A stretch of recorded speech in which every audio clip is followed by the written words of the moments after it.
like this one. What I've found is found out like a lot of monkeys' names. Like that's how I found out about Oliver.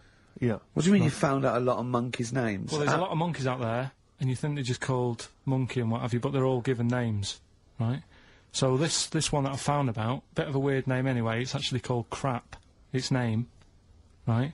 And so they're not born with those names. It's not like their parents give them those names. You know, they're just chimps. Yeah. Well, this one, right? And it's called Crap. Yeah, I know. Right, but do you know what it's famous for? What crap? Yeah. No. Go on. Is it involved with this show? It, the first monkey to have its name tattooed on its head. Yeah, again, I will say not by choice.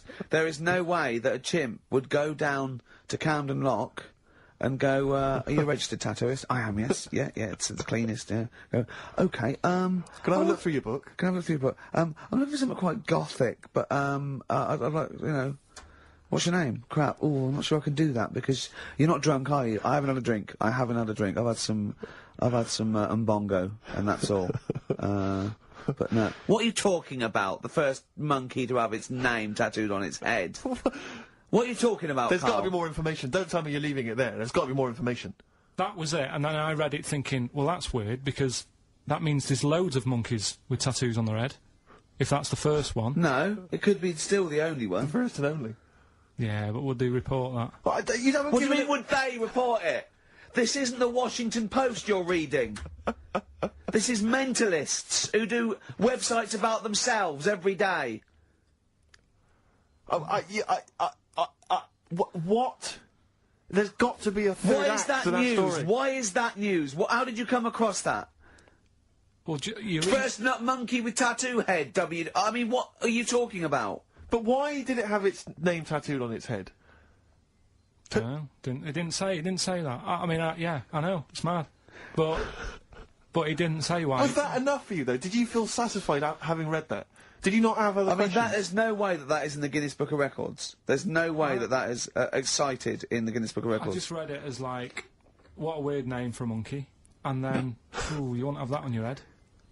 What would be a good name for a monkey? I don't know, anything but that, really. Yeah. Dave. Ted. But what do you think of that, then? Well, I don't know what to think about it, because I don't know what you're telling me. I don't know that that's news, I don't know that it's true. I mean, I don't know where to start with that. Oh, chimpanzee that! Right, I don't know how recent this was. Oh, God. 17th century? But it happened in Hackney, right? If you're outside London, that's in a place in London. And it's this monkey that's going about Hackney, nicking DVDs. Even the monkey didn't go for videos. Even the monkey knew. Well, there's no point in getting on VHS. Because you're on VHS. You're having a... Throw it back. Right, and there's a girl called Lisa who works in our office here, right? And I mentioned it to her because she lives in Hackney. I said, you familiar with this? And she said, oh, I remember something about it, which annoyed me. The fact that a monkey's running riot, but she didn't know the full story, and she lives there. What do you mean a monkey? Do you mean a chimpanzee or a monkey? I don't know. Is there a zoo in Hackney? Is there a zoo there? I don't know what sort it was, but it was like. Is there a zoo in Hackney? I don't know. That's what I was asking. So, right, get on with the story. So anyway, yeah, it's been robbing stuff, and the other bit that really puzzled me, right, is the fact that. And you're not easily puzzled by monkey news. They took fingerprints. What do you think about that? Well, they took fingerprints, presumably because they didn't know it was a monkey to start with. No, they did. They saw it, nicking stuff, and they said, get fingerprints. So that means there's more than just one doing it. I'm gonna have a heart attack. He had to fax them to Interpol. Yeah. We know that is, yeah. It's Brian the monkey. Yeah. Yeah. So sorry, I don't he was stealing DVDs, specifically DVDs? DVDs, I think it said watches and stuff. What, breaking into homes? Yeah, in Hackney. Maybe. Are you sure it wasn't a kid with a mask on? No, seriously. How was he breaking into homes? They're good, Up aren't the they? drain pipe. They're good, aren't they? They're good, aren't they? But how would they do So that? is that the news? Well, that's how much do you want Is that monkey news? for this week? Well, I don't know that it's true. Again, I've got nothing to... There was other stuff. There was another story that I found about a monkey, but I would like to know from someone in Hackney if... Do you know what I mean? And I missed that one on Crime Watch, which would have been good. Right? But there was another story about one that kept getting on buses, not paying its fare, Not it's and just sat in a corner reading the paper.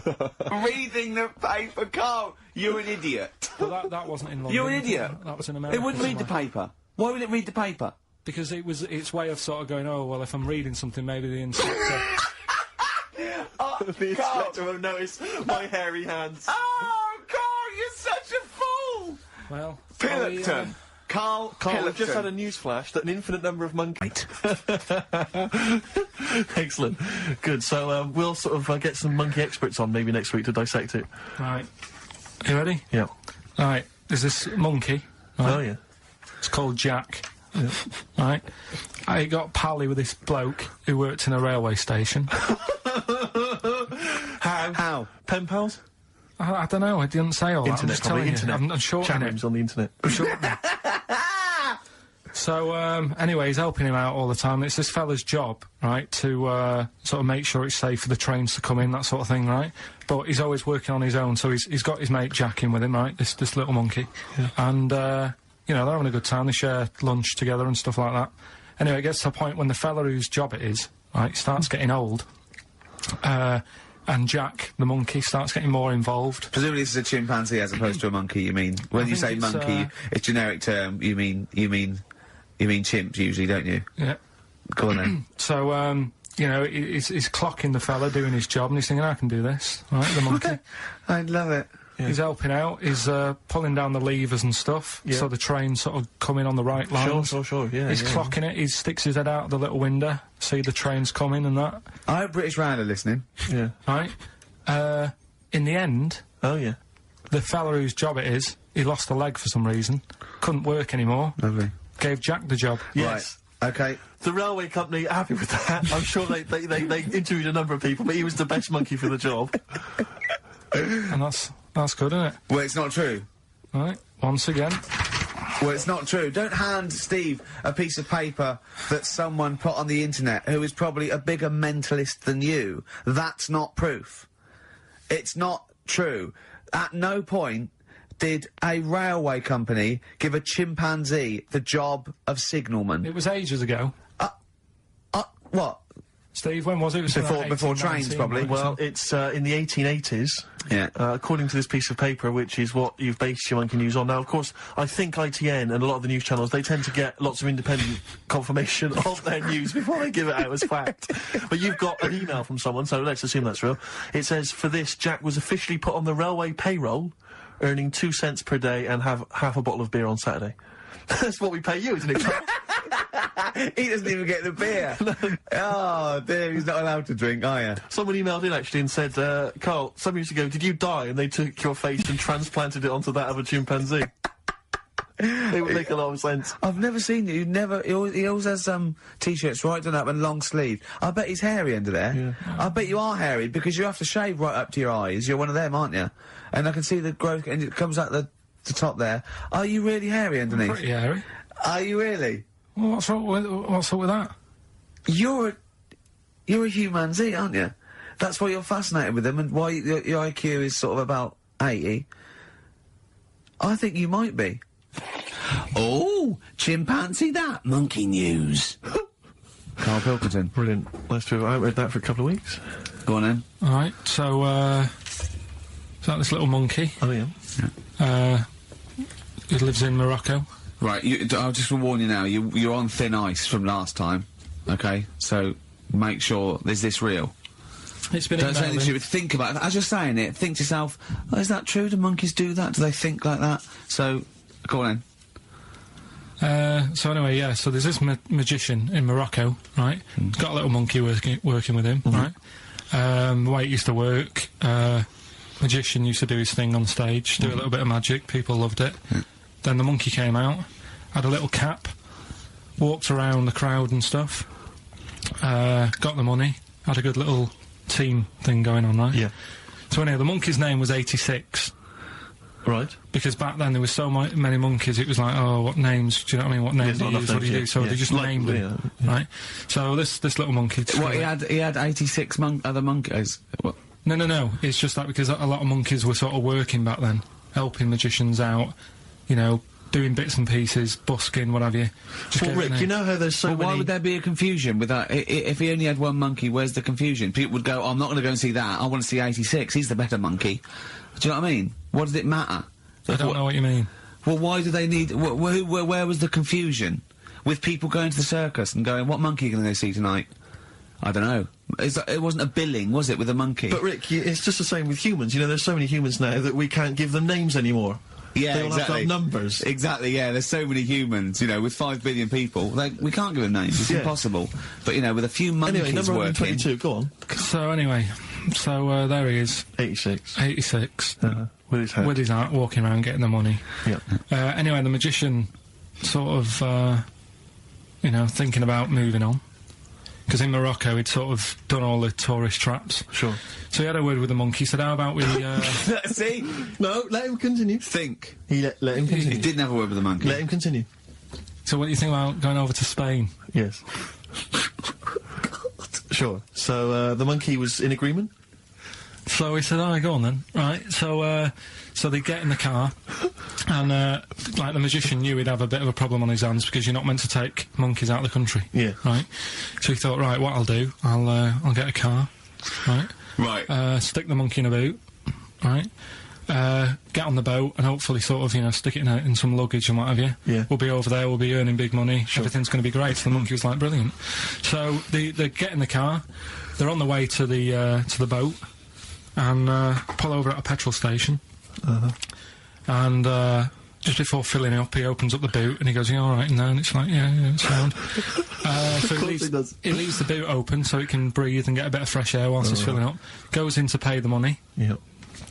Pays the money, goes, I'm just paying for the... Right, this monkey is not going to drive away in that car, or we're never doing this feature again. Karl, what happens? What's number 86 up to? So... 86. So, That's the ending, isn't it? That's the story. Come on, let Karl finish the story. It better not be. Brilliant. You're going to love it. Right, so he's in the petrol station, and he's going, right, I'll pay for pump 4. And the fella says, what are you talking about, Pump 4? Isn't that a monkey? No. Sometimes I use numbers for monkeys, sometimes I use... No, I mean pump 4. Sure. So Yeah, he says, what are you talking about? There's no car at pump 4. Right. Keep going. Sticks his head out of the door. Yeah. The monkey's giving it some. Went over to Spain on its own. I don't know what to do. Well, hang on, let's just get a couple of the facts right here. Right, what do you mean, couple of the facts, right? There are no facts. So, number 86. Number 86 He drove to Spain. You are... honestly, Karl, you must know. It was an automatic. Right. How Karl, did he... you must know that is shit. There is no way a monkey... Mad, innit? That's the thing with He this gets feature, stopped though. at customs. It's mental. How would he get through customs, Karl? Has he got a passport? No, he was sneaking about because he didn't have a passport. So he parked and then snuck through. Do you want the facts? Let me see it. Right, I'll examine this, Rick, and we'll play a record. Play a record, I'll have a because look I at the can't... facts That's nearly as bad as the armed robbery. Right, go on. Yeah. Play a record. Because we've covered so much in the monkey world, right? The fact that we've done a monkey that was a sort of half man, we've done a monkey that got a decent job in a train station. Can you think of any of the other... Well, that's just some of the great monkey news from the past. That's what I mean, so that's what you got to compete with. So even though this is quite amazing, just tell us. Another monkey's got married. Oh, not another monkey getting married. What do you mean? It's got another one, you know, it was knocking about with some woman monkey for a bit. A woman monkey. They decided to, you know, get married. Yeah. They did. What do you mean they decided to get married? Was it pressure from her parents? They had a good do, and Good do. I love the spread.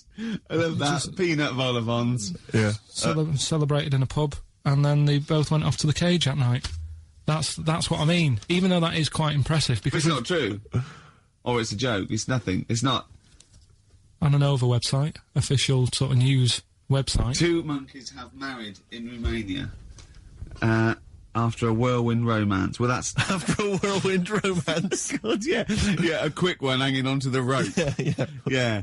She was in the tyre. Yeah. He saw it. Yeah. He went, "I'll have a go at that." They go, "We got to marry her now." Yeah. Her parents came in and said, Did you just shag my He was in daughter a zoo tyre?" knocking one off. She went, "I can do that for you."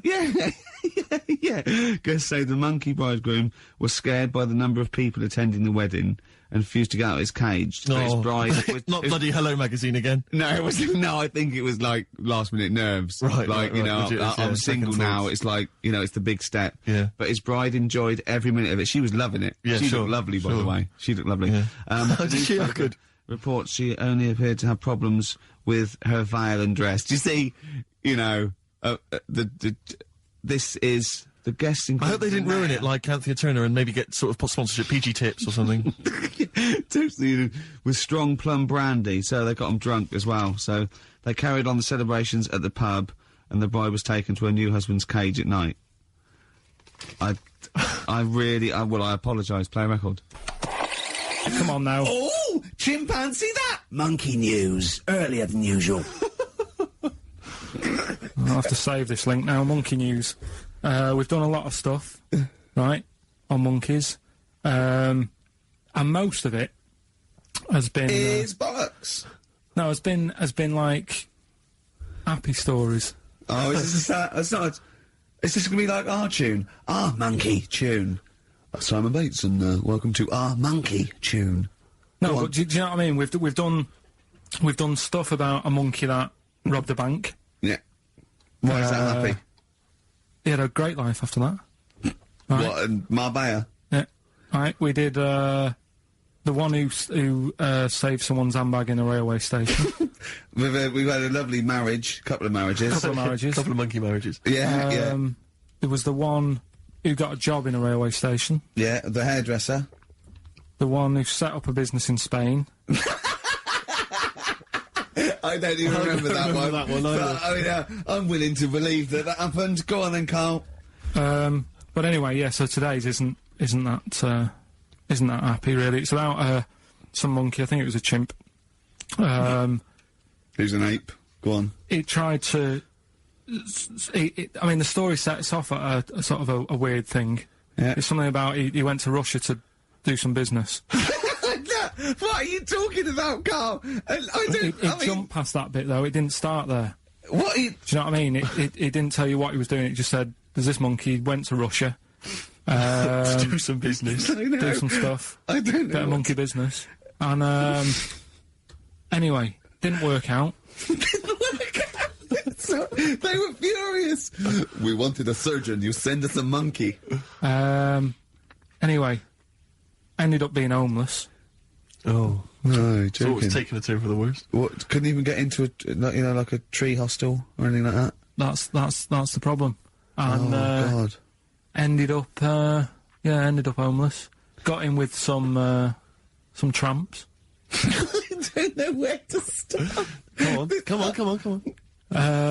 Yeah, so he's knocking about with some tramps and stuff. You could only be eating sort of like fruit, nuts, vegetables. I mean, they classically sort of don't eat pork pies and. But they've got drink McDonald's coffee. in Moscow now, so Sure. you probably turned down on that. Yeah.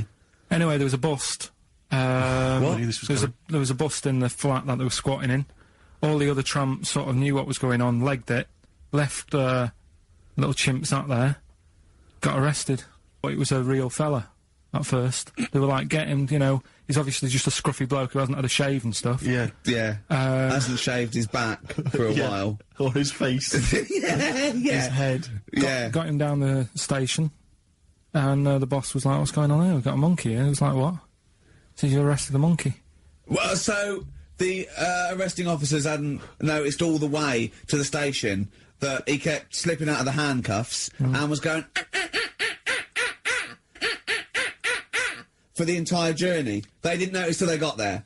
What, did they put a hood over his head maybe and just like, I don't know. I'll give you the... Yeah. Got some monkeys in it. It's caused an uproar. Why? People are saying it's, dressing them up in is, Taking the mickey out of Manchester. you know, it's not nice for the animals and that.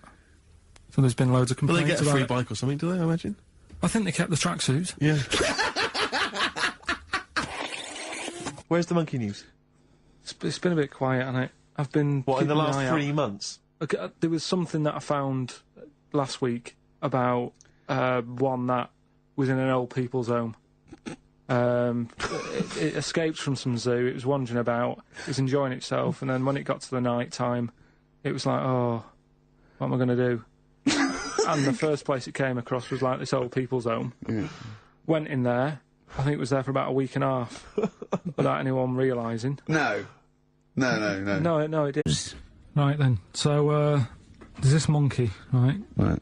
It was about 2 weeks ago. No, because she always says today, so you know it's news. She doesn't say, right, there was a monkey, right? Right, Well, in Canada, Come on, right? mate, just finish Okay. the beer all night. A couple of weeks ago, in this zoo in Canada, Right, they got a camcorder, right. and they said, let's leave it for the monkey. So, anyway, they passed it around, Won a BAFTA. and a couple of chimps and that were rubbish at it. They were, like, filming the floor and all that, and the fingers were always in shot and stuff like that, right?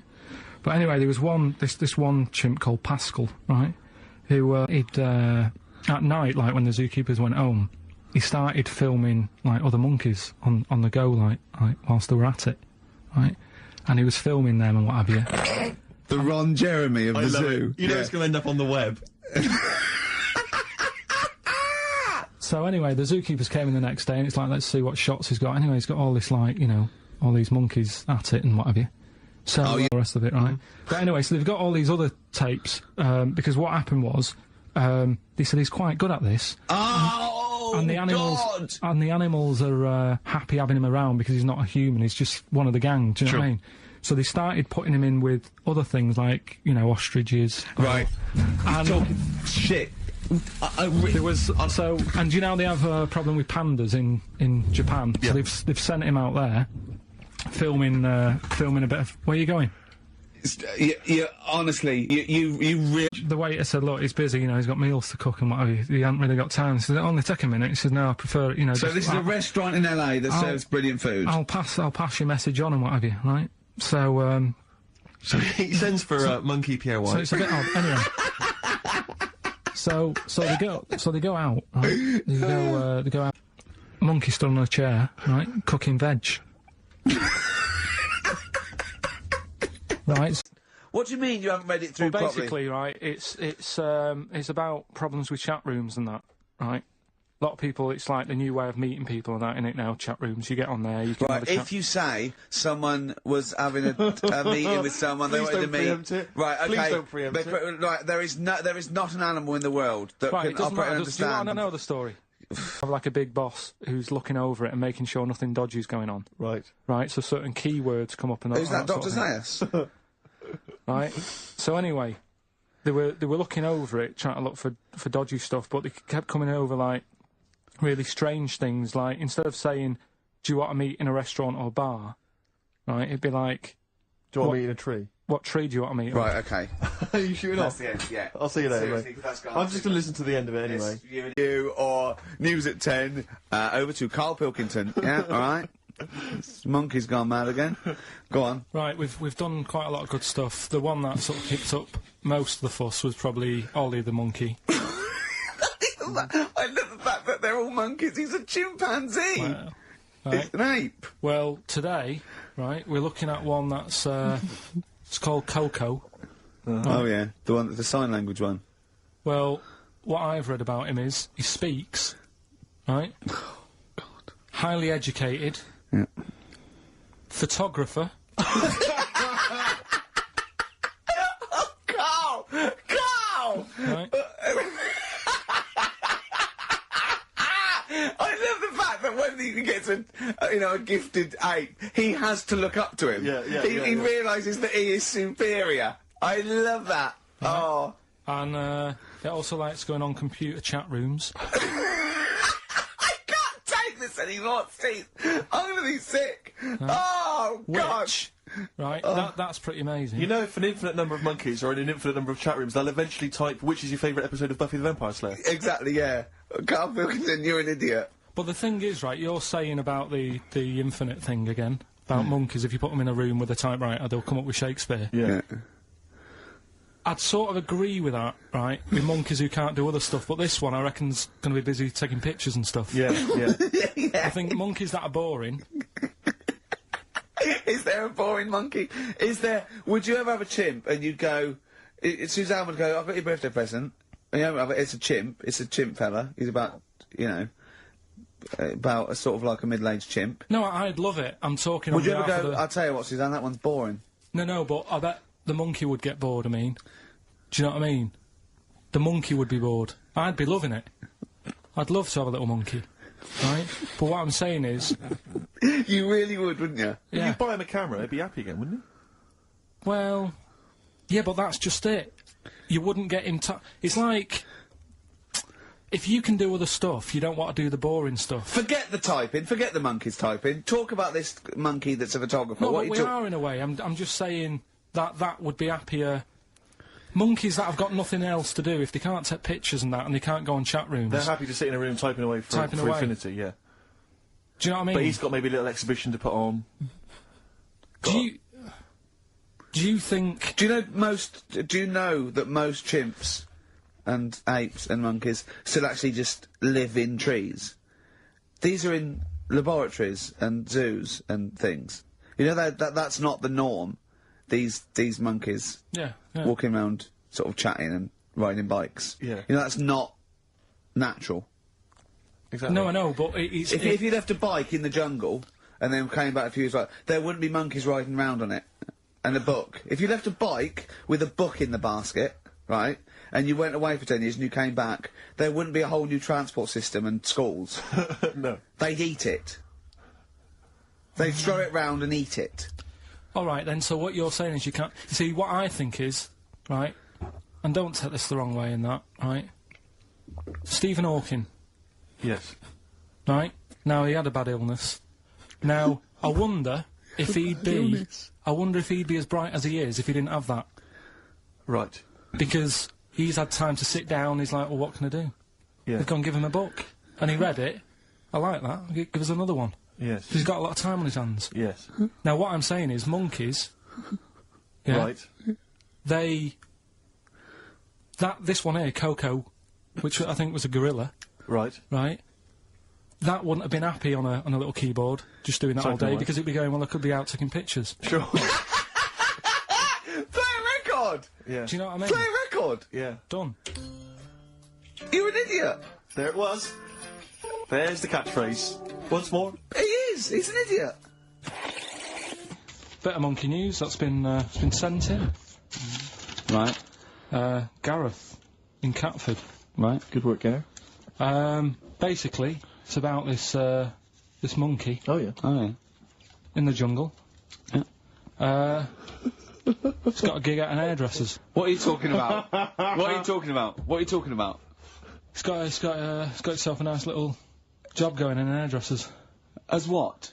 It gets people sitting down, and what it does before the people have their hair cut, that it sort of sits there, and it goes through people's hair, makes sure it's clean, and people are loving it. Right, People- backtrack So slightly. it's a pet monkey. It's nothing to do with it getting a gig in an hairdresser's. It's a pet monkey. He's not working at Monkey and Guy. Yeah. No, seriously, it's in there. I think it might have started off as a job, and then... So what does it put say? on- It says junior £15, stylist £35, monkey £63. Sorry, I Cut and didn't blow quite dry. follow. It's in the jungle. It was wandering about. Right. And maybe it did But start it looks off... good, its hair looks good. Someone thought, hang Yeah, on. but never, ever... You see, people make that mistake with hairdressers anyway. I always say, well, if the hairdresser's got a good haircut, go to where he's going. Right. Right? Because that's what I thought when I read it, about having a good haircut. How often right? do you go to the hairdressers? Well, not that much anymore, Sure. but I used to always think that. Yeah.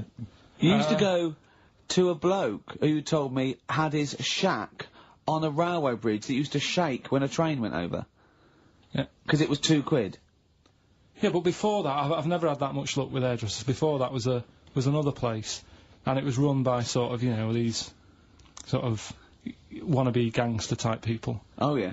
But they'd you know, you're going What for do a you mean by haircut. wannabe gangsters? Well, sort of just petty crime stuff. You'd go in for a haircut and then you'd walk out with a video recorder. Do you know what I mean? You You'd don't say- have to take it. No, no, but they'd sort of spend ages flogging you that whilst cutting your hair. It was their thing. It's like, right, sit down, you alright? Yeah. Oh, you So know. for the weekend, what do you think of? Maybe a Sony. Yeah.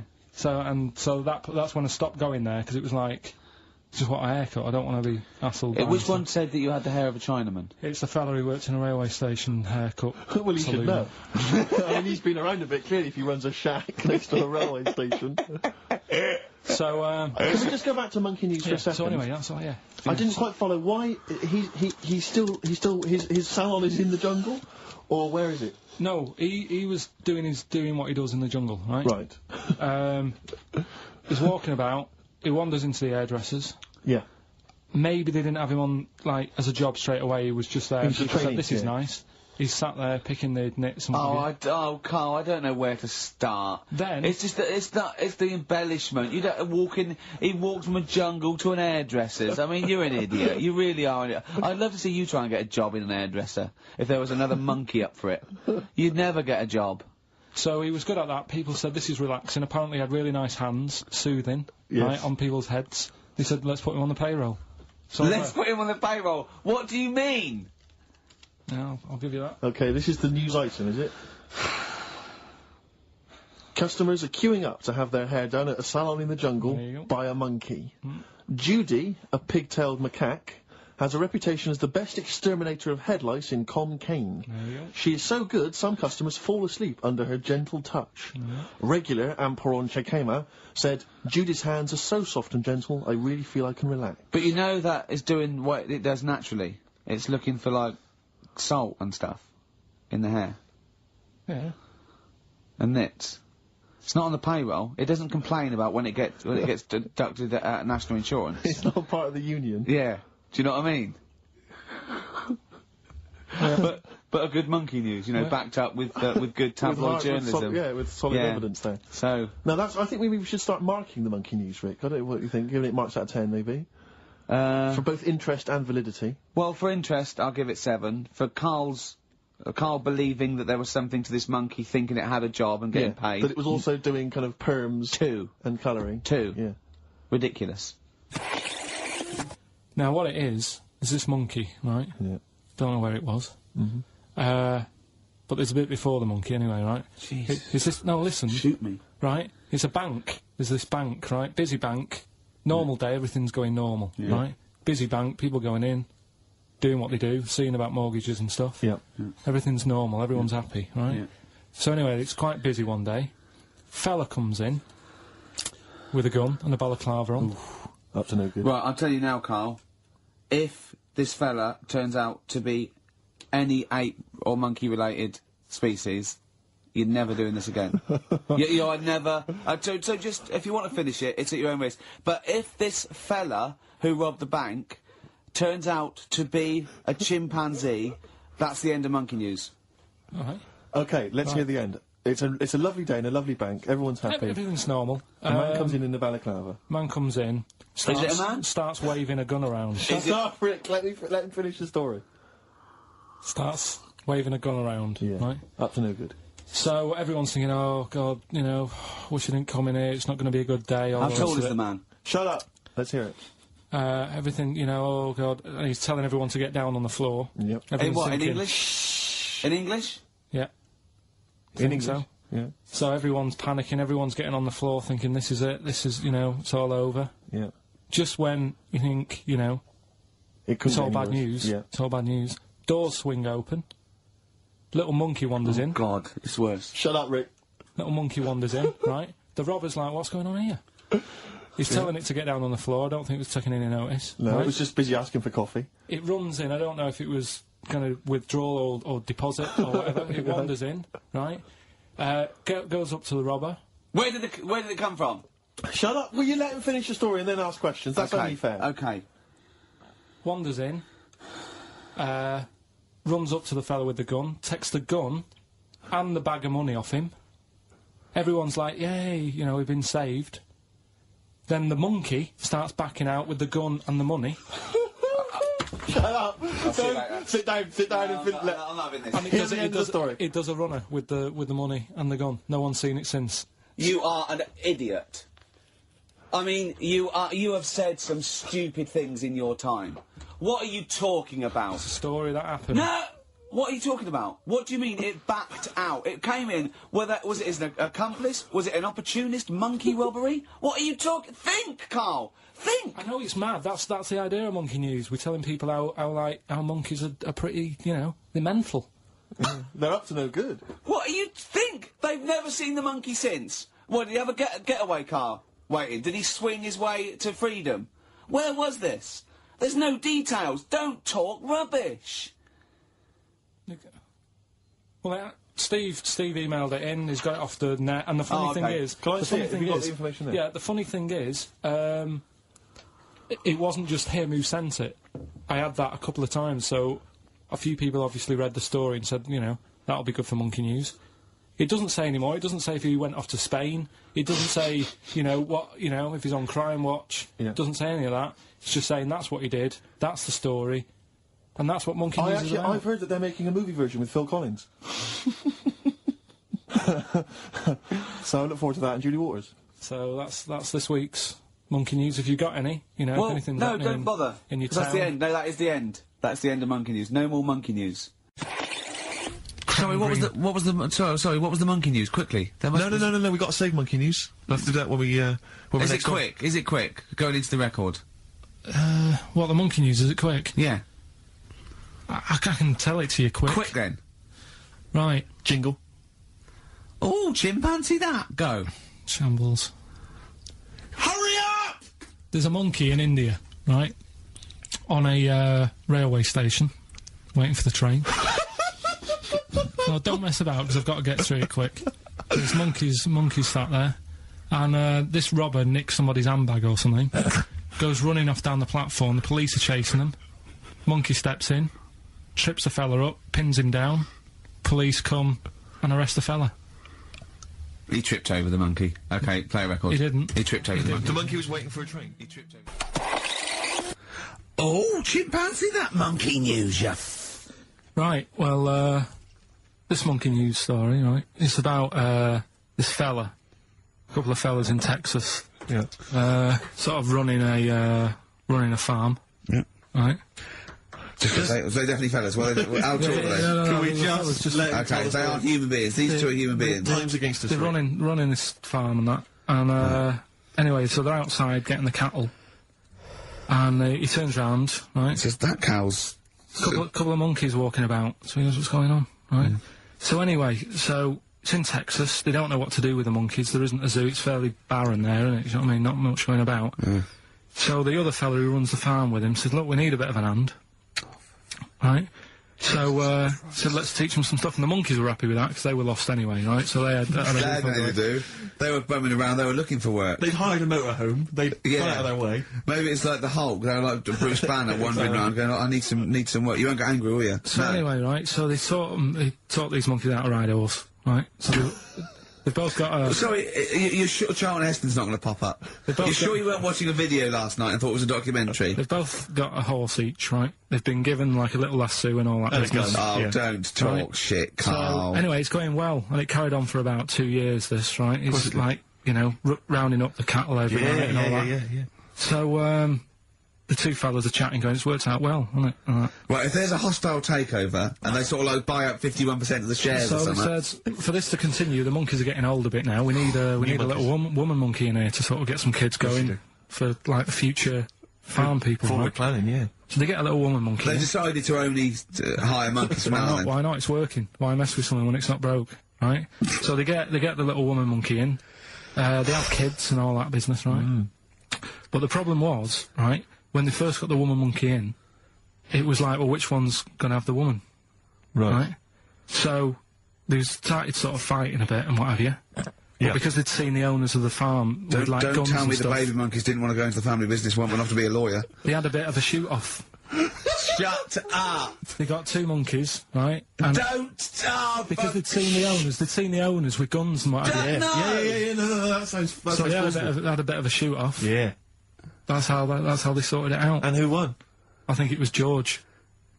The one called George. Right. So I think they had 17 kids. The farm's still running.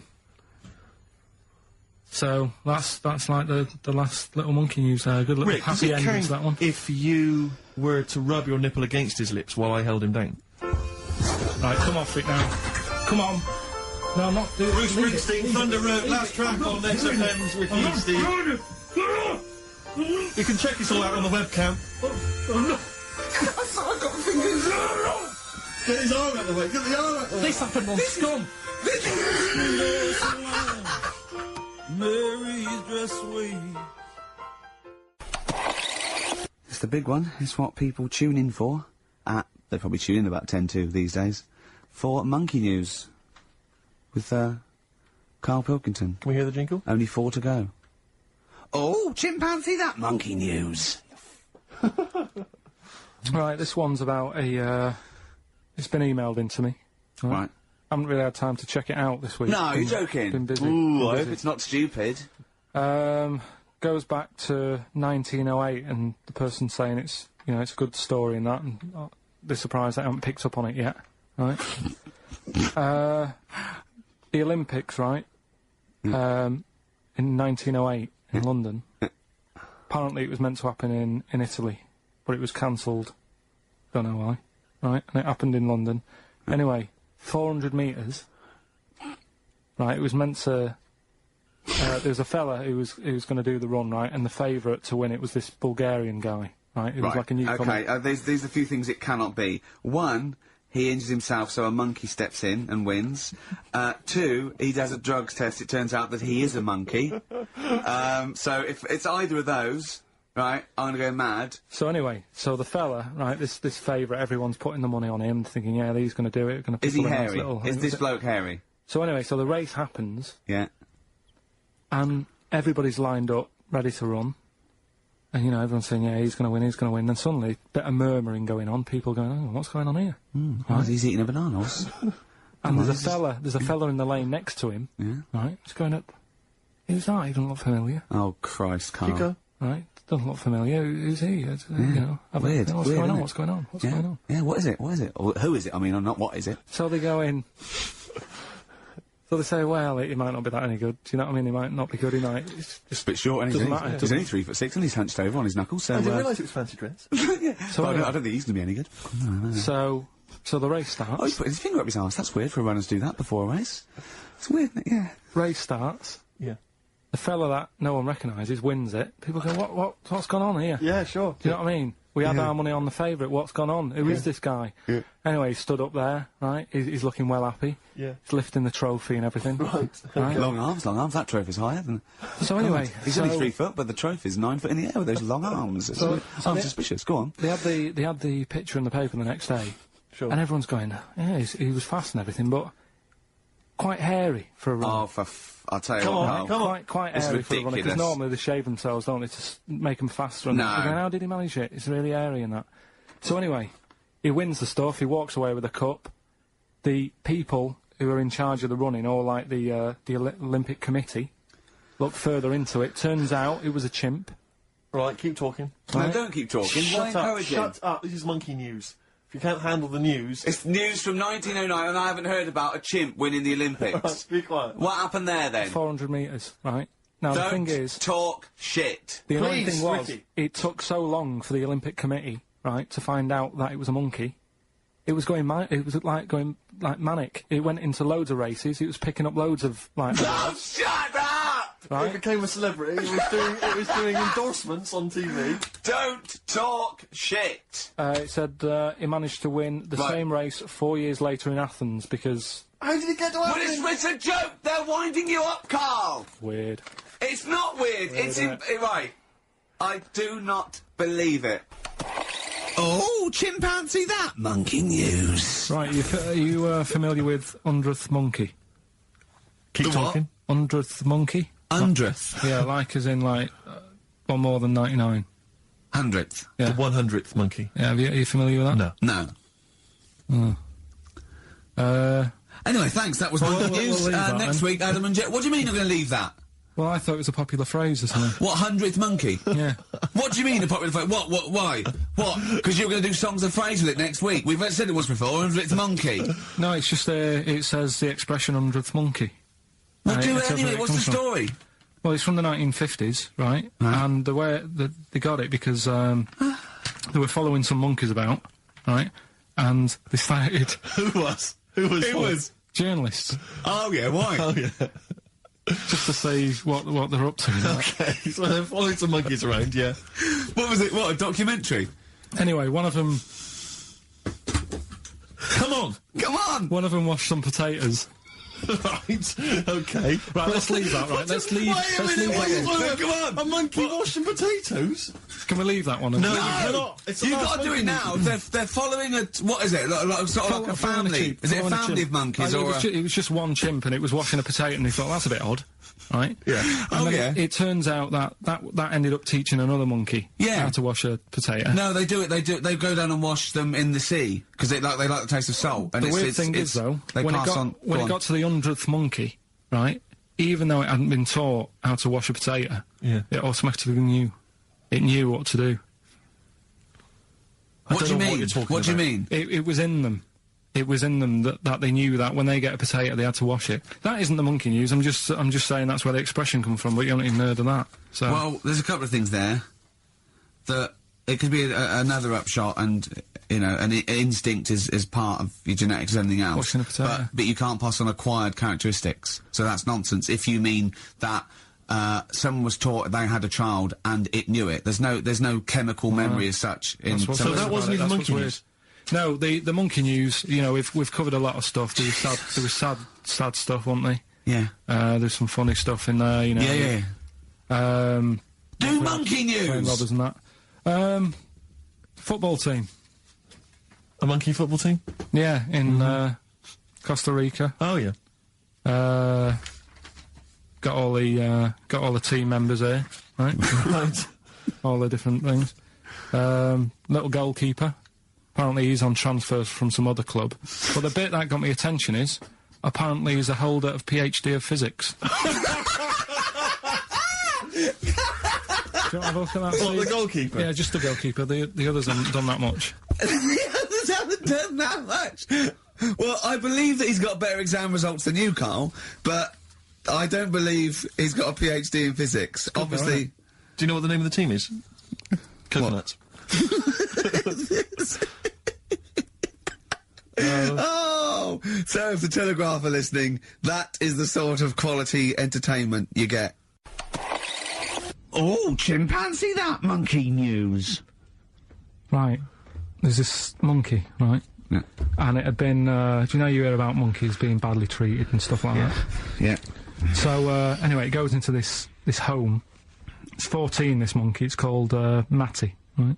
Goes into this home where it's looked after. What do you mean home? Just like, just a little monkey home, right? Okay, so So zoo. Yeah, kind of, yeah, but they haven't got any other monkeys there, right? What have they got there? They've got just other animals and that, but not that many monkeys. But anyway, because he's there on his own, again, it When you gets- say monkey, do you mean a chimpanzee, by the way? Because you usually do. yeah. I So- can't believe that journalist thought this was scripted. Amazing. So anyway, yeah. So it gets sort of pally with the people working there and that, and it's smoking fags, it's having a drink at night and all this, right? What do you mean it's having a drink at night? How? It's all here. It's all here, Steve. I mean, we haven't really got time, but Well, you you know, can don't look at say it. it's all here like it's proof. You've got another stupid story that someone has Well- put onto the internet. Someone sitting at home in their bedroom has put onto the internet. So it's having a fag, it's drinking a lovely glass of Bang Rock Station. yeah, the evening. wine that's perfect for a barbecue. Yeah. Anyway, it's loving life. It's forgetting about its past and everything, right? When this other monkey comes along, Oh. Oh, no. Trouble's brewing. Go on. right? That comes in. Something's said. Right, forget it then. Forget it. No, forget it. You're gonna love this one, Steve. Go on. Right? Yeah. So last week we were talking about how, like, a lad left his family because there was problems at home and that. He went and lived in the wood. He got airy. Right? No. Leave it there, Rick. We haven't got time to go into Right. it. So That's what happened. And that's what happened. He lived with the monkeys. He went airy. That's Anyway, what happened. That's what happened. looked into some other stuff about, like, airy kids and all that. Yeah. came across this story about a bloke, right, who worked in a zoo, Oh dear. right? So Trouble's brewing. loving his job and that, but it's quite a lonely sort of job because you don't see many people. You're just dealing with animals all the time, right? So anyway, he gets a bit pally with a monkey because it's the closest thing to a human. Well, that ape is. Right. Yeah, but you can't really go that close to apes. Well, They're dangerous. what do you mean? What type was it? Do you Just mean it was let a him tell the Was it story. a chimpanzee? I reckon it was a chimp. Yeah. Yeah, it Oh, was you a don't chimp. even know, so It that's was a an chimp. ape. It was a chimp. Okay. Yeah, but it doesn't matter, does So it? he It's the gets story. pally with him. Right, so he gets pally with What, him. do they go on and holiday together? well, no, I mean, it starts On the off pool together. just checking each other out and, you know, probably sharing lunch and that together. Yeah. Right? Anyway, this goes on for a while. You know, they're getting on well on that. And then after a while, right, the monkey starts sort of imitating him a bit more and sort of walking upright, Oh, God. Yeah. right? So he thinks, oh, that's a bit weird. Anyway, they get on really better and what have you. So he thinks he could live at home with me, this, Yeah. because we're getting on a storm, Yeah. right?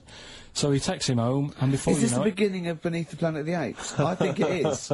I think you've seen this on video. I'm worried, because he's already imitating him and they're moving in together. I'm thinking it's maybe a bit like single white female.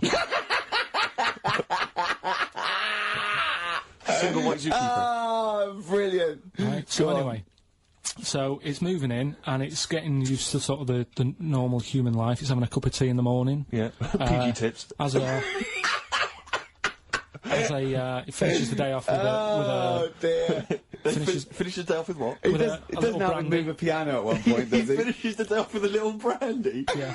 What, he pours himself a... Is he wearing a smoking jacket? I'll tell you what, Carl. You're Listen, a maniac, listen, mate. no, this is why it attracted me. It's amazing, right?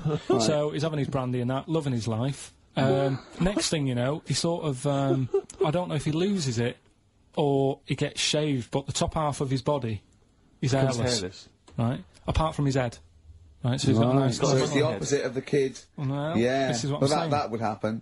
Right? Well, hang on, but so you don't know if You he don't was even shaved know. or if it's How did dyed? it say?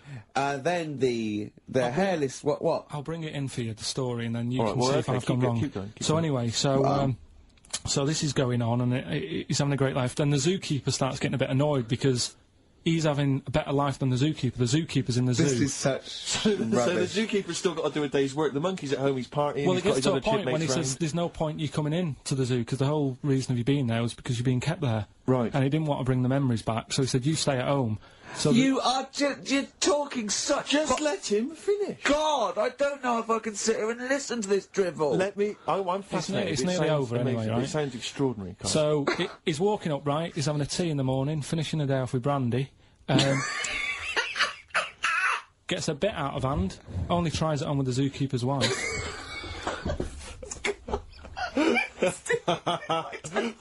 Make him go away, Steve. How does he do that? Well, because he's around humans a lot, he becomes a bit of a charmer. And, But what is it that he could do to seduce her? Pick fleas out of her?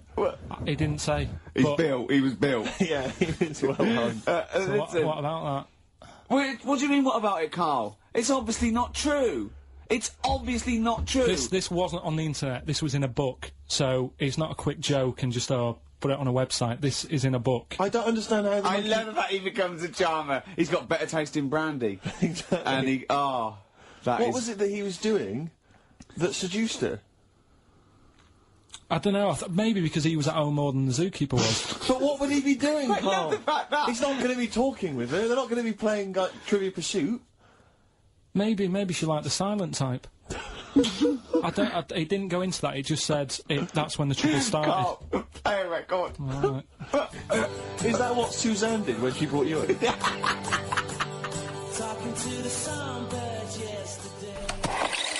Oh, what is it? Chimpanzee that. Oh yeah, chimpanzee that monkey news. Right, well, the last one of the year. It's not that good, but this is all that's been going on all week. Yeah. Little monkey. What happened is, it's this plane, right? Aeroflot, I think it is, Russian airline. Having a good flight. Everything's going normal and that. This is gonna be libelous. The pilot. Sorry, I mustn't interrupt my son. How tall was the pilot on this flight? Okay, listen, we've had a few complaints, people saying, don't interrupt but monkey Steve, news. okay. Don't interrupt monkey Okay, I news won't halfway then. through. It's like the Okay. weather girl complaining whilst Trevor McDonald's doing the... Okay, all right. Go on then. Go on then. All right, so the flight's going well. food's been served and all the rest of it. Anyway, someone gets upset about not having many nuts.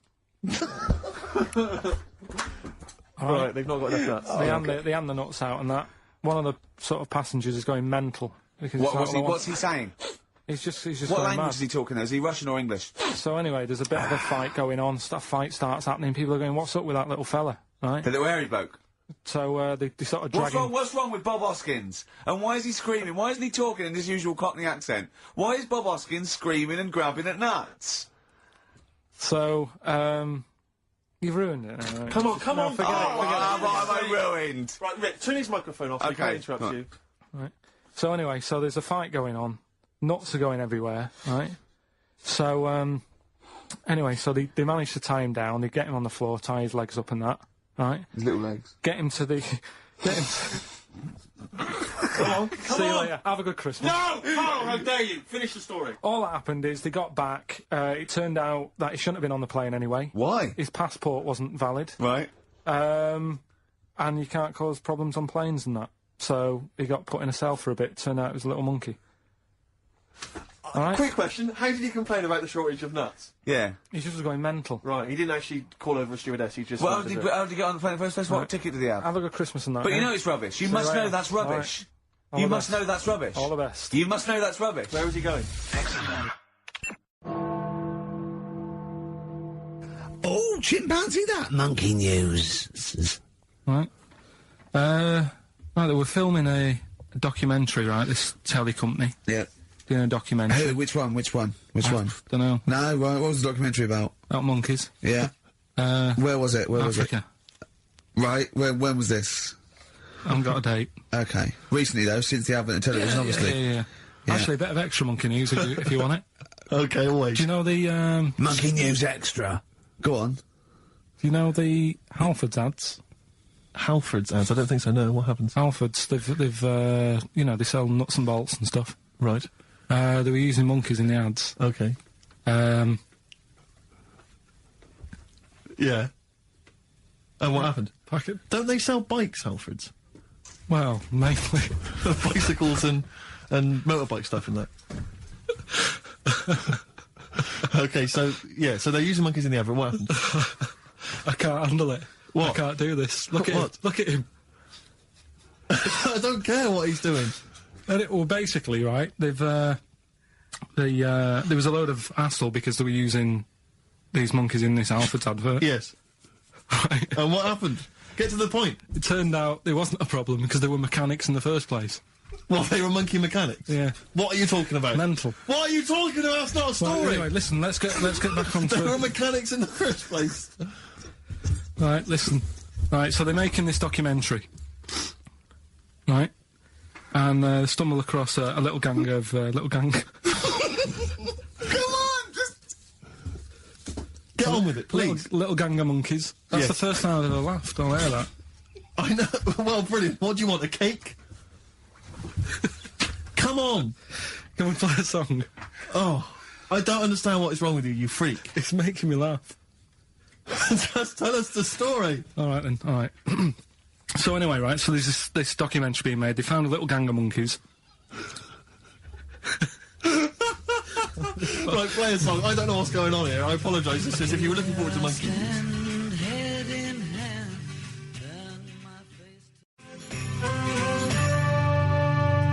Got to hide your love away. According to the Beatles on XFM 104.9, I'm Ricky Gervais with me, Steve Merchant. Right, Carl, come on. where monkey were we? news. Where Everyone's we? composed. The jingle, please. Oh, chimpanzee, that monkey news. Excellent. Okay. Right, where were we? We would just start again. There's some people making a documentary. For what? Okay. Making a documentary in the jungle and that. Right. Stumble across a little gang. Okay, come on. All right. A little gang of monkeys. Yeah. Right, come on. So the camera crew are there filming it. Yes. Everything's going normal. It's all Nothing, fine, nothing odd about it. Okay. They're not running a restaurant, they've not got any barber shops, nothing. No. Just regular monkeys going about their business, yeah. So anyway, what normally happens is the monkeys stick with the partner. They already do what? they don't sort of sleep around in that. Once they find a girlfriend or the boyfriend or whatever, they stick with them, right? Okay. But anyway, they were watching this one, right? And it's going around a bit, sleeping around, Oily. and it was getting fatter. They thought this is a bit odd, Yeah. right? So followed it round, and see it having it away. Turns out, little prostitute.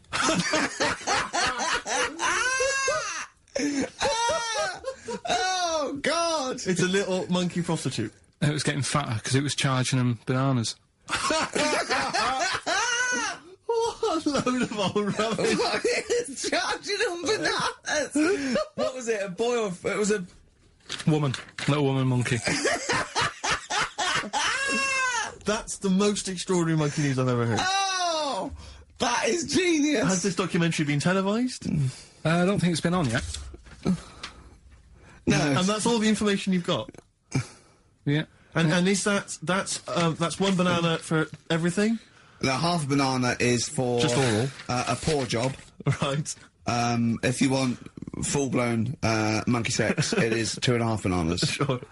So, Let's just play a song. Quickly. Go on then. Oh, chimpanzee that monkey news. Right, it's about a monkey. 2004. It's about this woman monkey who was born in 1834. Right?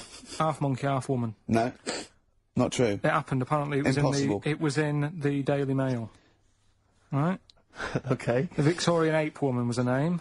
Yeah, I christened this thing Victorian Ape Woman. Well, we thought Sandra. No, I'm calling it Victorian Ape Woman. She was about 4 foot. No, didn't happen. She had lovely thick black hair on her head and on the back of her legs and her arms.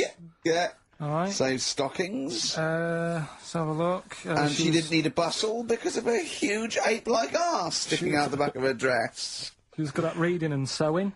Well, good, because they didn't have opposable thumbs, so, she could speak 3 languages. Yes. She was Human, monkey, and monkey-human.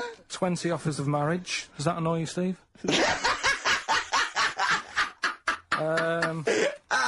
Absolute twaddle. Alright, well, That more rubbish than your soul weighing an ounce. Let's A leave it there. Victorian monkey Let's leave woman. it there, then. See you next week with some more twaddle. I was worried we wouldn't have the old magic in 2004, but we're still talking shit.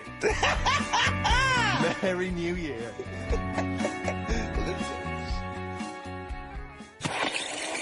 Oh, chimpanzee that monkey news, yeah. Well, there isn't. I've been away, haven't I? There's been no monkey news. You can't get... No, but I haven't had a proper chance to sort of, you know... Karl, your monkey news is of spurious tales from the 17th century sometimes. So let's have one of those. No, Let's have a all monkey who dressed as Zorro and they thought he was a woodsman, but when they took his head off, he was a 4-foot hairy chimp. Let's have one of those ridiculous stories. Well, we've done that, though. But, do you want to go back on some of the ones? Oh, to sort of just recap? what is the monkey news? There must have been some monkey news this Right. week. The only thing that sort of stood out, do you know, like, they're having problems... You're just making this up. Where's not. your information? Where's the piece of paper? Where's the document? What is this? Because I've been away, so I haven't got Right, anything. let's just But it's bad enough when he's reading it, he gets it wrong. When he's just riffing, it's going to be absolute twaddle. Let's hear it out. Right, do you know, like, they're having problems getting new people to be policemen? Oh, fuck. Go on. They've, in America, they're taking them on to, sort of join the SWAT team. They've taken what on? Some little monkeys. Okay. Giving them walkie-talkies and all that. And, Well, they can't talk. They're just walkies. they don't have to... Yeah, giving them some walkies. What do you mean? they're What just was... being given commands and that. And, they go What, so it's one way? They tell them they've got the little thing strapped to them. They're good at, like, getting into small, or some sort of, you know, small places and that, and sort of, you know, cracking stuff and all that. Like I say, it's just half a story I just picked up on. That's not a story. Well, what do you want? Monkey news! Okay, so monkey news, please. All right, then. Let's hear the jingle. Oh, chimpanzee that monkey news. Right. Now, before And again. Go on. Oh, chimpanzee that monkey news. Brilliant. Right? Right, before I went away, I told you about Alfred. He was the monkey where there was a robbery going on in a bank. And then he nicked the robber's loot and backed out with a gun. Yeah, He sort of stole. He robbed the robber, didn't he? Yeah. Did he take his gun as well? He took the weapons, he took all the weapons. There was like a couple of robbers. He managed, because they were so amazed that a monkey was coming in, it was like... Don't talk shite twice. Right? Anyway. So anyway, got a follow-up to that. Okay. Now, what was that monkey's name? Alfred. That was Alfred. So anyway, because a lot of people wanted to know, well, you know, what did he do? Did he go off and have a holiday? Did he... No. Right, so the follow-up is, what happened is, the monkey had the guns, had the cash, which was $250,000. Sure. Right? It went back to the zoo, right? Right, Carl, you're talking shit. Ricky, I get angry with you when you won't let him finish his monkey news. Right. Can't we just get out the official Imagine thing? if people were interrupting Trevor McDonald. It wouldn't happen. I want to make sure I don't get anything wrong. No, of course not. So yeah. check the internet.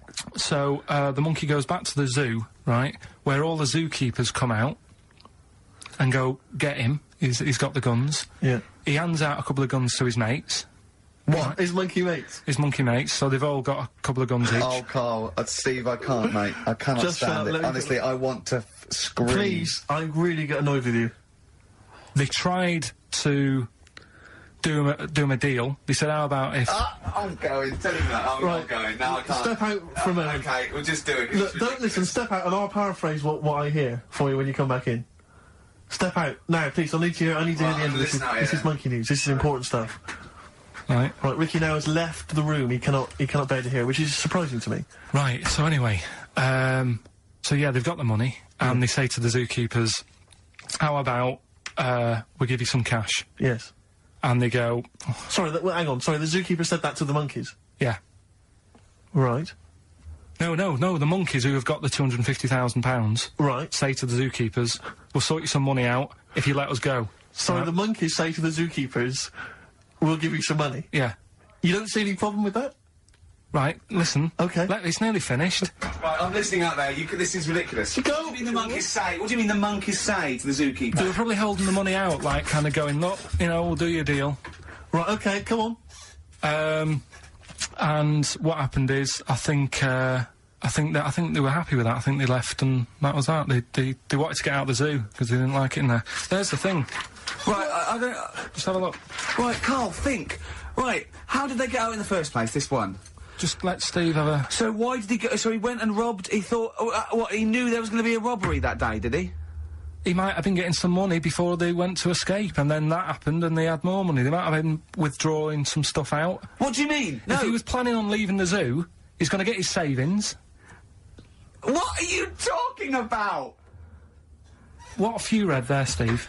I've got a feeling this is a review of one of the Planet of the Apes films. I think it's Escape from the Planet of the Apes. I'm not certain. It could be Beneath the Planet of the Apes. Right, what... I mean, Carl, think. Please think, right? So this monkey, right, he leaves the zoo, right? So he leaves the zoo, which he can do, presumably. What, they leave him the keys or what? They're chatting to him, they might as well. He goes to a bank. What's he thinking of doing? Sees a robbery, probably by chance. He probably wasn't tipped off, was he? Or has he got one of those police scanners? Probably got one of those police scanners, Well, I think he was going to the bank to get a mortgage to build I think he wanted an extension, didn't he, on his cage? Think of that. And so, I love the fact that he hands out the guns and they do a deal. It's, honestly, you've got the best mind working on radio today. It's incredible. Oh, chimpanzee, that monkey news. There's been quite a lot of stuff going on. There was a few bits in that Guinness Book of Records book that cost me 20 quid. Yeah, well, that's not news, is it? They printed that probably last September. No, so that's... there's one in there. New music. New monkey news from last September. You're a lord. Come on. Waster. Police, Ricky. Monkey news. Right, there was this monkey in a zoo in Brazil. Right. Right. And there's a little man monkey, a little woman monkey. And You're a scientist, aren't you? Go on. and they said the people in charge were like, oh, wouldn't it be good if they had kids? Brilliant. Right. So, anyway, the chimps used to stand sort of, you know, they'd have their little caves each, and they used to sort of, lean on the fence having a bit of a chat and stuff with each other. Right? Well, you know, gossiping, yeah, gossiping. The equivalent sort of thing. Yeah. So, anyway, they were getting on a storm, and, like, the zookeepers were like... Can you hear that cheapest chimps this week? I thought it was fascinating. Yeah, just gossiping, I understand. So, what's, any monkey news? I don't know, let's tune in. What was monkey news this week? Come on. It was from last September. So, they were, you know, stood there having a chat, and the zookeepers were like, I wonder if they're ever going to, you know, have kids and that. Yeah. Anyway, it went on for ages, you know, this just chatting, no sort of action. Blimey. So what the zookeepers did was, they said, I know, they'll have kids. Are we letting that go? They were just chatting, are we just letting that go? We're letting it You know go. what I mean? I mean, just doing whatever monkeys do, Okay. right? So, so the zookeepers were like, yeah, I wonder when they're gonna, you know, have some kids. Yeah. Anyway, what they decided to do, to sort of do to egg them on, Yeah. bought one of them a suit, one a wedding dress. Right. Keep going! No, I'm not having it. Shut up, Gervais. Fade him down if he's going to interrupt. I want to hear the rest of this. They got married. So they got and, married? Yeah, they got married. Right. What? That's the end of it. This is why I don't. Right. That's the end of monkey news. That's the end of monkey news. Don't do that again. You've got no features left. Why don't you like that? Well, it's just not a story. It's about two chimps chatting, which doesn't happen. The zookeeper's going, I wonder if they're going to ever have kids. Egg them on. They got married. That's the end of the story. What are you talking about? Hang on, just calm down. Let me just check that you didn't make a mistake there and didn't lose out. What do you mean you didn't make a mistake? Wait a minute, he may have just left out a fundamental piece of information. What, that the would- story? That would have made it into a story. Right. Let me just check the facts. So they bought them wedding outfits. They were married. Did they propose to each other, or were they just forcibly Don't married? encourage him. Just forced onto And it. then what was the outcome? Once they got married, what happened? They fell in love? Yeah. What? Whoa. It's not a marriage, Karl. Be quiet. It's not a real marriage. I don't know what you've got in your head. It's like the head of Homer Simpson. I'd go in there and there'd be a wedding reception and there'd be a couple of fights and they'd be talking about stuff. They got married. They fell in love. Did they have children? They're not back off the honeymoon yet.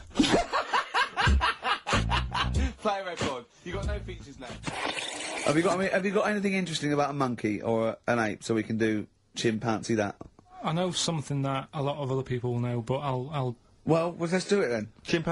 What's it called again? Where should we do a jingle? Well, do a little jingle for us then. Oh, chimpanzee that! Brilliant. That's great. Right. So I look forward to that every week. Yeah. And what's Go on, your then, is there interesting interesting chimp facts? fact? Right, it's about this monkey ages ago. Of course. Don't know where it happened. 17th century? I think it was a chimp. Right. Right. Got caught having a fag. You know it. What do you mean, do I know it? Oh, narrow it down. Loads of chimps are caught with woodbines. Right. He it was got having- caught having a fag. So it was sent to court, and Was it underage? it was. And it got someone to go into the newsagent forum. Did he get a bigger gorilla Yeah, to got go a into the bigger news gorilla. age to get 20 Rothmans? It ended up doing time because it was. Go back a minute. Wait a minute. What I mean- Whoa. No, I don't know that's as much as I know. So there's no point questioning. That is as much as you know, isn't it? Quite literally. Sorry, but why did he go to prison? It's against the law to have a monkey having a fag. Wherever it was. In a built-up area. What are you talking about? It's against the law for a monkey to have a fag. What if it got it himself? Even if it just... What about if it earned it himself, just like moving tyres round or don't- mucking out honestly. the zebras? I don't know the full story. That's You a- don't know the full story, do you? But do you think? You never do, Because I do you? presume it was a monkey from a zoo, right? Yeah. Do you think it'd be fed up, though? Because in a way, it's home from home, isn't it? When I read it, I didn't think it was that bad because I just Carl, thought, well, they don't put monkeys in prison. They didn't put the monkey in a prison. They're overcrowded. They haven't got the space. Well, I'll find it and give you the where I got it from, and you Chopper Harris was furious because the monkey got the top bunk. Yeah. can I just And read? he did. Okay, then. Oh, chimpanzee that. Another one next week. I don't think so. Oh, chimpanzee that. Monkey news. Right, there's this card game going on, right? in the a big hotel in Vegas, Right. The Luxor Hotel in Vegas. Yeah. There's a major card game. All the big players and that Sure. were involved. Right, they're all invited.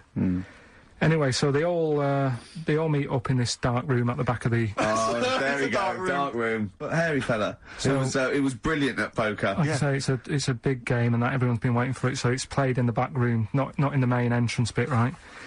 So anyway, like I say, it's dark in there and what have you, and the players went in. There was already someone sat in there, right? Right. But they Short bloke? couldn't quite see Was he him. a short, hairy bloke with slightly longer arms than legs? Couldn't see him. Where because are his arms slightly longer than his legs, couldn't see strangely him with it enough? being dark. Was he and what have you. holding his hand of cards with his feet? Anyway. So the cards were dealt, right? Cards were dealt, game's going on. His cards with his feet! Game went on for hours, right? There was- No one's listening. The terrible thing is that not even we're listening to Karl now. I know. Literally no one is listening So to Karl. insulting. There was a lot of smoking going on. It's right? going on. A lot of eating and nuts going on. That was a bit weird because they don't normally get through as many, but for this night. So, come on, let's just play Bruce. Goodbye, everybody. See you maybe at Christmas time. Yeah, Goodbye. right.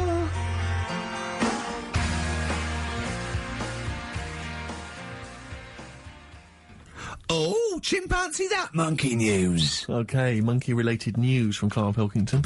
Right, do you know the monkey that went into space? Yeah. Yep. It happened in 1958. Right. Now you know that. Yeah. Yes. What did he do next? What did he did the do monkey do next? Yeah. One appearance on Celebrity Squares and it was like forgotten. Right, Yeah, cut a novelty record. Yeah, it's just like Rick Waller. I'll tell you what happened. He got back and all that. God, like, heroes welcome. NASA sort of said, you know, you did a good job. And that's where a lot of people think, you know, it all ended. Sure. Yeah. But NASA were like, well, hang on a minute. We He's spent a lot of trained. time, we've trained him up and stuff. So he's like, you know, he's saying, sure, you know, I've learnt a lot, I've still got it all, I've kept it all, I know what to do. So they said, right, we'll use you. So he turned into, like, a bit of a trainer at NASA. We wanted to send you out on the top of an organ. Put on this little bellhop outfit. Could you smoke fags? Yeah. I'll have a go. So they were getting in new monkeys. You know, the main man at NASA was saying, can you teach these the same? He's going, of course I can. Do you know what I mean? I remember it all, I know what's going on, I'll tell them what button to press, what to do in emergencies, that sort of thing. It was technically sort of employed by the army. Right, Because that's can I just fit in here? I don't know the story, Karl, and I might embarrass myself here. You've got an army of people out there that will probably send me an equally deranged email from a different website, but I'm pretty sure when they sent the monkey into space, it was to monitor his physiology. He didn't press any buttons or learn to dock or take off.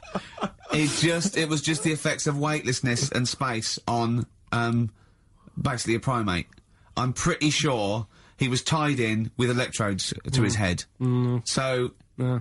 well, yeah, I'm pretty sure. I could be proved, But go on. even if that were the case, and he had learnt to press one or two very basic buttons... Definitely not. Definitely But not. even if it were the case, I'm definitely pretty certain they wouldn't have brought him back to train up Neil Armstrong. Right, definitely. Go on. Him then. going, Neil, what are you going to say when you come out there? Yeah, yeah, well, yeah. I was thinking of just saying, hello, I'm on the moon. Hello, it's made of cheese. Don't say that. Don't What say that. about? I've noticed that you got little legs, Yeah. right? But mankind stepped forward. Well, how could I put that? I was just going to say, hello, I'm on the moon, it's great to be here, wish you were here. I've got to think so Hi, better than that. Mum. Yeah, go on. Anyway, basically, he got back. They sorted him out with a nice pension. He was happy. Because of, like, the rank that he got, he was like, you know, he had loads of medals and stuff. He said, right, we'll make him a colonel. He got that. Like I say, he got a pension. How was it end? He died in 1969. He was buried with his wife. He passed away. His wife. I'm sure it just goes on to a different website Yeah. about something completely different. And Yeah, it's you're just talking like- about Buzz Aldrin. yeah. His page is missing. Oh dear. So, Well, Karl, if someone could call in, did they train Leica the dog to sort of like, you know, dock and He never re-entry? made it back, did he, like we'll They find didn't out. bother. We'll find They out next didn't week. even bother. Didn't bother to bring him They back. just sent him up there, and they didn't have technology to bring him back. And they just went, yeah, that's there. That's brilliant. Well, I can do that. Yeah. Amazing. Really? Yeah. What do you think of that, Karl? Rubbish, isn't it? Sort of brought it down a bit. But But the little monkey made a colonel. Hero. Big hero. What was he in? What craft was he in? Sputnik. just hang on a minute. He was in, Jupiter AM. Yeah. Let me see that piece of paper. Yeah, Let me check the I facts. can guarantee there's nothing there about his training other than let's hope he's not sick on the control panel when we shoot him up at 400 Gs. Oh dear. I love the fact that you think that this monkey was a high... Do you know what I mean? Do you, when you think of these things that are less in the monkey's face, do you think of the Planet of the Apes? Like they're sort of talking... sort of chimps and gorillas, and they're in tunics on horseback with snub-nosed rifles. What do you think of? Just a little monkey getting on with it. He knows his job, he knows what he's got to do, he gets on with it. Look, he's pressed the button. Watch him press the button. This takes me back. Do you remember 1965, I think it was? We're going to use him to train other DJs. That's it then. Goodbye. Thanks. Cheers. Cheers.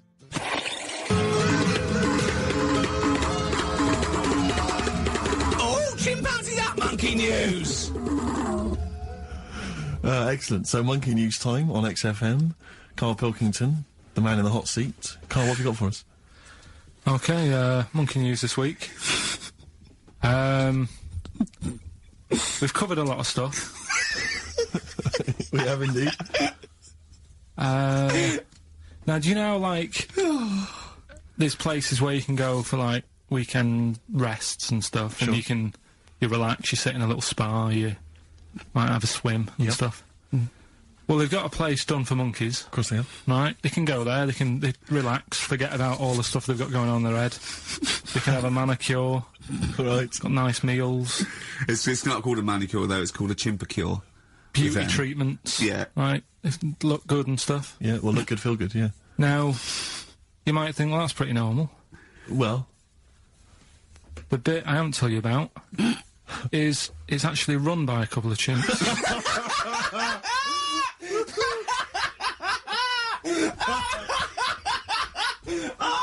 Oh, God! Oh, God! Oh, God, you're a maniac! right, Oh, for Christ! Oh. let's just...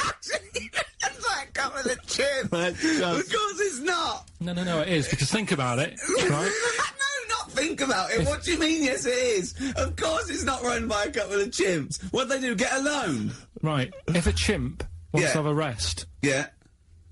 where would you go to? A place that's run by humans that don't know what chimps' needs are? No!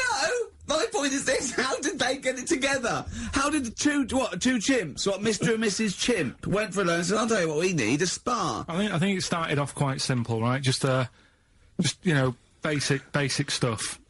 but they've expanded over time because it's become so popular. It's gone mental down there. Sure. Go! I They've all don't heard know. about it. Now, the thing is, the problem is this, right? That isn't even the top and bottom of it, right? Christ. The problem is, it's been going on and on and on, right? It's been earning a lot of money and stuff. The monkeys are happy. The monkeys that go there are loving it. They're telling friends and stuff. They're all coming to it. Now, the problem is, it's this little monkey, little man monkey and a little woman monkey, right? Yeah, Who are sort of girlfriend and boyfriend. sort of. It's an open relationship, they can play around if they Well, the want. problem is they're not married, right? Now, Trouble brewing. the lad monkey, fella monkey, he's getting quite old. Mm. And the problem is, because it's his name that's down on all the stuff. Carl, All the forms. actually, Let him I don't- finish. I'm getting scared now. Let him finish. It's his name on the business, and the problem is, his missus is kind of like, what's going to happen? Sure. What If are you he getting this? passes Where are you away. getting this from? Internet. Carl, I don't know where to start. No. This is the. Can we this just is hear the- the end? This is ridiculous.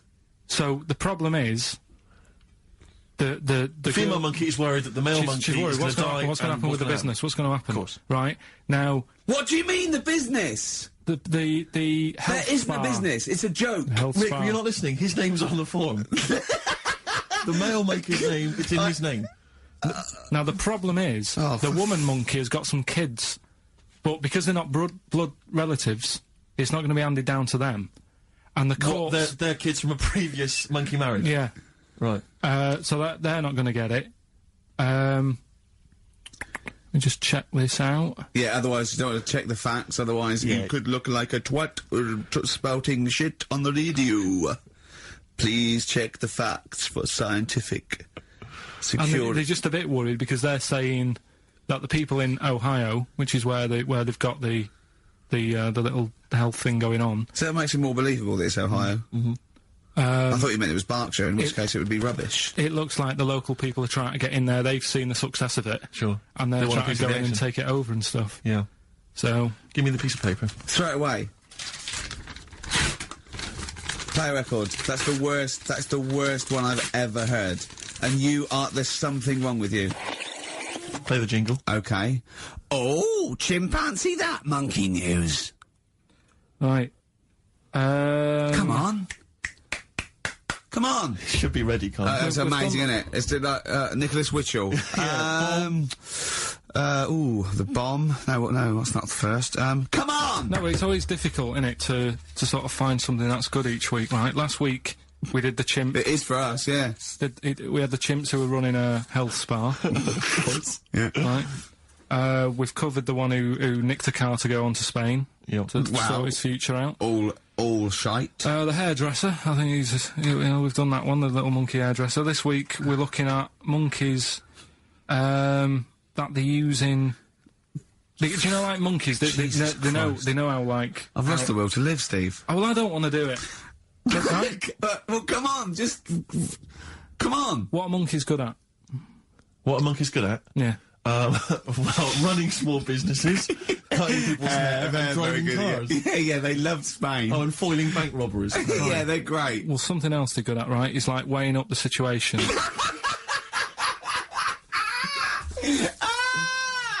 Oh, God! If you stick them in like a field with loads of like obstacles on it, right, they're good at sort of, I can get over that, and I climb over that, I'll swing from there to there, that sort of thing, right? Okay.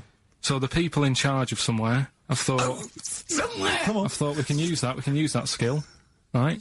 And what they've done is they've got a load of little monkeys, right? They've given them an IQ test, Yeah. and the ones that score above 80, right? Get to produce this show next week.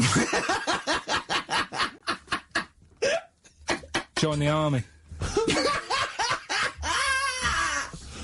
Right. How do they join the army and what do they do? They just, what they do is they set little obstacle courses up for them. They do that. They do a cross-country run. They do, the IQ cross-country test. run? Yeah. Okay. And then once they've done all that, they make them a little uniform, made to measure little uniform. Slightly longer arms, shorter legs than usual, yeah. Yeah. And, basically then they taught how to use a gun and that sort of thing. Yeah, of course they are. You're talking rubbish again. This came through literally, pretty late on, so So you've not had a chance to corroborate all the facts, as usual. just have a look. Right. It's the bit I'm looking for is, well, A, why are they doing it? Why are they doing it? Yeah. Why do we need monkeys in the army? And secondly, why are we giving them guns? I'll Yeah. just check to see if any of that I love information the is fact we answered. only let gays in recently. Yeah. Yep. Talk amongst yourselves. Yeah. Just have a look. I can't read it. There's too much pressure. But it's rubbish. Just have a... But it's rubbish. They don't get. It's the way that there are things. There are animal cores, right? There are horses. There are dolphins, sea lions. There are lots and lots of animals in the army, but they don't have to pass an obstacle test as such, and they're not taught to fire guns. We'll You've see. straight away assumed that there's going to be loads of squads of men and then just one little monkey in the middle. Like, he came second on the test. He's in, boys. What do you think, Steve? You've read it? Well, as ever, Karl, this is an arbitrary email sent by one of our listeners. You know what Ricky and I think of them.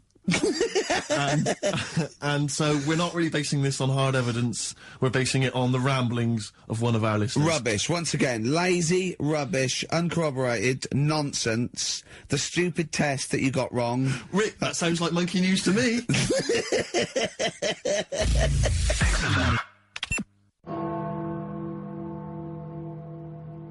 Let's cue up the jingle. Hang on. All right. Perfect. Oh, chimpanzee that monkey news. Right. Let's have a look. This one's from some woman, right? Yeah. And she was taking part in the London to Brighton bike ride, right? lovely day, weather's good and everything. What year? She's, just a couple of months ago. She's done all the training, right? Done all the training and stuff. Got a brand new bike for it, got a little puncher outfit and stuff, all set for the day, right? It's a nice day, she sets off, they all start pedalling and that on the way to Brighton, right? So she knows the route and that, got a little headphones on, cycling along. Suddenly... Right, okay, I'm gonna stop you now. If a cyclist overtakes her and it's going really fast and it's sort of hunched over, but it's got like lots of cycling gear on and a helmet and goggles and they can't tell what it is, but they just know it's like a little hairy fella who hasn't bothered shaving his legs, which is weird, isn't it? Because cyclists usually shave their legs and this bloke had really hairy legs. But and it won. They gave it the medal. It won 3 years running. They gave it the key to the city. It had its own game show. And then someone said, hold on though, this fella's all hunched over and he's only 3'5" and his arms are longer than his body. It's a chimp. If it goes anywhere near that, we're never doing it again. More monkey news next week. She's cycling So along. anyway, she's cycling along, right? And, this tricycle... I couldn't predict that. There's always one element you can never anticipate. Yeah. Got a kiddie's tricycle with a little kid on it, little hairy kid with a helmet. Okay, just go on then. The tricycle comes Whizzing past, him. strong legs, didn't they, chimps? So she's thinking that's... But didn't get a chance to see the thing. Oh yeah, couldn't quite see the cyclist. Oh God, you bald mank git. Go on. Yeah, research scientist Karl Pilkington. So anyway, she gets to the end line, right? And they got talking. That said it was a nice day, nice race and all that. He said, "Did you see a little thing on a tricycle?" Thing? Well, what, a person? Surely, just a human. Did you see that? No. Did you see that bloke on the tricycle? So anyway, turns out... Tricycle. Yeah. Well, what did you say? Thing? Well, no, there's no suspicious. I mean, why didn't you say? Did you see that fellow on a tricycle? Anyway, so it turns out... Go on. It was a chimp. You're joking! Right. Well, Christ almighty, there you go. Unbelievable, and it was a chimp all along. So anyway, right, so the woman's like... We're never doing this again. checking out the news, right? There's nothing on it. She checks out XFM Monkey News. Right, okay, I'll stop you there again. Right, if it turns out she does on the news, right, and the circus goes, we're looking for our chimp, it used to ride this tricycle, and it escaped with police chasing it. No. So she listened to XFM, see if I'd picked up on the story. Yeah, sure. I didn't have it and stuff. So she got in touch with the organisers of the London to Brighton bike ride, said, look, saw a little hairy fella. Why did she care? Because she wanted to know, she thought it was a bit odd. Well, Turns why- out it was a chimp. They weren't happy about it. Of course not. Because now the owner of the chimp wants to enter it into the Tour de France. No! Oh, God! I'm gonna die! Oh, God! In 2005. Now, a couple of questions. I trust you'll be able to answer these. Oh, God!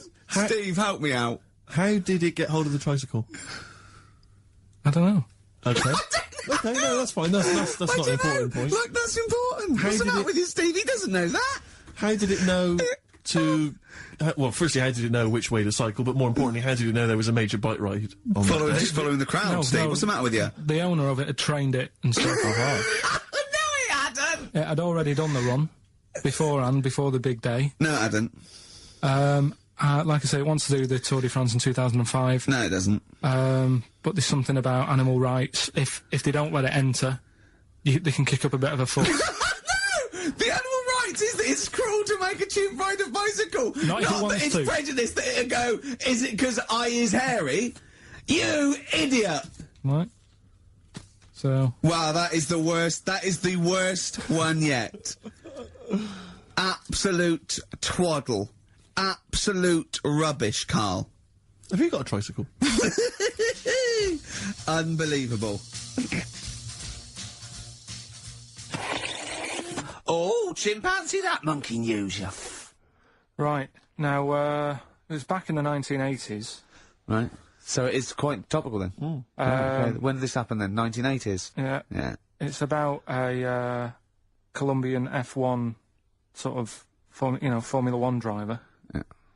Apparently these races were going on, right? And someone kept winning them. Right, okay, forget it.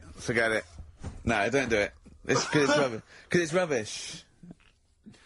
Right, so someone kept winning the races. So this human that kept winning the races. So this human being that kept winning the races, Karl, what was his name? His name is it's Jimmy something. Yeah. How tall is he? Just out of interest. No, how tall is he? Let's hear the story. Was he about 4 foot You 8? might find out if I tell you the story. Right? Go on. So anyway, he kept winning and everyone was like, oh, he's brilliant, this guy, who is he, and all that. Yeah. But his gimmick, right? Was never showing his body or face? That's right. Never You're took his joking. helmet off. You're an idiot. Never took his helmet off, right? You know the short trousers he used to wear? You know his trousers were about a foot long, but his shirts, the sleeves were really long. Anyway, right, so because he wouldn't take his helmet off... and You're an idiot. He was taking part in, like, the F3, which is like the lower ranks of Formula 1 and Just that. get to it. Just get to Everyone thought it was like a famous driver who was taking part in that. Get to being a monkey. and then Anyway, we can what go happened home. was, there was a crash one day, Yeah. and the car tipped over, everyone's like, oh... He ran up a tree? So, They suspected when he ran away with the ambulance people up a tree and started eating a banana? so the marshals ran over and the ambulance people were there and they were about to take his helmet off and the marshal was like, don't take his helmet off. Give away the secret that he's a Give monkey. away the secret and that. Yeah, chimp. Yeah. Took his helmet off. Jimmy Chimpus.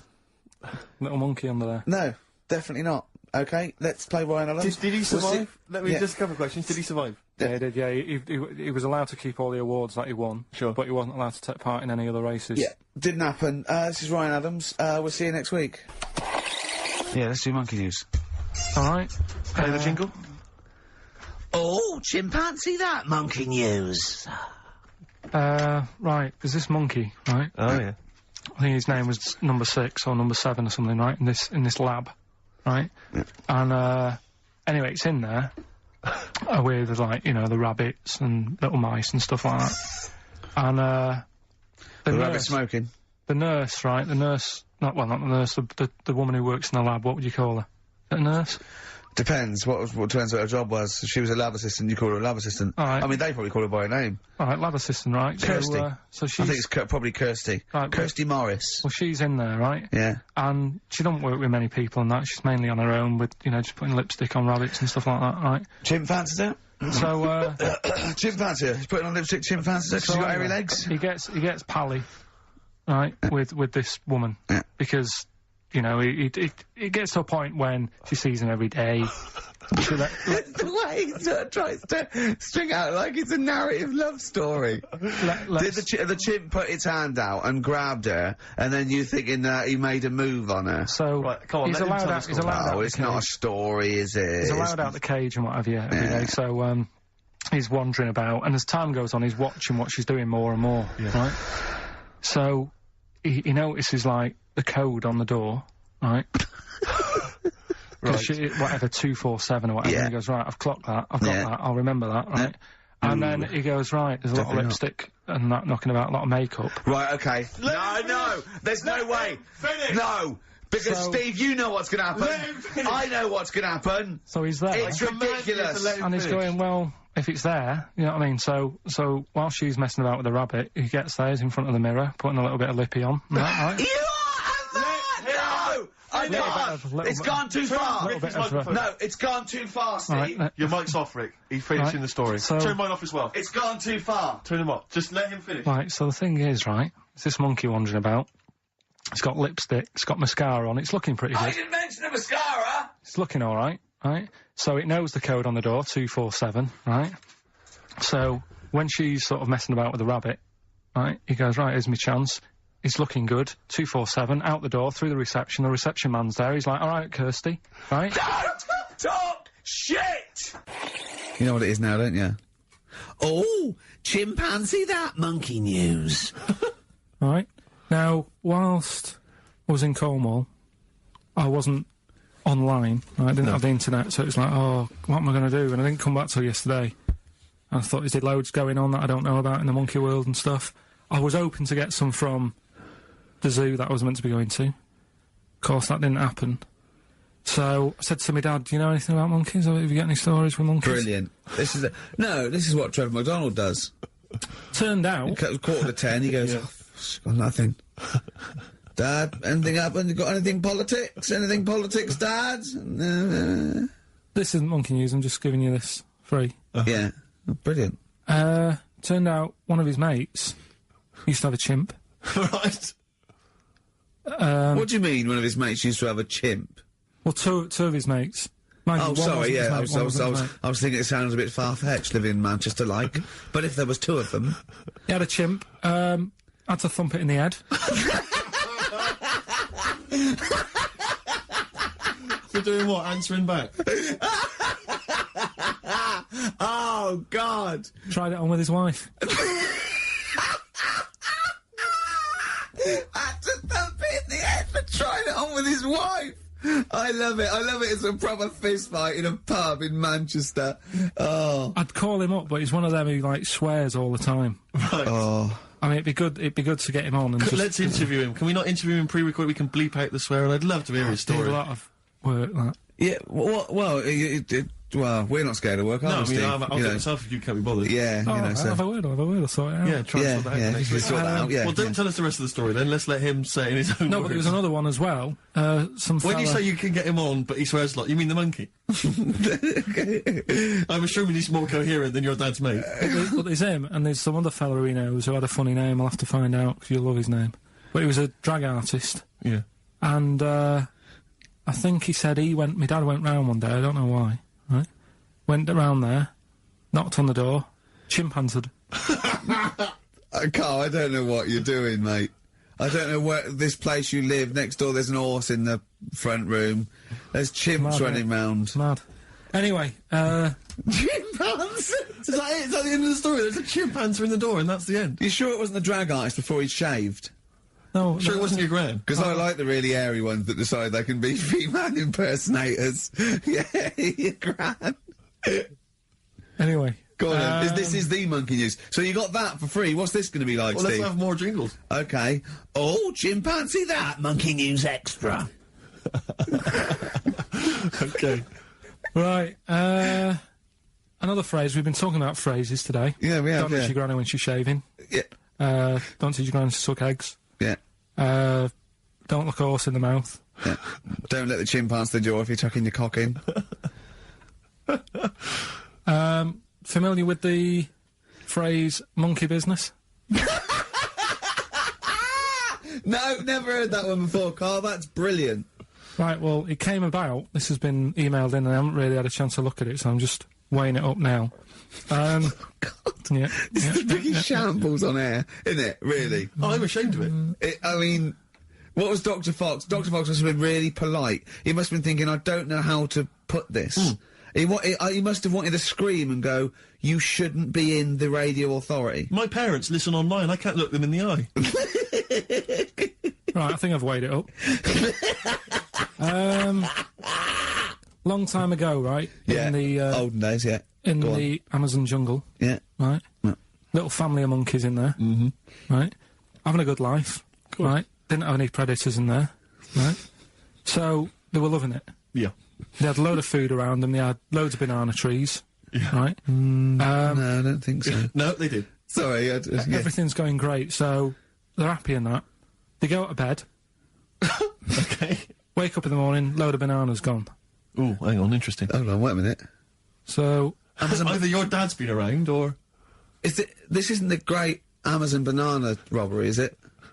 so anyway, turns out it was another load of monkeys from another part of the island, from the rough bit. From the rough bit! I love it! They went into a middle class area. they're the ones with the earrings and the leather jackets. Oh, that is brilliant! From a rough part of the island.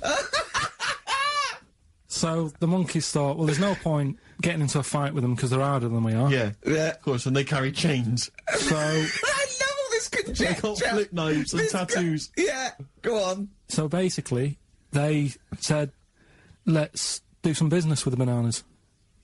Let's do some business with the bananas. This is shit! This is What are you talking about? Oh, for Christ's sake! Right, calm down, we haven't got much time left. Oh, God! What do you mean they said it? Forget it. No, don't forget it! Carl, do not press Seriously. that! Switch the record off. Switch the record off. Christ. Switch the record off, Karl. What are you talking about? What did they do? Oh. Let's do business with the bananas. Yeah. So they said, well, rather than them coming robbing them, we'll flog them. So that put a stop to it. Then the monkeys came. They didn't have money. They said, give us some, give us some bananas. And it says So what, they exchange bananas for bananas? For berries and nuts. So that's where the phrase monkey business No, it's comes from. Little business to set up. Right, there, God. Karl, you know what the time is? Bong. Monkey news. Yeah. Right. Imagine if Clever McDonald started like this. Yeah. There's been a lot of stuff going on that with monkeys. Oh, yeah. I was mentioning earlier how we're sort of making the feature grow a bit, right? So I'm thinking, I haven't told you, Steve, either. I've actually been asked to write a thing about monkeys. A poem? No, for a magazine called something Apes. Right. They want me to do like a column, 500 words About monkeys? Anything I want on monkeys, anything. What are you going to write? Don't know. Think about it. Well, give him a typewriter. I come up with Shakespeare eventually. Yeah. But You could write anyway, about that. Why didn't you write about that? The fact that you don't believe it. You don't believe that an infinite number of monkeys could type with Shakespeare. Because you reckon most of them hadn't have read Shakespeare, so they wouldn't know some of the spellings. Exactly. It wouldn't happen. You idiot. Get on with it. All right. There's been a few things, but one that springs to mind is they found a load of monkeys somewhere. Right? This is brilliant. Yeah. I mean, imagine this if this was news. Yeah. Go on. Where? Somewhere. I think it was in 17th century? it doesn't matter that bit. Right? Found a load of monkeys that are having a good chat. Go on. They're having a good chat. All right. What do They you found mean? monkeys that can talk. Yeah. They've worked out they've got about 534 different words that they're using to have a chat about. More than you. Yeah, what do they chat about then? Just things that monkeys are worrying about. Just where do you get that from? Who does your hair? You going out with her again, are you? Yeah. Oh, yeah. Have you seen that? Sorry, you can't just leave that. No. I'm just intrigued. I'm just intrigued to know what else. Is there any? No, Were I they- mean that. Were they was- discussing the humanity? Did you see that programme on Channel 5? Yeah. wasn't it? He can walk upright. Yeah. was good, But wasn't I mean, Did you what see do how mean? well Do you mean hung he they was? taught them? They taught themselves this language. Yeah. Where? Where is this? In the wild? Is this? Is it? Not sign language. It's but in some jungle somewhere. They found these monkeys. He heard some explorer was over there, cutting through the woods and that. and he heard his name, Heard and he some thought, "That's what he went. What do you want, Ronnie?" He went, "It wasn't me. I didn't say. I didn't say. Oh, it's Snodgrass. Where'd you get that gun?" Yeah, exactly. Well, it was only me and you here. Yeah. It's weird, isn't it?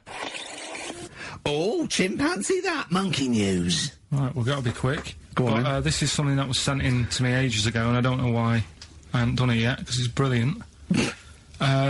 We were talking about monkeys typing, the Shakespeare theory and all that. Well, this is about a little monkey called Marty, right? Basically, it's in some science lab, right? It's in there.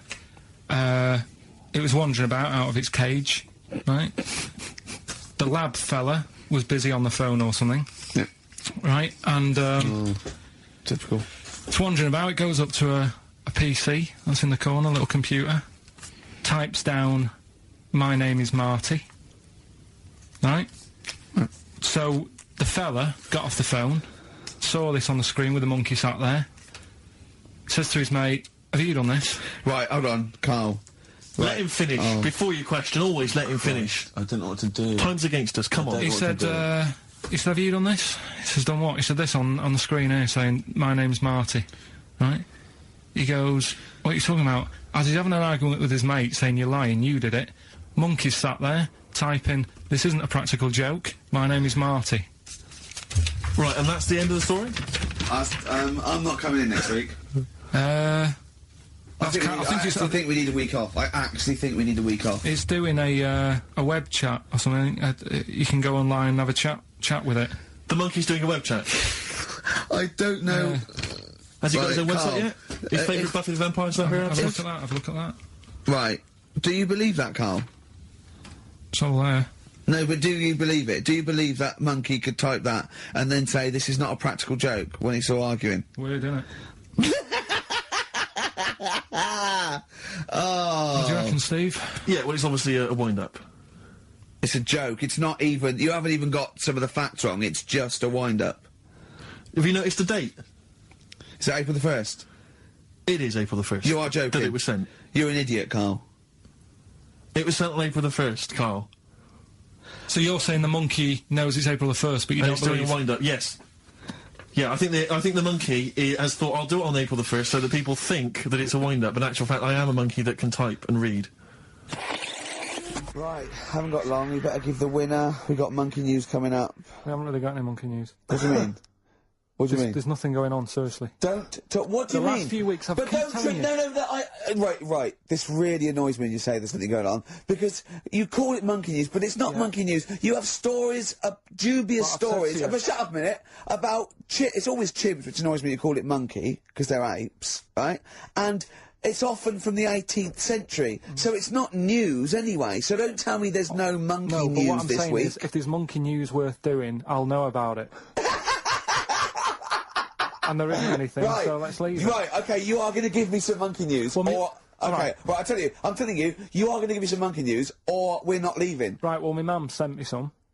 Right. I got a little letter from her doing the usual sort of stuff, telling me what she's been up to and that.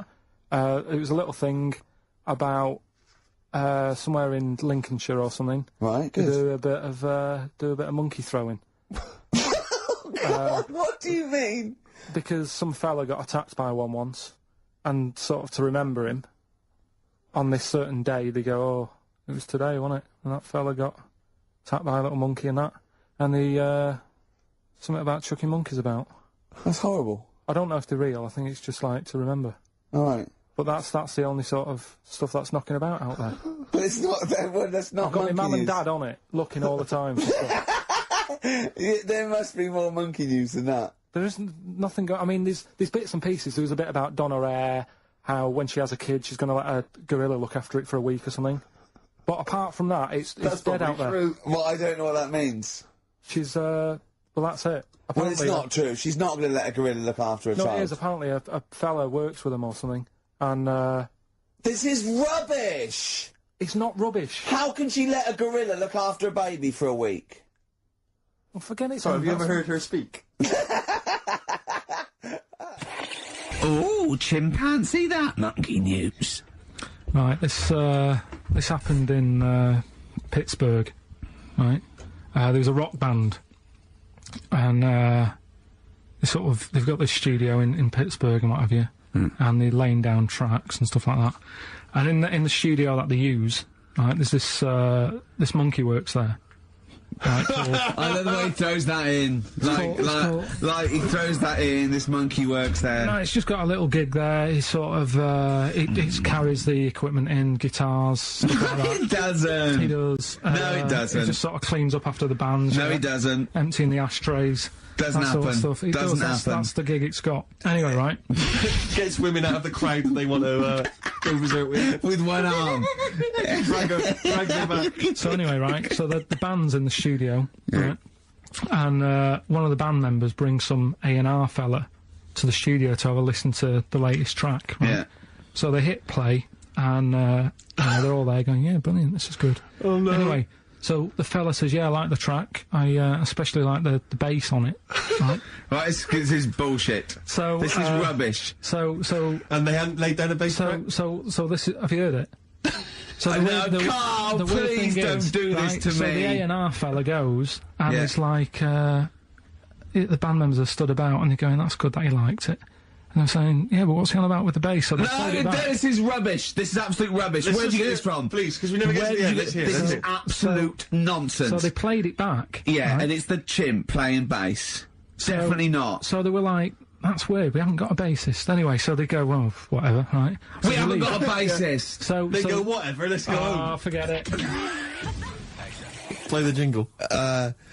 Oh, chimpanzee that monkey news. Excellent. A particularly aggressive jingle this week. Wow. Yeah, looking forward to this monkey news. Carl. Right. Come on. So, what's the name? What? We've done, Sorry, what? Brilliant. we've done a lot of monkeys who, like, got involved in crime and stuff. Yeah. Yeah. Right? We had, the one on the train station, nicking a bag. Yeah. We had the one who went Don't into a remember that bank. Who cares? Went into a bank. And walked out with the money and stuff. Yes. Right? Didn't happen either. Next. But the thing is, you never sort of found out what happened to them. If they sort of got worse, got more involved into Oh, is crime this and monkey stuff. news update? That would be amazing. Brilliant. What they found out in India is, Yeah. it's got a prison. It's just for monkeys. You mean wild animals? You mean A zoo? Yeah, a zoo or a kennel or No. something that where it's been gone mental or something. No, it's a prison. Yeah, Prison. is it? Does it have fraud cases? It's got. It's I bet mainly sort of animals that are attacked things. And it's mainly violence. I bet that's my that and theft. say it Taking again. Stuff. Theft. Say it again. Theft. Say it again. Robbing. No, let's go back to that word. We're going to keep doing it. We've got 6 Robbing. minutes. You're going to say the word right before you go to Hastings. Well, you say it. No, Well, you no, 'cause say then it you know how first. to say it. Well, all right, robbing then. It's been caught robbing. Say it again, though. Who's anyway. robbing? Who's robbing? So they've got this prison. Right? This is extraordinary. Say it again. No, you're not going to say it? Oh, go on then. So they got a prison for them, right? And there's 11 of them in there, 11 monkeys Right. that are in there for life. Because that's. I think there's one just got out on parole, right? No time off for But there's good 11. There's 11. I'll give you the bit of paper because I thought this was. Weird. Even Now, you, what- you thought it was a bit weird. Now, Carl, what are they in there for, then? Because, I mean, they're in there for life, so I'm assuming it's murder, is it? Premeditated murder? They're not crime bosses, are they? They're not... not they- into are kind they of the- prostitution and Are gambling. you sure they're not racketeering? just the pawns and the head sort of like orangutans up a tree going, remember, you don't know me. You're on your own.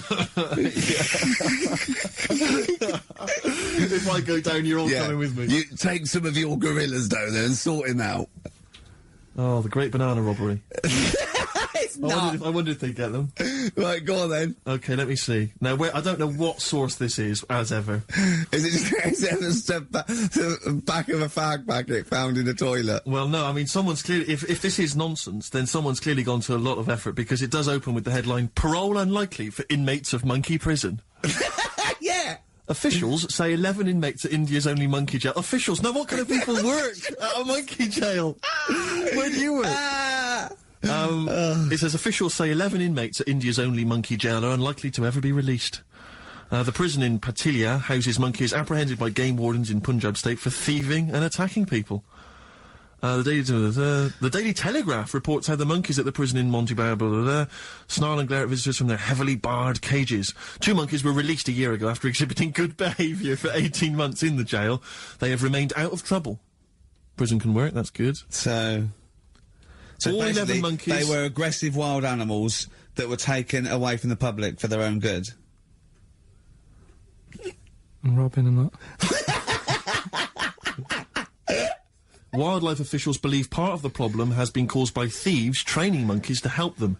Lorry drivers training monkeys as guards for vehicles, and itinerant entertainers Oh, that using is so ill-treated annoying. monkeys as and part it's of their act. it's the monkey that takes the rap. It's a shame, that, isn't That is awful. They didn't know what they were doing, did they? So there you go. What do you think of that, though, Carl? What would if you could visit them, like Lord Longford or something? What would you say to them? You go there and you get a visit a week or something, you know. So can you get us a video? Alright.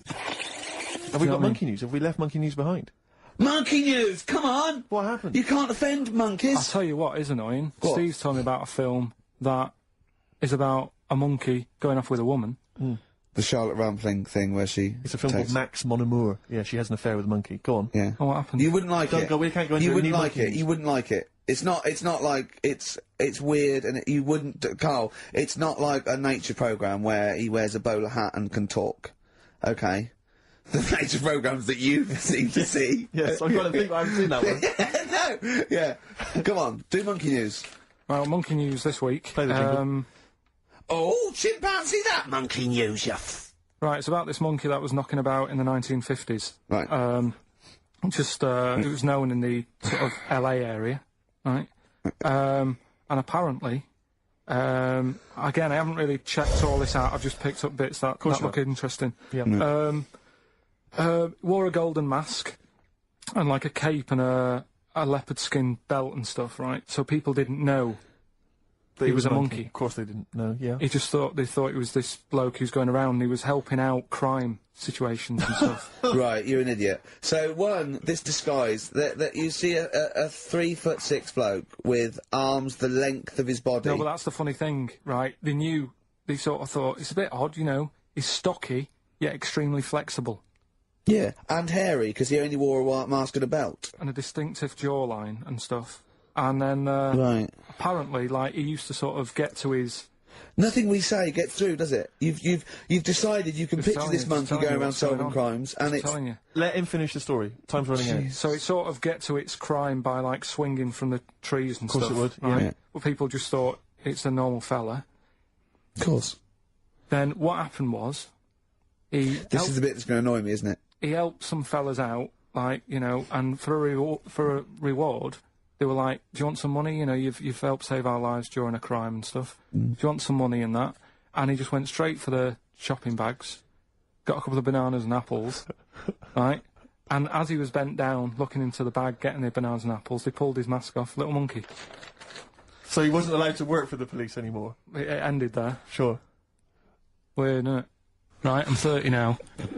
I can only remember being off 2 times. Oh, his memory's going as well. You had some time off. And both of them were when I was at school. School? What's school? One when it was windy. Why did you have time off? Because it was windy. But to be honest, Carl, that lasted for 7 years. Your time off at school. Why did you have time off? Because it was windy. Were you windy, or was it windy outside? No, it was like when... Your auntie wasn't out the window, was she? When the winds were bad in the 70s, and my mum said, oh... Was it? Whoa. What? I remember space operas and flares. I don't remember the winds being bad in the 70s. Well, my mum just said, you might get blown into the road, so don't... She had so much faith in you, didn't she? As a human being. Is that why she got fired from the pie shop? I'm not coming in today, I might get blown into the road. Oh, God. The funny thing it was, right, Steve, they had this thing going at school, because a lot of people used to wag it back then. Used to what? Wag it, sort of not go in. Right. Right? And, they sort of tried to make it interesting for you by giving you An education. a certificate if you did a full week. Reward for the rest of your life with yeah. achievement. That sort of carrot. And also, like, let you go home at 3 o'clock on a Friday, Right. if you'd done a full week and that. Yeah.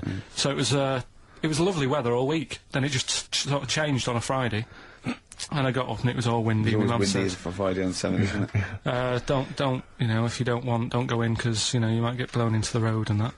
So I said, all right, then I'll stay off. And, so why did she told you to hold on to a fence or walk you there? What's this? Don't go out. Immediately give up. I love this getting blown into the road. Is that based on your cats that kept getting blown into the road? Well, so I got to school on the Monday, right? And the teacher said, Took you a right, long time. today, to punish you, you're the only one who wrecked the whole week, right? Everyone else came in, you didn't. So everyone else is going home at 3 o'clock today, but you're not. Brilliant. Serves you right, and I wasn't bothered though, it was great, because I said, well, you'll have to stay with me, won't you?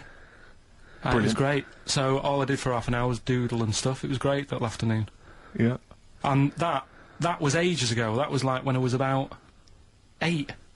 And that's one of the times I was off ill. Yeah. So it was, But that wasn't even ill, that was wind. Yeah. Yeah. So, Yeah. So I'm growing up on this estate, and there was this woman about 4 houses down, right, who's a bit rough.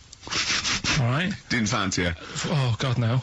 right? But she had a Why? baby. Well, tell me about her first. I'm interested in this woman. Why was she? It was a very... She looked like a man in a dress. I mean, I didn't grow up in a posh house or anything. And I'm not saying that if you live in a bit of a rough house, you're a bad person. What did she look like? But anyone can Tattoos? clean up. Looked like Tony Green with a fag on. They didn't clean up much, right? Oh. Which, even if you've not got a lot of money, you can still try and make the place look nice. Yeah. Right? But she didn't, and a kid used to take a horse into the house. Sorry. Whoa, Neddy. What do you mean a kid used to take a horse into the house? Where did he get a horse? Must have nicked it from somewhere. Must have gone. So you've seen a horse in it? No. What, is that from outside the saloon round the corner? Yeah, was it just tied up with a bit of Right? Oh, that's great. Did Big Jake come looking for it? I'd been out. Oh. No, sorry, let me get this. This was before the lynching stopped or after. Where did he get a horse from? What do you mean he must have nicked it? His mum said, where'd you get that from? I bought it. All right then, but keep it out of the kitchen. I don't want you going Catlin rustling. Where did he get a horse from, Karl? And how long did he have it for? Was he leading it or riding it? Mum, open the door, I can't stop! I can't stop it. Open the patio door as well. Looks like we got us a runaway. What do you mean? I don't know, but the thing is, they couldn't afford to buy one because they're not cheap. So I'm just guessing. Maybe that's wrong of me. But I think... He had a horse? Yeah, right. So that's why the family didn't have any money. They'd spend it on the horse. No, I don't think, that's what I'm saying. I don't think they would have bought it. So anyway... Yeah, it's wise to whisper, Karl, in case they're listening. Yeah, and they could be in the room next door. It's not buying it, it's keeping it as well. Oh, so I was like in the car with my dad coming into the avenue, and you used to have to drive down it to turn round. And you know, sort of go back to our house. You had the traditional method of transport. Yeah. And the horse was in the lounge. Reading a paper. Just like walking around. Oh God! What? And when I was doing, I tried to earn myself some money once by flogging little flowers in plastic cups. What? This is genius. It just keeps coming. What do you mean you tried to flog little flowers? What do you mean? Wait. Let's play a record. Let's play a record and come back to this, because it's always going to just unravel and unravel. It's going to go for hours. Let's play a track, deeper and deeper. It's like an onion, isn't it? We've created a whole world here where there's a man living with a horse. Just walking around the lounge. I come from the West Country. I've never heard anything like that. I just think of a big sort of like orange carpet and a rediffusion telly and this horse going, I'm fed up in here. Exactly. This is really... I am not taking the rubbish out again. Yeah. Right, play a record. Let's have Velvet Underground. We've got that lined up. Oh, yeah, the classic from the first album, I'm Waiting for the Man. Let's come back to the horse in a second. Little flowers in pots. What do you mean?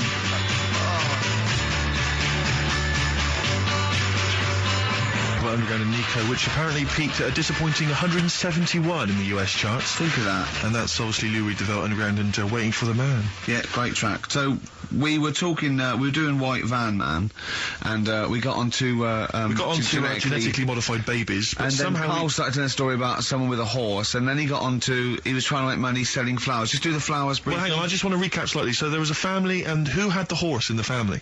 It was... Because you lived on an estate in Manchester. The mother was a right pig, apparently. Well, I don't know whether that's relevant. You don't need to go that far. But what I'm trying to do is, like, make a picture for you so you understand. What did she look like? Who did she look like? Bit of a... and no disrespect to her. Bit like Pauline Quirk. Quirky, yeah. Right? Okay, I knew you were going to say that. Yeah. I knew it was going to be Pauline. Did she have any tats? I've never got that close to her. Okay, all right. So who had the horse? Was this her son or her husband? No, her daughter. Her daughter had stolen a horse? Yeah, from, I don't know where, there was I think it was some stables down the road or something. And they kept the horse in the house with them? They kept it in the house. Did they didn't get have caught? it for long. No. Sorry, and you said you were in the house one day and you saw the horse in there? What happened was, I was, they did this thing at school about raising money for charity, right? For some local charity. And they said you can do anything to raise money, and they came out with all these ideas, and I thought, that's good. What was the charity? Well, I don't know, I thought, forget the charity. Yeah, that's just a good money making overweight. So, you're a charity. So I asked my mum for some, because she used to have a lot of flowers around the house. Sure. I said, can I just take some snippings off them? And I'll go and buy some plastic cups. And got some soil out of the garden, planted the bits of plants in them. Yeah. Got a tray. Yeah. Had about 25 plants on it, selling them for 25 pence each. Excellent. Did you sell any? Yeah, so loads. Did you just cut? You didn't just cut them and stick them in the Yeah, soil? they wouldn't have survived. But I think people sort of thought, well, good on him for trying. But anyway, so I went round to theirs, because I thought their house could do with a bit of colour and stuff. Yeah. So it's a bit rough. So as I went... The horse went, thank God for that breakfast. They've been feeding me kitty cat. So I got up to the door, and they opened the door, and it was one of them houses where no carpet. Yeah. A horse in the living room. You know. We've all been there. And the horse was walking around the living room. I looked quite happy and everything, because... I always say that about animals. Black Beauty was on. Yeah. Well, think about it, right? If you were a horse, where would you rather be? In a little wooden hut with a load of hay, or in like a house with a central heating, 3-piece suite and a telly and that? Telly and that. No, but I was saying this the other day. And an Atari, right? Yeah, I didn't go to school much because my mum and dad had a caravan. Right. And No need, is there? No need when you've got that sort of fun at home. I used to just go away for weeks. Really? Yeah. Is that true? Yeah, honestly. Where'd you used to go? Port Maddock. But And so you didn't go to school much? No, I did, but not as much as everyone else. no. How many holidays were your parents having? What loads. was their income that they could... No, my dad used to work nights, and he used to travel back, because to Manchester from Wales it wasn't that far. And he used Manchester to Wales? He used to do 4 on and 4 off, so me and my mum were like loving it. But what Port Meredith? Port Maddock. Port Maddock. Down the road from Port Merion, where they filmed The Prisoner. Right. Oh, so that's cleared up for me. Location-wise. So what did you do then? You were in this little 2-berth caravan on the back of a Cortina estate. Right. Well, what was it? What was the car? I want the... what was Granada, Ford Granada. Ford Granada. What are we talking? 1980... Yeah, 82, 83, 80, right? 84, 85. Okay. Those years. And you in the car down there, park up. Yeah. What was it? What was Port Meredith? Port Maddock. Port Maddock. I remember Ruth. It's just, Oh, yeah. it's just a holiday camp, Yeah. and had an arcade and a beach. I was loving it. Yeah. But so of the 52 weeks of the year, let's assume, I don't know how many weeks you take off normally for holidays anyway. Let's just say, I don't know, you go to school 45 weeks of the year maybe? Generally, most kids? Nah. Bit less. Bit less than About that. 42. How many weeks would you say you actually spent in school? Well, how many weeks do you have off for summer? Well, we'll work that out. That's what About I mean. 6 off for summer, about 3 for Easter, about 3 for Christmas. Put it this way, I'm surprised I'm not Welsh, to be honest. Right. Because I was there more than I was in Manchester. Did the school authority not come and check you out? No, they didn't. Didn't get Manchester, I suppose they didn't care, do they? Not really. Yeah. They're lucky you turned up at all. What did you just turn up for the last day when you could take in your best toy? Did you know that when you could take in any game? Just play with everyone else's. Why, I break my stuff. Sure. Yeah. Yeah. No, that's a Well, good this point. answers a lot. This does answer a lot. The fact that you spent most of your time on the beach as a kid. Teachers were no good at my school. We were talking about it yesterday. About So you were teaching them a lesson by going off for the summer. Yeah. And did you go to university? No. No. Did you go to sixth form or college? No. When did you leave school? When I was about 15. Right. What, you just went on holiday and didn't come back? I just got a job early, didn't I? Cause Where was it? Port Maddock? Getting there. No, I was a printer. BM Print in Trafford Park. Have you ever seen, like, a bald pet? No. It's weird. What do you mean? Because my mum, we had a cat. We used to get through loads of cats because we lived on Oh, God, it started early today, innit? What do you mean? It's only 10 past 1. What are you doing? No, Running a restaurant? We lived on. Oh, God, what do you mean? No, we lived on like a main road. Oh, yeah. Right? So Yeah. we used to get through a lot of them. My dad It was kept their saying, risk. stop wasting money. It's not good. Stop wasting money, not wasting cats. Right. So anyway, we had this cat that was ill all the time, and It's just bag of nerves, probably. Yeah, Malingra. Yeah, I'm terrified. I'm going to which house? Rome. Oh, God, bloody hell. Rome. Don't let me go to the Pilkington. and it, for some reason, it kept being sick all the time. Right? Yeah, that is nerves. That's definitely nerves. So my mum thought, oh, I've had enough of this, and she shaved it. Whoa. Whoa. Now, I know you're not vets in your family, but what correlation did your mum think there was between you being sick and shaving it? Because it kept being sick, and it was a pain to wash, because it kept getting So caught she up. wanted a dry wipe cat. So, Why didn't you just varnish it? What? It's weird. It's weird. Though. So now he's cold and sick. No, but not all of it. She left sort of the back half, but sort of from its waist, sort of. I love that shaving because it's sick on itself. And it was the weirdest looking thing. I mean, normally I like cats. I'm always like giving yours a stroke on the head and that. Yeah. But as soon as she did that, it was like, oh. Yeah. Can't touch it. And then. So now it's sick, cold, and hated. Yeah. I love. Karl. It must have, I mean, the other cats must have been taking the mick out of it constantly. It's just making things worse. Did it get, I'm hoping that it got run over and was put out of its misery. No, I think it got alright, that one. Or is that the... Yeah, it did get run over. It did. Oh, God. Oh. Oh, dear. How many cats do you say you've got through? I'd say whilst I was living at home, I mean, it's still on the increase even though I'm not there. So, whilst I was there, probably 5. God. Wow. Oh. Yeah. And were you upset each time, or you just got used to it? It's one of them things, isn't it? Like I've said before, when you first see something, it's a bit of a shock. Do you know what I mean? It's like the Elephant Man or whatever. Yeah. First time you see him, it's that sort of, oh, look at that. Did I tell you the time when the doctor said I was going to die? All right, keep talking.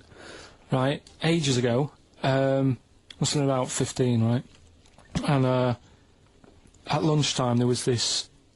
We used to have a choice of stuff to do at lunchtime, right? We used to have like a burger place that had an arcade machine in it, right? So we used to go there and play on that and have a burger.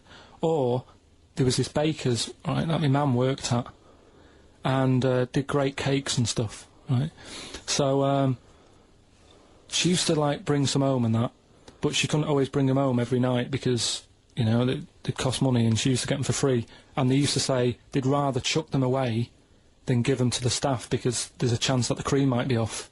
Right. Right, so they used to chuck them round the back. So I used to go round the back with my mate and eat a load. Brilliant. Scavenging, eating out of bins. No, it wasn't out of bins, they were still in trays, but they just stacked them up near the bins, right? So this got out, I mean, it used to be a chocker. Once the school found out, everybody used to go there, and it'd be like, well, have a cake. The headmaster crawling through, fighting the kids off. Right, so I'd have, you know, you'd just eat, I don't know, 6 jam donuts or something, and then you'd spend your dinner money on the arcade machine. Brilliant. Right? So it was a good afternoon, really, right? So you'd do that, and this one day I must have had 6 or 7 jam donuts, a few Congress tarts. What's a Congress tart? I love them, it's I can't get them in London, right? So I'd have some of them. And if anyone maybe can get a Congress tart for Karl in London, please let him know. So anyway, this day, that was just a normal day. Do you know what I mean? You'd once, twice a week, you'd have a load of cake. In your life, yeah. Yeah, that's So all anyway- day in your life. Were the frog boys there with the webbed hands and the big heads? So- and the horse in the settee? Yeah. But the day after one of these days, I had really bad cramp in my belly. Right? I was like in agony, could hardly walk. So I said to my mum, "Oh." You could hardly stagger to the free cakes. So I was in absolute agony. I said, I don't like doctors, but you'll have to get a doctor in because I don't know what it is. I can't walk. She gets the doctor round.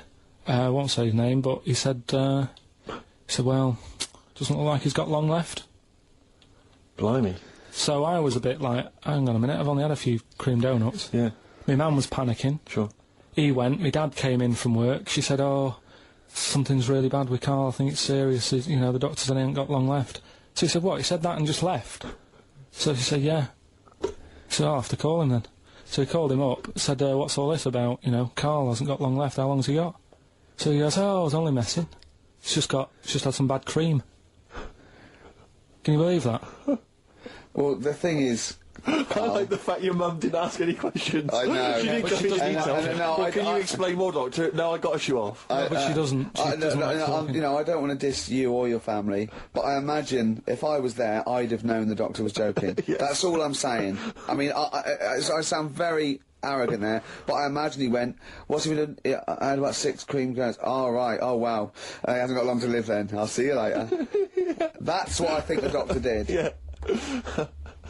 Just like the idea your mum just let him go. Yeah. Terrified, thinking, well, Yeah. I'm not going to probe him. He's that's it then. Dad comes in. Hi, honey, I'm home. Anything happened? The doctor said Karl's going to die and then left. Go on. watching a programme yesterday, and it was about these Japanese snow monkeys. And it was all about how animals learn things that aren't instinctive, particularly sort of primates, because they see other people doing it, and they start a culture. And they can pinpoint when one monkey first went down and got in the hot water springs and stayed there because it was hot, and the others copied them, and now it's part of almost a culture, you know, that won't be handed on because it's not instinctive, but has to be learnt each time. And, you know, and they groom as normal, like other monkeys, right? But they're really intelligent, and obviously the reason they groom other people, other monkeys, is because they eat the mites. But also the monkeys have learned they like being groomed. Okay, so they showed this one monkey. It went to a deer, okay, and it was grooming this deer to get its mite off it, right? But then it didn't eat it. It held it in its hand. It went over to a monkey, put the mite on itself to show the monkey it had a mite, and got a free grooming. That's extraordinary. That's extraordinary. That is because it gave up the food, knowing that if you put one there, this monkey would look for mites on it, and it would get a free grooming, and it was like having a little massage. What do you think of that? It's not bad. I've got some better stuff coming up later. On Monkey News, on the official. Yeah, do you see what mine though? Mine's true. I mean, that's an interesting and extraordinary. It actually happened. It's social behaviour amongst primates. So I saw it. It was, you know. Did it rob a bank, Rick, at any time? It didn't rob a bank, and it didn't open a hairdresser's. So that's what you're letting. That's what you're letting yourself down. It's not quite good enough, is it? My Monkey News. No, I got some. See the difference where I named the species, explained it slightly, told you an interesting fact, as opposed to there's this monkey, right? And look at him looking at you. Yeah, he's not interested, Rick. Can I tell you now? Can I try and describe for people the face that Karl has? I'll tell you what it's like. It's like if you draw some eyes, a nose, and a mouth on a balloon, and then inflate it to about half full. That's what Karl's face looks like. That's what his head looks like. It looks like a face you've drawn on a balloon. Very small, the rest of the head huge. It's just that today I'm a bit tired, right? That's one thing. Why are you a bit tired? I just haven't been sleeping, right? Why not? I don't know. I've got a lot going on in my head. Oh, if this would be like The Simpsons, if we could actually look in there, there would be two monkeys grooming now. Plus, you've been talking about, like, stuff that I can't relate to and that, so I'm... What, writing poetry? Like what? Reading books? Yeah, doing poetry and stuff. I never did any of that. What did you do? Well, at school they didn't bother. They tried to get us to write more, right? Right. By, giving you a pen? Well, they used to give us these school diaries. Yeah. Little red book. And it was a way that they kept an eye on what you were doing out of school hours. Right. So some kids would write down, you know... Stole a bike. Yeah, burn a house down. Yeah. But when I was at school, around that sort of 12 age, I didn't get up to much. You have no money, there's nothing you can do. So every night it was the same thing. I'd get home, and I'd have to go to the shop, right, and get some potatoes and some bread every night, right. And I kept taking this into school. Sorry, what was it, Dublin in the 17th century? Yeah. What do you mean every day you went to the shops and got potatoes and bread?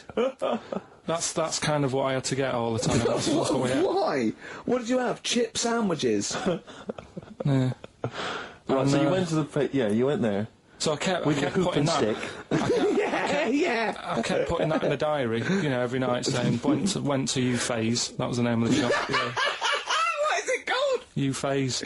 What is it, you or you? Like H-U-G-H. Phase. H-U-G-H, yeah. Oh, that was his name? U-Phase, right? Right. Used to go there, get the potatoes and Bread and that. I love the fact someone who's named a shop after themselves. I'm not going to say what we sell. It's named after me or nothing, or I'm not opening. Mainly potatoes and bread. White sliced loaves, King Edward's. And the teacher used to always say, just write something different in there, make something up. Because, like, you know, Monday, Tuesday, all the way through to Friday, every night, it was just, went to U-Phase. So you sort of... You Are you sure it wasn't an advert? Sure he wasn't paying you to say, get my name in the book? Yeah. The only time that it changed, and she said, oh, that's made it a bit more interesting, was when it was my birthday and I had to buy a cake. Potatoes and a cake. And she said, oh, that's good. Yeah. That was my 13th birthday. My mum said, I got home from school, she said, oh, you're 13 today. Teenager, big turnover. Go and get a cake. That's your experience of writing? No, what? Well, no, kind that's of, your yeah. experience of your 13th birthday. Oh, by the way, you're 13 today, go and get a cake. Yeah. Brilliant. Big surprise? Was it a big surprise? yeah, that is brilliant. I love it. That's the only sort of writing. What, and they never asked you to write essays or stories? Did you anything? never write a story or a poem or a... The stories I did earlier on were, you know, you made them up, but it was that thing that I'd always end them with, and an alarm went off and it was all a dream. Every single one of them. Yeah. But they didn't, I mean, it was a bit of a... I bought some potatoes and some bread, then I woke up and it was all a dream. No. Then I went to shops and bought some potatoes and bread. But did you ever do anything that write about an adventure when you were a spaceman, or you were in, you know, you were a cowboy, or... No? All the teachers, like, had scams going on, so, like, in English, right, you'd go in there, and the teacher would say, right, what we're doing today is, got a load of brochures from Thomson, but they say, like, 1983 on the front, so I've got a load of stickers here that say 1984, let's see how many you can do in half an hour. You are joking. Did you go to school with Oliver Twist? Sorry, you are joking. I'm not, that's what they did. So the teacher must have been getting, like, a freebie or something for helping them out. Is this... Honestly, yeah, that's what it was. That is fantastic.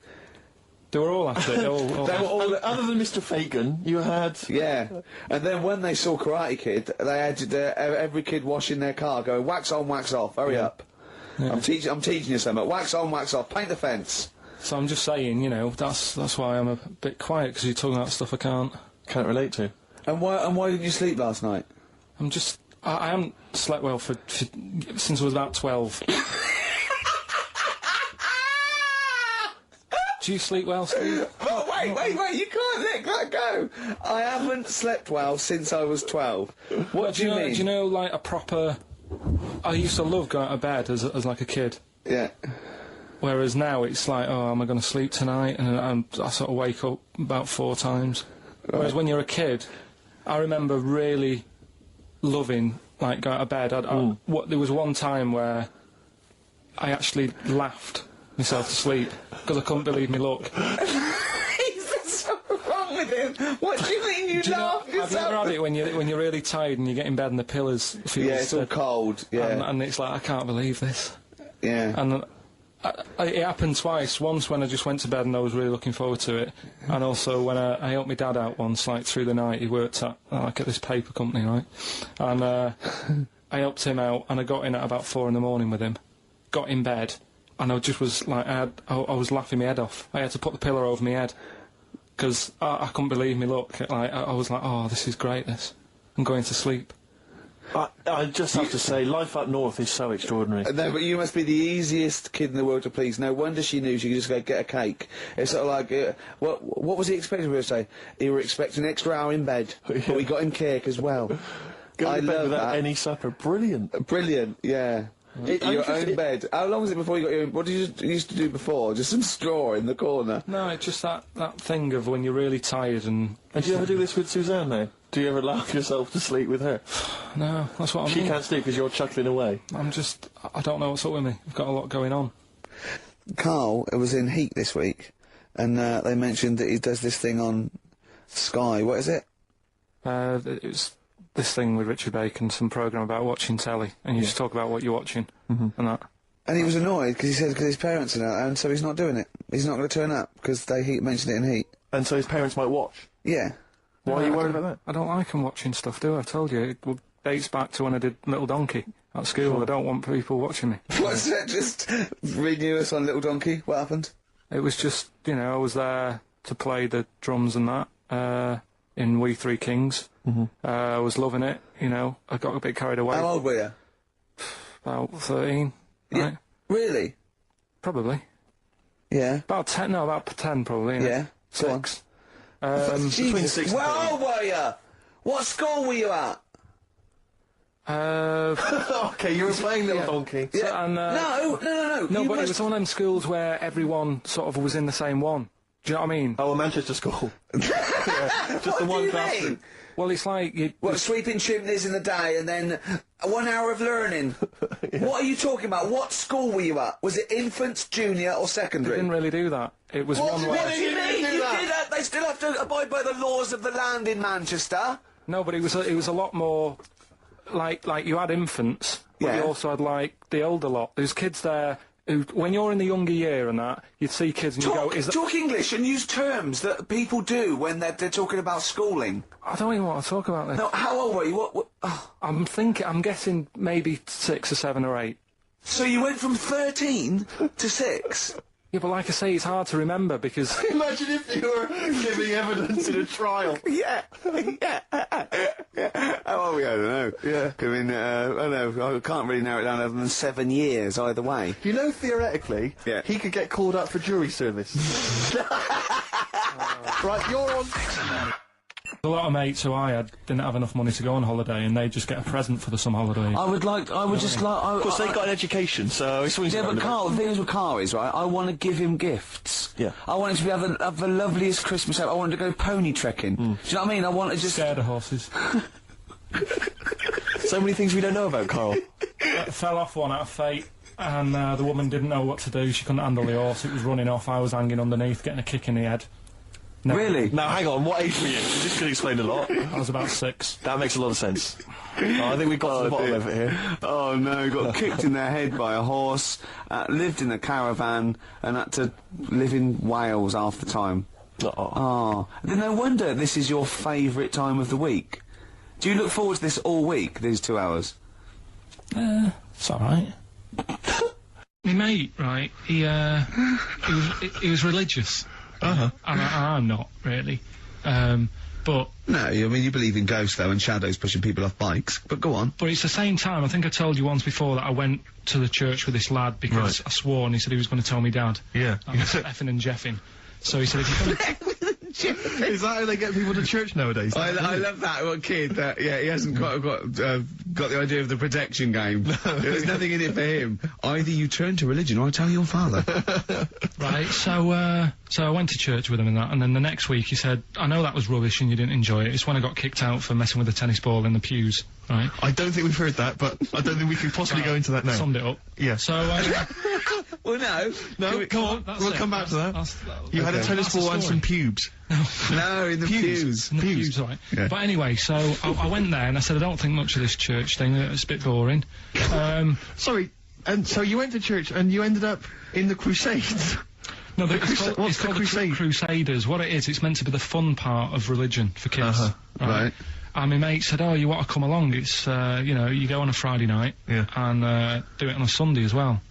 Brilliant. Right, so I went on the Friday night, it was brilliant. They had Sabutio, played table tennis in this dead big old house. And what do they do at the end? Say, I hope you enjoy yourself. Remember, God gave you all this. Well, it's sort of, you know, enjoy the simple things in life. You don't need computer games. You can play table tennis and that, and talk with your friends. Yeah. And blah, blah, blah.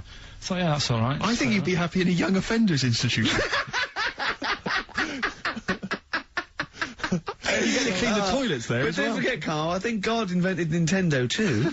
Right. Well, anyway, so that was all right. I loved it on the Friday. Yeah. And my mate said if you go for 4 weeks in a row without missing a day, Yeah. you get a free badge. And, I was And like, salvation. Oh, I don't like all this sort of being stuck in stuff. Do you know what I mean? Right. That's putting my head in Yeah, about then it gets school. right down. Do you Yeah. know what I mean? It's like, oh, every day. Yeah. Right, so, anyway, so you've got to come again on Sunday, so I thought, well, we'll have another game of table tennis, it'll be alright. Yeah.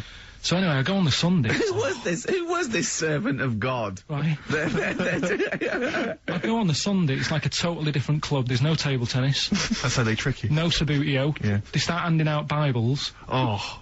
and It's I like a was like, timeshare hang on a minute, right? They trick you.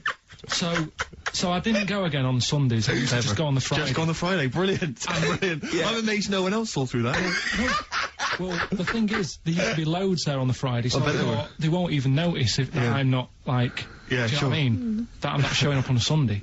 So anyway, carried on, it was Just brilliant. this kid in the vicar? Oh, I love that. You got one over on the church. So I was loving it, right, playing table tennis and that, Yeah, and then on a Sunday, they found out where I live, and the head fella started coming round, knocking on the door. God. He's everywhere, Rick. Why did he knock? The fella, Politeness. the fella who like ran the club, he started coming round, knocking on the door.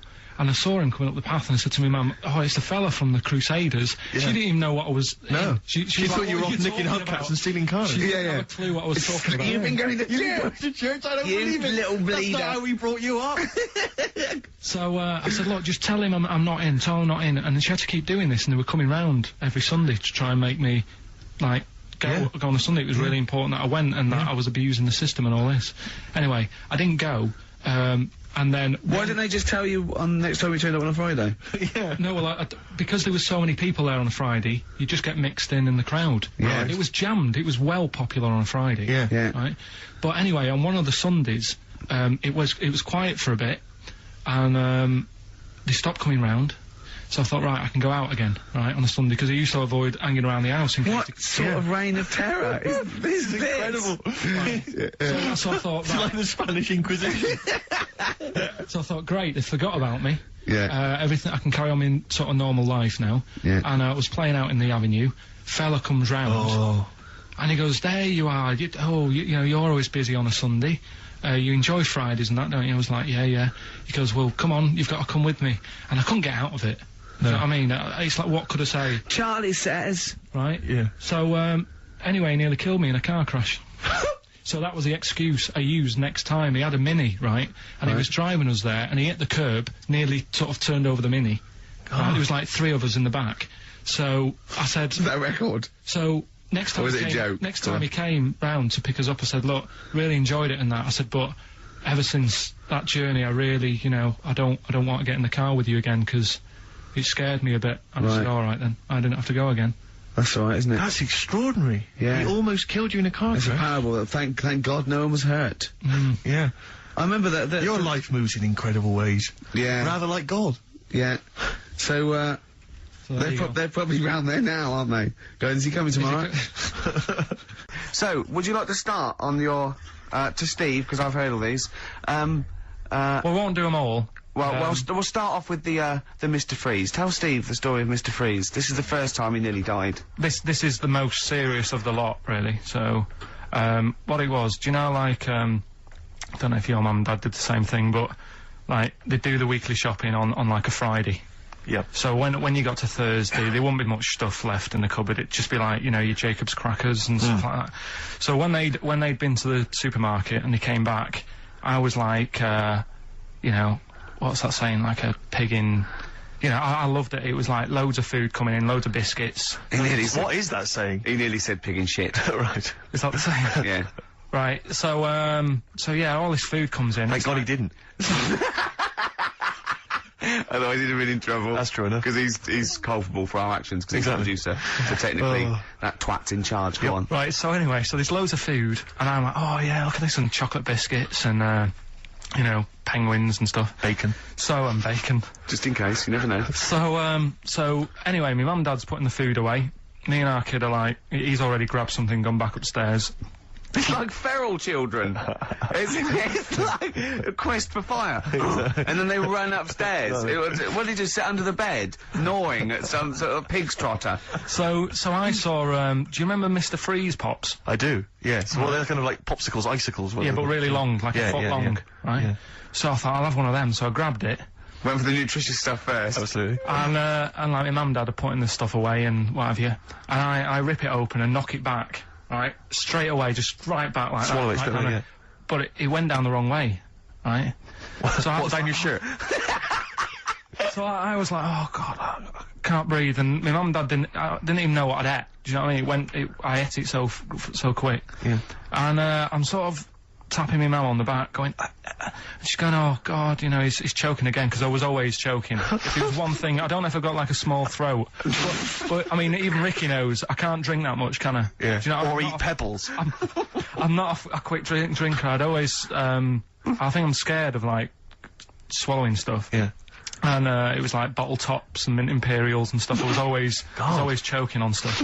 Oh, jeez. So anyway, she's going, oh God, what's he picked up on it now? Drop it! So- And she hit his nose with a stick. So I was going, oh, I'm choking. At this point, my dad had like, I think he'd put his share away, you know, his food away, and he'd gone. His share! I love it! Yeah. He'd gone to watch like Winner Takes All or whatever in a lounge, and I was in the kitchen, and I was starting to like I didn't care anymore. Do you know what I mean? I just got to that point where I wasn't struggling anymore. You just thought, I'm done I just was like falling to the ground. And my mum's going, you know, get in here, I think it's serious. And my dad comes in and sort of starts shouting at me, saying that's what you get for being greedy.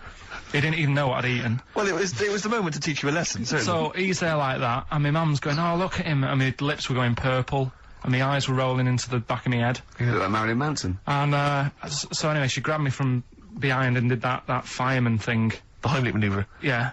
And, you know, winded me, and it came up, and I was alright. What, the whole popsicle came flying back out? You see, that's what I don't understand, because there was nothing there. No, just a little bit. No, it swells up, doesn't it? Because it irritated it. So it went down your, this sort of like your epiglottis. It went down the wrong way, like it went into your air canal instead of your throat, and it sort of spasms, and that's the fear. You just got to calm it down and relax. So in time, I would have been alright. Yeah, anyway. you don't. Well, no, you might have. So that's so that's hang on. one. So, but No, but the weird thing is, like, for like 3 days after that, I felt like a sort of special person. I went to school. I'll say nothing. I did full days. A special needs person. Yeah. I went to school the next 3 days after that. I didn't like wag it or anything. I did full days. I love that. 3 days, turn over a leaf. Yeah, exactly. After 3 days, you thought, screw it. Yeah, did a quick history exam. But have you ever had that where you've like felt like I've been given another chance here? Right, next That was one. weird. That's popsicle. That's popsicle hell. We'll call that. Right, next one. Which one's the next one? Oh, what about your paper round?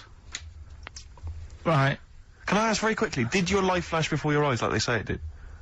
No, I just sort of went really calm and like, I'm ready for this now. Right. I wasn't bothered, do you know what I mean? You had wasn't no scared. regrets? No. It was weird. It was really weird. Yeah. But anyway, the paper round one. Paper round, I'd still say it's the best job I've ever had.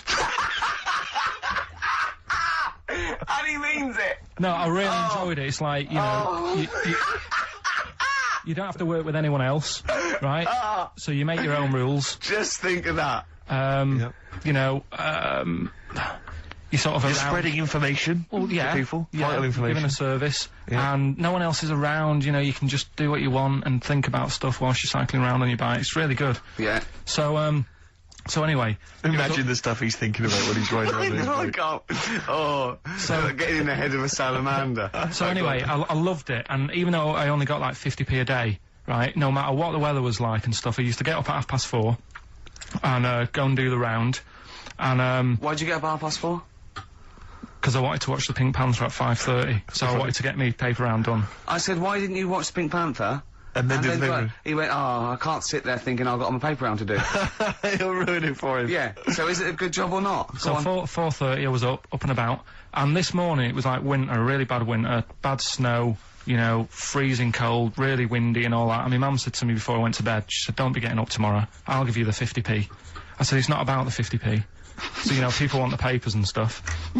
So, Conscientious. so anyway, I went to bed thinking, you know, that's it, I've told her I'm still going, so, you know, whatever. Go to sleep, get up in the morning, and put all my kit on. And I used to have layers of clothing on because it was really cold. I had like a big anorak on with the fur on. I had like waterproof pants, and I got my paper round bag. And I went downstairs to get out, and tried to open the door, and it was locked. Oh, God, so she'd locked it so I couldn't go out, so I'm searching around the house looking for the keys. She must have hid them somewhere. I thought, oh, God, you know, I've got the papers to do. So I thought, how can I get out? So I went upstairs, climbed out of the bathroom window. God. Right, and to try and jump out of the bathroom window onto the porch. But the problem was, I had so much gear on, I was like the Michelin Man. So I could hardly move as it is. Yeah. And I'm trying to get out the window, and I'm like, trying to stretch down like that, get my foot on the porch, and my bag got caught on like the hook of, do you know, like how you have a hook so you can put the window open? Right, yeah, The little arm goes on. My bag had got caught on that. I was holding onto the wall and my foot on the thing, so I couldn't sort of pull it away in case I pulled it away and then fell on my head. Yeah. So I'm stuck there. Dangling. My dad comes back from working nights. Yeah. He thinks I'm a burglar. Gets out his gun. So he's shouting and stuff, going mad and going, Dad, it's me. And he had to give us a hand using a... He's heard that wily trick in Manchester before. He had to help me using a washing prop thing. A big stick. What did he do? Well, he said, just hold on for your dear life, and I'll sort of push the paper bag off the hook. Why didn't he go upstairs and sort it out?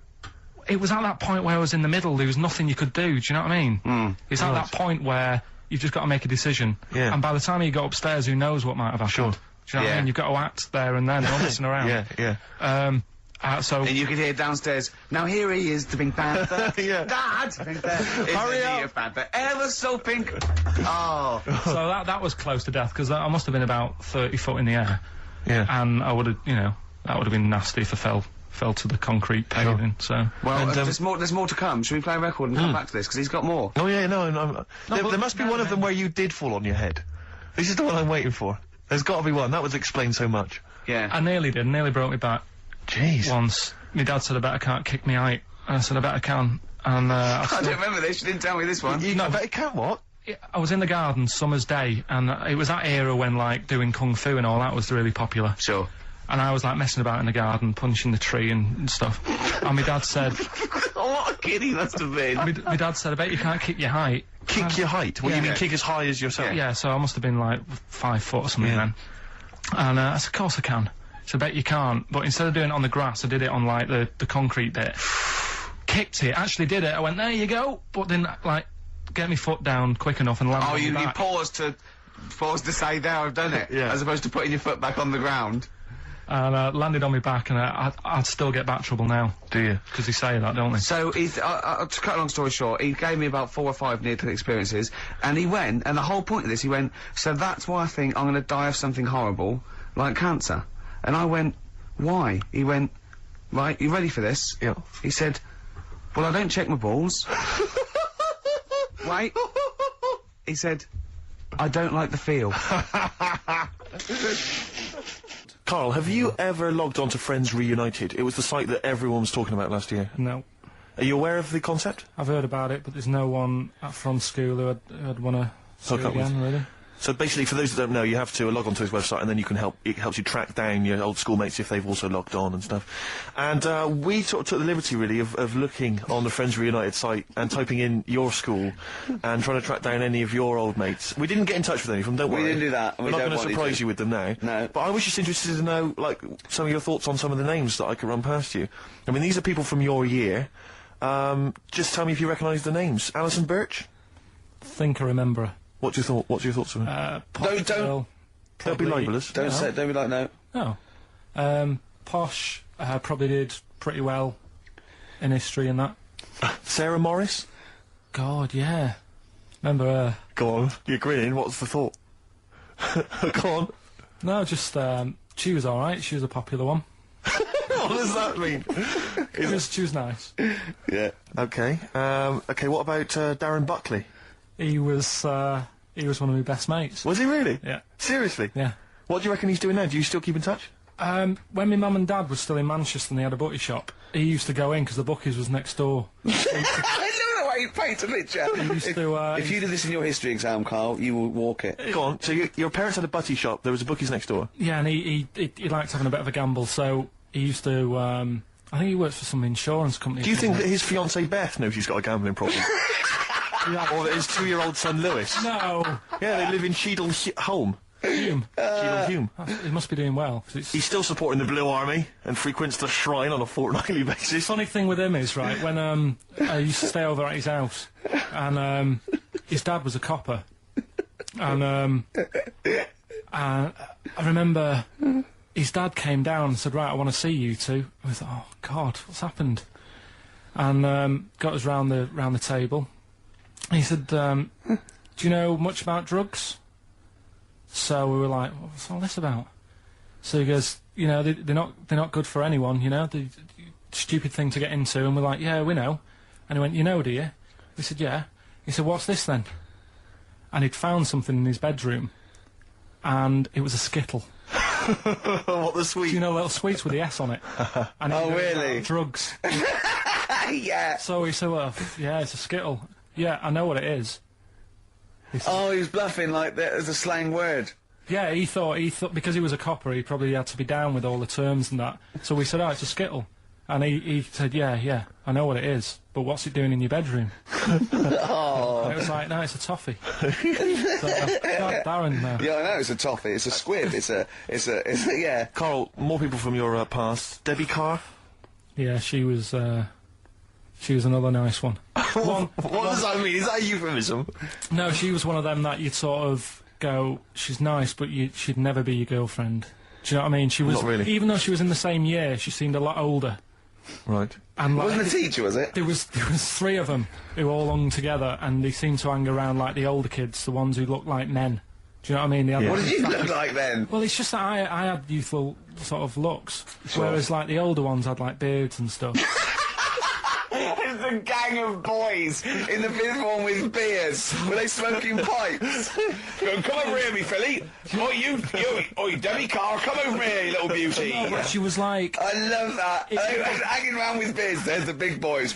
Oh, fishing. That's lovely beards. What do you I mean? just see a whole row of George Bernard Shaws.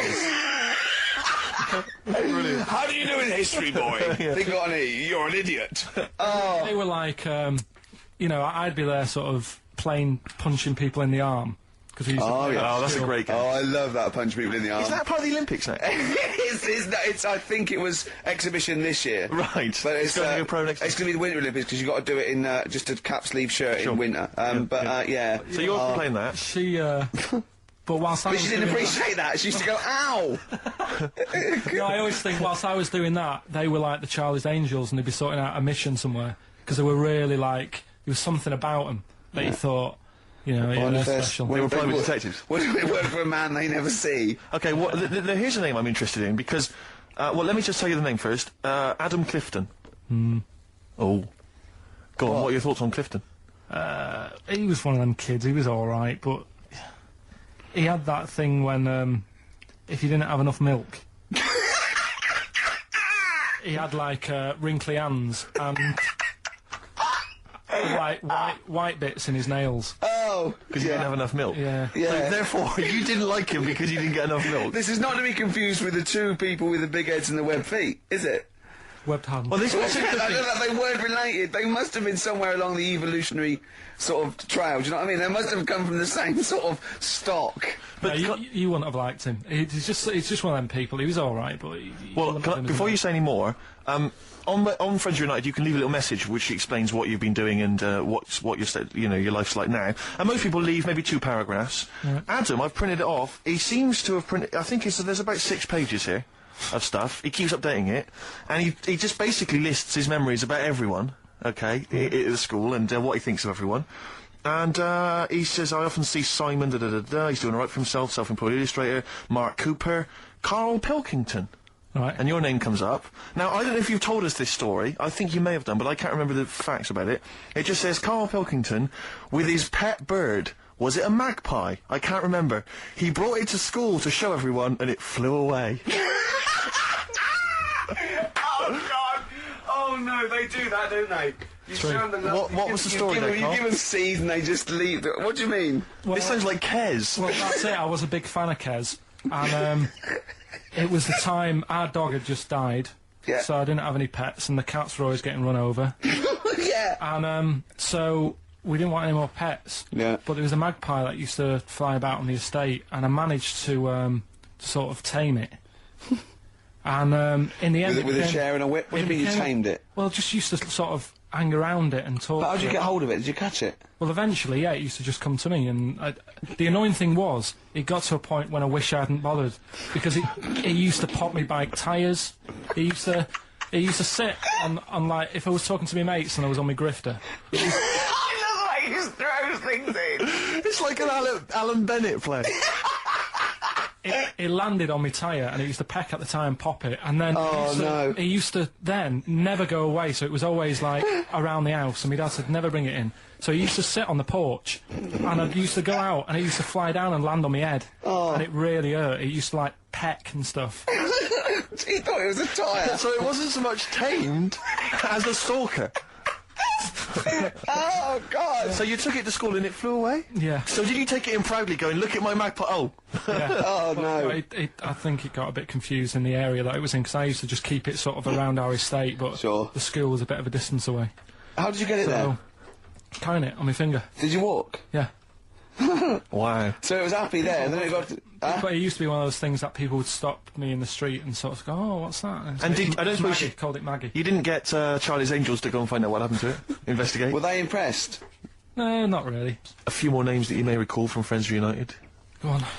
Lisa Shufflebotham? Do you remember her? Yeah, she, Was she one of Charlie's Angels? no, she wasn't that nice, but she wanted me. her and her mate Rachel, I remember, I don't know why, but it was some sort of PE lesson where it had to be a bloke and 2 girls, and they were fighting over me. Could you hear what they were saying? They were just like, I want him, and I was loving it. Stuck in the middle, and they were fighting over me. And then the next week, I thought I'll sit near them. What sort of game do they play at this school? I don't know. That's an incredible game. But I think Punch me on the arm. No, punch me on the arm, Carl. They just went through it. Because the following week, I thought, right, I'll sit near them again, because I quite enjoyed the way they fighted over me. But then they picked somebody else, and I don't know who I was with that week. So you didn't get any action with Shufflebotham or a friend? No. And What- as she got older, she went a bit off. She didn't look that good. She's probably nice now. It's just, I mean, I'll say about myself, when you get to sort of the end of secondary school, you do sort of go a bit odd looking. Right. Do you know what I mean? When your Yeah. sort of head grows funny. I would just love to go back to his school of that era. I mean, just what happened to people, whether, you know, all people sprouting limbs No, do you know and what I mean? things. When you're like 12 and that, you quite... No, not 12. When you're 10, when you're 7 to 10, you sort of look healthy, and you look at your pictures when you go, yeah, I was a good-looking lad. But then when you get to late secondary school, something happens, Yeah. and you just look a bit odd. Okay, well, what about Alison Thorpe? Not sure about her. I sort of know the name, can't put a face to it. Damien Comer? Again, know the name, Yeah. can't remember anything. No. Yeah. It's a shame. Well, these are pretty much all the names I could find. We've had some interesting thoughts, though, and interesting anecdotes. Yeah. Anyone in particular that you'd like to say hello to that maybe listening now that No, you... I think I would have mentioned Darren Buckley if you hadn't have brought him up. Oh, right. He was like me buddy. Yeah. Did you ever see the Magpie game when you took it to the school and confused it? No. You're joking. That was the end of it, was it? Yeah. So where did it go? Probably to some other kid. Because, I mean, actually, it probably got killed. Because if it was being that friendly with other people, some people might have took advantage of it. In what way? Well, there was a programme on the other week about... What, in the way that Shufflebotham was trying to take advantage of you? Yeah. There was a programme on the other week about bear whisperers. Yeah. And some blokes got really friendly with a bear. And then when they were leaving that area where the bear was, they said, oh, we've caused a problem here. Because there's some bear hunters coming in and moving into this area. And it's going to get a bullet if it acts like this. So they had to scare it away. And that's what I should have done with Maggie. I should have terrified it a little bit. So it wouldn't trust humans. Just introduced you to some of your schoolmates, I'm sure would have freaked it right out. Well, the ones with Maybe the that was big why head- it fled. It didn't see. Oh no! It didn't see those 2 fellas with big heads and webbed hands coming towards it, did it? That would have terrified anything. It's like a scarecrow, like 2 walking scarecrows.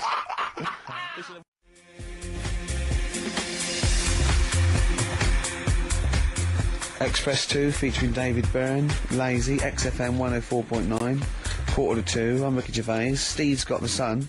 Yes, I'm He's just looking we're at the just going to be White Van, doing column. White Van Karl, where we ask Karl the questions the sun asked some other bloke. That's right.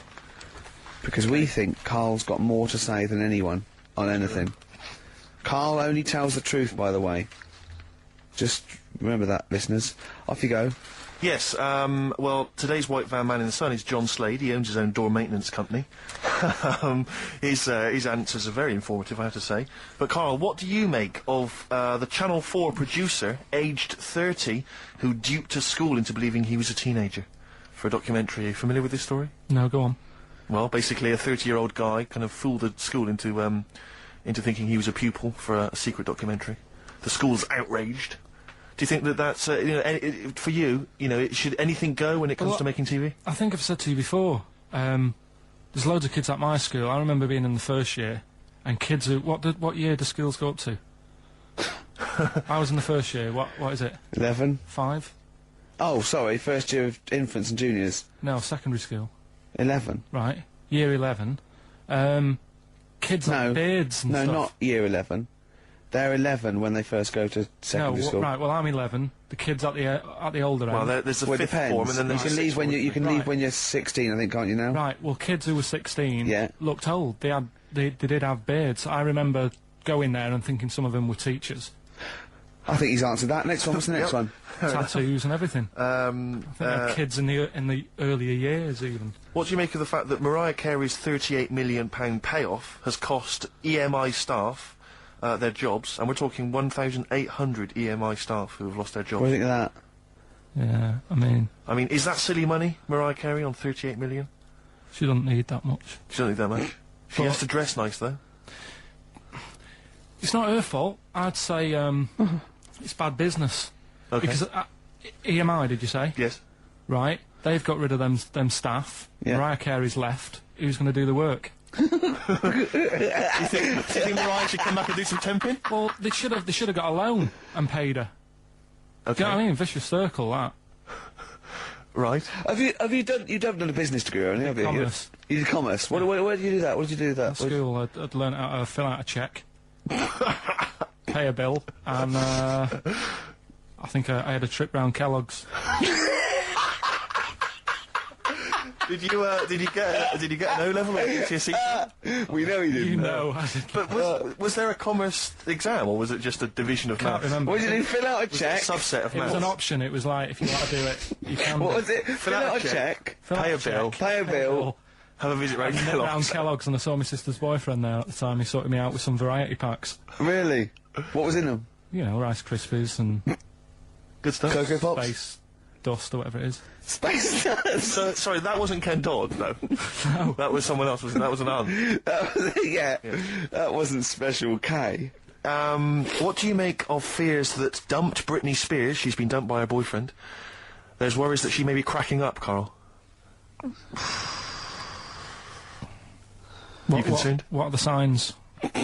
Well, I'm not entirely sure. I'm just reading from this section, but I would assume that she's obviously showed signs of depression, maybe. She'll be alright. I remember, like, you know, Zoe Harris, when she sort of got bored of me when I was a kid. Yeah. Get over it, I don't even think about her now.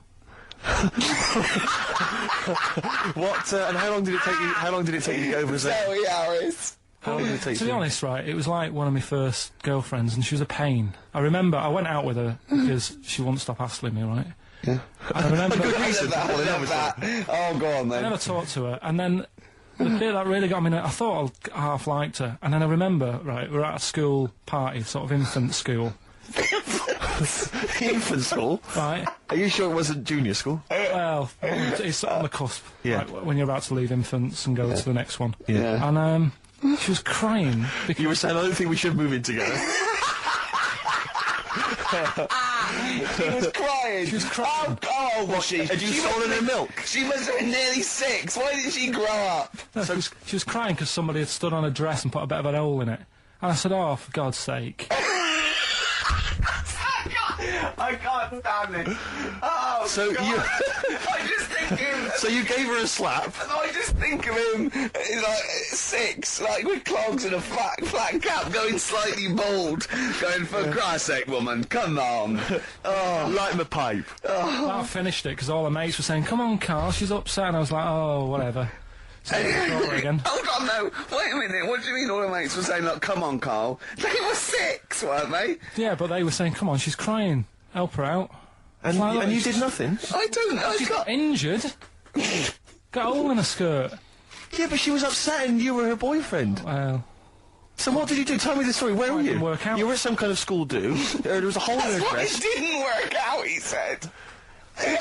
Do you treat your current girlfriend in the same way? This callous disregard for someone's feelings? His current girlfriend does not tread on her dress, does she?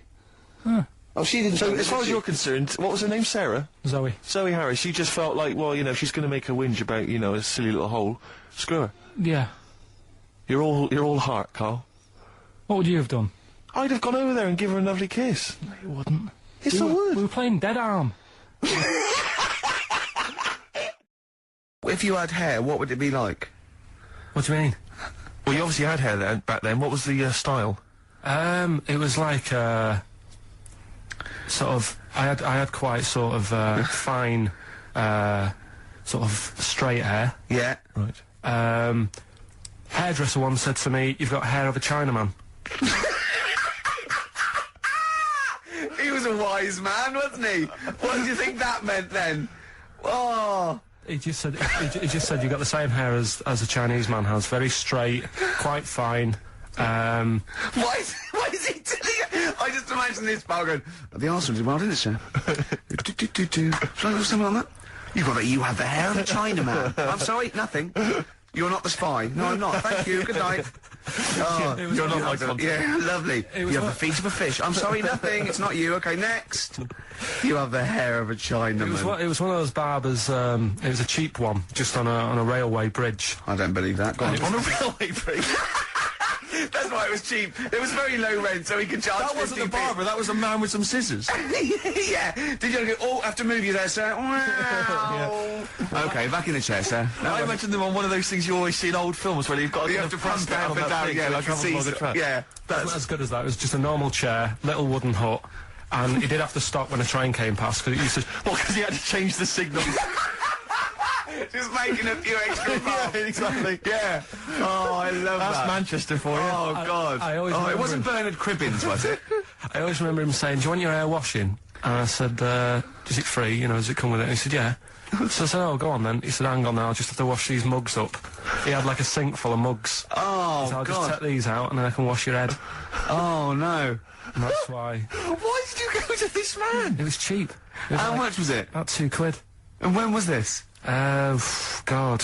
At 88, 89. All right. Yeah. So what happened to your Chinese hair? When did it start coming out? You have the hair of a bald Chinaman now, don't you? You've got the hair of a Chinaman in a box now. I used to just work a lot of hours, and I think, That's what made it fall out. yeah, of course. No, it's like- not. It's genetic. You can't stop Not it. genetic. Of course it is. Your dad bald? No, he's got more hair than me now, I think. Is your mum? Kojak's got more hair than you, Carl. Anyway, Don't have a go at Carl's hair, that's a bit harsh. Oh, look at his little what face. did he say before in that book about going bald? It said, it had a little tip, didn't it? We'll go over them later. It says, if you're going thin, doesn't it say, cut your hair short and something like that? So it makes you look thicker.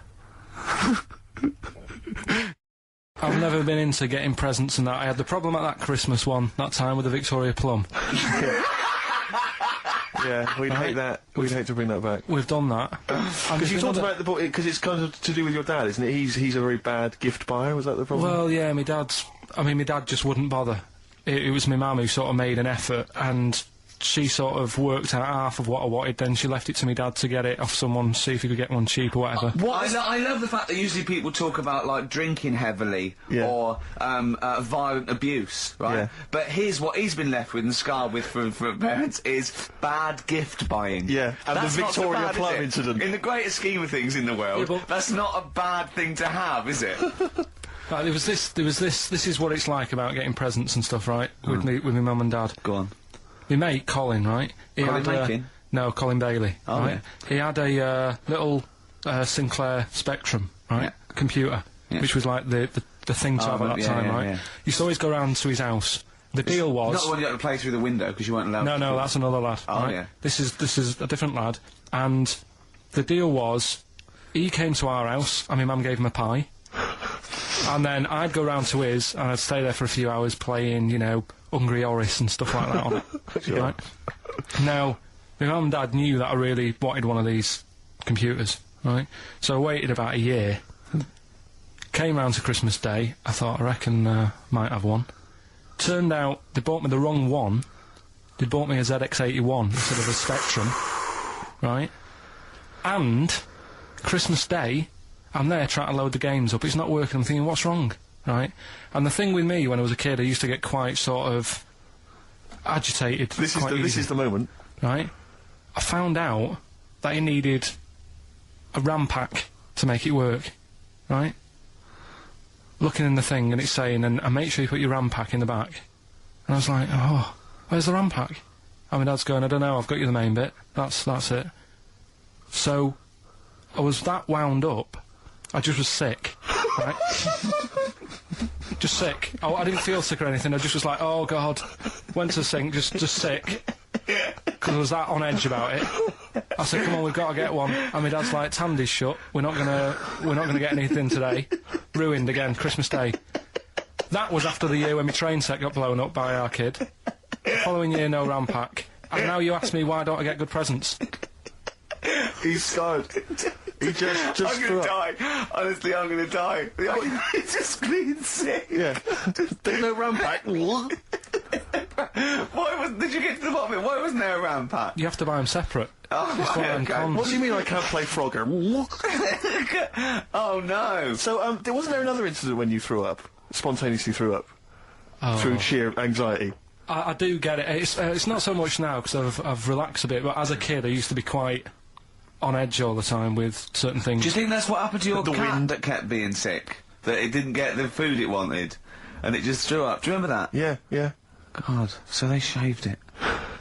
Yeah, but again, you see, the cat thing, I mean, it's mad. I was thinking about it the other day, right? I used to think I had quite a normal upbringing, You didn't. right? And someone was talking Your about mother the cat. once told you not to go to school because it was windy, Carl. It was Yeah. not a normal upbringing. The cat was being sick, so she shaved it, so it was easier to clean. Right, well, my mum and dad went on holiday, right? And I stayed at the Rosses down the road. Oh, yeah.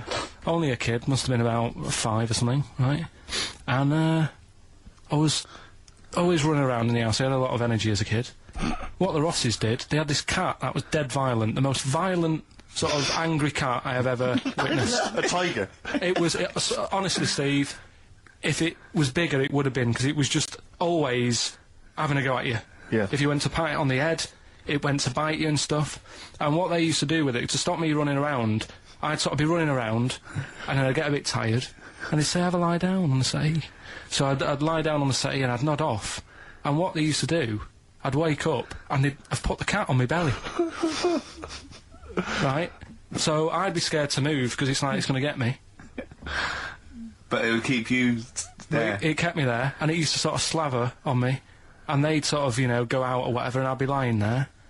That's not normal, is it? Carl, sorry, were you created by the Brothers Grimm for one of their fairy tales? What kind of a life is that? On Radio 2, I'm Ricky Gervais, with me Steve Merchant, Good morning.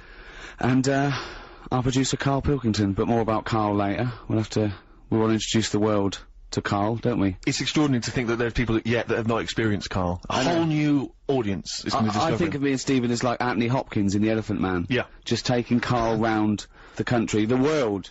Maybe Yeah. just letting, maybe some doctors and surgeons might want to, after today, We certainly... just drop a sheet, he's there nude, and they can just ask him questions, examine him, see what makes him tick. You know, that's Karl's favourite film, by the way, The Elephant Man. He said he loves it. He said, one, he said the title tells you exactly what you're gonna get. Yeah. He loved that, right? He said, two, it's sad. And, I was saying, why is it sad? He said, well, there's that bit where, they take him, to show all the surgeons, and, the Elephant Man is all naked and that. And, the bloke goes, the genitals are normal. And Karl went, think of that, the one thing you would want like an elephant, and he gets the head. That's why he thought it was That's sad. the kind of mind process of Carl, which we'll introduce to you later. In the meantime... Well, yeah, you know, if you're expecting Jonathan Ross, then, you're gutted. Yeah. You probably know me from such works as The Office, Extras, Alias. Yeah. Karl, you don't know about. Stephen is more familiar. Stephen co-wrote and, directed The Office and Extras with me. You may have seen him in Extras as the agent. You may have seen him briefly in The Office. He is a goggle-eyed freak. You're referring to the character there, are you? Or? Yeah, whatever. Thanks. No, well, No, it's just a little... I'm just trying to paint a picture for people at Christmas. Sure. Steve. Yeah. I wouldn't say goggle-eyed, I think goggle-eyed freak's harsh. You know, these are these are designer specs. And, Right. yeah, admittedly I'm a little bit tall, but, 6'7". Yeah, but let's not have a go at that. Carl, we've got more like this later. I think we should play a record. We've done introductions. Pop a little song on. But do you remember the first time you saw Steve? Well, let's pop a little song on that, alright? Chat about it in a bit. Alright. Alright. Bruce Springsteen. Bit of Bruce Springsteen. Santa Claus is coming to town. Merry Christmas, everyone. Yeah, Merry Christmas indeed. I'm Ricky Gervais, with me Steve Merchant. Hello. And, Karl Pilkington. If you have tuned in to, hear Jonathan, it's the last time I mention him. We haven't got him today. You've got, us for the next, couple of Saturdays. I feel like a stepfather. Sure. Do you know what I mean? I want to say to the listener, listen, you know, I never replace Daddy. Yeah. But I am here, and I do my best for you, and I love you. Yeah. On the other hand, I want to go, listen, I'm doing Mummy now, live with it. Yeah, no, that's exactly right, yeah. And hopefully that people will appreciate us and enjoy us just as much as Jonathan. I don't care if they don't. In fact, I intend to shave millions of listeners off this by the end of the You're doing a good job. But the ones that have stayed listening to the end, they love it. Yeah, both of them. Yeah. And I think I've got to have Christmas dinner with them tomorrow anyway, so I could just have a chat. So we were introducing ourselves. I'm Ricky Gervais, Steve Merchant, Karl Pilkington. Now, it's difficult to describe Karl. I just think you'll have to get to know him over the next 2 hours. But we have taken the liberty of getting some stuff ready for you if you want to find out more about him. If you go to rickygervais.com, we've put up a special little page. Go into Who's Karl. We've got a little biography up of him and loads of pictures. And you have never seen a head rounder than... He looks like Mr. Spoon from Button Moon. Yes. Do you know what I mean? Yeah. Or Bod. Bod is almost like There's a little bit of Charlie Brown in there. He's even got a little striped shirt. It's perfectly rounded. It's balding, like to... And it's not a sort of like a good balding. It's sort of like... He looks like a worn tennis ball. Do you know what I mean? He's got a little bit of growth. It's not that sort of Telly Savalas cool bald. No. It's just a scruffy little... I don't know what it is. Happy Christmas and that. What do you think of that then, Karl? Your introduction to the nation? Well, you know, if we're going to start picking on looks and stuff, like you mentioned before, we can go over everyone in this room. What? I mean, let's make it fair. What? Let's have a chat about Steve over there. What? What are you talking about? Well, you know how sort of I felt when I first saw you. Wait, right, don't go mad, Steve. Let Karl speak. Right, this is his platform. No, I'm just saying you just said about painting a picture. Yeah, go on then. I wouldn't paint a picture of that. No, I'm not, Steve, you know I'm not having a go, mate. What do you mean you're not having a go? It sounds like you're having a go. No. Well, what did you think when you first saw him, when he first walked into that room all those years ago? Sort of thought he looked like a cartoon. No, Steve, you know that you look a little bit odd. This isn't like a shock to you. You've had this. How old are you now? 31, Right, but I so don't you're like 31. What do you look like as a baby? I mean, Why is this a character assassination? I'm not having a go. I'm just saying what it was like. Now, I'm used to you now. When I see you, I don't sort of double take anymore. I just... He's coming out with this? No, but, you know, when you popped in and that, it was just a bit of a shock, and now, you know, I've got used to it and that. Good, you're happy now. You can cope now. Hold on. You were shocked when you saw Steve Merchant. You told me once you went to school with two fellas who had big heads and webbed hands and feet. Yeah. And they weren't related. Why were there two people like that at your school, and yet you find Steve freaky? You never said freaky. You said freaky. You said freaky. Madonna hung up. Now, she's given us a platinum disc to give away. Nice. We got big prizes for Madonna, and if people are rushing around today on Christmas Eve thinking I wanted to buy a Madonna platinum disc for my mum, there's no I can't find one anywhere in Boots. We'll give you things you can't buy in the shops. Perfect. And that's coming up. But Karl, just I don't want to. I'm not stirring it, right? You started a little bit of a war with Steve. Well, you always are have. stirring it. Well, no. Well, this is stirring right now. This is the terminology. But do you know that the fellas in your school, the big heads and webbed feet and webbed hands? Webbed hands. Yeah. But they hung around together, did they? I don't think they did. And they were nothing to do with each other. No, I think people expected them to sort of knock about together. But they must have thought, oh, that'd be too obvious. Do you know what I mean? But where did you live? Near a power plant? Well, I mean, why did you have... I don't think it had anything to do with that, though. Just sometimes you get a little... Look at Steve, he didn't live near a power plant. No. Listen, can I just stop you there, right? Let me just stop you there, because it always happens. As soon as we you know, it's supposed to be a nice day, and suddenly you're having a go, right? Now, this got sent on the email, okay? Now, this is not me saying this. This is someone who's forwarded a review that was put on the web. It was a review of your appearance on one of Ricky's stand-up comedy DVDs, okay? I'm quoting this. This is not me saying it. It says that, Karl, through a combination of his intriguing way of thinking and slightly less than human appearance... Right, Karl may just be the proof needed to muffle the cries of creationists the world over, as this missing link demonstrates that not only did man evolve from apes, but the process isn't quite finished yet. Okay, now that's someone else, an external person's opinion of you. But Are you having a go at me? the terrible thing about that is, Karl's feelings aren't hurt because he didn't understand a word of that. I said the word creationist, that lost him. That lost it. You've got to remember that Karl, you know when people say they're talking to their cat and they go, oh look at him, look at it, it's like he can understand what we're saying. Well, Karl's got that look, but you know he can't understand. Yeah. What you're saying. Alright, Karl? No, but I mean, now we're talking about your head and that, right? When you go back to, say, your mum and dad, it's Christmas time, right? There's a lot of people travelling up and down the country, going back, seeing their mum and dad, they probably haven't seen them all year, right? When you go back, is it a shock to them again? No, do you know, like, how you get used to how someone, like I say, I'm used to you, I see you a few times a week, I don't do the double take. But what I mean is, when you go back, do they sort of go, oh, here he is? You know what I mean? Play a record. It's like. Let's leave it then. Let's move on then, because I'm going to get angry, and we haven't even got. It's not even 25 past it. Christmas. A little bit of Simon and Garfunkel. Yeah. Oh, this is beautiful. Simon and Garfunkel. April comes she will. Looking forward to spring already. Yeah, it's a bit premature, but fine. Well, I thought it'd be nice.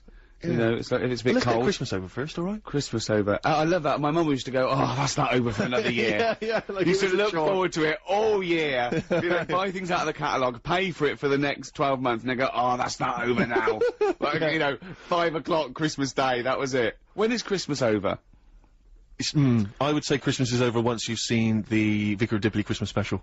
Really? Yeah. And see, I think it was that earlier Christmas than is that. over I then. think it was when the elderly ones fall asleep at about 3:30.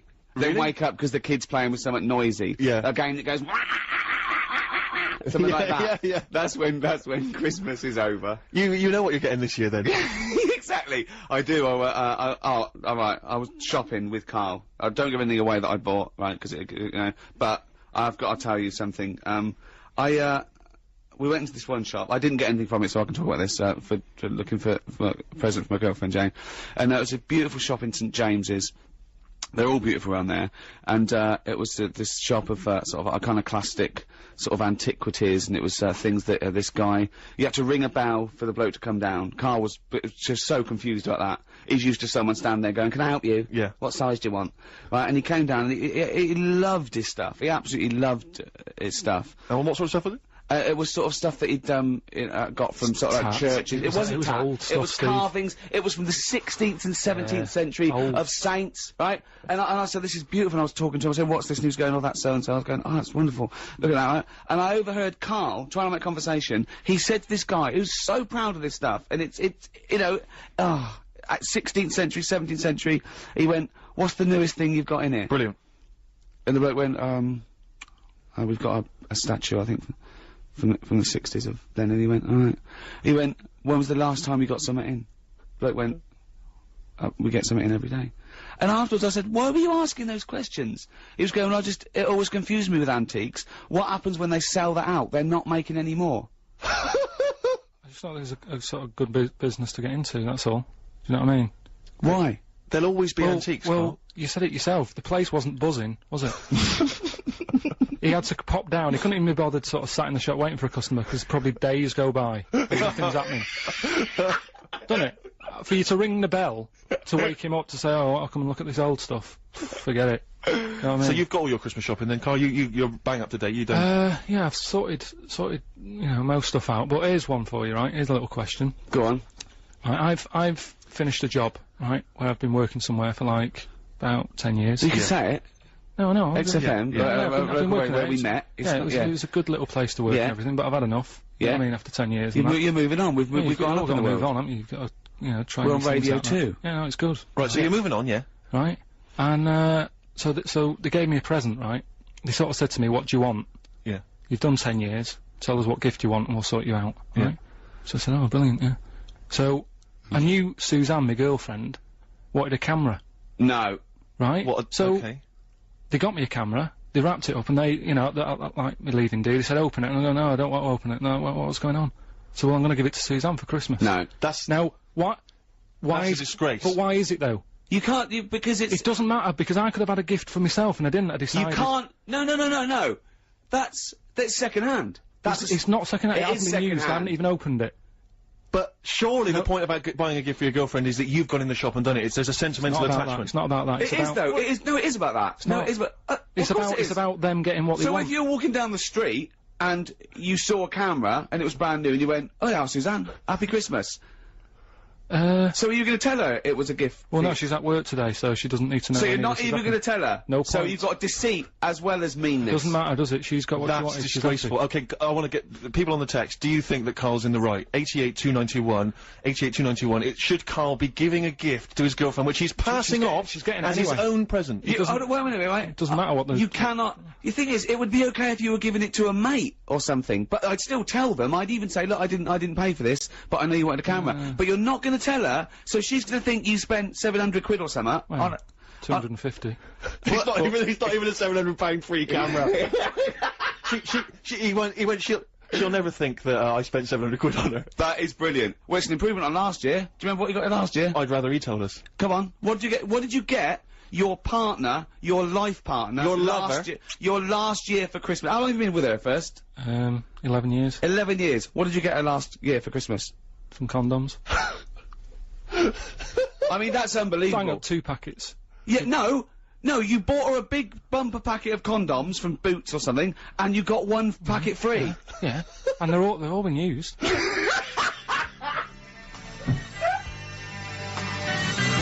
Walk Out to Winter, Aztec Camera, before that The Pretenders, it's Ricky Gervais' show, but I'm here, Steve Merchant, Karl Pilkington's here. Christmas Eve, Radio 2, Merry Christmas. Producer just came in and said, oh, can you give out the web address, bbc.co.uk/radio 2. I went, yeah, why? He said, well, just in case people want to listen to this show again. Yeah, right. Oh. He's got a sense of humour. Yeah, as if. So, Karl, we've had loads and loads of emails. We should just, in case you've just tuned in, Karl received a leaving gift of a digital camera, when he's leaving a job, and he's not even unwrapped it, he's giving it straight to his girlfriend for tomorrow, which, I think Ricky and I And feel he's is not going to tell her it was free, and he thinks there's nothing It wasn't free. It was 10 years of my life I've had to do that. Yeah, and you've been 11 with us. Think what she's gone through. She's had 11 years of her life. Wow, you know, yeah. Karl would have been okay if he'd have kept quiet. Idiot. Dave in Salford. He's right. Yeah, he's right. It's a disgrace. He has dishonoured his former employer and his girlfriend from Graham and Lana. That's a good point. It's an insult to the people that work there. They got you something they thought they really liked. They really went out and thought about it. They wrapped it up. You didn't even unwrap it in front. Because you couldn't be bothered to wrap it again even. You could have unwrapped it. Do you know what, I really hope's happened? That before they gave it to you, they took pictures of their genitals in the toilet as a little, way. So your girlfriend's gonna get that and get loads and loads and loads of pictures of offal from people who work at XFM. That would be the best Christmas gift for me. What if there's a note or something inside that they've all written and signed? To Karl, Look, you know, he's thinking about that. Look, that is the first time he's ever thought of that. Look at his head. Look at his Kirsten head. Hull says, I think Karl's heart is in the right place. Don't know about his brain, though. Good point. A fair point. There's one here. I once got a frozen box of fish my husband found whilst working in a chip shop. Karl's girlfriend should be grateful. Yeah, I suppose so. But it's staggering. It's one from Jane. It says, better his girlfriend has the camera, as it looks like he hasn't got opposable thumbs. And that's people having a dig. They don't even know you. But you know why I'm not a sort of big fan of sort of Christmas and buying presents and that. Anyway, because I've had bad experiences in the past when, like, you know, buying stuff for people. Go on. You know, like when I was a kid and that, right? Yeah. And, you know, you put a lot of thought into buying presents, don't you, when you're a kid? Because, you know, you haven't got that much money to... How old are we spend talking? About 8. Right, okay. Yeah. About 8, right? So you look like you did, but you had hair, I assume. Yeah, right. Right. So, 8 years old and that, I'm putting a bit of planning into it, thinking, oh, you know, what will my mum want, Yeah. right? Now, my mum's a big fan of, gnomes. Right. Right? Obviously. Like gnomes. Gnomes. You must be pleased how you turned out. and fairies and stuff like that, right? Little elves and all that stuff, right? Sure. So I thought, right, I'll look for something that's a bit gnomish. Right. And there was You this got shop. a Noel Edmonds. There was this shop sort of down the road that sort of sold a lot of tat, right? Oh, good. Sort of you know, one of them shops where everything's quite cheap. It's sort of they sell things individually that shouldn't be, like toilet rolls and that sort of thing. They right? used to be called everything's a pound. Now there's some that everything's 99p. Because a pound wasn't cheap enough. They're undercutting the pound shop. Yeah. Yeah, go on. So anyway, so I had a look in there, thinking, right, let's have a look, see if they've got any gnomes and that. And the closest thing they had, right, was this figure that's called a Victoria Plum. Right? Victoria Plum, right? Yeah, it's like a little. No, Victoria Plum. Right, It's, get it right. It's like a woman gnome, right? Okay. So I thought I should love that, right? So save that. I think it was about £2, right? Yeah. Invest in one of them, take it home and well chuff with myself and that, wrapping it up, pop it under the tree. Think I can't wait to see her face light up when she sees this. Yeah. Anyway, do you know, like when you're a kid, I bought that like 2 weeks before Christmas. Sure. Right? And do you know when you're sort of excited and you want to give someone a present earlier? Yeah, You know what I mean? Yeah. I sort of took my mum into this shop, right? And we're just walking about, and the Victoria Plum was sort of there on the shelf. And I said to her, I said, look at that up there, do you like that? She said, no, it's bloody horrible, right? Oh. So it's too late, to go back. You spent all your money. It's money spent, it's wrapped, it's under the tree, right?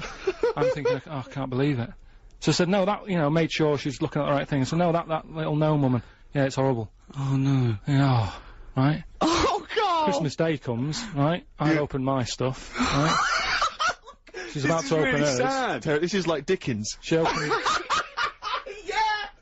She opened hers and that, and she went, "Oh, that's lovely." That I said, "No, don't give me that." Do you know what I mean? You said it was horrible. She was a liar. Yeah. For pretending, for not wanting to hurt your feelings. She was a liar. And that's why, But things have moved on. What are you on about?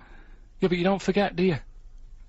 I still don't know how this justifies you not buying your girlfriend of 11 years an actual gift. Although that was quite touching. Yeah. Play a Christmas song. I'm welling up. Let Me Try Again by Frank Sinatra. Beautiful song. Wonderful. On BBC Radio 2. Well, it's that time of year when we give gifts. Yeah, absolutely. And we like to give, and we like to keep on giving. Yeah. And that's why it's competition time. Oh, sure. Yeah, Nice Slink. link. Yeah. Right. We have a platinum disc of Madonna's album Confessions on a Dance Floor. It's framed, classy. Giving that away to a person who can climb inside Karl's brain and understand what the hell this is the challenge. he's doing. I think with we this should give him a composition. chance. Or also, we've got just because we can. This is like one of those gifts we made. Yeah. Isn't it? We didn't buy it, we made it. This is extras on DVD signed by both of us. See, that's like giving away my camera in a way. You know what I mean? How many? You've got loads of copies of them. There's no thought in it. You're having a go. You know what I mean? But Yeah, but we were involved with that. yeah, we sort of did that. You Well, did. I did 10 years. If you designed the camera and then built it in a little factory somewhere and gave it to Suzanne, I'd let you off, but you didn't. Also, a copy of More Flannel, which I signed, again. and some flannel collectibles. Now they're handmade, you see. Now listen, that's not a cheap gift. A set of those flannel collectibles, right? They're not toys. They're handcrafted, right? They went for £600 on eBay. So that's a good gift. So if you win them, pop them on eBay. 600 quid. Or 605. They're very rare. Yeah. Davey in Belfast, by the way, just the last one. He says, I've bought my wife a silver necklace, and I got the shop to put it in a box saying white gold instead of silver. Is this wrong? So if you're Mrs. Davey from Belfast and you get something tomorrow that says white gold, yeah, just maybe be careful. Pop back to the jewellers, just get them to check it. He probably thinks he's safe because she's not listening, but any friends Yeah. of Davey who's got a wife who's going to get a silver necklace with white And gold. she'll be showing that off tomorrow going, that's white gold. Davey got it yesterday. She'll be showing that off on Boxing Day. Yeah, I wonder if he feel guilty. Yeah, it'll slowly become, it'll haunt him, like Pose the Telltale Heart. Every Tell the time he truth. sees it. Tell it'll the be- truth, Davey. Tell the truth. Yeah. Say it's still a beautiful gift. It's a lovely thought, but don't lie. Don't mix a lovely gift with a lie. It's this notion that Christmas is a chore. Oh, I gotta get the missus something. I know, exactly. bizarre, isn't it? It should be a joy, Karl. Yeah, well, I do. I treat her all year round. How do you treat her all year round? We know you got through 2 boxes of condoms, but that to me isn't a treat.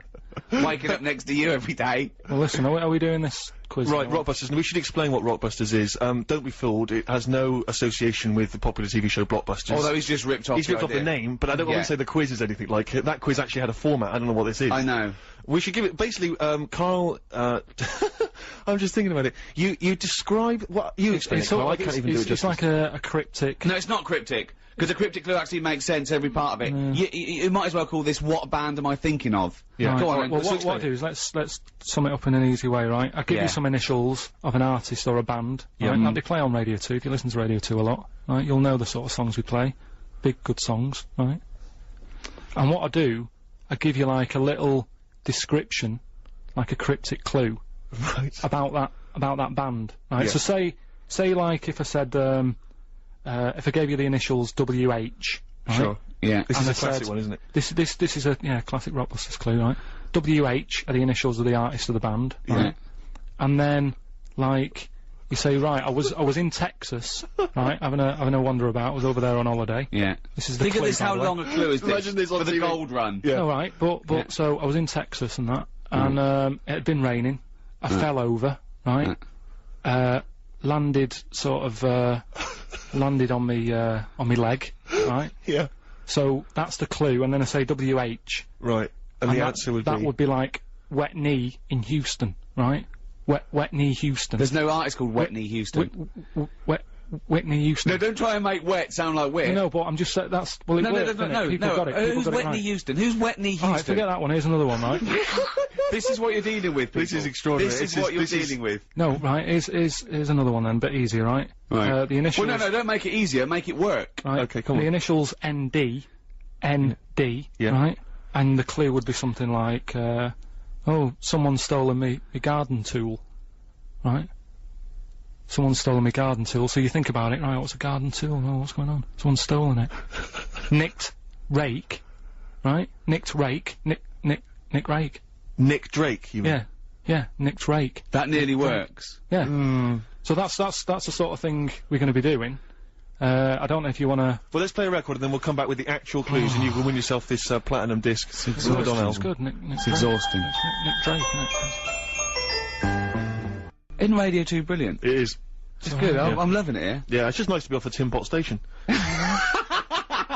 Don't slag it off. No, There's come on, enough that's out not- there for everyone. This is Christmas and everything's lovely. Isn't it, Karl, in your world? All right, Rockbusters. Let's get on with it. Okay, these are the genuine clues. You can win yourself this Madonna Platinum disc plus some other goodies. And the clues are, please, Karl. So there's 3 clues, by the way. We've got to get three right to win this. Oh, good this stuff. is so hard. I mean, the worrying thing is if you do get these, you think like Karl. Yeah, which is really So you scary. might want to give up all the goodies just to not admit that you got a so-called Karl cryptic clue. yeah. Right, here we go. I'm ready for it. You ready Okay. then? They better work. No, They good. better work. They always do. let's Because go. Whitney Houston doesn't work No. because her name's not Whitney. Well, they got it last time, didn't they? So, right, first one. Put the. I mean, it's just not. Imagine that in the Times crossword. But the Do you know the little information? What are we doing? no, listen, what are you let's doing? hear it, let's hear the clue. Is this still the clue you're reading? This is what I'm giving it to Rick, you we now. want to get this done before Christmas. Let him hear it. Oh, Right. Karl. Listen, do you know the little information card you get in a mobile phone? Oh, sorry. Is this the clue? This is the clue. Okay, fine. Work out what you're going to say before you... Rick, you're annoying me. Okay. Be quiet. Now let's hear it. The little information card you get on your mobile phone, right? No, what's that? Well, this is the question. What is it, right? But put that. Oh, shut up! Will you be quiet? We got to do the news in 5 minutes. We got to get Right. 3 clues out. You put that little card right on a spider's house. The initials. This is the ramblings of a Listen. Oh, The initials. If they don't hear the initials, they can't play along. It's Okay. important, right? SW. Right, I'm making a note of this. SW, right? So that little the card you get. information card from the I've got phone. it. I've Right. got it. Right. Put that on a spider's house, right? Second one. Diana Ross isn't feeling that good. Right? That's the clue. Yeah, that's the clue. ID, right? Diana Ross isn't feeling that sort of good at the moment. She's It's different. How can it be cryptic if the clue's different the next time? Diana Ross isn't feeling that good. ID, right? Okay. Right. And then the last one, that stuff that I put on my toast, right? Right. It doesn't taste sharp enough, right? That stuff I put on my toast, doesn't taste sharp enough, right? Bob Holness, eat your heart out. The initials JB, right? So there you go. There's the 3 clues. And that's- Okay, so Right, I've got that and it doesn't work. Well, Does not work. Just got until I'll after the quickly- new... I'll Hang on a whiz sec, through Karl. that. Let me give out how the people can get in touch. Alright, Come go on, on. I know you're excited to on do then. the clues again. You can text us 882921. You can give us a call 0500 288 291. Or you can email gervais@bbc.co.uk. The clues again then, Karl? well, quickly, that information card you get on your mobile, just pop it on a spider's house. Right? That's SW. Yeah. Second one, Diana Ross isn't feeling that good at the moment. What's up with her? Huh? Oh, added stuff. ID. Yeah. And then the last one, that stuff I put on my toast, doesn't sort of taste sharp enough, right? What's going on there? JB. Right. T-Rex Christmas Bop on Radio 2. After the news, we've got the answers to Rockbusters. Good luck with that. Still time to get those answers in. Plus, we've also got some more stuff to give away, second competition, and, of course, Monkey News. If you've never heard Monkey News before, you will not believe your luck. It is truly extraordinary, Rick. Am I right? You are, but this is the real news on 88 to 91 FM. This is Radio 2 from the BBC.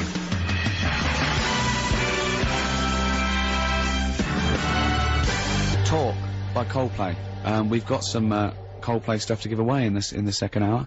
Coming up soon, some collectibles and some signed stuff and albums and everything. But this is the Madonna one we're playing for. The Madonna gold disc plus Platinum disc. Platinum disc. Is that better or better than work? That's better, yeah. Is it better? More yeah, sales? yeah. Well, it's a gold one, but I just got the shop to put right platinum Sure. on it. Yeah. Yeah. So it's a wonderful gift. So whoever wins this is sorted out, and we've got some other stuff that me and Steve have made for you as well. So Karl, give us the clues again and the answers. So we're doing it now. This is it, Karl. This is it. This is the final moment where we actually get to see how your mind works. And you've got a winner and everything. We're ready to go, right? Right. First one was, you know that little card you get in your mobile, right? Yeah. You put that Yeah, okay. on a spider's house. Yeah, okay. Right. So I got that one. The initials were SW. Yeah, so it's web. It's Sim on web. Sim on Web. Yeah, Sim on web. I've never heard of him. I've never heard of Sim on Is web. that a French artist? Simon Webb, isn't it? Oh, no, you said Alright. Sim though, mate. No, but it still works. No, it doesn't work, mate. No, it does. Doesn't, mate, because you said Sim on web, mate. Doesn't work, Well, they got mate. it. We've got a winner, so don't Yeah, it worry doesn't about work don't very, worry mate. yourself, Next, right? let's see if the Second next one works, because that one doesn't work. Right. Sim on web. Right. From the pop band Blah. Right. Diana Ross. Right. She's not looking that good. There's something wrong with her. What's That's wrong with her? changed. Right. That's completely All right. changed. Diana Ross isn't feeling that good. Right. Right. That was a clue. The initials were ID. I've no idea. Right. That was, you know, ill. She's a diva. Ill diva. Ill divo. Right. That sort of opera type. family. Honestly, I'm speechless. Again, they got it. So don't worry yourself It's about it. absolute nonsense. Diva and Devo are two different words. You're an idiot. Right. You really are a stupid idiot. So well done if you got that and that. Last one. That stuff I put on my toast. Yeah. Right, sort of doesn't taste right. It's not sort of sharp enough. No, well, I got it to be blunt, and I got jam. Jam blunt. But there's no artist called Jam. There's no Blunt. jam, no, there's no artist called The Jam. No, but look like Jam's Blunt. Jam's Blunt. I don't know anyone called Jam's Blunt, though, mate. So there's your answer. No, what's the answer? James Blunt. No, you said Jam's Blunt, mate. Jam's Blunt. So Doesn't work. So who's the winner, It doesn't Steve? work. It's not a cryptic clue. It doesn't work. Steve, who got them right? You're such an idiot. I don't know what to say to this guy. I mean, as soon as Christmas is over, pop in somewhere, get yourself checked out. Steve, I don't know how you pronounce his surname, Steve Toes or Steve Toze. He says, admittedly, this is the worst quiz ever. It is the worst quiz ever. He's It still got really the is. answers. Nice one. And he also says, say hello to my Mrs. Amy, who's up the duff for Christmas. Lovely, a wonderful poetic image. That's lovely, isn't it? Appropriate as well, you know, they were Jesus born this year in something or other. Don't be going into that. Why?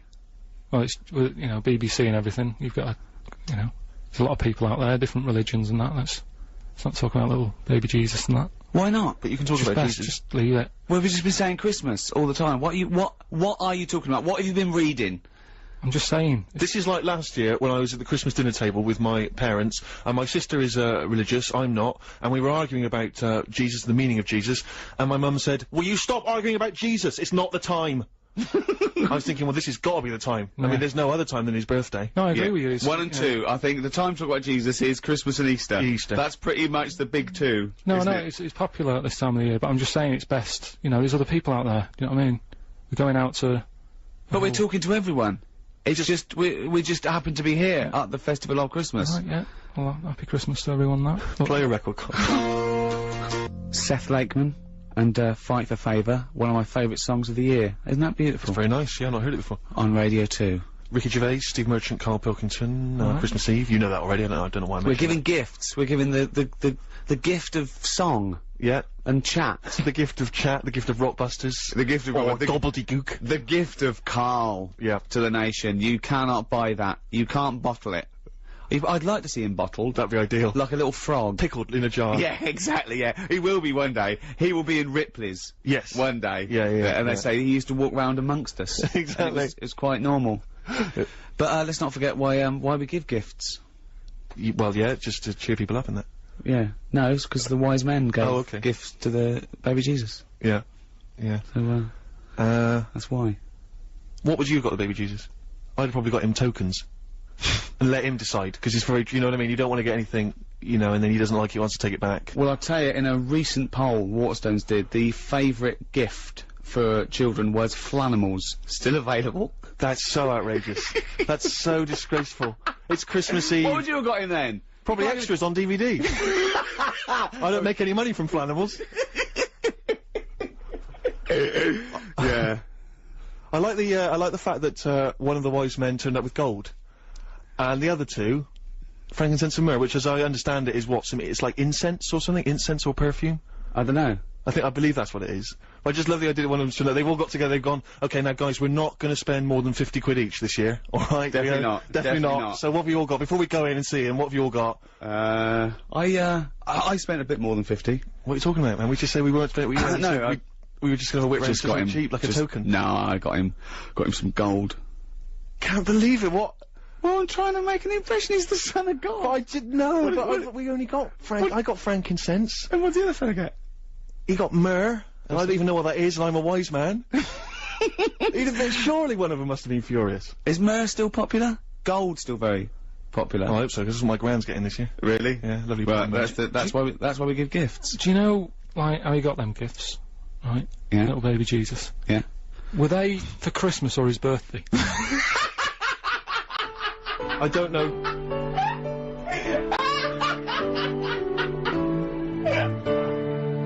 Radio 2 indeed.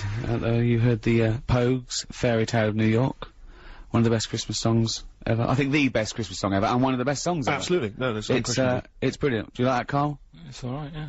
Yeah. Enjoying yourself, Carl? What, being here? Yeah. Yeah, it's alright. I mean, we're getting looked after and that. I can't believe, like, you know, the amount of food and that we've got here. It's mental. Yeah, mince pies, fruit, it's all going on. Just like a little harvest festival going on. Yeah. Where you take the pineapple chunks for an old lady. Yeah. But yeah, it's going alright. I mean, I've been sort of listening to Radio 2, you know, the last few weeks, enjoying it and that, and sort of, you know, making sure we get the show right. Yeah. You know what I mean? We want it to fit into everybody else's shows and that. Oh so, yeah, this fits into everyone else's show. I've been thinking. Oh yeah, this is great. This show, this is perfect. Listen again, of course, on bbc.co.uk/Radio 2. But something that Wogan does, right, on breakfast, Terry Wogan, right? He does this little thing called Thought of the Day. Yeah. And I thought we could carry it on. I've like a little. What, you're gonna do it? Just have a little thought. Well, if you ever have a little thought, please tell us, and we'll put it up on the website. Oh. You want to do thought for the day? Yeah. It's a big feature, isn't it? He does it in. Have you got one? Have you got a thought for the day you want to do, or are you just gonna when I put Well. Alright, well, okay, well, no, alright, well, let's have a little jingle. Have a little jingle. Okay, I don't know what the jingle is. I know, but just make something up. Listen to Radio 2, the Ricky Gervais Show, with Thought for the Day, with Karl Pilkington. Right, well, thanks for allowing me, right? Brilliant. Just like to say, you know, it's Christmas time. Just, you know, cheer someone up, have a laugh with them, make the day and that. So, happy Christmas. That's it. That's your thought for the day. You don't need to mess about, you know what I mean? Just, if you can do that today, yeah, I'll add that. If you can do that today, cheer someone up. Right? I mean, this is quite sweet. Karl is quite sweet. You know, I think I give him, I don't know, not child rights, because children are a lot more intelligent than Karl. I don't know, sort of, I suppose animal rights? No, no. Because they're no, but it's... Well, I mean, see, the thing is, Wogan normally has on, a priest, or a rabbi, or a thinker, not normally the modern equivalent of, you know, Frankenstein's monster. Yeah, so no, but I've been busy, I haven't got time to... They sort of drag it out. They have like a fable or something, don't they? Cut out all that, right? Because, you know, they've got a lot of time on their hands when they're... Vickers? Yeah, just, you know, when they're in their house. Well, not Christmas. It's their busy time as well, I would have thought. Christmas, Vickers. Do you think they only work Sundays? Well, yeah, again, you know, I'm always a bit worried because I don't want to have a go and that, but, you know, they do alright for themselves. They get given that house to live in and that. No, they do, well, it's the house of God. They don't actually get to keep it. No, it's not a house of God. They live next door to the house of God. Right. That's the house of the vicar. They usually live, joined the house of Barrett. Yeah, the house of Fraser. Yeah. No, the vicar lives in a little vicar's house, little vicarage, and that's usually joined onto the house of God. Yeah. You don't get those addresses mixed up. He doesn't get all God's mail and he's going, ooh, for you again. Well, if you, I mean, you've heard now the way that Karl's mind thinks. You've heard over the last hour and 25 minutes. We've got these, Coldplay collectibles and stuff to give away. If you have a question for Karl, okay, you've seen the way he thinks. Brilliant. A question that you want to ask him, you want to get his opinion on something, you might want to get his opinion on, the supernatural, on, you know... Civil rights. Anything you want. Just get his mind work, because he loves to learn, he loves to be educated, he loves to ask questions. You can text them in, 88291, you can email them in, gervais@bbc.co.uk. This is an example of how Karl thinks. Once, me and Steve were talking to Karl, and we told him that they're going to be able to bring back a mammoth soon, bring a mammoth to life. He went, "You're joking?" And we thought, oh, that's interesting, is it? And then we realised, I said, what do you think we said? He thought we said man moth. A man moth. Right? And we said, what were you thinking when you thought it was a man moth? He said, I thought of a little moth with a fella's head bumping into a lamp. Stevie Wonder on Radio 2, I Wish, Ricky Gervais, Steve Merchant, Karl Pilkington. You wish you were Stevie Wonder. I'd love to be Stevie Wonder. He's great, isn't he? Well, Karl has started offending everyone, as we thought. But we've got to explain, Karl does, I mean, he honestly means no harm. He does these things that... What bit? What? What for said? Well, this is from Reverend, Gwyn Owen from Stockwood. Yeah? A vicar, okay? When I'm tired of being a vicar and working 1 day a week, maybe I'll become a DJ and do bugger all week. And that's a vicar swearing. Yeah, you made a vicar swear! That's how infuriating Well, hang on a minute, you then. are! Why is he listening to the radio if he's busy?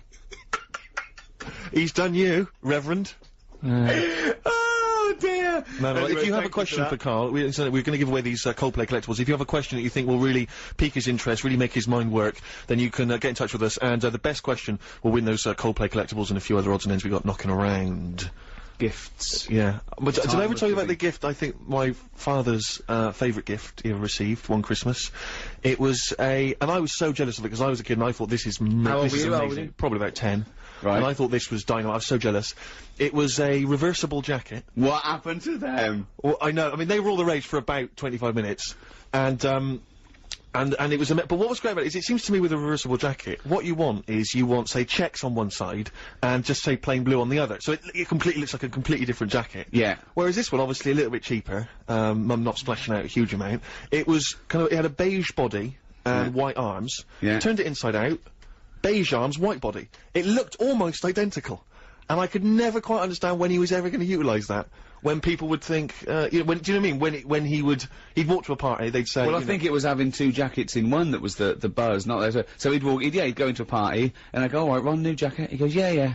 Notice before I go to the toilet that this is a beige body with white arms. Yeah, all right, whatever. One. No. But when I come down, notice that when I came in, I was wearing a jacket that had a beige body and white arms. You got that? Yeah, all right, yeah. He comes down, I go, remember that jacket I came in wearing? Yeah, the beige body, have another look.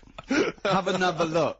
That's what Wait a minute, that must be a completely different It jacket. is a completely different You must be jacket. one of the richest men in Bristol. But hold on, but you weren't carrying anything, you didn't have a bag or anything? No, well, okay, if you're not saying it's a reversible jacket, alright? It's the best. But the only idea of a reversible jacket must be so that people think that you've got two jackets. That's the whole point, surely. I know. I don't understand what's the appeal otherwise. One black, one white, one furry, makes one... sense. I know. Yeah. Yeah, so reversible, that's why they died out. Yeah, clearly. Like they the were not dinosaur. rage. Like the dinosaur, Karl, we didn't need them. Didn't need them. Still be here if we needed them. Well, they're bringing back a mammoth, though, aren't they? So, Yeah, they are bringing back a it's a different mammoth. thing. Well, listen, you know, we're chatting about presents and all that, and before my little thought of the day about... It was a little thought. Just, you know, cheer someone up if you can. Brilliant. Right? I mean, it's a nice sentiment, but it's... Yeah, okay, go on. Well, there's an old woman, right, who lives In a next shoe? door...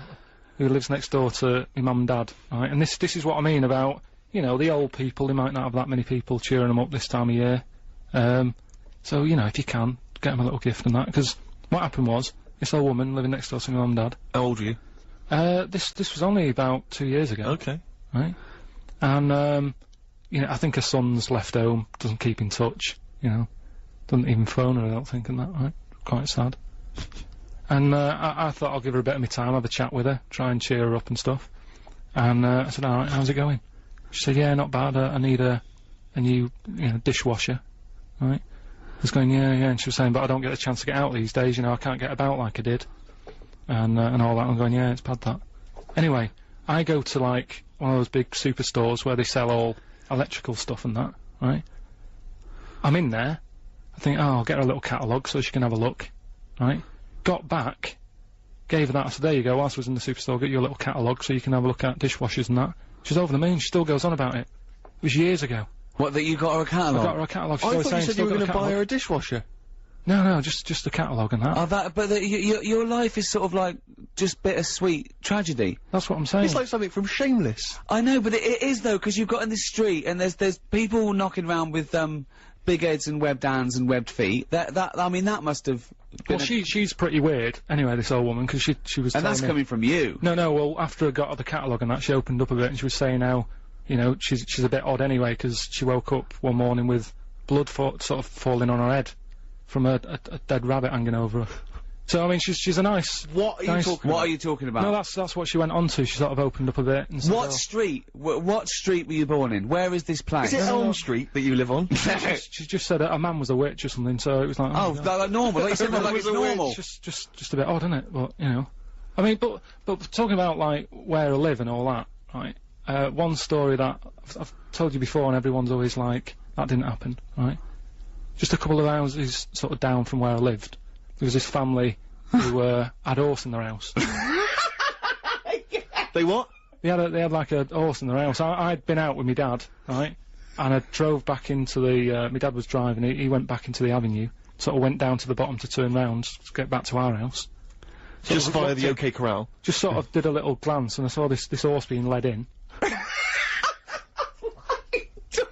He had a horse in there and stuff. Well, have you been back to visit your street? Don't really, there's no... Why no did they need have to a go horse back. in the house? I don't understand. I don't know, I think they must have nicked it or something like that. It was a council estate in Manchester and, you know, I've told that story. They've just been doing a bit of wrestling. Yeah, they made the horse go in with a hoodie, and they said, don't cause suspicion. Yeah. Just like, you know, we just pretend it's our long-lost brother. Just pretend we're rehearsing a panto. Yeah, it's two blokes. It's just two blokes in this horse. Wow. That's amazing.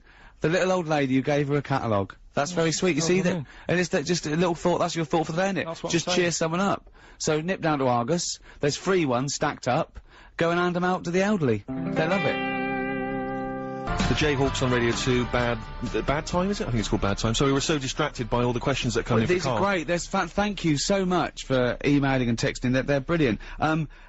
Here's one from Reverend Rachel Harrison. I'm also a vicar, and I'm making mince pies. We know our demographic now. We got a load of vicars listening.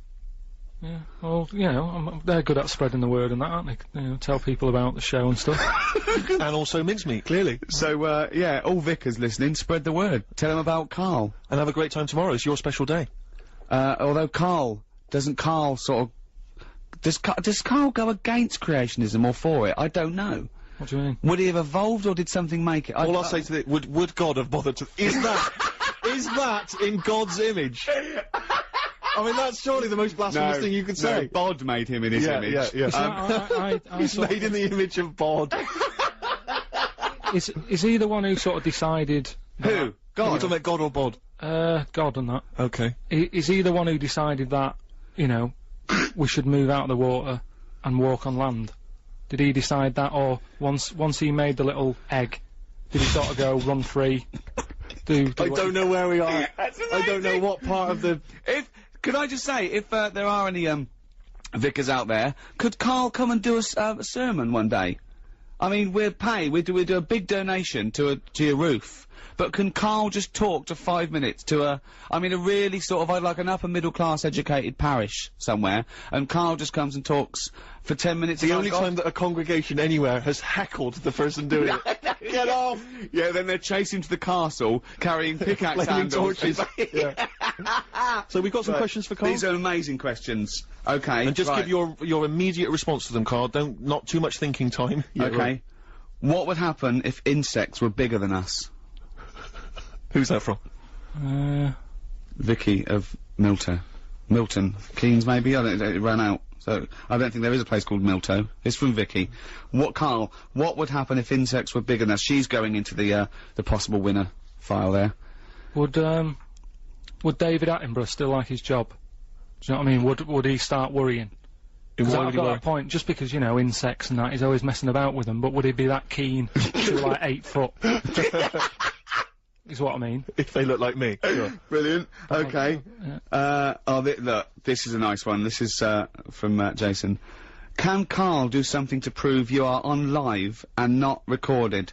I'm sure that will tax his little bald head to bursting point. What's his name?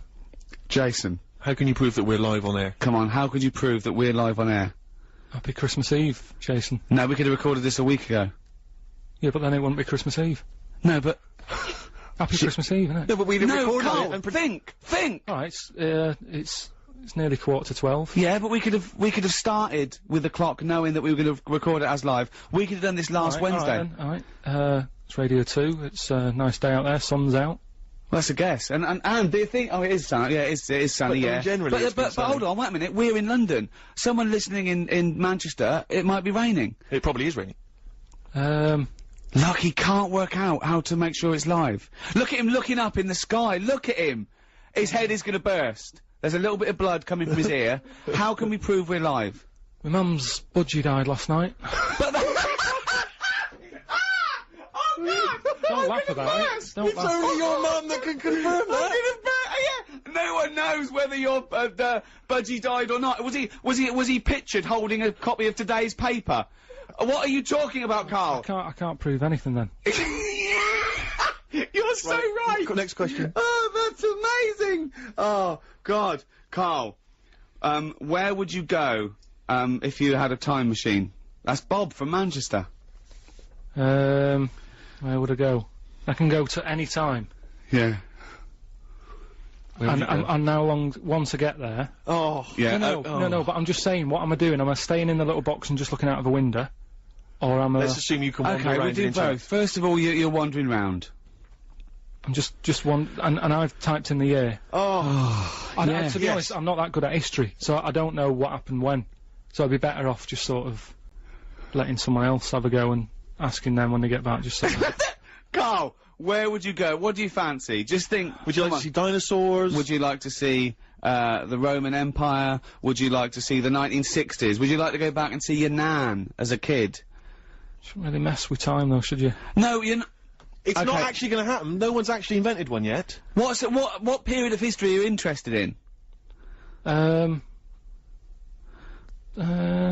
Probably... I mean, I sort of like the 60s. But we still sort of, you know, we don't really... Next question. Unbelievable. Everyone's got an answer to that. Everyone wants to know where they can go back in time, Well, where except would you go back in time to? I'd go back to religious times. I'd go back to the birth of Jesus, see what was going on.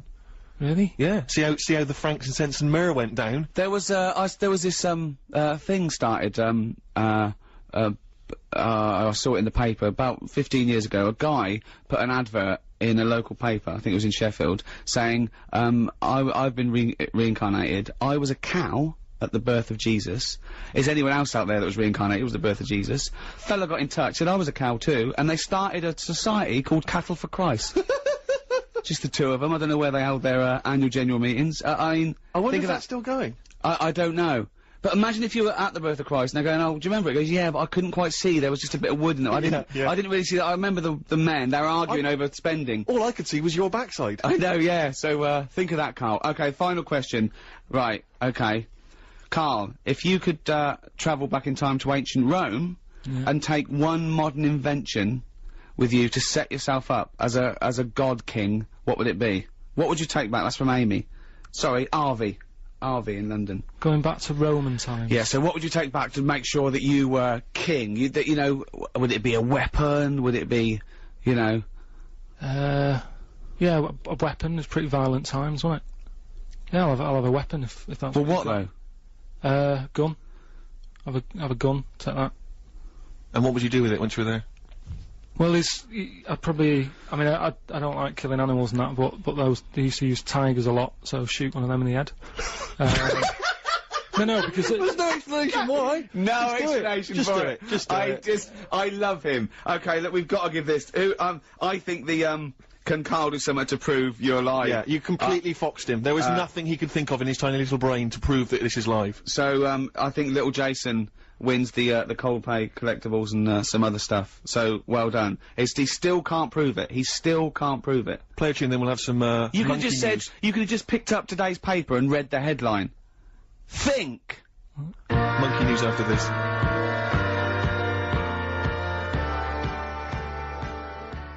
Karl, we have just had a communique from Gillian Oliver, who's the communications director for the Church of England. Okay, she wants to take you up on your offer. She would like to take you to Manchester and let you give a sermon. About what? Well, don't you think that's she's in charge of the press and communications for the Church of England, and you've got to do this, Karl, for my sake. I'll go to church if you do this. I've been. I didn't really like it. I had to go once to What do you church. It was years ago when I was a kid, and I swore. Right, my mate Jamie said, "Right, if you don't come with me to church," because he was Catholic, he had to go. Right? So if you don't come with me now, I'm going to tell your mum that you swore. And that. That's how to get people into church. So I went. Right. Didn't enjoy it. Sort of got kicked out in the end because I was bouncing my tennis ball in the aisle and it rolled down. I better tell Gillian Oliver that may happen again. Yes. That's if you don't take your yo-yo or your Ninja, you've got to do it. I'm going to make sure. We want a campaign. Please email us if you want Karl to do a sermon. And I mean, I'm sure we can film this and put it on the web for you to see. Oh, please do a religious sermon. Listen, we've barely got any time now for Monkey News. Now a lot of people are probably unfamiliar with Monkey News because it's the first time we've been on Radio 2. Rick, how would you summarise Monkey News? I mean, obviously Karl is fascinated by monkeys. Karl believes everything he reads. He goes on websites that don't get verified at all. It's mostly nonsense, but he believes it because there's about monkeys doing incredible things, and Karl thinks that you know, monkeys can one day talk. He wants to live in the Planet of the Apes. Yeah, basically. that's his dream. He thinks the Flintstones is a documentary, and Karl, let's do Monkey News. Right, The jingle. Do the jingle live. Oh, chimpanzee that Monkey News. Right, well, I thought we'd go for sort of a Christmas feel, right? So, this one, it happened in Stockholm, right? A couple of years ago, around the Christmas time. There's this little grotto, right? Everything he says is funny, isn't it? A little grotto was set up and stuff, right? And, it was getting busier and busier, right? This little grotto, there was only one in Stockholm, right? Queue was massive and stuff. Well, that's not true. And this, That's not true. There's No, not but one. fine, just listen. But that's not true. A couple of years ago, interrupt the if news. you'd have said 1,000 years ago. Yeah, it was busy in interrupt that. the And there was this bloke who had a kid, and the kid was saying, "Dad, you know, can I go and see, you know, Father Christmas in the grotto?" Yeah. And he was like, "Oh, I don't want to join that queue, it's too big," right? And loads of the Father Christmases who was in the booth, they kept jacking it in because the queue was that big. What do you Too mean loads of stressful. Father Christmas in the booth? What Because booth? they got through loads in the grotto, the Father Christmas and that, right? They couldn't act the pressure of the queues. The queues were massive for this grotto. This is rubbish. So they come on, kept, come so they on, kept yeah. getting through like loads of Father Christmases. They just right? kept walking Different on. people, they kept saying, "I can't handle this, you'll have to get a new one in," right? Right, okay. Anyway, so this fella, right, the kid kept asking every day, "Can we go in there?" He said, "No, look, the queue's big." Anyway, one day, the queue was suddenly a lot shorter, right, because they got a new little Father Christmas fella. Right. In the Right, grotto. Karl, if this Father Christmas turns out to be about So- 3'6" and hairy, So anyway, right, so he's going, "Come on then, we'll join the queue," right? So he joins the queue, and he's you know, the queue's going down really fast, people are going in and out really quick, and he's going, how's he managing to do this, right? And he sort of looks through the curtain, he can just see a little slight thing, and he can see the bloke who's, like, dressed up as Father Christmas, he's handing him out with his hands and his feet and that, right? So they're going, "No, look, if you don't..." I'm going to die! So, anyway, so... Please don't interrupt the news, Rick. I want to hear the news. No, just... So he's queuing up, right, and he's going, "Oh, he's good on him, you know, he's got a new method of handing out the presents and that." Whilst he's queuing there, there's a little fella selling, chestnuts, so he thinks, "Oh, I'll buy some of them, and, you know, something to munch on whilst I'm in the queue and stuff." Yeah. And, so anyway, he's queuing up, he's eating the chestnuts, comes to his turn, Yeah. right? It's he absolute goes, rubbish. What are you on about? It's absolute rubbish. So cut a long story short, you reckon that they hired a chimp to hand out presents, Father Christmas? and so he brought the chestnuts in, and the monkey attacked him, and Well, ate he went off, right? And he's going, why is it all going mad? And You're that? There's a little you're fella, talking There's rubbish. a little fella that sat there with like a little beard on and that. Yeah, And, you're talking rubbish. You're talking rubbish. Well, it's not worth me carrying on then. No, it's not worth it. you carrying on, because again, it's absolute rubbish. That didn't happen. There's no way they'd hire a chimp, and there's no way people go, they'd notice, they'd see it was a chimp! Forget it. They'd say it was absolute rubbish. If you wanna, find out more about Karl, what's the website address, Karl? bbc.co.uk. And I've drawn a little picture that you can win of Karl, and it really sums him up. Alright. See you later then. Right. Next week, innit? Yeah. Alright. On Radio 2, I'm Ricky Gervais. With me, Stephen Merchant. Hello there, Happy New Year. Happy New Year indeed, and across from us, the little fellow who presses the buttons, because, to be honest, we can't be bothered. Yep.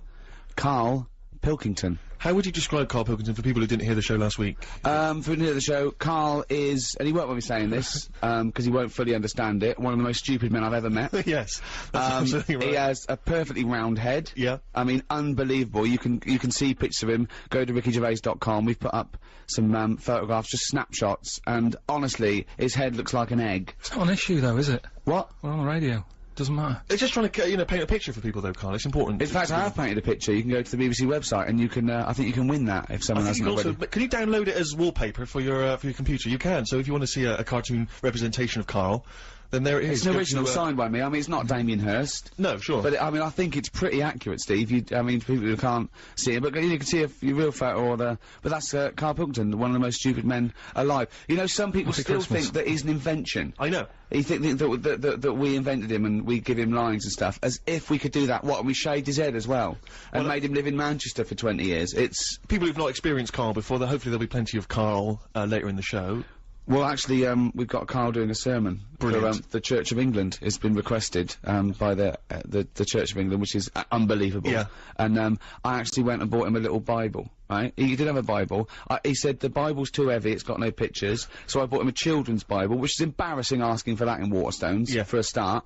And, even that was too much for him. He was going, there's 200 pages. I mean, the writing, the letters, the font was about, I'd say, half a centimetre high. Right? Yes, yes. And, but you've read it, have you? I haven't read all of it. I just got some of the highlights. So you only gave it me the other day. So we're doing the history of religion, are we? Coming up. What do you mean? Well, what do you mean, what do I mean? No, I'm just doing a little taster. What the problem was, right, last week... What do you mean, little taster? What are we trying to case sell someone hasn't- Bibles? No, It's the no. biggest selling book in the world. They don't need it. I thought you were going to do a message, a New Year's message. No, but it's kind of been forgotten about a little bit, hasn't it? Oh, yeah. Because of Harry Potter and Yeah, stuff you like say that. the Bible these days. He goes, what's that? What do you mean, the Bible? No, but I'm just saying, there's probably, a lot of people out there who've sort of gone, oh, it's an old book, and once something's been around for a bit, you don't sort of visit it. It's like... So this isn't Harry Potter we're talking about. This is the Bible. Yeah, I know, but... It's still very popular, Karl. But this film's out. Do you know what I mean? There's films that have been and gone, and it's like, oh, no one's talking about it anymore, I won't bother. So you're giving the Church of England a little bit of boost. Yeah, why not? Yeah, it's Christmas. Excellent, that coming up. Well, Now, last week, like I just asked, last week on the show, we were talking about the gift that you'd arranged to for your girlfriend. how long have you been going out with her again? I think it's about 11 years. 11 years, your life partner, he got a gift when he left his old job of a camera. He didn't even unwrap it, he just passed it on straight away, like, passed the parcel to his girlfriend. We were giving him some stick. Everyone, about 90% of people phoning and saying, you are a skinflint, it's awful. How did it go down? She loved it. Did you tell her? Did she love it? Yeah, I think she likes it, Okay. yeah. I mean, she didn't really have a go on it. I was playing about with it on Christmas Day. Brilliant. Showing her how to use it and that, and said, she's paid for a holiday for us to go away. I said, take it on that, use it. She's loving it. Did you tell her before you gave it to her that you'd got it as a leaving gift for your previous job? Yeah, just before. I mean, I wasn't going to, but because of last Saturday, you sort of put a bit of pressure on and stuff, and I went off and bought her a watch. Nice. Because I thought a little extra... One of those ones with a little present. calculator on? From a Texaco? No, it's alright. It's like a little square Art Deco, the fella said it was. It is nice, I've seen it. Oh, yeah, okay. no, So but she- it And how did you tell her when you came in with the big news? What, that about the that you camera? hadn't bought the gift? I just said, oh, you said you wanted a camera, didn't you? And here's one I got from work. Anyway, here's another one. Right. So I just sort of told Fudged her, it. but moved on quick. Brilliant. fine. And also, you gave us the devastating news last week that just before Christmas, your mum's budgie died. How was Christmas in your household? Was it? Little bit down. Little bit down, with any death, it's always sad, innit, no matter what it is. Yeah. Yeah. Particularly budgie. Well, I mean, how long she had it? Probably lasted about 8 years or something, which is pretty good, innit, for a budgie. Right. Yeah, I think so. Came unexpected. Wasn't ill. Right. And I spoke to her the other day, and I said, how's it going? Because on Christmas Day she was down. Yeah. Been calling her up every day. And I spoke to her the other day and said, you know, how are things? And she said, well, the other bird that's in the cage, she's got some sort of parrot that's in the same cage as it. Right. It's been a bit down. Sure. It's missing its mate. So what she did, she kept a few feathers from the budgie that died, right? She got a rock, a couple of sandwich fasteners, stuck the feathers on the rock. The other bird's happy now. Wow. Now I know that your mother explains everything. And if you ever die, we just get a tennis ball, stick it on the end of a broom, she'll be happy.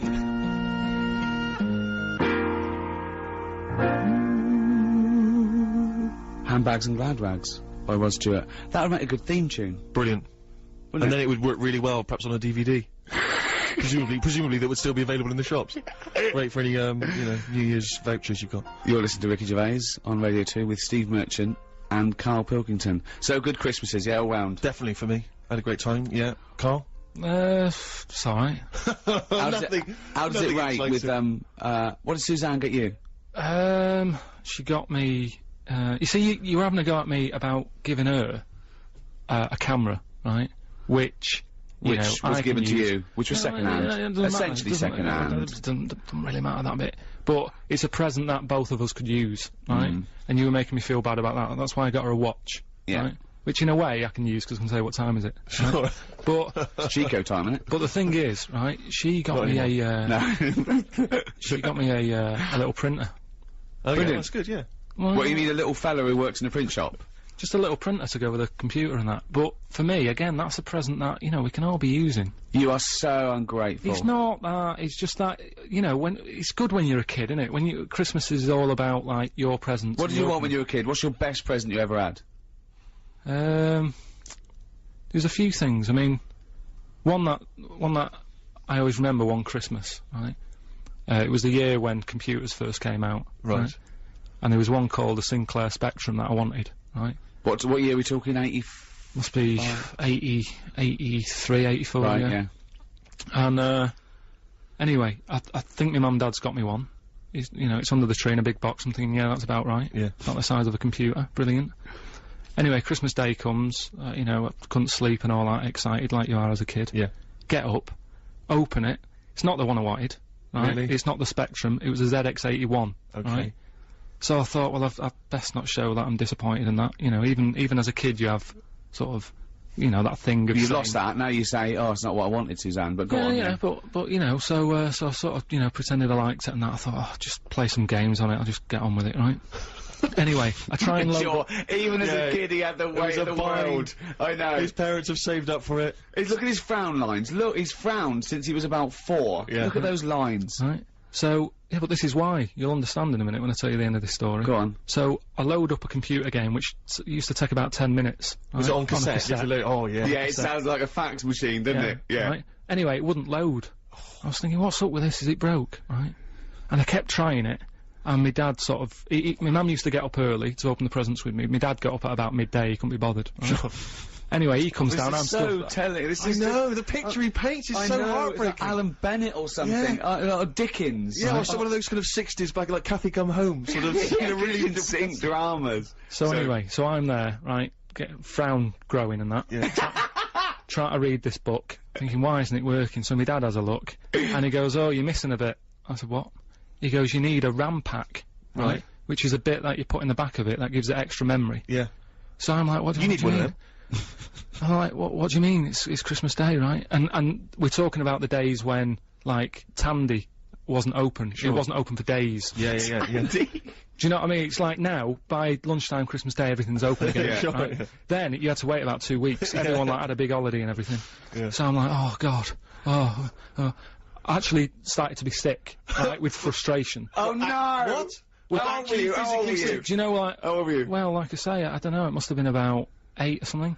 Oh. But that thing of like, what it's Christmas Day and I can't play with it, and I had to wait for like 2 weeks, what have you. Sat over the kitchen sink, sort of going, stressing out. Hated it. It was a rubbish Christmas. Wow. I love the idea of you going. Just stress, isn't it? What did your dad say? He just sort of said, look, calm down, we'll get you one when the shop's open. And it's like, yeah, but 2 weeks, isn't it? I have never heard anyone being sick from stress. Oh, poor little kid, just so stressed. Before the trail, we heard Feeder on Radio 2. Steve Merchant here with Ricky Gervais, Karl Pilkington. We were talking before that about rotten gifts, and particularly gifts that Karl's received in the past. We're just actually thinking now, because we've got to give away this, we haven't got to give away, but we're generously giving away a Eurythmics Platinum disc. So if you're a Eurythmics fan, or indeed if you're not, but perhaps you know someone who is, and maybe you got some rotten gifts for Christmas, then you can get in touch with us, let us know what the worst gift is that either you received this year, or maybe even in the past, you know, something that really you just was terrible. Maybe you, like Karl, had the poker face when you received it, you politely opened the box, but inside you were dying. But you can get in touch with us, 882921, we've got the email gervais@bbc.co.uk, or you can phone us, 0500 288 291. The worst gift ever will receive the Eurythmics Platinum disc. Well, talking of gifts, I got my girlfriend a few gifts, a trip to Paris and a few little bits and pieces, and one of which was a trip to the theatre. Nice.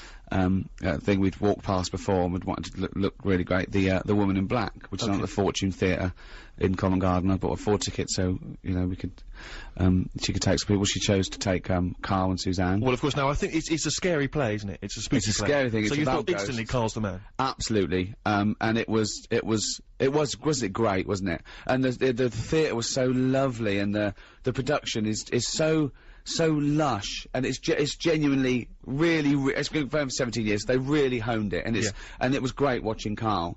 At one point, we were in a box, which I'll tell you about in a minute. Nightmare. And I just pointed to show Karl that this face was appearing, right?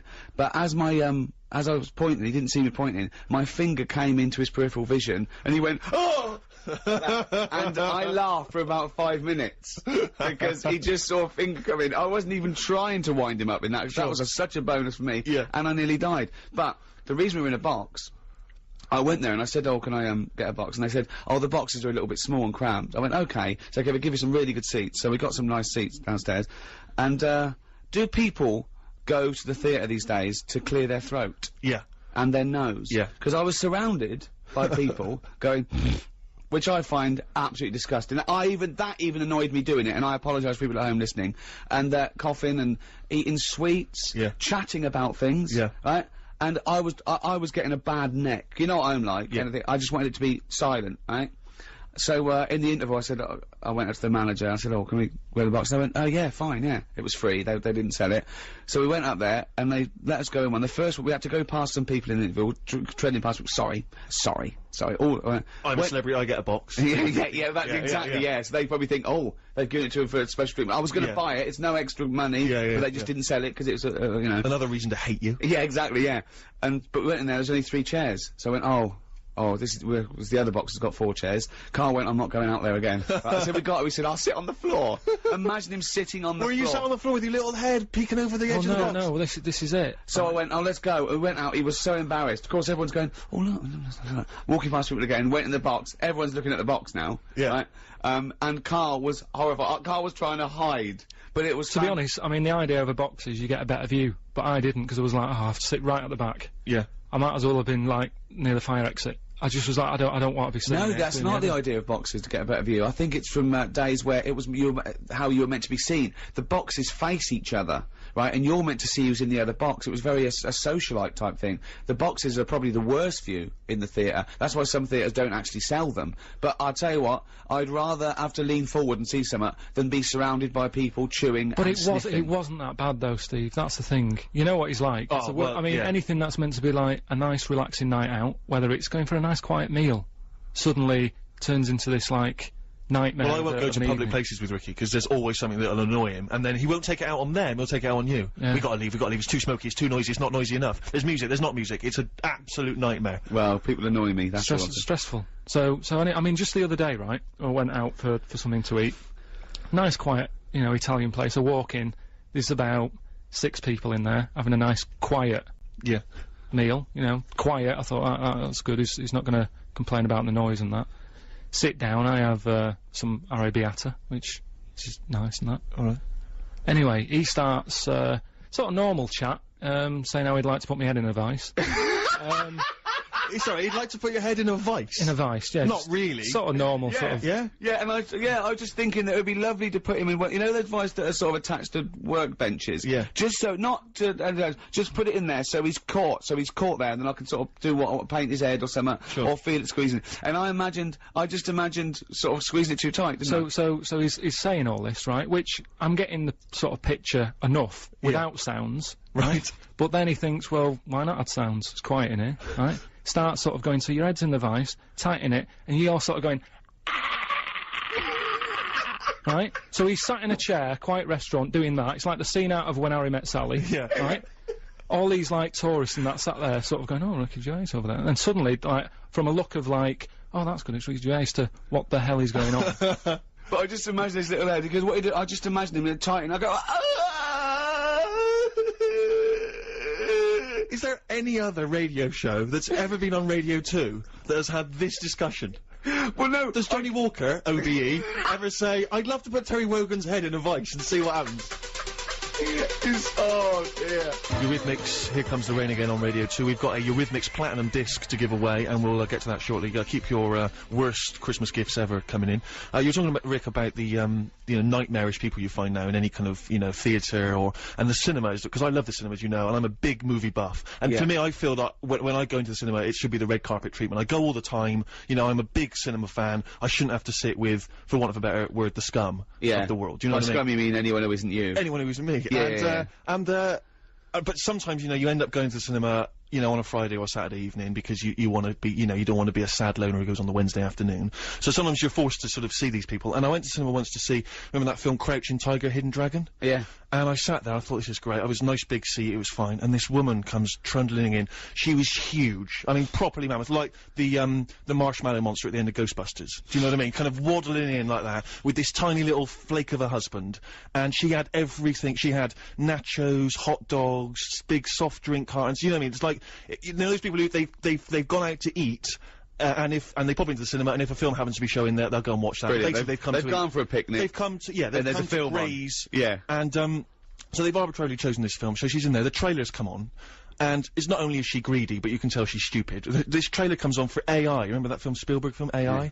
And the trailer is something like, Jimmy is a 12-year-old boy, he feels like a human, he experiences emotion like a human, but he's not a human, he's a robot. Right, everyone goes quiet, and she went to her husband, how old was he again? Oh. So already I'm on my backside, do you know what I mean? Crouching Tiger, Hidden Dragon comes on, right? It comes up, and it's in Mandarin, I think it's an Asian film. And it comes up, Crouching Tiger, Hidden Dragon. She says, bear in mind she's paid the money to come in, she says, funny name for a film. Which is pretty weird. So, it comes up, it says Mandarin subtitles, she goes, not subtitles. It comes on, right, they're all speaking in Mandarin. She, to her husband, turns to him, she starts going, jing chang chong chong chang chang chong. No. Jing chang chong chong chang chang ching. Like, during the film. I mean, it's the film started and she's doing that. She's going funny language, wing wang chang wing chang chang chong chong, and they start both doing it, right? Oh, God. So I get up, I'm so angry, I want to make, but again, of course, not too polite to actually say anything, so I think I'll make it clear what my feelings are. So I get up, hoping that the seat will flip back loudly and I can storm off. Knock her popcorn all over her. Over his stupid face. But, sadly the seats didn't flip up, so I just kind of huffily climbed over a few seats, sat down, brilliant, next to a teenage girl on her mobile phone. Oh. And she's on there, she's chatting away, no, I'll meet you after, And I wanted to grab the phone for her and say, I'll be honest with you, you're 14, and unless this is your broker in Hong Kong saying the big deal's about to go through, which I suspect it's not, I suspect it's Gavin saying, can we meet behind the bike sheds later? Put the phone down. People who are on the phone in the cinema. I know. It drives, I know, I cannot believe it. I cannot believe it. See, you're like but me. People always say, why'd you get so angry? Your New Year's resolution should be calm down, chill out, But how can you chill out when this stuff's going on? What's your New Year's resolution, no, just Karl? with that though, I mean, surely people are allowed to, like, have a chat if a film's got subtitles. Why? Because you can read it, it doesn't matter about the noise. That is the most stupid thing I have ever heard in my life. No, I mean, that really is the most stupid thing I've ever... So go along with your iPod on. Yeah, take a ghetto blaster. Yeah, you could if you can multitask. I mean, that would do my head in, having music, and I don't know what to sort of concentrate on. But it's only like reading a book when you're on a train, innit? You've got noise around you. What are you talking about? These films cost millions of dollars. Everything's perfect. The music, the sound effects, the whole montage, this mixed and someone comes along and goes, oh, I might as well talk to Gavin on my phone while I was reading it anyway. You're an idiot. You're an idiot, Karl. I think your New Year's resolution should be less stupid. No, I'm doing, I'm gonna try and learn something new every day through 2006. What have you learned today? Well, I did a lot yesterday, so I'm having a day off today. but no, you know, just, well, I did, didn't I? I did the Bible stuff and that, so, I'm gonna... Oh yeah, we've got that coming up. What's your Carl's New Year's sermon. resolution? To be less annoyed? I suppose I should be more tolerant of And others. do you know what Ricky said his is gonna be? What? It's gonna be more annoying. Yeah, well, I just thought... But this is the wonderful hypocrisy of it, because you've just been agreeing with me about how you hate people who are annoying. Yeah, but only to friends and people like... The thing is, right, I've got to say a couple of things, right? The reason I sort of torture Karl is because I don't know, I've got friends with defects. I don't know why. All my friends are slightly weird or stupid or something wrong with them. Karl's little round head, the brain of a fish, right? Yes. I can't get my hands off his head. Robin Ince, he's got glasses, he waddles funny, he's got little thumbs, his thumbs are too short, right? Sure. I can't keep my hands off him, right? My mate, Rob, who did flannels with me, he's got a perfectly round head, his teeth protrude slightly. He's in America, though, for when you need a round bald head, isn't he? Yeah, exactly, right, when I go to New York, or, and then he looks a bit like Dave Hill from Interesting Slade. that you're collaborating on a book, but he chooses to live in America. No, yeah. But, could I just say also that I do not advocate the use of vices on friends' heads. It's dangerous. Do not, squeeze your mate's head in a vice. That's just between me and Karl, and, you know. And Ricky Gervais is an experienced annoyer. and he probably wouldn't let me do it, to be honest. I have to offer him an awful lot of money. Also, do not smoke. There's no point. And floss. I wish I'd flossed when I was a kid. Also, if you've got a bicycle or anything like that for Christmas, please wear the correct safety gear. Whoa. What? Well, I got a bike as a kid. Yeah. Right? And my dad, you know, I think the helmets used to come with them and what have you. I popped it on, went out my bike, coming back into the garden. Dad sees me. He said, "Come here." I said, "What?" He said, "I never want to see you wearing that helmet again. You look ridiculous." Oh, wow. He'd rather take the risk. No one looks good in them, though, do they? Yes, they do. Wear the helmet.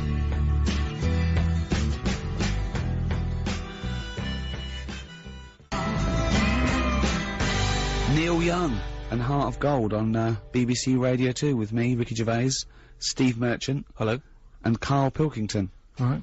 We were asking for the worst Christmas gifts you've ever received, past or present, and there have been some absolute stinkers here. Pete Archer says, "I'm diabetic, and I once got 3 big tins of sweets." I mean, that's just rubbing it in. Cheska says, "I once got a Christmas tree for my brother on Christmas Day." Well, that's... Long-term present, isn't it? Yeah. Well, it depends. What do you mean? Was it a plastic one or a real one? We need more information. I got a fly mode from my 85-year-old gran, which was nice, but for the fact that I live in a flat. Well, you could do the carpet. There's one here, it says, Sid from Leeds, he says, "I once received a PlayStation 2, which I really wanted. I didn't open it for a few hours while we had lunch, and I was looking forward to playing the game, a bit like you with your ZX Spectrum. Yeah. I opened up the box, and much to everyone else's enjoyment, there was 2 oranges and a pair of socks." That's cruel. But that's like, I mean, that's what kind of a family's that? I mean, in Karl's case, he actually forgot to buy the Or, Harvest Festival, the vicar's got a PlayStation 2. yeah. It's just the wrong label, isn't it? Yeah, he couldn't believe his luck. Coming up, actually, talking of vicars, a lot of vicars listening, apparently. I don't know how many that is. I don't know how many there are. But, Karl's gonna do a sermon. You remember, last week, he insulted vicars, saying they only work 1 day a week. He made a vicar swear. Yeah. Who said, maybe if I, give up my 1 day a week, I can become a DJ and do bugger all week. You made a vicar swear. Yeah, but I didn't mean to. I just... No, Gillian Oliver's phoned in, and she's the press officer for the Church of England, and invited Karl to do a sermon. We've risen to the challenge. Karl's going to do a bit of a sermon. We just say that's when we've picked on. We're open to all religions here. Yeah. Maybe in the future, Karl can do a sermon for another denomination. I don't know. You know. Well, it just depends, though, how sort of thick the book is. Right. So you want a religion with a smaller book? Just a smaller book, and... I just say I view all religions equally, Yep. because I am an atheist. So I truly do view all religious beliefs equally. But, you know, just because I don't believe in it, a lot of people do, and Karl is going to basically sum up the Bible. That's what we're doing today, Should isn't we it? play a record and then come back with the first part of Karl's sermon? I cannot... I mean, I honestly can't wait. I feel like squeezing his head during this Do it, record. mate. Stones, Waiting on a Friend. Great track. Amazing tune. So, Karl, you've studied the Bible over the last couple of days, Well, and you're going to give us basically the Bible abridged. Is that right? Just condensed. just that, you know, it's that time of the year when Well, let's religion, no matter save who you it. are, Let's do a sermon. Everyone settle down at home. Turn the radio up. This is Reverend Karl Pilkington with the history of the Bible. All right, thank you very much. Right, well, thanks for coming. Starting off, you know, I mean, I started off at the beginning of the book, what have you? The Bible, we'll call it for the sake of argument. Right. There's quite a bit missing. It doesn't say about how sort of God was already about, so it doesn't go right back to the beginning. Right, okay. God's already knocking about and that. Yep. Anyway, he made the world, right? He did all that, right? Yeah. He sorted out sort of sun for in the day and that, so everything's light and you can see yourself about. Right. He did the stars and the moon for at night, right? I was thinking about that. If I was him, I probably would have just let it be day all the time rather than having two systems. We're not criticising. No, gods. I'm not having Okay. a go. I'm just saying. I mean, it's easy now, isn't it, in hindsight, to sort of say, do you know what? He's really criticising, but he was working. He's fine, sort you know. of loosened the top. You just got it off. Yeah, sure. Yeah, he did a lot of the work. Yeah, cheers. No, I'm just saying though, like they mess about with the clocks and that because of farmers getting up in the dark and that. If it was day all the time, less crime and that. I'm just saying it might have been worth an idea. He missed a trick there, is what you're saying. But he moves in mysterious ways, so you don't know why he's done that. He might be thinking something that your small brain can't really. Fair enough. I'm Okay. not having a go. Like I say, I'm just reading it and thinking about it. That's what it's all about, innit? Yeah, Education, get yourself Absolutely, thinking. yeah, go on. Anyway, so he did all that. He made the sun and that, and then he said, "Oh, make some creatures and stuff." He made a load of birds, loads of different birds, creatures, animals, and that. Because with the world being so big, it's like if you buy a big house, you need more furniture, don't you? Right. So he made this, and he was like, "Oh, God, what am I going to fill it with?" So this is why he did all these. Right. That's animals. not actually in the Bible. You No, this is- speculated there on the Yeah. mind of God. Well, I'm sort of just treating it like it's his big house, Right. isn't it? So, and he's filling it, he's making it look nice, different birds and what have you. Right? It's just my opinion. Like I It's say. making it sound like the Playboy Mansion. Yeah. So anyway, right, so he does all that, and he thinks, right, I'll make a little man and a woman, Sure. who we all know as, like, Adam and Eve. Yep. Everyone knows their names, but at no point is their surname mentioned. Right? Well, he's not going to have trouble with a post, Right. is he? So anyway, right, Adam and Eve are knocking about, the God says to him, look, just enjoy yourselves and that, right? Do what you want, but I'll tell you this, I'm only telling you once, he said, don't be eating fruit from that special tree. Yeah. So, they were like, alright, fair enough. He said, the tree that I'm talking about is the tree of knowledge. Yeah. So that's sort of made it a little bit worse, because it sounds good and that, and you're like, oh, knowledge. Yeah. But don't go in that door. Yeah, Is that exactly, sort of thing, instead of just sort of not telling them. Because I don't know, see, the tree of knowledge, what it had on it, by what I can work out, is it's an apple tree, right? And it's pretty tempting, innit, to have a little cheeky apple, because I don't know what they were eating back then. Right. Do you know what they were getting by on? No, I don't know. Right, so anyway, so they were like, yeah, alright, whatever. Eve goes for a wander about, Yeah. right? Killing time and that. Bumps into this snake, Oh, yeah. and snake said, alright, you got an apple, right? And he was selling it to her, he was going, it tastes good and that, right? And she's like, well, shouldn't really, but, you know, I've been told that I shouldn't eat that, because I think God said to her at some point, Oh, get on with it. You're on page 1 at This the is moment. absurd, This Carl. We is gotta just unbelievable. I know, but I'm just Just painting- get to the point. You're on page 1. You haven't moved on. Just get. Okay, we know Adam and Eve. What have you learned? Yeah, I know, but I'm just saying, he was saying don't eat it, because it's Yeah, dangerous. I know. We know. Get on with it. Just get on. I mean, oh. But the thing is, people do eat things that are dangerous, don't they? Like, and pufferfish, even to this day, people are eating stuff that can kill them. Yeah. So it's not a threat, they're not that bothered, it's an apple, right? They're gonna have a little cheeky apple. Anyway, they eat it, right? God goes mental at them. He said, I told you not to do that, I've told you can enjoy yourself and everything. You've gone against what I said. You've eaten the apple. Adam and Eve sort of got told off and what have you. They went off and had kids. That added extra pressure. A lot of arguments happened, and that's kind of part 1. That is amazing. That is amazing. So, Oh, you're an idiot. Really, you are an idiot. Well, part 2 later then. You better buck up your ideas in part 2.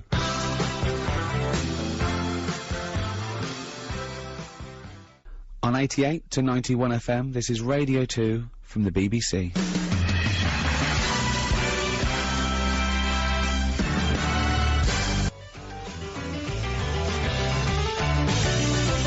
What a great track. Amazing. Lynyrd Skynyrd. Sweet Home Alabama. On BBC Radio 2 with me, Steve Merchant. And me, Ricky Gervais. And over there, both of us. Yeah. Karl Pilkington. Alright. Still to come, we should also point out we've got Rockbusters on the way. It's the quiz that's not sweeping the nation. No one cares. Oh, no, that's not fair. Well. No, look at him. Look, he's probably been sweating over that. He's been reading the children's Bible. Yeah. But, I mean, and that's all he came up with. The first people were Adam and Eve. Yeah. I mean... And we don't know what their surname is. Unbelievable. What an idiot you are. Also in the third hour, monkey news, which I think we're all looking forward to. It's sort of like Darwinism versus creation, isn't it? Monkey news, Adam and Eve. Yeah. Which It's a bit of everything. do you like? Do you like monkey news or do you like Adam and Eve?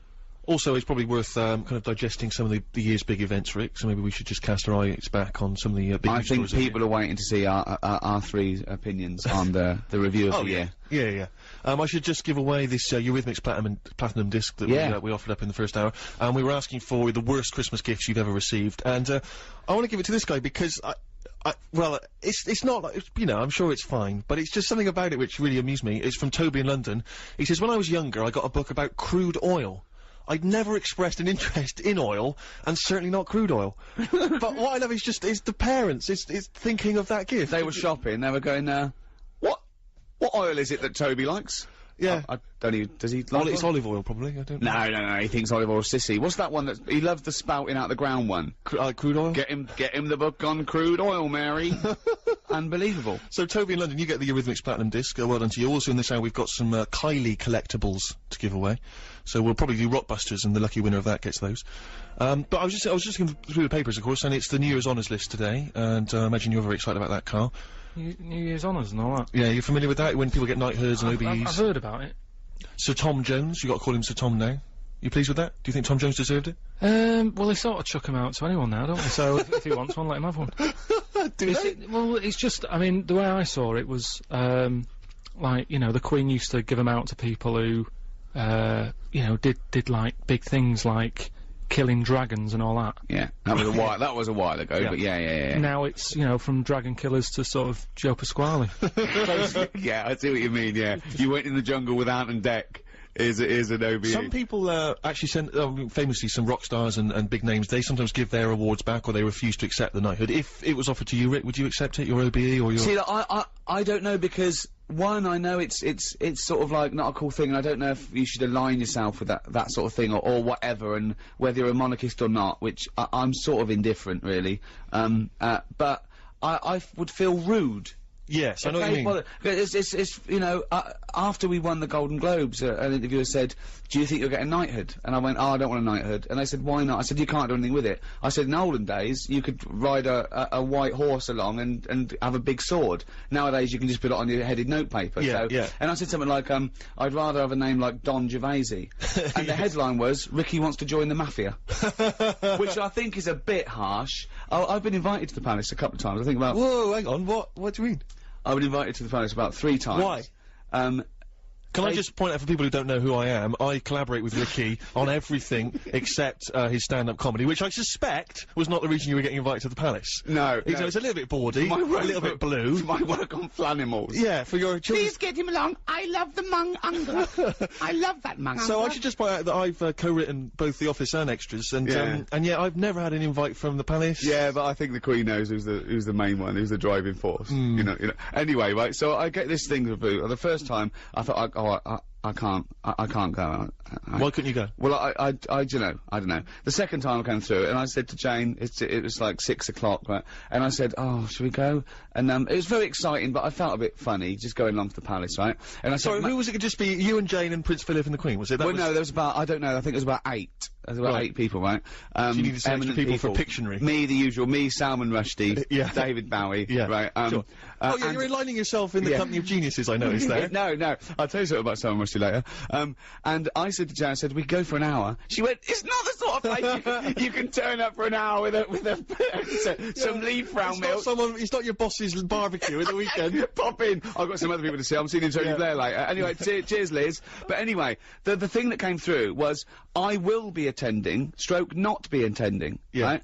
And I thought that was just too harsh to send back, I will not be attending. Yeah. So there was a number at the Marshal's house, and I called him up and he went, hello? And I said, hello, it's Ricky Gervais here. I got an invite to the place. I won't be able to attend. I said, I thought it was a little bit harsh just to send back, I will not be attending. He said, how delightfully polite of you to call.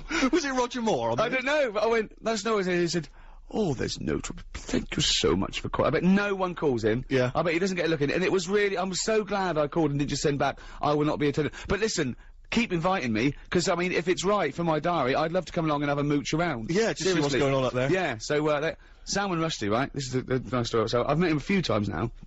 Now he's out and about. Sure. He's never home. No. I bet his house is a mess. Yeah. Right. It was just after the first, series of The Office went out, I got invited to this, thing, I'd met Jonathan, actually. I'd met Jonathan Ross on this show, and, we were talking about being Bowie fans. I'd never met him before, and he said, well, I'm interviewing Bowie for this special Come Along. And I went along, and there was Bowie, my hero, was amazing. A couple of big celebrities in the audience, one of which was Salman Rushdie. And, Greg Dyke, who was, head of the BBC then, said to me, he said, I'm a Bowie fan, do you want to go and meet him? And I went, okay, right? So we went down, so it's me, Greg Dyke, right, and Salman Rushdie, going on chat to Bowie. I went to the pub the next day with my mate, and he said, what did you do last night? And I said, nothing. Because I couldn't say, I was hanging out with David Bowie, Greg Dyke and Salman Rushdie. Why? What did you do? And I just said, nothing. If you can name every celebrity that Ricky has mentioned in the last link, who he spent time with, then you can win yourself a prize, perhaps a signed copy of Extras, for which he got invited to the Palace, and I didn't. Rick, as you know, I absolutely love a good cover version. I think that a cover version, if it's done really well, can not only match the original, it can sometimes even better it. I totally agree. And I think that that's Ryan Adams' version of Wonderwall.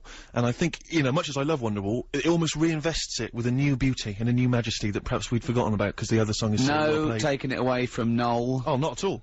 But it's almost kind of reinvented it. It's beautiful, absolutely beautiful. Great song anyway, isn't it? That's what's weird, really, because you've done that, and that's kind of what I've done with Rockbusters. Right. I've taken something. Well, you've taken Blockbusters and changed one word. Sort of made it better. No, not really, because those are real clues that work. Yours are the ramblings of a madman. He doesn't really understand what the word cryptic means. A little bit It's stronger. more, this should be called What Am I Thinking? Well, what am I thinking? We should just introduce the idea of Rockbusters to people who didn't hear it last week. Now, I'm trying to think of some classic ones. Do you remember there was the... Now, what was it? The Jamaican fella fella spinning a fish round his head. That was De Trout Spinners. And he tried to make it sound... I mean, it doesn't work. You have to speak in a Jamaican accent and say the Trout Spinners. Well, they wouldn't say Trout. They'd say Detroit. Trout Spinners. So it doesn't work there. So that's the stupid Wet Knee Houston. Yeah. No one called Wet Knee Houston. Yeah. So you need to basically crawl inside Karl's head and figure out what's going on in there if you want to win these. We've got some Kylie collectibles for Rockbusters. The good thing about crawling into Karl's head is there is a lot of room. There's plenty of room. It's very much like when God created the Earth. You can just fill it up with anything. Birds.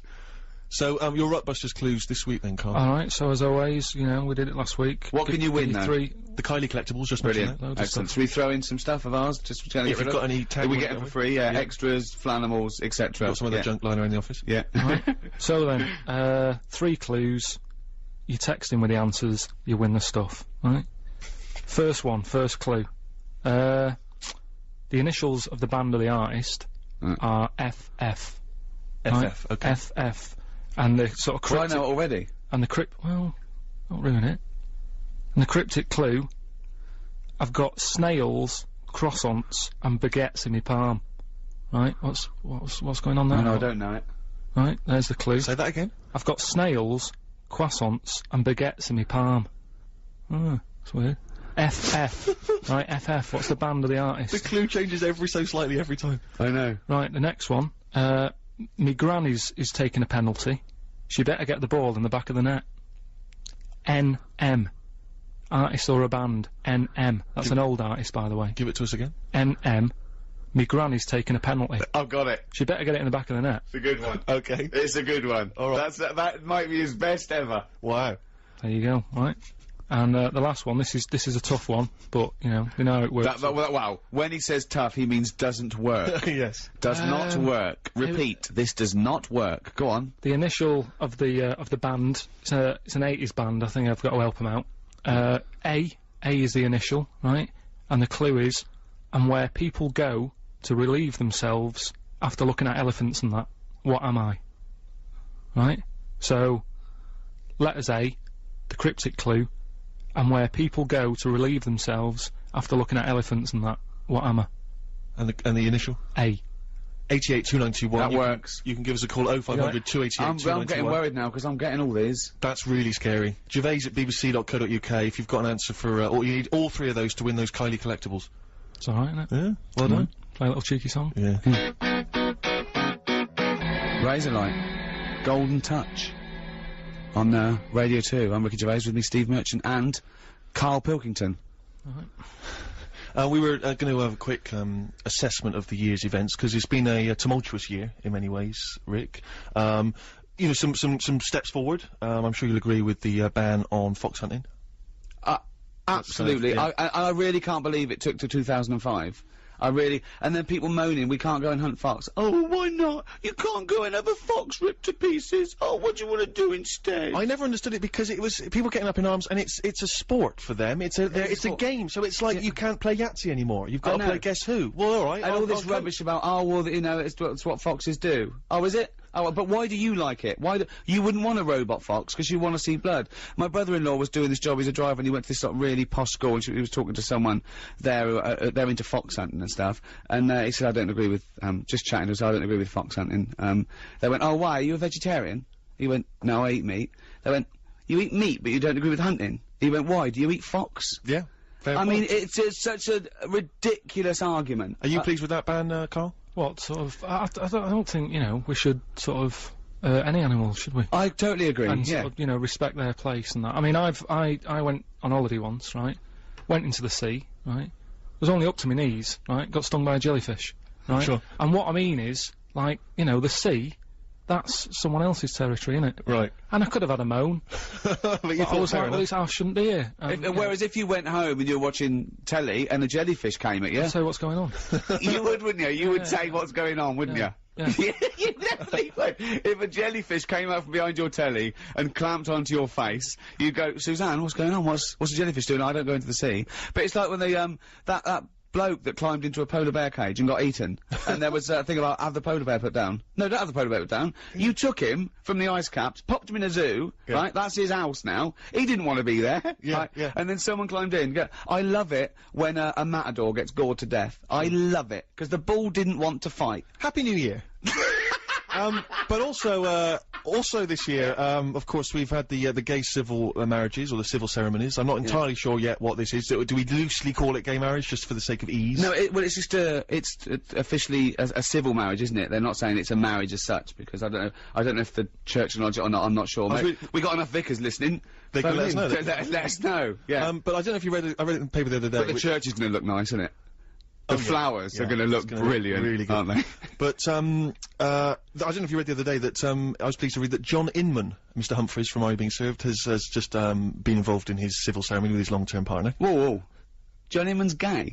Yeah, no, I know. Stunning, isn't it? I know, unbelievable. I do like it when one of those sort of people that are so obviously gay, they come out after like years, like Elton John comes out and goes, actually, I've got some news. Sit down. Mate, just sit down, I've got some news for you. Oh, hello, Alan. Like your new pink tracksuit, by the way. That's what I want to talk to you about. I'm actually gay. And they all have to go, you're joking. Yeah, they gotta fake it. No way. Like when someone knows there's a surprise party for them, they gotta pretend that they... Oh my god, I can't believe it. But, yeah, so what we've had, it is a year of disasters, which is, it does seem worse this year. I don't, maybe I'm hitting that age where I think there was, like, it was nicer before, but it was a year of disasters, wasn't It's been terrible. Well, we've had obviously Hurricane Katrina and the tsunami and the earthquake and things, and it's obviously been terrible, and we don't want you to be flippant about that, but the only time I was praying for a natural disaster of biblical proportions was when I was watching Celebrity Love Island. and it never happened, sadly. And some of the dregs of humanity on that show, I mean, I don't know if you saw it, but Paul Danan is a joy, because he's a mental case, and I'd say that, I don't know if that's libelous, but, I mean, if anyone's seen the show... What did you say? I said he was a mental case. Yeah, it's pretty libelous. I think he could sue you there. Okay, well, I'll take that back. But, Take that back. but He's not a mental case. But he is, I think... I mean, let's face it. Before you say anyone is stupid or a mental case, do the old binary sort. Are they madder and thicker than Karl? If not, I think you know. That means I can never accuse anyone of being stupid. But I love that he was talking about Lady Isabella Harvey, and he went, I love Lady Isabella Harvey, because, the thing is, like, she don't like books, and I don't like books. Brilliant. They got something in common then. The idea that something in common is something that they don't do together. I love the idea that people like us would sit around just praying for a big wind. Just a big wind. And the only big wind was from Rebecca Lewis.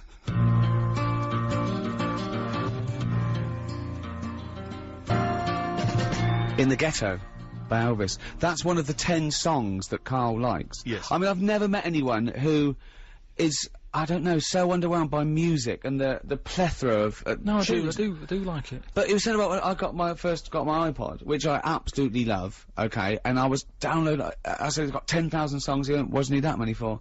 He said, I like a Walkman. He said, you know, you're going for a walk, listen to that. He said, how long's the walk? When do you need 10,000 records? And he was trying to work with the ones he put on, and he got to about 7. And what do you like? You only like songs with a story? Mainly, a song that, you know, when you pop it on, you go, right, I'm gonna listen to this for however long it is, and you've got to check it all out. You can't just turn it off and fade it off, because you've got to hear how the story ends. But how many times why can you not? hear the same story? I mean, it's a great tune, but it's not because it's a story, it's because the lyrical content, apart from the story aspect, and the beautiful tune, and the way he sings, and the production. it's not about that, it's- Otherwise you just go, bloke, he born on the wrong side of the tracks, tries to nick a car, gets shot. I mean, that's... Yeah, but think about what you've just said, and what I'm saying is, if you get up to, oh, he was born on the wrong side of the tracks or whatever, I'll turn it off now, you'd be going, oh, I wonder what happened to him. So you listen to it all. What other songs are there, songs with the story? There's one, Johnny Cash, when he's nicking a car from a factory. What happens there? I don't remember that song. He works in a car factory, and every day he's going, right, I'll nick a little bolt, right? Yeah. Then he nicks a wing mirror, and I think he nicks, like, a gear stick and that.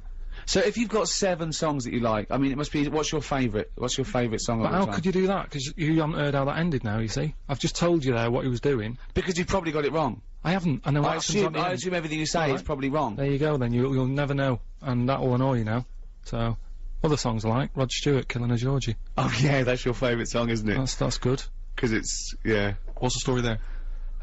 Just about a little gay fella goes to New York, because that's, like, I think it was in the 70s when, like, you know, if you were gay and that, New York was brilliant. Yeah. That was, like, you know, where they all went and stuff. Had a good life there.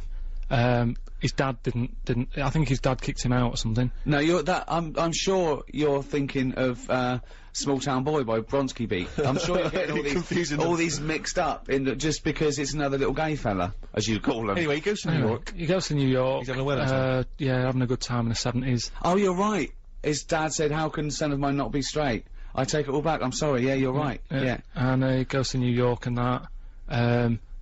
They go out late, don't they? They have, like, late nights out and stuff. What do you mean? No, I just mean, you know, gays like to party and that, they know how to live. You know what I mean? They get the most out of life and that.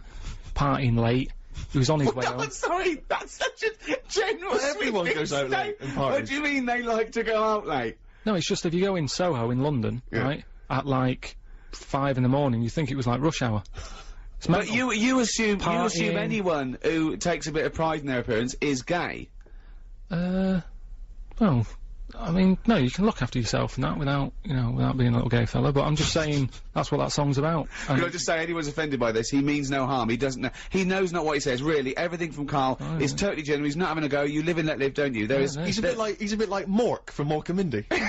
He hasn't got a prejudicial bone in his body, but go on then. yeah, so, and then because he was out late, he was walking back and sort of, it's a bit of a sad ending, he gets attacked and that, but it's a good song if you want a song with a story. Rod Stewart, Killing a Georgie. Brilliant. Right? Well, I'm thinking maybe we should get people to just text in, just a few people, if they've got any songs they can recommend to Karl. We may be getting played to him. Pinball Wizard. Pinball Wizard, one. love. That was a good one. That's about blind fella. Right. Deaf, dumb and blind kid. oh yeah, deaf, dumb and blind, right, but he loves pinball. I don't know if he knows what he's playing. No, it's just that, he's a pinball wizard, but, you know, if he's deaf, dumb and blind, does he know what game he's playing? Sure. Does he even bother putting money in it? Well, no, forget it. If you're gonna...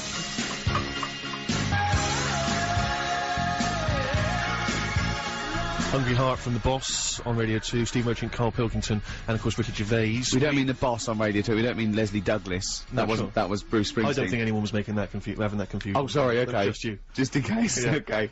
We were doing, about 20 minutes ago, Rockbusters, special New Year's Rockbusters. 3 clues, 3 bands or artists. We've had a number of responses. It really worries me when people get this right. Well, I was worried that I got it right. Well, I don't know what it says about our audience. It's like, why are we bothering? We may as well just shoot off. They'll be happy just watching the tumble dryer going round. I know. Karl, come on then. What are the clues again? Here we go. Right then, so, there's 3 clues. First one, the initials were, FF, right? And that was, if I've got snails and croissants and baguettes in my palm, right? That's like the clue. What band or artist is that? Think Go about on. it, right? Go on then.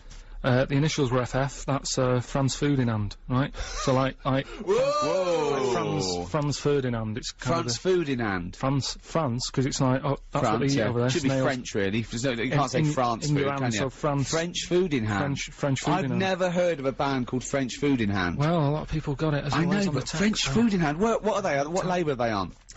What label are they on? It's just French food in hand, so you got that, right? French Food in Hand, yeah. Second one was, my granny's taking a penalty, right? She better get the ball in the back of the net. Go on. NM with the initials. Yeah. Try and work it out. Your gran, that's your nan. Ball in the back of the net, that's Nana must score it, right? Nana must score it, right? Nana Muscori. And Okay, I'll give you that one. who is it? Nana Muscuri. Muscori. Nana Muscori. Yeah, so that, Nana Muscuri. so that works, and then... No, it doesn't work. Then the But it's final- close enough. It's close enough. The final one was, the initial was A, right? And the clue was, and where people go to relieve themselves after looking at elephants and giraffes and all that sort of stuff. What am I, right? That's a, well, I'm a Zulu. I'm a Zulu. No, I got I'm a Zulu. I'm a Zulu. So that works as well, doesn't it? Yeah, no. 3 good clues as always there. Well, not really. Couldn't really call them cryptic, but... Well, I'll give it to David Lyons of Aylesbury, first one in. Buckinghamshire, Franz He got 'em Ferdinand, all. Nana Muscuri, and Amazulu. Well done, David. He gets the Kylie collectibles, which is what is it? some Kylie collectibles. Live signed There's some stuff. signed and stuff on there. I hope he's a Kylie fan. We're throwing a signed extra DVD and some flannable stuff as well. And then Monday, get straight down some kind of clinic. Have your brain examined. Alright, bit of Kate Bush. Kate Bush, King of the Mountain. Must be a song about the Tour de France or something. Yep. Wear a helmet. Always wear a helmet. Good advice. Now, as you mentioned earlier, Rick, last week we had a spokesperson from the Church of England who was offering a spot at some kind of Manchester church for Karl to do a sermon, educate the kids on the Bible and all things religious. We've preempted that. We're first instalment in the first hour, and it was very slow. You've got to do it quicker. If this is a Brit, I mean, that was nearly longer than the real thing. Yeah, that, I mean, you're turning people off of religion. I mean, God only took 6 days. Do you know what I mean? Yeah, And you were pushing that. But this is what... And he made it. You were just talking about it. But this is what vicars do, innit? They drag it out. This is their living. If They don't rushed drag it out. They What do you do. mean? When you go to church, What do you mean if they do? If they rushed it, what? well, they wouldn't have a job, would they? So you've got to make sure you do everything that needs to be You told reckon they're and that. milking it, do you? Well, a little bit. I mean, you said that, not my words. But yeah, that's why I can't, rush it. You've got to tell the story, haven't you? Oh, well, you need to get the Old Testament out of the way, because we're not even on to the New Testament yet. No. We've only got an hour and 10 Well, I'll minutes. just do it right. Jesus hasn't even made an appearance, and he's like the star, isn't he? Yeah, I mean, we're all waiting for him to make it. Yeah, he's like Brad Pitt coming in. And I'll tell you, this, at the moment, it's a bit like the film King Kong I went to see. 3 hours long. It's 50 minutes before Kong makes an appearance. Well, exactly. Let's get to the main event. Come on. I can't now. Anyway, just where we left off, just in case you just. Could I just tuned say, in. it's just, Don't recap. I'm just saying that Jesus is the main event because it's the Church of England. There are other religions where he's probably not as high up. He's not as featured as He's prominently. not. No, he'd be third on the fourth on the billing. No, right, go on. all I'm saying is we left it where Adam and Eve had kids. They were arguing a lot. The kids didn't listen to the Well, mum they and weren't dad. arguing a lot. They did. They had a bit of an The argument. kids did, yeah, but Adam and Eve didn't argue, did they? They were loving it. They were having a great time. Well, no, not once he ate the apple. I'm an atheist, and I'm trying to help him out. Can we get on with it? Because we're just recapping what we already got bored of earlier. Yes, come on! Get on with it! I'm just saying. Oh. So the kids didn't listen to the mum and dad because they had a criminal record and that for nicking the apple. The kids were running riot. They were not bothered. So let's pick up. I'd like to apologise there. I've just got to say, it really isn't worth complaining. He doesn't know what he'd get off. In a court of law, he'd get off. He's got, I don't know, he wouldn't be culpable for his own actions. Come on, 'cause he's an even idiot. I'm getting bored of this now. Okay. Right, so, God, he got to a point where he's going, it's all going wrong, right? People are doing what they want, Adam and Eve aren't listening, all the rest of it. No, he gave them free will. I've got to so do the story something. goes, Please, Rick. this is making me So, anyway, right, so he said, how can I get rid of all the badness and that? So, he made it rain, right? It rained for ages, people got sick of the rain and that, right? Cleaned it all out, right? Before he did that, though, I forgot something that's quite important. He met up with this bloke, Noah. They met up over a coffee. Right? And he said to Noah, look, Get an umbrella. I like you and that. Here's a little job for you. All I'll say is buy shares in galoshes. Yeah. Words No, of I don't want to give anything away, but you get a boat.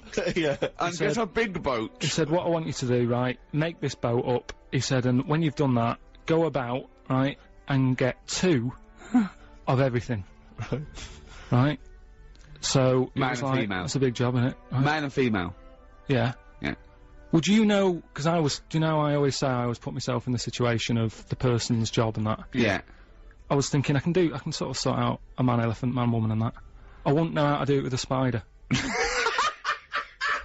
What? I don't know why he brought on spiders. I do not know why Noah brought on spiders, because he missed an opportunity there. Get rid of all things like that. Get rid of the spider, and you know, get 4, you know, flamingos or something. Or get 8 chimps. Let's use the space wisely. But the weird thing is, right, with the spiders as well, because he did get the spiders on, didn't he? It rained, right? It rained for ages, like, what was it, weeks, wasn't it? Yeah. Raining and that. So, and then he let out a bird, I think it was a raven. No, it wasn't. Right, come on, let him finish. No, It wasn't a raven. This is a Okay. fact. He let a raven out, right, and he didn't come back. So already his system had broken, because he only had 1 raven left then, right? So he was like, oh. So, he said, right, he left it a couple of days, he sent a dove out. Oh, that's it. That's what I know. You know more than me. I'll say. Sorry. well, Is that what he did? He let a yeah. raven out firstly. Yeah. Yeah. And then Never dove, trust a raven. Always give it to the dove. dove came. Don't send a raven to do a dove's I job. reckon the Raven found another arc, an unofficial arc that was just like a party arc. No, look, come on. No, Come on. right, so the dove came back. Yeah. So he said, right, there must be dry land somewhere. Right? Okay. So anyway, he was like, let's just hang about. Why do you think that? Because it found a twig or something. Exactly. Say what you. Why couldn't that be the top of a tree though? Why could it? How did he know that? Don't Rick, know. if you are going to add to this, we are never going to get it done. Okay, I'm sorry. Right, so there was mud everywhere because the water went down. Mud everywhere. Where did the water go? Shut up, why just Where did it go? Shut up, we haven't got time to go into It doesn't that. make sense. If the whole world was flooded, where did the water We have not go? got time for this. Where did the water go? This is mental. Did they refreeze the ice caps? What? Tell me. Is it? It's got to be It didn't specific. say it was a kid's Bible, wasn't it? It wasn't going in depth. It just said the water went away. Right? Where? It floated off. Oh, I can't be bothered. ELO, we've had an email here. It says, stop rambling and get on with it. How about some ELO? Well, there it is. And he asked us to dedicate it to his wife, Fiona McCallum, and that's love from Penji or Pengi or Pengu or something. He's got to realise that if we didn't ramble, we wouldn't have a show. This is it. This is what we do. When you've got Karl opposite you, there's nothing out. It can't be done. Put on a CD if you don't want to hear the rambling. These people who email into a radio station go, play some ELO, well, put a CD on. You must have the greatest hits of ELO. If you want to hear it so much, why are you phoning up a radio Well, station? I think it's more the dedication. You know, it just wants to tell his Yeah, wife. but, you know, So do it on a better show. What than this? Yeah, there's Yeah. got to be any. In the second hour, we've got more stuff to give. Third hour, my goodness me, we've already got through the second hour. We've got more stuff to give away. We've got, what else we got? We've got Monkey News. Oh, Monkey News, that's what the nation's waiting for. But, plus, Karl, we've got more of your, biblical, retailing. French food, you know. On 88 to 91 FM, this is Radio 2 from the BBC.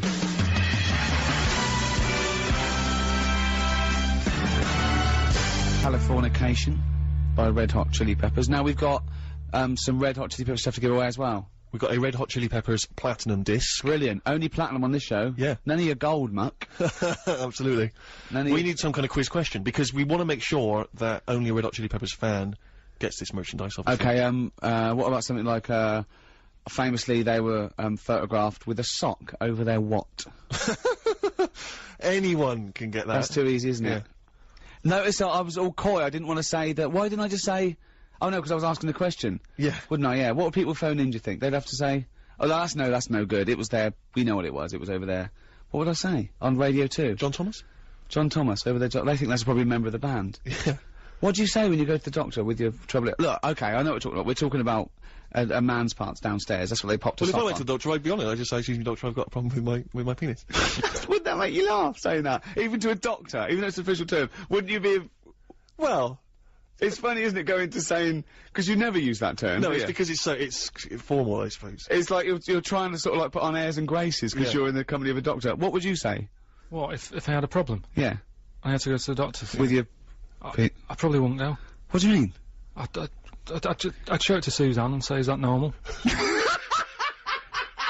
No, I haven't. I mean, I'm 32, Why right? should I've she never. know necessarily? No, just you know, they. She's sort not of- a doctor, and there's nothing about you that's normal. So I can only imagine... No, but you know what I'm like. I have, you know, Suzanne, my girlfriend, wants me to go to that Wellman clinic. I've said, oh, no way. Oh, If yeah, I- unless I'm really ill. Well, you Right. should. You should get everything checked out. I know, The but finger up the... I know. So I what's don't- your what's the quiz question? What's the funniest term for it? No. What do women call it when they go? Because that's even worse, isn't it? I don't know. What does your mum call her? She's never sort of brought it up with me. What do you mean, what does she call it? And even when I was a kid, she didn't give it a name. It's just, even now. What did she call yours then? When if you had mummy, I got a... She didn't. What, you never discussed?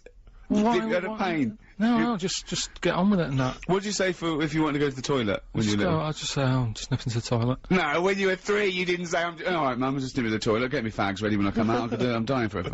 What do you... I never give it a name. What do you mean? You never said... What? So how did you let your mum know I wanted to go to the toilet? I think, well, we hadn't moved. We lived in the same house for ages, so I knew where the toilet was and stuff. And I just went Not myself. when you were 2. Well, I honestly, well, I can't remember then if I did have a Spend name. a penny? What do you say now? Well, I don't have to announce it. I know where the toilet is. I don't understand the question. I don't know. What's the quick question? Oh, this is difficult, isn't it? We haven't planned this show.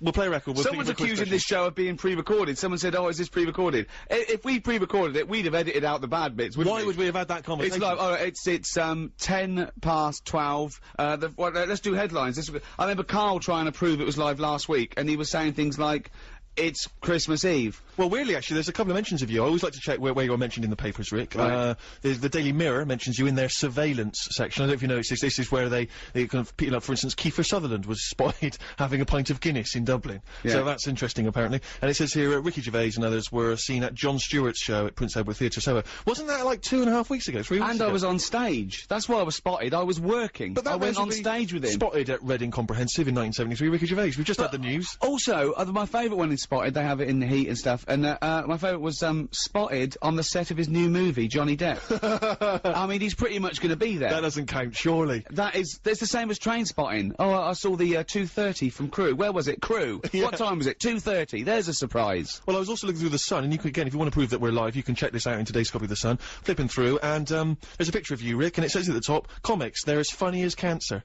I thought that's a bit harsh. And I mean, most people agree, and it turns out they don't mean that you're as hellish as that. It means that actually, you're apparently star sign Cancer. Is that true? That's right, yeah. Well, apparently, so is Jennifer Saunders and Peter Kay, Mira Sayao, and apparently that's the funniest of all these star signs. Well, I wouldn't disagree with that. I would disagree with it, because whenever anyone says to me they're reading their stars and say, what star sign are you? I give them a wrong one. They read it, they go, that's just you. I go, I'm not that. Yeah. Because it's, I mean, can I say twaddle? We've said penis, to hell with it, twaddle. It's twaddle. Black Star by Radiohead on BBC Radio 2 with me, Ricky Gervais, Steve Merchant and Karl Pilkington. I forgot to set the quiz question. I know, well I forgot. How can you even call yourself a DJ? I don't! What? Well, no, clearly. I mean, they're probably... I'm a broadcaster. We've got this Red Hot Chili Peppers Platinum disc to give away. Well, what about that one? What do you call your little... That's your quiz question. On Radio 2, on New Year's Eve, your question is, what do you call your thing? If you're a man, what do you call your little dinkle? If you're a lady, what do you call your... thingy, front That's unbelievable. Well, I don't know, do I? It's as arbitrary as anything. So that people and other funny names, nothing nasty, and we'll read them out. Remember, we won't read it out if it's nasty. But what's the you know what did you call your little what's your little name? Unbelievable. What? I mean, it's BBC Radio 2. So And that's the best have you you've come up seen the with. dregs they put on these shows? I mean, people who couldn't get a job anywhere else. What are you talking about? It's top caliber broadcasters on this station. Who? I can't name off the top of my head. It's people who they don't want on Radio 1 anymore. That's true, isn't it? Alright, well, 88 291, 0500 288 291, or you can email Gervais at bbc.co.uk. And what you I'm not even mentioning I'm not sullying my mouth. What do you call your little ding dong? Your little willy wanky woo? What'd you call it? What'd you call? Unbelievable. Well, but there's some. We learned something. And we'll give away this platinum disc to whoever's got the most droll, the most amusing, the most charming. After what do you call yours? Another Bible reading. One of my songs of the year, it's Emily, by Stephen Fretwell. I really enjoyed that one. Beautiful. We are looking back at some of the big news stories of the year. Still to come, of course, I should just point out, we've got Monkey News. Oh, that's the big one. We've got the final part, it certainly is. We've got the final part of, Karl's sermon, and we haven't even got to Jesus Christ yet, so, you know, it's gonna be dynamite when that guy makes an appearance. Yeah. So we're all looking forward to that. He better, because if he doesn't, you've missed out on quite a big thing in the Bible. Well, anyway, go on. Plus, of course, you've just set this, possibly the worst quiz question I've ever heard on any radio station ever. Do you want to recap? What do you call your little? Your little fellow or your little madam? Yeah, sure. Exactly. And you can win the, you can win the Being platinum disc. rewarded for that. Yeah. Being rewarded with sharing with the nation what you call your little thingy. Red Hot Chili Peppers platinum disc to give away. Karl, what have been some of the big news stories that have hit you this year? Oh, this is going to be good. Well, I don't really watch the news, do I? It gets me down a bit. Sure. Sometimes, you know, you're better off not knowing. I sometimes wonder about, you know, the way we've got satellites and stuff, and you know what's going on the other side of the world. Should we know? Do you know what I mean? Does it do us any good? Right. Knowing stuff? So, I mean, you've That is mentioned... brilliant coming from Karl. Yeah. I mean, that's an amazing quote, isn't it? I mean, it's not "we will fight them on the beaches," but does it do you any good knowing stuff? It's pretty much what sums you up. I thought your New Year's resolution was to learn one thing a No, day. all I'm saying is, normally, when you see people who are brainy, they never look like they're that happy. Like who? Einstein, Hawking. They all look a bit, like, fed up and that. They've got loads of knowledge. Let's leave Hawking aside, with the way he looks, please. Look at You're Einstein. such an idiot, Karl. You're such an idiot. Look at Einstein, then. Well, yeah, yeah. Then look at me. I'm happy. Right? You have no reason to be, though. Anyway, And Einstein was happy. He was gallivanting around, he was having a laugh, he was going to parties, he was hanging out with Marilyn Monroe, he was loving it, he was inventing nuclear weapons, he was having a whale of a time. Anyway, all I'm saying He was, you know, hanging out with, what's his name, McFly? Right. It was brilliant. So, normally, I just pick up on the stories that sort of make me go, oh, that's quite interesting. Yeah. Right? Two that stuck out for me, in 2005. Blind people, not always using dogs now, they've got horses. Well, that's ridiculous, that's not true. What are you talking about? It is true. What do you mean? They're trying it out.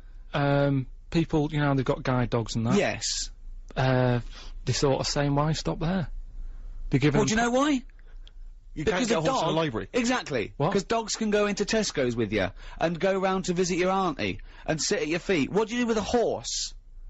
No, well, it just cuts out the middleman. That if the horse knows where it's going, person gets on the back, off it goes. Oh, don't talk rubbish. Where did you read this? Where do you read this, I've got it printed off, I can show it to you. Oh, It's so in it was back. the internet. Of course it was the internet, yeah. I mean, when will you learn? But why is that such a mad idea?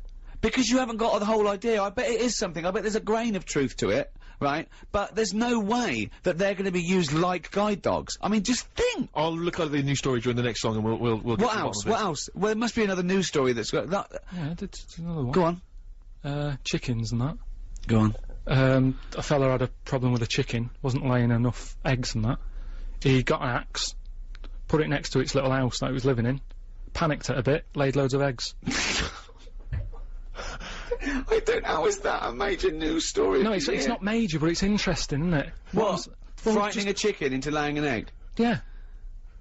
No, they're sort of the two things That's that... the only two news stories That's of the year that have amazing. caught your attention. I mean, that's plus monkey news, obviously, every week Oh, you keep up to date with monkey news. but what do you think about when you hear about that chicken? What... I don't think anything of it because it came from you, so you probably got something wrong.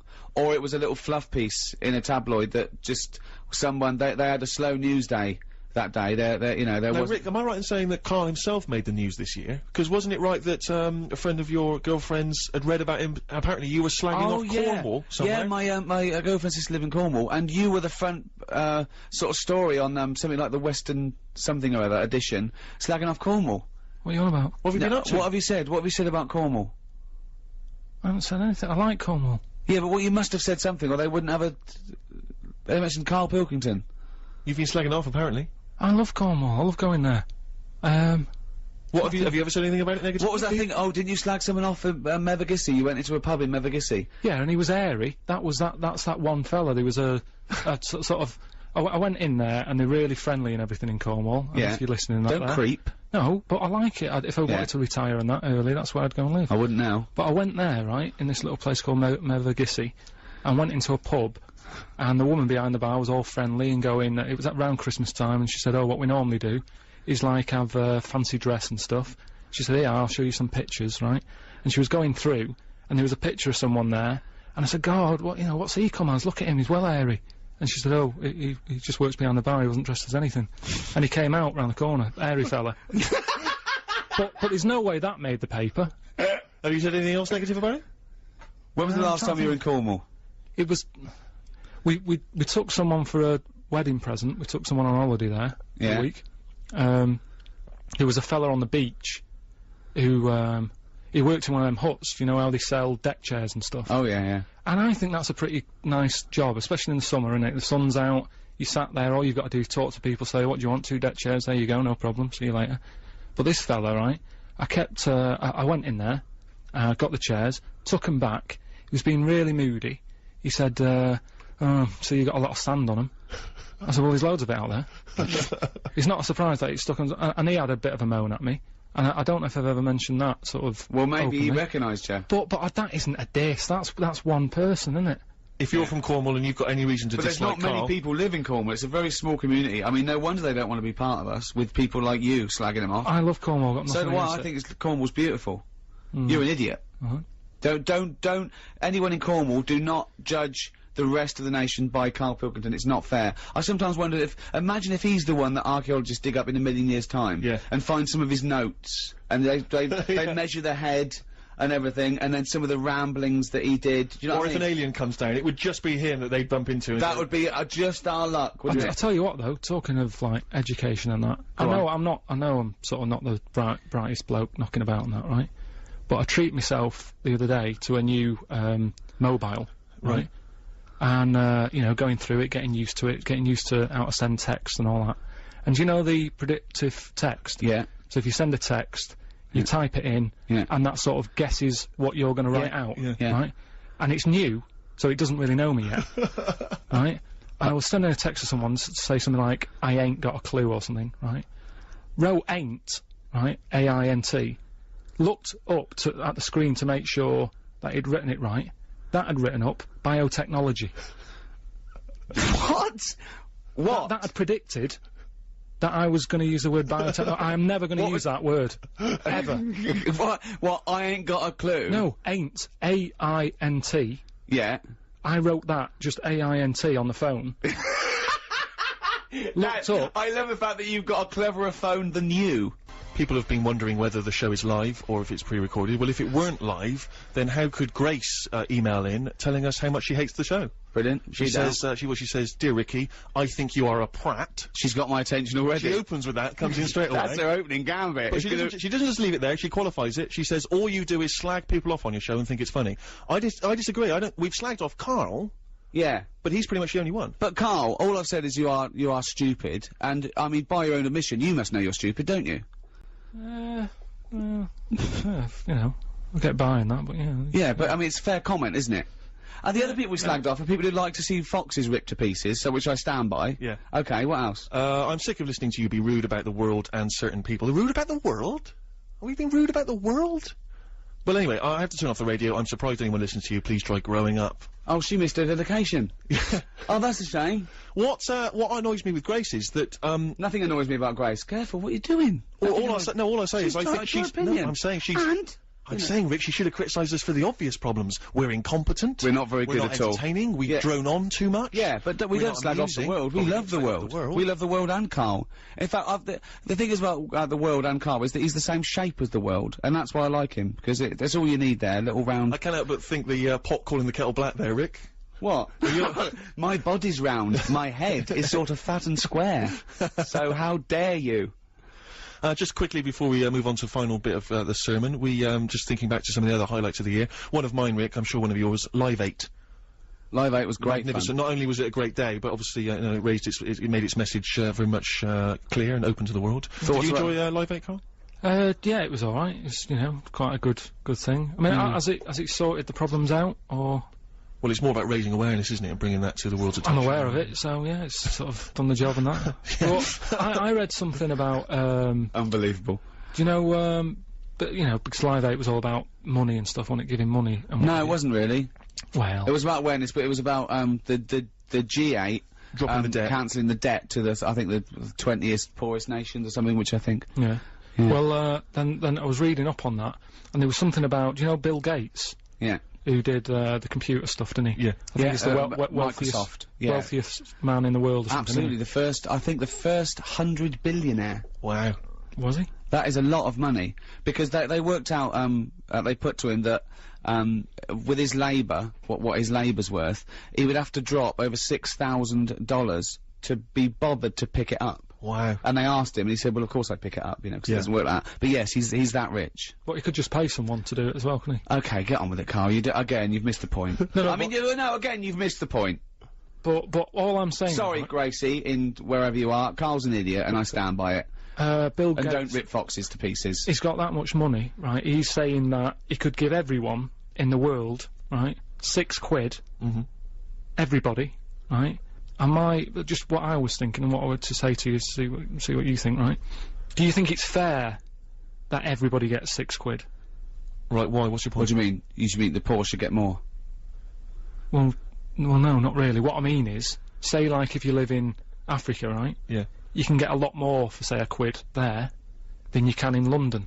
So what I'm saying is, rather than £6 each, Yeah. maybe give people in London a tenner each. In Africa or whatever, give them about £3, £3.50. So you're saying, give the poorest people less, so they can get as much for their money in their Argos. Yeah, basically. You're saying, if you were to redistribute wealth, you'd give the poor people slightly less than the rich people because they've got a higher standard of living.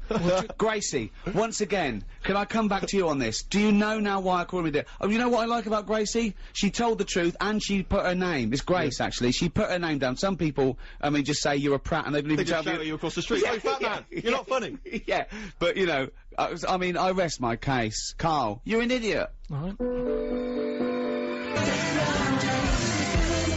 Robert Post and a song called Got None, one of my favourites of the year. It's almost the end of this. Radio 2, Ricky Gervais, Steve Merchant, Karl Pilkington. It's been a pleasure doing these two specials. If we're invited again, keep your emails coming. Not Grace. Keep your emails to yourself. No, everyone's entitled to their opinion. Please send them in, and we learnt something, haven't we, Karl? No, he hasn't. Well, okay, good. It was a long shot. Yeah. It was, you know what I mean? Chances were slim. Yeah, I know. But we've been doing a sermon because, we've got a lot of vicars listening for some reason. And think of that. We're hardly their pin-up, are we? You know what I mean? The vicar's going, oh, I must listen to that show. It's so cool. And there was a thing in the, I think the Mirror this week about, vicars are now, podcasting. And they're, doing their sermon as a podcast and download it for busy people who can't get to church all the time. And they had the chart of the what's the #1 podcast in the world? Well, I think it's Ricky Gervais podcast. Yeah, it is. It is. It is. It is. #1 in the world. Yes, it is. So that's why we're doing this. In fact, we should, you should do a full version of this and put it on. Yeah, let's do it. No, forget For that. people who can't, because this is valuable, time and Grace doesn't want to hear it. So just do the final, I suppose, what would you call this? Summing up with the Bible, then we do a longer one. Well, no, it's not sort of summed up. Because, to be honest, after the Noah bit and stuff, I was a bit like, oh, this is Oh, just do it. Just do it. Okay, this is the move on. final. This is the final episode of the Bible. Well, the it's greatest story ever told. Go No, on. no, but it's not the final chapter. This is just another bit in it that I thought I can relate to. Get to the You end. didn't. You couldn't even read a children's Bible. They had to go to Waterstones and ask 2 people for, and they put it in a brown paper It bag. was 200 and odd pages and that. Oh. So the one that I picked up on, right, that I could relate to. Okay. Do you know Samson and Delilah? Yeah, of course. Do you know what happened in that? Yes. Right, well, just in case you haven't heard the story of Samson and Delilah, what it is, I think God had a word with, some bloke, I can't remember his name, I think it's Manoah or something his name was. Right. He said, listen, I'm still having problems, Adam and Eve let me down, He didn't say that, by the way. Anyone listening, at no point has God ever said, Adam and Eve let me down. no, Anyway. but, and then he had a word with Noah, he did the boat thing, so he said, I can't ask for 2 favours, right? So he asked this other bloke, Manoah. He was happy with Noah, though, was he? Yeah, he let him go on though, it's like jury service, once you've done it, you're left alone for a bit, aren't you? So anyway, Did he, right, so he didn't bother getting the fish on the boat, did he?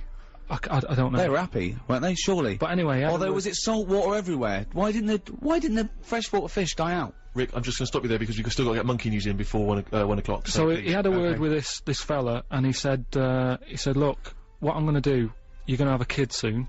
It's going to be a little boy, right? When he grows up, he's going to sort out my problems. So it was like a long-term plan that he had sorted, right? So anyway, they have the kid, right? They're happy.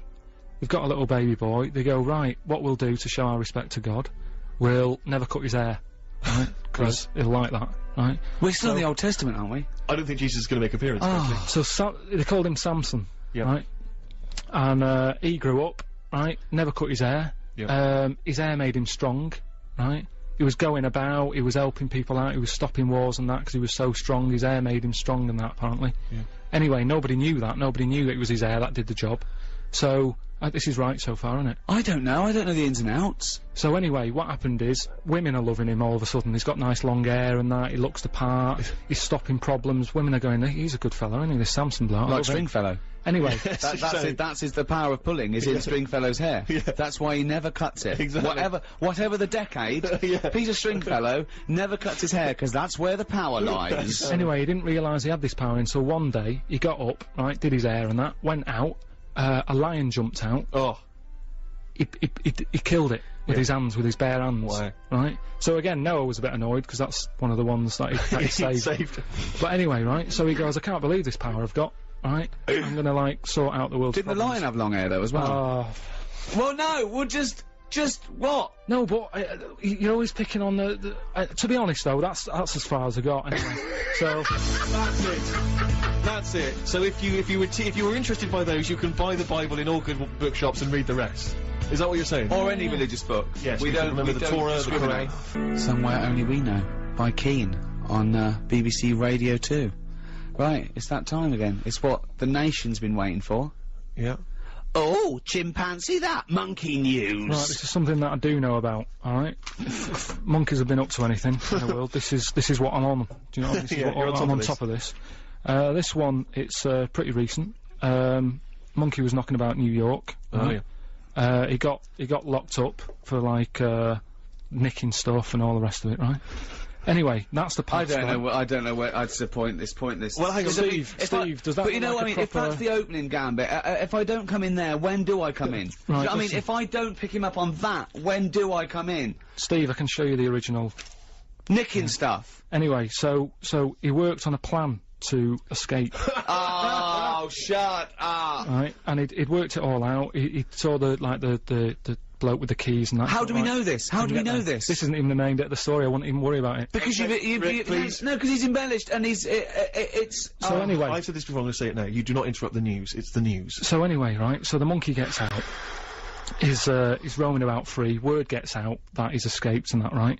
The copper, I think his name's P.C. Wilcox of NYPD, right? Police Constable Wilcox of Right. the New York Police. Police Constable Wilcox. Leave it. Leave yeah, it. yeah. We've only got a few minutes left, please. Dixon of Queens. So he got a call to sort of assist, this monkey roaming about. P.C. Wilcox of the New York Please, PD. Ricky. because they were having problems catching it. Right? So he was called in? So he was out on his motorbike looking what's going on. Anyway, cut a long story short, he manages to catch up with the monkey. Right? Why did the monkey have a car? He got it in like a little Why did the alleyway. monkey steal a car, Carl? Anyway, so he had him. He gave him the rights and everything. You know, everything he used to say and all that business. He said, Whoa, Steve. Monkeys don't talk. So Carl, Steve. Carl, monkey, he didn't need to say anything you say, maybe take it down. So anyway, Carl, look Steve, at me right? as well. No, Carl, I'm look. just telling Steve because he's listening. But, Carl, think of It's what easy you're to saying. put stuff down. So anyway, cop, you know, the monkey's like fair cop, right? He's on the back of the motorbike being taken back to the station. Yeah. Oh, God! Anyway, Wilcox gets a call on PC Wilcox, on the radio, Sure. saying, you know, listen, there's been another problem, Oh, no. right? Will you? There was a diversion, there was a gang. There was a gang. Right? Oh. So he said, can you go and sort it out? And he's like, well, I've got a monkey on my back. He said, well, take it with you. Was he on right? drugs? So anyway, Isn't that what junkies say? so he goes down to the scene where it's all kicking off. Monkey's just sat on the motorbike thinking, I'm not going to try and get away. It'll just make the matter worse, right? He's sat there. The gang. Hold on, was he wearing a crash helmet? The gang, sort of, you know, he saw all that going off. Copper goes up. Sorry, was this a gang of humans? So anyway, it's kicking off, right? There's a gang, and they're all having a fight and what have you. Anyway, it gets out of hand because Wilcox, even though he sort of helps out the person who was being beaten up, he walks off, the gang starts picking on the copper. Oh, no. So, the monkey thinks, best help out here. Oh! He goes up, Oh, right? no. Anyway, cut a long story short. Yeah. They let the monkey off, he got keys to the city. Steve, How did he help out the policeman? have a look at that. Have a look, there's the facts. It's not facts. It never happened. That's the facts. I mean, everything about it's wrong. Everything about it is nonsense. Steve? Well, all I say is there's a picture here of a monkey brandishing a gun. If that's not truth, if that's not fact, Have a look. then there it is right there. What is it? Should we have some real news? Well, what is that? I'm dumbfounded by that monkey news. But it's all there, Steve. Okay, well, I'm gonna give it a full assessment. Let's see if there's the news coming up. See if there's any stories like that in this. Right, on 88 to 91 FM, this is Radio 2 from the BBC.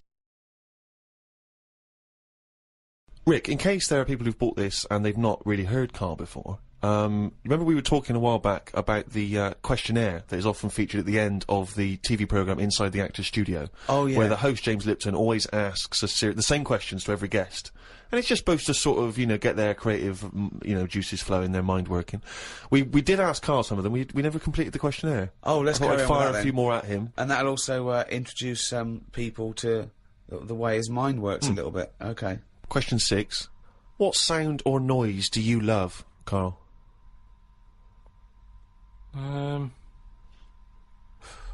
There isn't really one that I love. Nice noises, Yeah. like the ones you get, like I like going in the park, right? And you go, oh, that's nice, isn't it? And you get like bird noises and stuff. Give me your fucking wallet! But then like, Things like nice noises like that, and but You fucking, you cunt! Why did you fucking sleep with her? It's lovely in the park, isn't it? But with those bird noises comes a bit of stress, right? Because I was in there the other day, and like I say, little bird noises and that, and a little robin was there, and I thought that's odd, that's out early, right? Because it's like sort of summertime and that. Sure. And then I thought, oh, that's nice, and I was watching it, and then it got like a little worm, right? And I was like, hey, put it down, right? Sorry, whoa! What do you mean? Because Why I are you didn't- interfering? Why were you interfering In nature. with a robin taking a worm? Just because it was a nice sunny day and that, and I thought, you see, worms normally come out when it's raining, don't they? And you go, well, I bet they're happy to die, in a way, because it's chucking it down, it's miserable. They come to the top of the soil then, don't they? Yeah. When it's miserable. But it was a sunny day. That's they don't drown, I assume. No, it's not that, is it? It's just that they hear the water or something falling on the ground and they go, what's going on? And they come up to see what's happening. What? No way. But why do they come up when they think it's raining? Because they're hearing, like, knocking on their land, and they're going, who's that? And they come up. Sorry, wait a minute. But why do you think they come up when it's raining? Because they're hearing the noise of the Yes, rain. but they know what it is. What am I doing? Why am I talking like him? Of course they don't know what it is. Look. Can worms hear stuff? Yeah. Well, they got... You don't know anything, Karl! But I assume they can sense vibrations and so on, Yes, but they can't yes. hear in the way we hear. No, they of don't course have they ears, can't. do they? Of course they can't.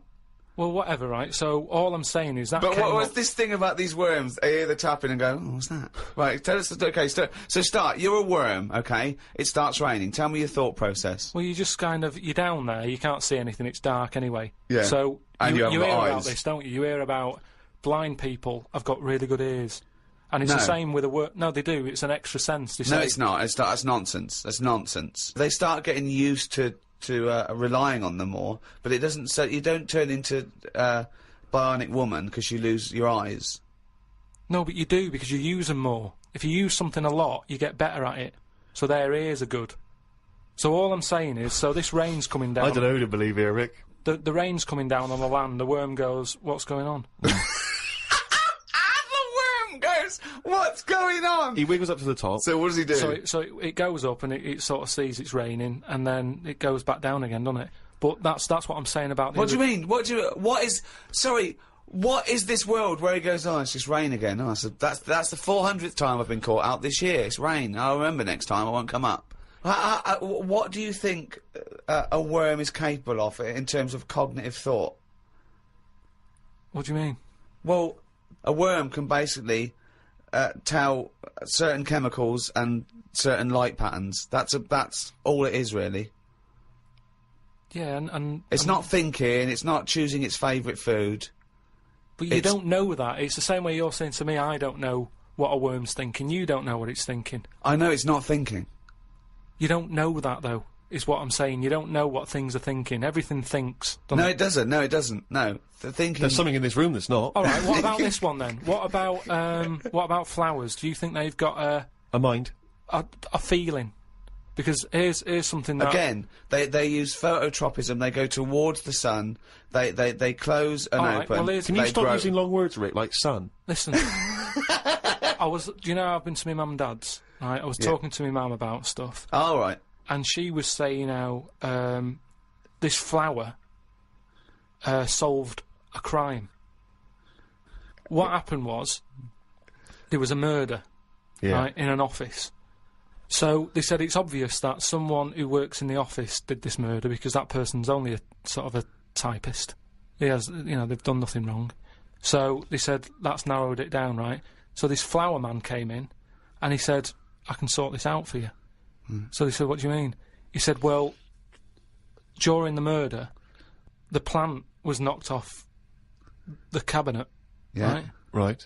and he had some special wires that he can put on the Special flower, wires, yeah. on the flower, and it's sort of shaking and stuff, because even though you can't see it, flowers pick up bad vibes and what have you. If you shake a plant, it doesn't like it. Okay. Right? So what happened was, he said, right, what we'll do, we'll put the plant back on the shelf, Yep. we'll water it, we'll calm it down, then get Get a nice cup of tea. every member of staff Right. to come in the room Yeah. and just go near the flower. Right. So don't tell them. So like a lineup for the flower. kind Yeah. of. Kind of like a lineup. But sure. don't tell them what we're doing. Just send them in No. and say, stand by that cabinet where the Yeah. murder happened and what have you. Yeah. Anyway, it was a long day. They were getting through a lot of stuff. It was a big office block. Yeah. Yeah. They were going, this isn't working. The flower's not budging. Mm. Suddenly, they get into like the last part of the day when they were almost giving up. They call in a sketch artist. The plant gives them a. Some caretaker fella Caretaker. Yeah. said, go over there. Was it? You Was know, it an so- old man that? I mean, because Scooby-Doo didn't like him from the beginning. No. So is that why is that janitor so evil? They send the caretaker over to the plant. He's going, he's thinking, I've got away with this. Of course. Plant starts shaking, what have you. They did him. Okay, wait a minute then. So was there any other evidence? Was that the only evidence they used in the trial? Well, no, it's one of them things, though. Imagine it, if you're that caretaker and you're thinking, I've got away with this, then suddenly a plant grasses you up. You weren't expecting that. So suddenly you're off guard. And you go, okay, can't get that chrysanthemum away from me, I did it. You're talking absolute bollocks. That was one of the most nonsense pieces of shit I've ever heard But in my anyway, life. listen, well, it happened, but... It didn't dropped up because you happen. said it. But what I was saying is, about the worm, right, the worm that I saw, like I say, it was a sunny day. I thought, what's that doing up here, and what have you. So, anyway, this robin that I saw that was eating the worm, it had hold of it, and I thought, it's a sunny day and that, give the worm a break, sort of thing. So I went, oh, yeah, like that, and it sort of dropped it in shock. But then, when it realised I wasn't that near it, it picked it up again and swallowed it. And I just thought, oh. Do you know what I mean? I don't know what you mean, no. I just thought it's a sunny day and everything. Normally birds are nice noises that I like, and yet there it is going about wrecking lives. Wrecking lives!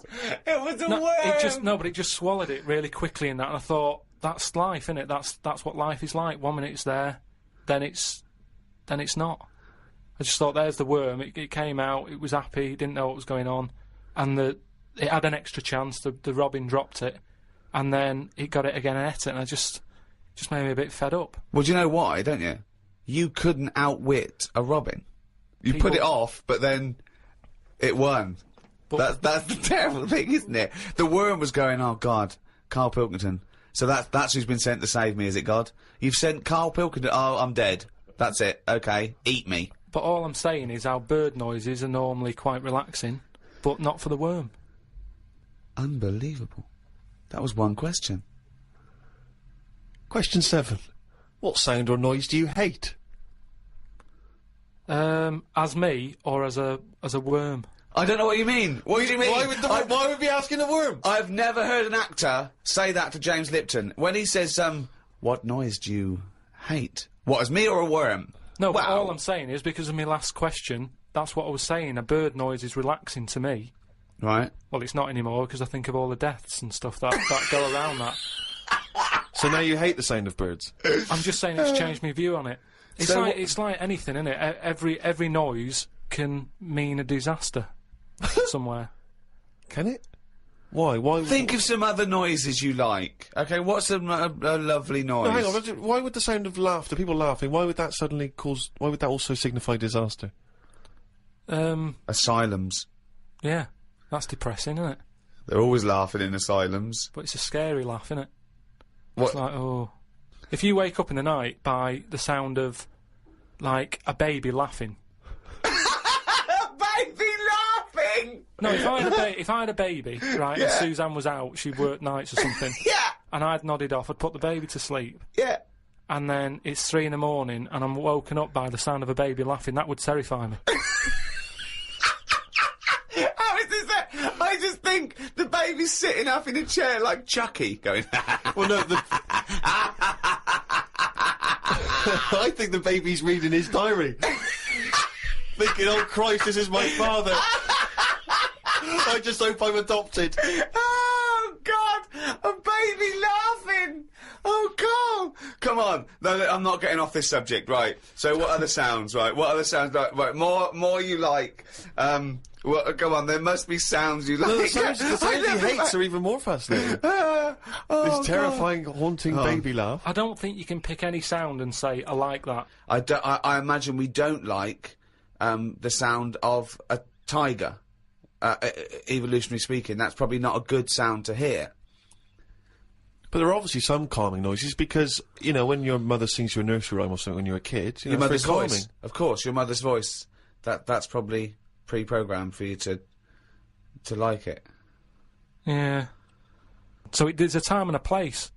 A lion's roar, or whatever you just mentioned, a tiger growling, it's alright. If you're in a zoo, you go, oh, look at that. So there's a time and a place for everything, isn't there? Yeah. I don't know what that point is. I don't know how that relates. Because, I mean, I live in London. If I woke up and heard the sea, I'd be worried. I'd go, what's going on? You're like the worm who hears the rain. Question 8. What profession other than your own would you like to attempt? This is you as you, not as you as a worm. But have I had the training? Oh, for Oh. No, well, I've said before, haven't I, about maybe having a go at an operation. I don't know why it leaps from where it leaps from no ambition. Where if he could have a job, it would his best job he's ever had is a paper round, and if he could have a job, he'd like go to the cobbler once a week and then walk a dog. To I'd like to have a go at thoracic surgery. No, I'm just saying, I bet it's like we do this, and, you know, some people like listening to it and what have you, and you go, fair enough, but I never feel like I'm doing anything of any worth. No, you're absolutely right there. But if you're going into like an hospital, which are places that are pretty miserable anyway, as an office space. Do you know what I mean? When you're in waiting rooms and that. I'd hate to have my office in you know, A&E. Yeah, that's what I mean. There's loads of ill people coming in. They're normally upset. Do you know what I mean? It's even if the sun's out, it's a depressing building, isn't it? There's So people not- handcuffed to policemen. Not only have you got to go in that building and work in it, but you've then got the pressure of changing a lung or whatever I've said before. Right? Changing a lung, yeah. But I'd like to have a go at it so I can say, You've done it. I've done that. So, under what circumstances, in what world, do you think anyone's going to let you have a go at changing a lung and that? Jim will fix it? No, I'm just saying the Comic way... relief? But the way the world is, and the way that there's more and more people, more and more doctors are needed. I mean, it's already happening now that people are doing jobs that they're not really qualified for because they get sort of, what's the word? Sort of uppered too early. Upward. Upward! I love the fact it's basic language. It's like it's unbelievable. It's like there are only sort of like 50 words in the English language, so he has to like change them and customise them. Upward. Do you know what I mean? Promoted. Yeah, promoted. Yeah. They get promoted. I too prefer early. upward. Upward's great. So Why was I not upward? Unbelievable. So do you know what I mean? I think because more and more people are knocking about, we need more and more doctors. Yeah. You get a job in a doctor's, you're going to be promoted sooner now, I think. Yeah. Well, what I'd do is I'd probably upper you, and then what's the word? You go away them. I think it is you go away them. You leave the door. You leave the door. You fire them. That's it. That's the word I'm looking for. So I'd upper you and go away the doctor, if anything. But I've been to, you know how I don't like going to the doctors and stuff. Yeah. Right? Because you're always scared that they might investigate below the bridge. Yeah, but I checked on that before. I signed up to it, and then they said, right, before we can take you on as a patient, you've got to have a health check, right? Which I thought was odd, because it's almost like saying, if you're ill, we can't be having you coming here, right? But I said, right, okay, fair enough, what is this health check? And they said, oh, we just check your body out and make sure you're fit and healthy. And I thought, that isn't enough information. I want to know if it's the old finger trick, or... And I said, what do you mean, though? When you said health check, what do you do? And she said, oh, it's just... I think she knew what I was getting at. And she said, oh, it's just the blood pressure, your height, your weight. Okay. That's about it. So I went and had it and stuff. But you had to... Before you sort of said, right, I want this doctor, they give you loads of forms to fill out, right? And one of the things they did was, if you die... what do you want to give away? Right, like a donor. And it had like, it's basically everything you've got in you. It was all your main bits. Your liver, your heart, your kidney, and what have you. And I thought, I really thought about it for 40 minutes or so. I didn't just rush into it. I was sat there thinking, if I'm dead, does it matter and stuff? But I was really concerned when it said about the eyes. Right. Right. Why? What do you mean? What? Because can they have your eyes after you die? It was. I think it was 4th on the list. Right. So they just sort of crammed it in. I think they know everybody's a bit cautious about giving their eyes away. No one cares more about the eyes than the liver or the... Why do you care about giving your eyes away when you're dead? Just because of that thing of, we don't know for sure yet. I know that you poo-poo it, but the afterlife thing. Right, but you don't know for sure if... Well, why would there be? How would there be? How would it work? Why do you think there's an afterlife? Why do you think there's... Why...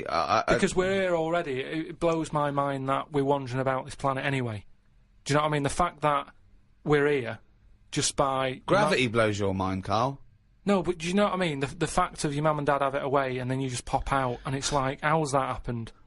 And then it's the what fact happens that... is the father inserts his... No, but what I mean is, not just that bit. How I've said before about my heart just sort of pumping away on its own. No one's keeping an eye on it. It's not plugged into anything. No. And yet I want to move my hand like that and it does it. Yeah. That blows me away, right?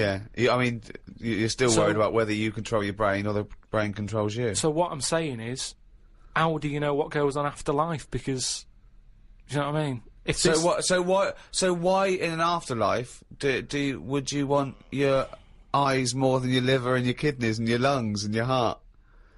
Because ghosts don't eat, do they? So you don't need all your liver and your kidneys and stuff, because they're only there to sort your food out. But your eyes, if you're a ghost, I don't want to be a blind ghost. Because you're around forever then, aren't you? Once you're a ghost, that's it. So the idea of being blind when you're alive, you go, well, alright, then maybe in the afterlife I might be treated to a pair of eyes. But the fact of wandering about, dead for years, bumping into stuff. Oh, God! Oh, it's amazing! So- oh, that's an amazing image! So I didn't tick that box. But why? I don't understand. In your theory of the afterlife, why is it that this ghostly Karl? Why can he survive without a heart, but he can't survive without eyes? Why? Do you see what I mean? Surely, if you're this ghostly apparition, you can just see everything and you can do everything. You don't need the body. No, because you're a ghost. Yeah, I know, but I think when you're a ghost, say like how they've seen ghosts in. Right, could I just say now for any listeners, this is not the thoughts and beliefs of the management. There is no such thing as ghosts. I do not believe in ghosts. I do not believe in ESP or any mumbo-jumbo. Carry on, Karl. So when there's a ghost, yeah? When they see ghosts in, like, old castles and stuff, Yeah. they've had their head cut off because they've been up to no good, right, years ago. But they're carrying it around normally under their arm. That's what I'm saying. It hasn't reattached itself. So if you take the eyes out... But, Karl, how is this ghostly creature able to function? It doesn't have its head on anyway. It's carrying it under its arm, so the suspicion is it doesn't need its head. No, it does. It just happens to be carrying it around because it wants to keep it with it. The ghost is always in the last condition that it was in when it was in... Who makes these rules? The way you are in your last bit of life is how you are as a ghost forever, even in the fashion. Like I say, the ghosts that you see never wear modern clothes, so it's always the Victorian stuff. Now, if they could change it, they would, but they can't because they're stuck with it, so that's Why what I'm did you see saying with the eyes. cavemen ghosts? When did ghosts start? They didn't kick in till about 1830, did they? What if you die when you're having a rectal examination? Are you always bent forward with your trousers around your ankles and someone's finger up your But arse? why would you die when you're having that done? That's why I'm not having it done, if that's... No, but you might have both been suddenly, killed in a terrible disaster. Yeah, a meteorite hit you. A meteorite hit you, or... that's when you get the moaning ghosts, isn't it? They're the ones who aren't happy. So you're going round, bent forward, Going, you've got "Oh." a doctor's finger up your arse, Yeah. and what are you doing? You start going, oh... And that's when you have to get the vicar round. What do you mean? Because they have to put you to rest and what have you, don't they? And what does a vicar do when he's going? So I get the vicar round. Okay, right. See, I don't want to get caught with someone with their finger up my arse when the vicars come round. The last thing I want to catch me is the vicar coming in when I've got a doctor's finger at my arse. I usually hide in the wardrobe when that happens. whenever that happens. So listen, forget it. no, wait. So you're haunting, right? It's years later. It's 100 years later. You're around this doctor's surgery, and there's people coming, and the doctor there, the new doctor there, and it's 2073, and they go, Vicar. They go, Vicar, there's a strange ghostly apparition. It looks like an old doctor, right, and he's got his fingers up this sort of like little... It's like a chimpanzee, but with a shaved head. No, but the doctor wouldn't be... Are you saying the doctor dies as well as you? You both died. you die at the same time with his finger up your ass. And so you're forever having a little rectal examination with your little trousers round your ankles. Well, that's when it'd be best not to have your eyes.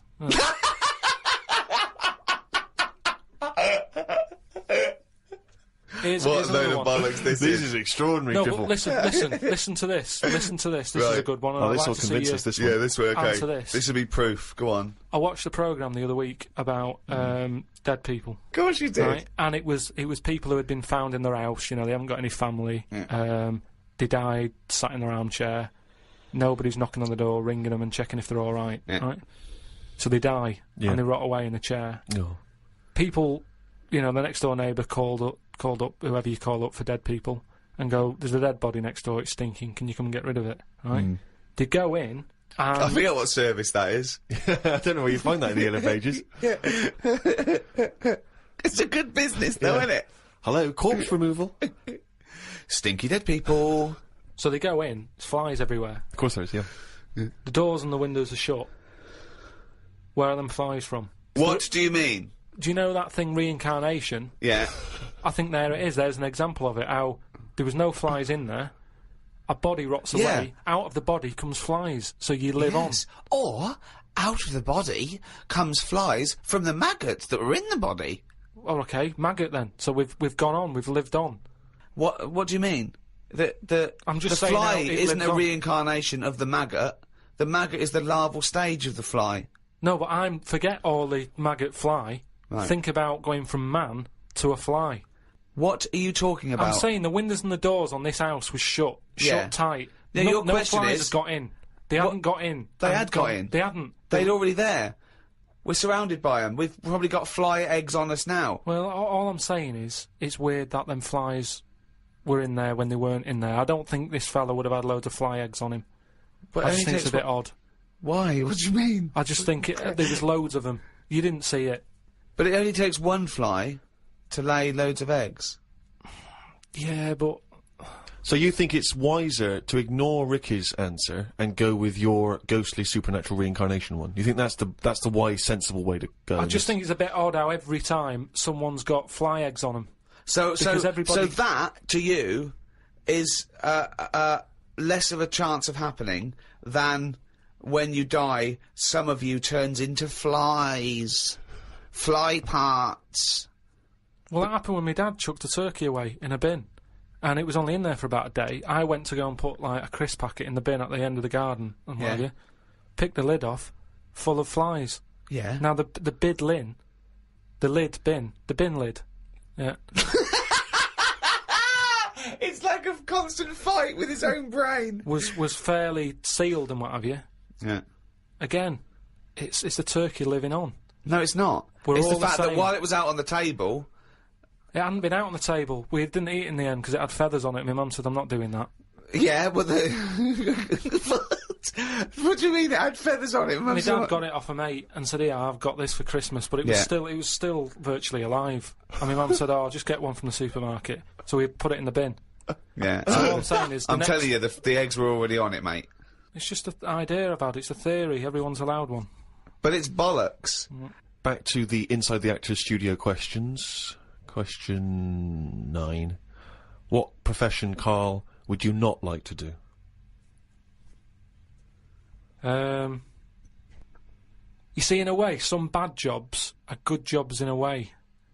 Because, one, it means that when you have holiday, you really appreciate it. Sure. Do you know what I mean? Whereas, you see, I always thought, like, when I had a job where I used to have to do, like, 4 hours a night when I worked through the night, I only had 4 hours to do from 2 in the morning till 6, right? But it meant that when I was on holiday, I never really appreciated it, because between 2 and 6, I'd be asleep anyway. So, unless I got up at 2 in the morning and went, I'm relaxing now, instead of working, you don't get the full... I don't know what you're talking about. I don't know what you're talking about. The rules that you live by about what you can enjoy and what you can't. What's good with a holiday, right? If you work, say if you work in a factory from 8 in the morning till 8 at night, packing socks into a rubber bag, right? Between 8 and... What time did I say my 8. shift was? 8 and 8. It's a 12-hour sock packing job. It is murder. I also like socks into a rubber bag. Yeah. I love to get my socks in a rubber bag. And also, he forgot the timings immediately. He said the sentence, then it went out of his head. It's like, so if you're packing, from what time did I say it was? What are they packing? So, alright, so you're a sock stuffer, you do a 12-hour shift. Yeah. Okay, go on. So, you go, oh, come on, Rita, no more socks for me. I don't want to see another sock for a week. Have you got the rubber bag? Don't bring the rubber bag. That's the last thing I want to see. So what I mean is, when you're on the beach, right, by the sea, between 8 and 8, you're thinking, oh, this time yesterday I was packing socks in a rubber bag. And you can really enjoy it. You can keep going... Oh, an hour later you can go, oh, I was packing socks yesterday. Yeah. And you can I'm keep glad you saying enjoyed it, love. Will you stop going about the fucking socks? We're on holiday. I don't think this marriage is going to last. Oh, look, Rita, I know, you were packing fucking socks yesterday. Let's not fucking talk about it for a week, you boring bastard. Oh, Rita, what? This time I know, you were packing fucking socks in a rubber cunting bag. No, I was having lunch at this time, you fucking slut. Oh, Christ almighty. So what I was saying is, when I was working from 2 in the morning till 6, to really enjoy being off from there, if I was on holiday... You'd have to get up in the middle of the night. To go, oh, this time yesterday I was playing... Surely the joy is not having to get up in the middle of the night. Then when you get up and thought, God, thank God I didn't have to get up in the middle of the night like I usually do. I slept through like a normal person. Surely that's the joy. I think the joy is going... oh, I'm normally doing this at this time. But that's ridiculous, because if you worked, right, till 6 a.m, you presumably went to bed and slept in till sort of 3 in the afternoon or something, yeah? So you'd be up at 10 a.m. going, wow, usually I'm asleep, so you get it then. So you're talking shit again. And the final question from the Inside the Actors Studio questionnaire. If heaven exists, what would you like to hear God say when you arrive at the pearly gates? Is that how it works? Oh. No, What do you mean? What's the question? Well, I don't know. You hear so many other things that you have to go through other gates. I can't imagine him being on the door, is what I'm saying. If he owns a place, what's he doing there? He could put anyone on it. It's St. Peter, isn't it, who's normally minding the gates, famously. Right, so it's him asking me. Okay, well, let's say it's St. Peter. No, you go through the gate, Peter goes, oh, you're expected, he's got an appointment, we're going through the God. You go through the God, you go through a few doors, go up to the top floor, right, past the executive washroom, into his big office, okay, that overlooks the universe. And God says, why have you got a doctor with his finger up your arse? And you go, well, you should know, you caused it. So what? So you've gone in to see God, it's an audience with God, you've died, you've gone to heaven, and what would you like God to say to you at that point? He might offer you great wisdom, he might ask you a question, he might tell you something. What would you like him to say? And is this just one visit? This is like, because it's my first day.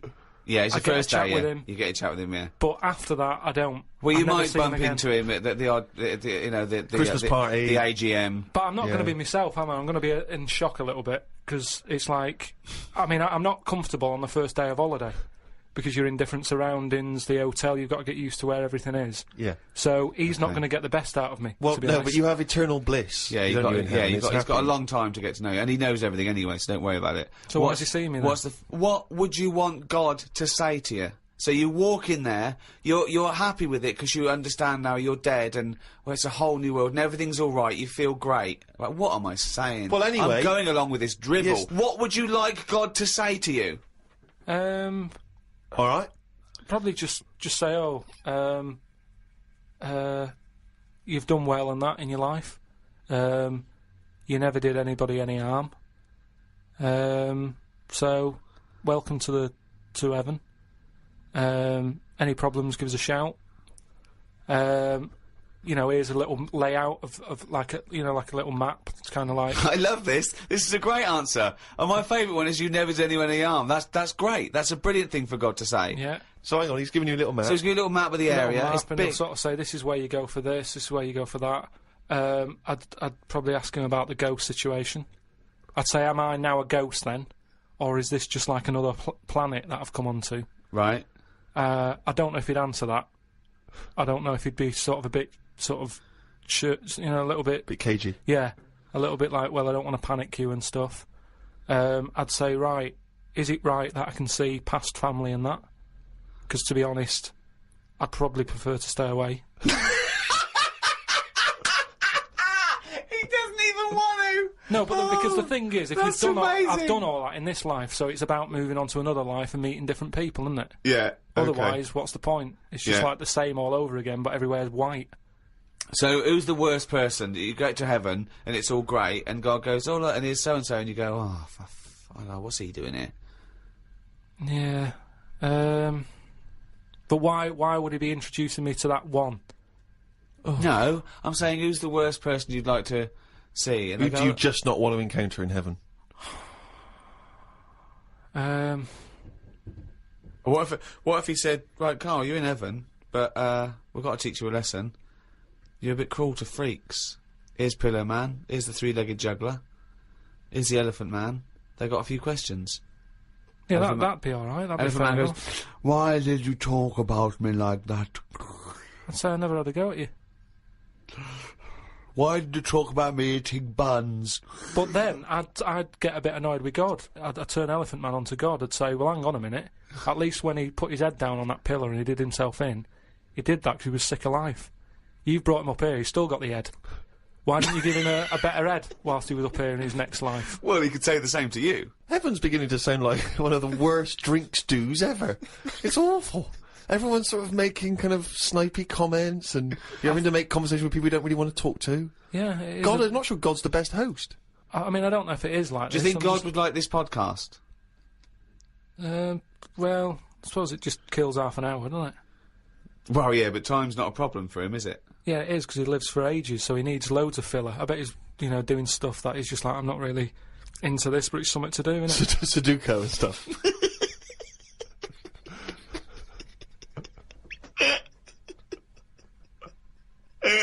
I love the idea God's bored. Yeah.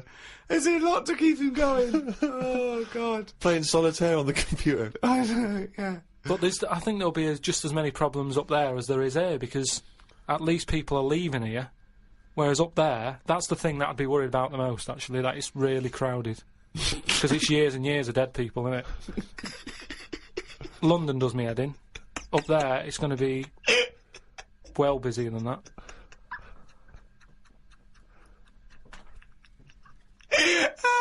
And what are you? So you're presumably you're all naked.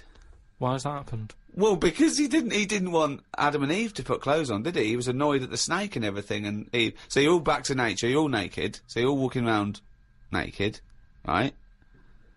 Yeah. But so you're up there. You're up there just naked, talking to Graham Norton and stuff like that. But I'd have to get used to that. If I go up there and he goes, right, you're welcome to heaven and that, and I go, all right, I've made it to heaven. He goes, yeah. Right, put your clothes in the bin bag. No, you're up there, you're already naked. Right, I'd say, this is a bit odd. Why? You wouldn't worry about it though, would you? Yeah, but it's just odd, isn't it? It's something different, and something different, you know. Well, no, you've been naked before. You've been naked before. Yeah, but I don't roam about with people around me. They're not people. You'd have to get used to that. They're heavenly creatures. I'd say, look, can you just leave me for like 4 days just to get used to this idea? 4 days, okay. 4 days, just to get used to wandering about, and I'd be in my house, and I'd sort of look out. The house that I'm living in. Well, you don't live in a house in heaven. You just wander around on clouds, don't you? All naked and just... Oh, it's getting worse. I don't think it's that good. It's not fair, though, because all them lot have been up there ages with, like, a chance to get a bit of sun on the body and that, so they'll look alright. I'll be wandering about with, like, underpant marks and stuff. Underpant marks! Rick, I know this is something you always get excited about. It's Karl's diary. Can we have a jingle? I don't believe it! He's got it really done! Thank you very much. Woke up to the news about an elephant in India that had sore feet, so the locals have made it a big pair of slippers. Tried to look online for a picture, but I couldn't find anything. Sure they've made it 2 pairs of slippers? Well, I'm only going by the facts in the diary, Rick, and I would have thought that they were absolutely bona fide and fact-checked and completely accurate. I'd be very surprised if there's any mistakes in here. I'm sure they've done this for an elephant before. I thought elephants have bad memories. No. Well, no, but fair enough. I thought elephants have bad memories. If they have, I'm guessing it's going to keep forgetting where it's left them. I mean, just to get if it's a myth, the myth completely wrong. Yeah. Elephants never forget. That's the saying. Not they always forget, so you can buy them slippers every year. Karl says, I haven't had a pair of slippers for years. He thinks they're dying out. No, I love slippers. I love a pair of slippers, I love mate. a pair of slippers, mate. Just wear socks. Oh, slidey on a no. slidey on a piece of lino. I know. And what about if you maybe opening a brand new box of thumbtacks? You drop them all over the floor. You're trying to pick them up. Rick, I've got to pop across the road to get some milk, but it's right opposite. I'm surely not going to go in my socks, though, am I? But I don't want to put on the shoes. It's mad. No. Pop some slippers on. Well, perfect. Yeah. Yeah. But you shouldn't go out in your slippers. Why not? Just across the street, mate, to get some milk. Because they're inside shoes. You don't go roaming about on tarmac in slippers. That's basic. But you don't have any slippers, so you're just tiptoeing across the street, I put my shoes on. But you can pop out and get the paper and the bottle of milk, can't you, in the slippers without any harm done? No. Huh. Apparently not. That'll make it into the diary. Tried to have a shower, but there was no water. I love it when he calls me when things go wrong with the flat. But I like the fact that he tried to have a shower, but there's no water. How long did it take you before you realised he was there for 20 minutes? Yeah, after 20 minutes, he said, Suzanne, should I be dry? Yeah, I'm freezing cold. Yeah, no, you should be sort of wet and warm. Right, there's no water then. Brilliant. I called the service charge people, but no one was about. Looked outside, but couldn't see any work going on. Great, innit? In India, they can sort out elephants with shoes. In London, we have no water. Hung about for a bit, but still no sign of any water. Brushed my teeth just using the paste, and used the little bit that was in the kettle to have a wash. I was pretty chuffed that I thought of using that. Suzanne was a bit annoyed because she wanted a cup of tea. She said, go across the road and buy a big bottle of water. Not in your socks. Pop some slippers on. Go across the road and buy a big bottle of water, she said. I never thought of that. You had a wash using the water in the bottom of the kettle? Yeah, well, that's clean, isn't it? But how much? There's only a little drop in there. No, it's a big kettle. So what, did you just wash your face? Yeah. So you didn't wash your body or anything? Your genitals Well, were you couldn't, could you? filthy. You've got to look at what you can do with the water available. People in Africa and that short of water aren't wasting it, saying, oh, my feet are a bit dirty. They drink it. What do you mean? Had a look online to see what's been going on. Scientists say that Everest, brackets, the mountain, just in case you've confused that with any other Everests. Maybe the double glazing people. Yeah. You say that scientists say that Everest has grown a bit. The way they were talking about it, you'd have thought it's grown loads. It's only inches. No, isn't that... They found out that it's actually a couple of inches taller than they first thought because their methods of measuring are more accurate than they were 20 years ago. So it's bigger than they thought it was. It hasn't grown. No, I just think what's happened is at the bottom, because of, like, people are always climbing up it, aren't they? Right? Yeah. So they're sort of wearing away the soil at the bottom. Talk rubbish. So it's they've also, pushed it down. it's also measured against sea level. It's not measured about when you get... Otherwise they'd just dig a big hole, wouldn't they, and go, right, it's down to here. It's the peak is measured at the end against of the day, sea though, level. does it matter at the end of the day? No, but it's just nice to know, isn't it? Yeah, but that's what I'm saying is we don't need to know that. It's not going to put anyone off. Like Brian Blessed, who's always climbing up there for fun. He's not going to go, oh, I could handle it last year, but 2 more inches. Forget that. Going to be shattered. So don't worry about it. It doesn't matter how big it is. Something else, though, that's happened since, right? They were climbing up there, and someone got near the top, and they were sort of climbing up like that, holding the cliff edge and that. And they'd forgotten the flag. Had to go back. No, their hand hit the bit of rock, and it went like, ding. I'm like, what's that? It went, ding, ding. Put another hand up, ding, ding. Piano under there. They don't know how it's got there. Right, you're talking shit again. Someone's been tipping. Well, oh, right. Up Everest. Okay. The council won't even take away your washing machine unless you pay them. They're not going to sneak up Everest. No, this is the problem, innit? Because the council won't take anything. People are going, what can we do with this? Oh, yeah. Well, I'll tell you what, yeah. Just sneak up Everest. It'll take you 9 days, and you may die. But just pop it up on Everest. Well, I know for a fact that you've confused a few things there, because I think the piano being found was actually somewhere in Scotland, some kind of moor in Scotland, and they found a piano up there, and everyone said, I don't understand, how's a piano doing up here? And it turned out that some guy, one of these people who, like, tries to break world records, had dragged a piano up there as some kind of feat of endurance, but thought, I'll be damned if I'm going to take it back again, and just left it up there. It wasn't, you know, bloody tipping or aliens or anything. My dad used to bury things in the garden because the council used to charge for, like, washing machines and mangles and cookers and pets. So I'm just thinking in millions of years when they dig that up, they think that dogs used to cook and do washing up and things. Yeah. I love the idea of burying utensils. And think of the hole big enough to bury a washing machine. Or a mango. So whoever kind of bought that house after your dad, they got a little treating store. Yeah, lovely little themed rockery. Yeah. The weather is weird this morning. 1 minute it's sunny, then it's thundering, then hailstones, then it's sunny again. People will be saying it's global warming. I don't really know what that means. Everything's changing all the time, innit?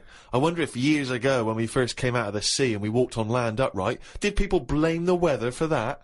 Good point, isn't it? No, it's so stupid. Yeah, ridiculous. We didn't come out of the sea and instantly start walking around like humans and go, oh, can you believe it? We were swimming around, we were having a whale of a time. Do you know what? I blame the weather. No, but now they would, if that happened. It's the same way, say, like, evolution, right? We talk about it a lot, right?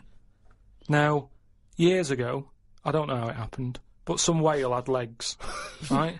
Yeah. This is how it started. Before he was a whale, yeah. Whales started off with legs, They that's were right. rowing about on the beach front, right? Anyway, it worked out that, you know, they didn't like it or whatever, get back in. Now, say if that happened again now, right? Say if someone's born and they always say, don't they, check for lumps and stuff, right? Make sure you haven't got any lumps. Now, say sorry, who says this and what's the... Like magazines and doctors and that. What, when you're first born? Yeah. Okay. But arbitrary decision, that answer. But all I mean is, now, say if, like, our evolution thing is kind of like, the next level is for us to have 3 legs, because we're that busy on the world now. But it doesn't work like that. Why would it work like that? Because that's nature, innit? It deals with it. If people are getting stressed out and getting achy legs a lot, because they're going, well, what you're doing there is you're using 2 legs like you've got 3. You need another one. But the problem is... No. Say if someone grew a leg now, because it's like, well, we need 3 legs. Yeah, but... Let him finish. Okay. People would go, oh, I found a lump, right? And the doctor would go, oh, whip that out. Now, that could be a 3rd leg that's growing. But, Karl, evolution doesn't work like that. It does work Suddenly like that. something isn't born with a perfectly formed 3rd leg that can be passed on. I know, it's a lump. It starts off like a lump, and if you left it alone, it would eventually, over a bit of time... No, over many, many millions of years. Yeah, but it'd grow as another leg, but we're not letting that happen anymore. It also wouldn't happen. Limbs don't work like that either. They do if you keep putting extra pressure on 2 legs. Karl, you're... Honestly, what you imagine the process of evolution and natural selection to be is... it's beyond me. It's incredible. But it depends whatever your surroundings are, that's what you change to, isn't it? Like the... Well, you don't change to it. You're either selected or you're not. So,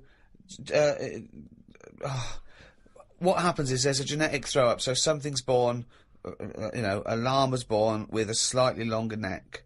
And if that gets, the leaves that are slightly higher up and it survives, it lives longer, it passes on its genetic material. Soon, if that works, now over millions and millions of years, that they're the dominant species, a new species is thrown up with a slightly longer neck, and so on and so on, and it's gradual. It's just a slight advantage. Sometimes it happens quicker than that. There's been animals that have had eyes and then they go, oh, they don't need them, they go in the space of a fortnight. What? No, what are you talking about? There's a lizard somewhere where it's roaming about in the dark and it used to have eyes, and they used to be like, why have we got eyes and that? What's the point in having these? Because we're keeping them open. And they were getting more tired. Because at the end of the day, if your eyes are open, do you know what I mean? Blind people can stay up longer than someone with eyes. Keep going. I want to follow this through to its natural conclusion. Keep going. There is nothing to do. Right. The first signs of you getting tired, you go, oh, my eyes, I can hardly keep them open. Yeah. So a blind person doesn't get that. Because they can roam about with them shut like that. So they never sleep, do they, blind people? Well, they sleep, but they don't need as much because their eyes aren't stinging. All guessing, all guesswork, and all nonsense. I mean, all nonsense. But hang on, fair enough. Okay, even if we accept that to be true of blind people, what was happening with the lizards? The lizards were going, I can't believe this is mad. We don't need our eyes. We're down underground. What's the point? Jeff, Bill, let's just no longer use eyes. Well, they were just like, in a way, it's better if we keep our eyes shut to keep the soil out and stuff. And then, over time, they were like, oh, my eyes are stuck. Like the time when... Over a fortnight, you said? No. It's over hundreds of millions of years. And the other thing is, it's not the case that there's no will to evolution. What happened was that a blind one had no disadvantage. So he was selected better than one with eyes that maybe would find it irritating or getting in the way. Just like a snake, it's not a disadvantage for a snake to lose its legs because it's selected, and then it's an advantage because they can get into places that where legs would get in the way. Like I've said before, right? You see like a little fella, like a midget or a dwarf or something. Right. Who's to say that isn't the way we should be? Do you mean, how do we know that... Well, everybody looks at them and goes, oh, look, there's a little fella. But really, it doesn't matter. If we were all like that, the world would be a better place because it's bigger, so there's more to see. Whereas for us, we're getting bigger all the time. The world isn't growing, so there's less to see for us. So for a midget, the world is brilliant. So I'd say it'd be good if we do go backwards as opposed to forwards. Instead of us getting bigger all the time... Do you want a cup of tea? No, I but might show off, mate. I'll leave you to it. do you know what I mean, though? We haven't got any. We've only got instant coffee as well. No, Yeah, I but, might pop out for something. but what I mean is, they always say, like, I'll make it. the body's... No, thanks, mate. But Tell me when he's finished. I'm just saying the body's getting bigger, and instead of going forward... no sugar for me, thanks. Do you want milk, though? Yeah, milk. Forget it. Some scientists have come up with a cure for bird flu. It's somewhat to do with some stuff in horses. They gave the flu to a mouse and then injected it, and it's well again. I think we should stop coming up with cures for things, as the germs are just getting stronger and stronger. I reckon by 2020, germs will be so big that we will be able to see them in the air. They will no longer be little particles. You wouldn't swallow one. If you did, it won't be the germ that will kill you. You'll just choke to death. I think that's how we'll die in the future. Choking on enormous giant germs. germs. And 'Cause they they'll are be what? getting They'll bigger. be like rampaging around the cities, will they? I'll tell you what, though, right? Now, I'm getting worried now because the stuff he believes and thinks of, I mean, it could be mental. Do you know what I mean, though? Like a proper paranoid sort of... one of those people that soon going to live in a loft covered in tinfoil, Yeah. right? And pages of the Bible all the way around the... and Suzanne's having to put on some sort of spacesuit to come in and give him his beans on toast. And he's going to have to polish each bean. That's what scientists do, isn't it? They just sort of think ahead of everyone else. That's what I'm doing. And the weird thing is, right, Steve, sometime last week, there was a science piece which was close to what I'd already said. Yeah. That they've got some germs that like eating sugar, right? They stick them in a lunchbox with a chocolate bar. Within an hour, it was gone. Right? And they say now these germs love chocolate and stuff. Did this scientist leave it near this fat scientist that works in the same laboratory? And he went, it's unbelievable. Ted, he went, what? Right, I put the chocolate bar in here with the germ. I came, it's gone. That's amazing. Well, that's brilliant, that. Do it again. What? Do it again. Leave another one, see if it happens again. So in the future, you're running around, and germs are Eating chocolate. That's not science, that's Pac-Man. Went to bed and chatted about food to Suzanne. I said it would be best if our bodies could be run on something like coal. That way you wouldn't get fat, people, because you wouldn't be eating for enjoyment. You'd just be eating to give you energy. Suzanne said, why do you always take the nice things out of life? Because sometimes to think about the future, it's not going to be all good, is it?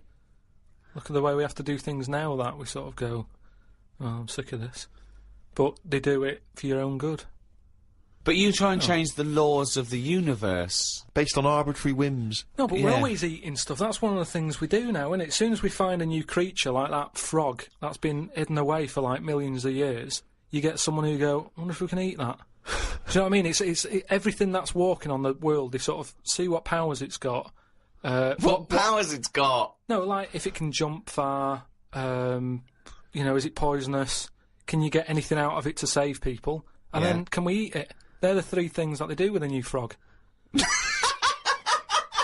Any creature... So what are they? Can it jump fast? Yeah. Has Is got it any poisonous? poison in it that you can use to get rid of illnesses? Yeah. Can you eat it?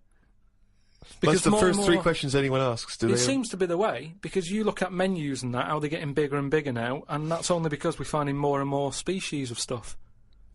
Is it? Yeah. Yeah, if you look at some stuff on a menu, that octopus you eat, at some point that would have gone through the list of, right, what does it do? What's it got in it? What does that ink do? What does it taste like? Can it jump? Can it, whatever, well, they've done tests on it, haven't they, when we said about it being getting in a jam jar or something. Yeah. So it's all part of it. Everything's been tested. Everything. But I think what the thing is that the first you hear of a newfangled food, do you think that in ancient civilization they didn't do this? They didn't try an oyster or spear a fish or Yeah, because there wasn't that much other stuff knocking about at that time. Right. We've got loads of stuff, so why are we messing about with some new frog? It's all like, people just like showing off, don't they? Leave the frogs, let them get busy and have loads of them, eat the chickens, when we run out of them, move on to the frog. Or whatever. But why have all this on the go? Do you know what I mean? It just makes it... I hate going out for a meal now, because it's like, what you having? Oh, I'm sick of it, look at it all. And then you're forced into people going, oh, have you had the new frog? No, I don't want it, I'm happy with chicken. That's what I mean. Yeah. Unbelievable. Have you ever been out, Rick, and someone's been trying to force frog on you? Never. I've never been forced frog in my life. Although I did go for a meal once with Karl. We went there and he had the Oriental hors d'oeuvres. I recommended, right? And he was trying to get this little oyster, right, off the shell, right? And he was going it stuck to its house, right? And I looked round and his eyes were watering and he was choking and he was drinking water. I said, what? And he said, I ate that. And it was a big blob of wasabi, right? And I said, why'd you put it all in at once? He went, he said, I thought it was a mushy pea. Why would they put one mushy pea? Was it hardcore, the wasabi? It felt like my head was caving in. That was just Ricky squeezing it, wasn't it? Between courses. Trouble with that though is, you know, hot food. Why you get addicted to really hot food is the pain is actually it's killing taste buds, and then endorphins are released in the brain, like, you know, a morphine derivative to sort of go, it's all right, calm the pain. So you actually get addicted to that sort of, you know, what happens. Why would you want to kill your taste buds? But new ones come back. Well, yeah, I think I think you straight away. Well, I don't know how long it takes. I don't know, I'm not sure. No, it's just, is that the chef sort of going, I'm serving some right rubbish tonight, give him some of that kusabi. Kusabi! Oh, God, and Tonto! Oh, God. Back to the diary. At lunchtime, I went to a local cafe and had an omelette. An old woman, who was about 70-ish, was in there eating pizza. It didn't look right. No. I know what you mean there, actually. Old people eating pizza seems a bit weird. What about an old Italian lady eating pizza? Would that be all right? No, I'd expect her to have lasagna.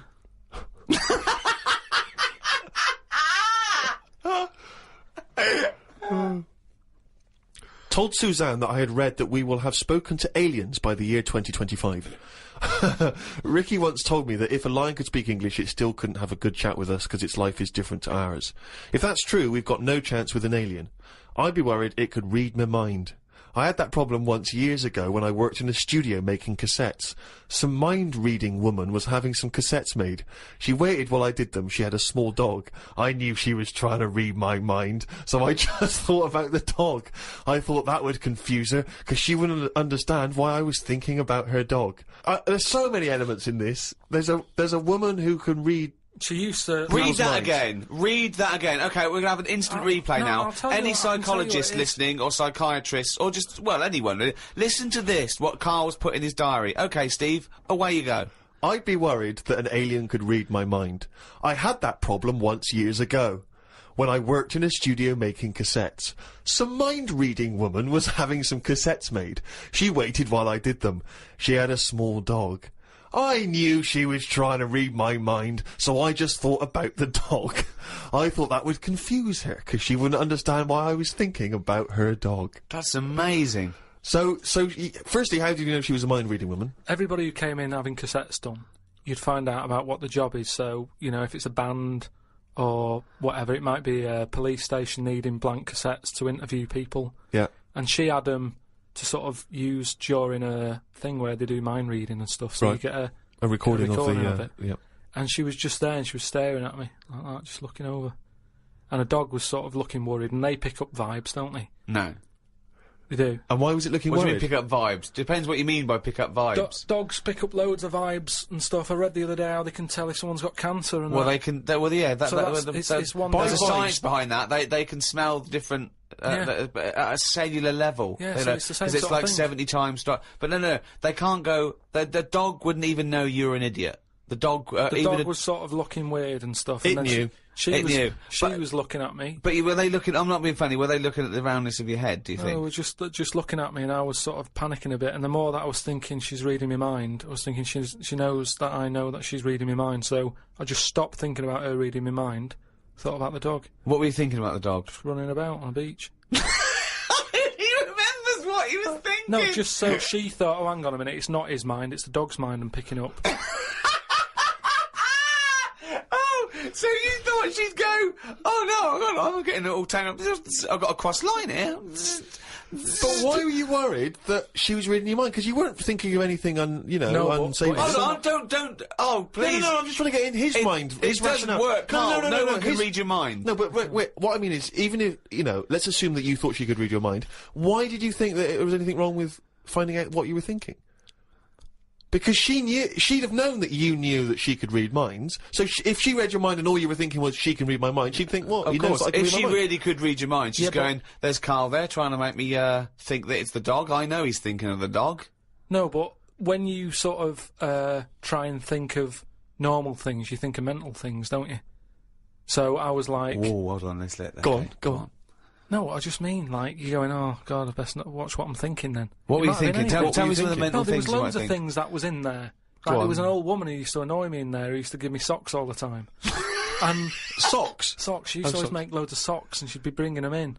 And no matter what I did, no matter how much I sort of said, look, I'm sick of your socks, she kept bringing them in all the time. And they had, like, pictures on and that. I didn't want socks with pictures on. So I might have been sort of stood there going, oh, there she is with the socks, I'm sick of her. Now, if she can sense that, she'll go over to her and go, watch him, stop bringing him socks, or whatever. No one can read minds. No one can contact the dead. Say like me, right? If I sometimes come in the room and that, and I'm fed up, you go, oh, Karl's fed up. I haven't even said anything. So it's just that. That's because you look like a miserable bastard. Yeah, and we know what that means. We're human and we understand facial movements. It's a bit like moves. that. It's a bit like that. It's a level down from that. No. She should be able to read your mind if you're locked in a safe and she doesn't know who you are and she doesn't know whether there's someone in there. No, that's what the double-blind test is. That would never work, would it? Because that means she'd never get arrest. That's like you're making up the rules. You're making up the rules. Oh no, the thing is, that's what these people do. Go, oh no, I have to hold your hand. Oh, you have to write it down. Well, why? Why do you? It's the same as these mediums that contact the dead. They go, oh, I'm getting someone. Just ask him who he is. Just give us his full name and address. It's ridiculous. I don't know the fact that these dead people give him cryptic clues. Ask him about the toaster. What's your name? What's your name? Can't say my name. Might be an uncle. Just give me your fucking name. Back to Karl's diary, Friday the 31st. I read that some fella had been having an affair. His wife found out, so when he was asleep, she superglued his knob to his stomach, one of his bollocks to his leg, and glued his arse cheeks together, then chucked him out. If Suzanne did that, I would definitely not get back with her. Saying that, I would have woke up if someone was putting superglue on me arse. I'm quite a light sleeper. Is that what she did, is it? Yeah, that's why I'm a bit cautious about wearing earbuds every night. The, plunge things. Earbuds, right? So that's not called, right? Plunge things. It's like he makes up words. They taught a chimp to talk, and the chimp had a better grasp of language after about a few years than Karl. Unbelievable. Yeah, that's why I won't wear buds and plunge things. I phoned him up the other day. He went, oh, just tried out those new earplugs that mould to your ear. You can't hear a thing except your own voice. And I went, oh, right, they're good, aren't they? He went, yeah. He said, it's weird hearing your own voice, isn't it? Because you're hearing it as other people hear it. I went, no, you're not. He went, you are. He said, you don't usually hear your own voice, because usually when you talk, you're talking over it. Woke up at 9:55 a.m. Soon as I woke up, I looked at Suzanne and she looked at me. I said, did I tell you about... I just think of him opening his eyes and looking at him. Okay, alright. Okay, so he opens his eyes, he looks at Suzanne, she looks at him. What question, Rick, do you think he immediately asks his girlfriend? Go on. What question do you think? Have a quick guess. Am I dreaming? I woke up, I said to my girlfriend, did I tell you about... I woke up, I looked at Suzanne, she looked at me. I said, did I tell you about the immune system?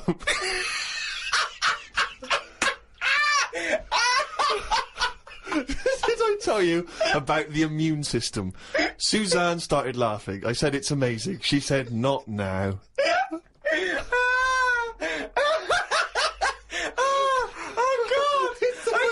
Springing into action, he zips up, his eyes are like... Did I tell you about the immune system? Oh, shut up, Karl. Put the kettle on. Oh, God! Oh, fucking hell! Was talking to Suzanne about how it's odd that Sundays are meant to be the day of rest. I thought God was meant to be born on a Sunday. Or was it the seventh day that he finished making the world? Imagine how good the world could have been if he'd given it an extra day. Sometimes it's best to give yourself a deadline, though, so you don't faff about. I looked at Suzanne. She was leaning back on the bench with her eyes shut with the sun on her face. I never got an answer to my question. Pretending to be asleep. I met up with my mate Laurie. He said he was in a pub at the weekend and saw a bloke whose hands were on the wrong arms. No! What do you mean? Well, he had his left hand on his right arm and the right hand on the left arm. I don't think this would be a problem if he's been like that from an early age. When I was in Ripley's in LA, I saw a bloke whose head was on back to front. That's more annoying, innit, than your hands. Innit? Now then, would you walk? How would you walk? Would you be walking backwards, Karl, so that you could walk? So you're basically walking forwards. I reckon I'd walk sideways so nobody would sort of tell the difference. It just looked like. Oh God! He solved it again. He's thought it through. Got home and read my magazine. There was a story about a baby that was born that looked like a frog. What magazine's this? That made the news. That was in a proper newspaper in the end. The story used the description to describe it. There was a picture. I think it was a fairly decent description. It didn't really have a neck or top half of its head. It would look alright if it always wore a scarf and a hat. The world would be a more interesting place if there were loads of different types of humans like there are creatures. Then some people would be good at certain jobs. Spider people, ant people, builders. Cockroach people, dustbin men. Good idea, isn't it? I mean, Cockroach men, spider men, what are you talking about? I haven't had a normal conversation with you for a year. No. It's getting worse, I think. I think it's because you've left and you've got too much time on your hands and you live in your head for sort of like maybe 8 hours a day, and then you offload when someone calls you, or when you call me, or Suzanne gets the brunt of it. But I mean, I don't know. I really would like to. And the nicest, I still think he's brilliant, right? But I would like to get a little psychiatrist in, just to. Would you mind seeing a No, but psychiatrist? it's just there's nothing wrong. These are all ideas, aren't they? You look at some insects, right? Yeah. They don't have machinery, yet they're getting by, aren't they? They have their lives like we do. They get up, they wander about, they collect food, they tidy up, they fix stuff, they make their own house. We can't do any of that. So what I'm saying is, why aren't we using them? Why are these cockroaches with all these powers and stuff going about? It's all these powers. But how could we use them? How could we harness I just them? told you, dustbin men.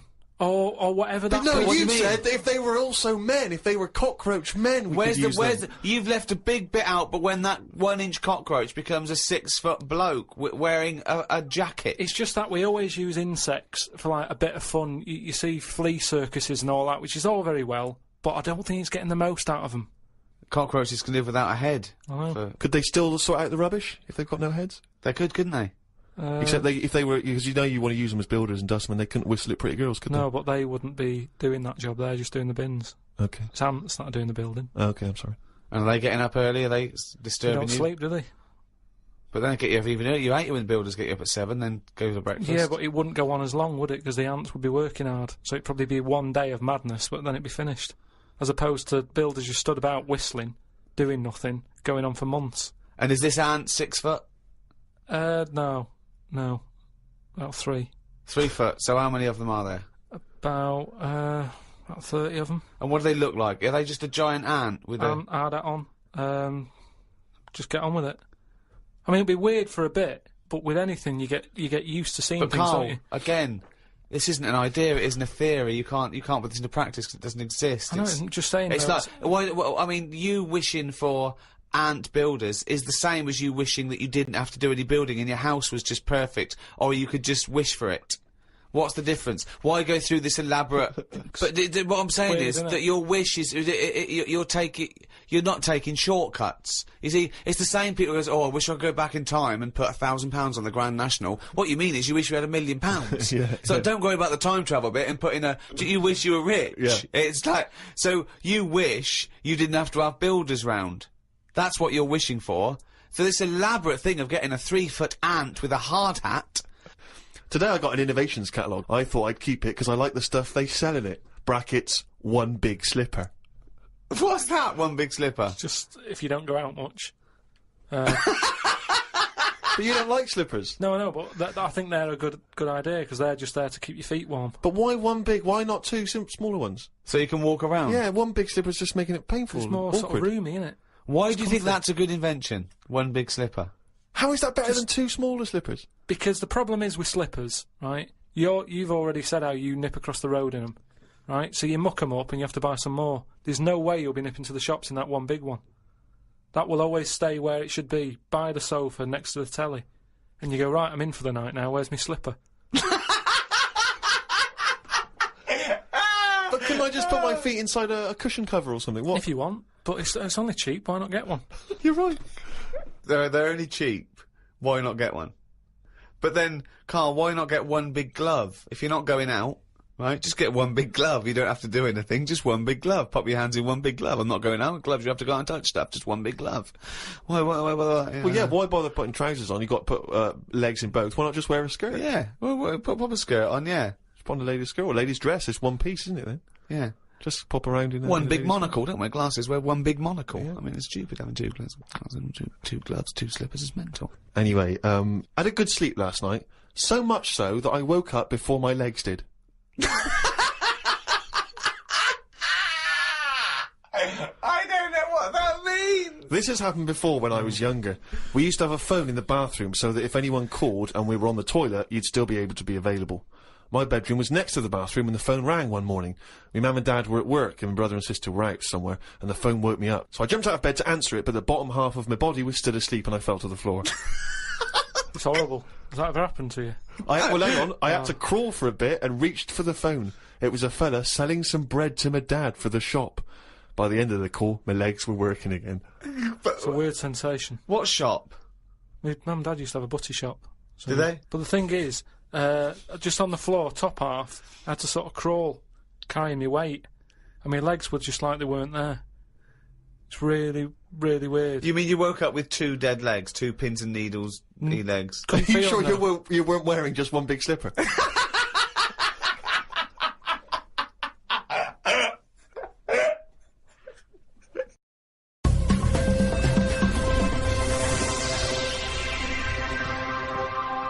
Hi, welcome to the Ricky Gervais Show with me, Ricky Gervais, Stephen Merchant, Hello there.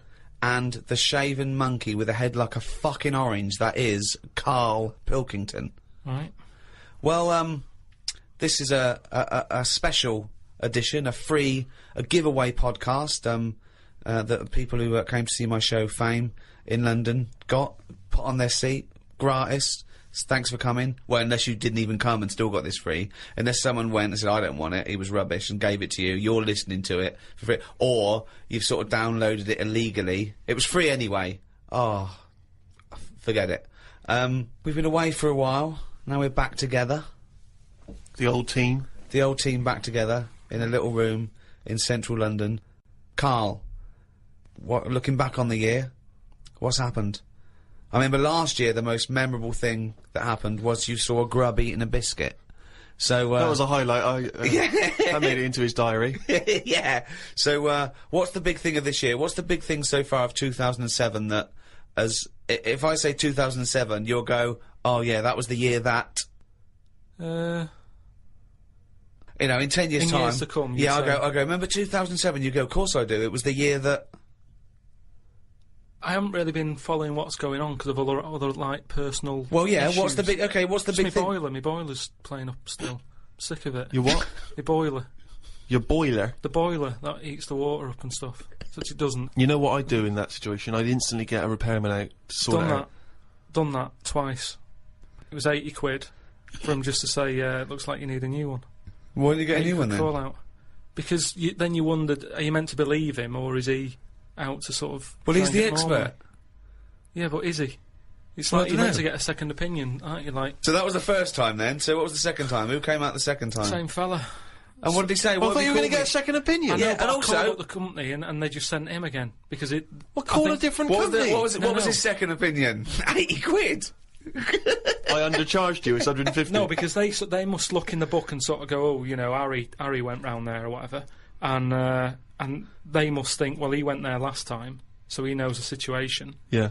and got the same fella again. Well, so he well turned and up. got the same opinion, I assume. Same answer, yeah. What, so okay, so it's twice you've called someone out. They said you need a new boiler. He had the overalls on, holding a monkey wrench again. He came in a van. Yeah. He charged you. He's the professional. Why haven't you got a new boiler? Because then he went on to say that, you know, it's a dangerous setup I've got.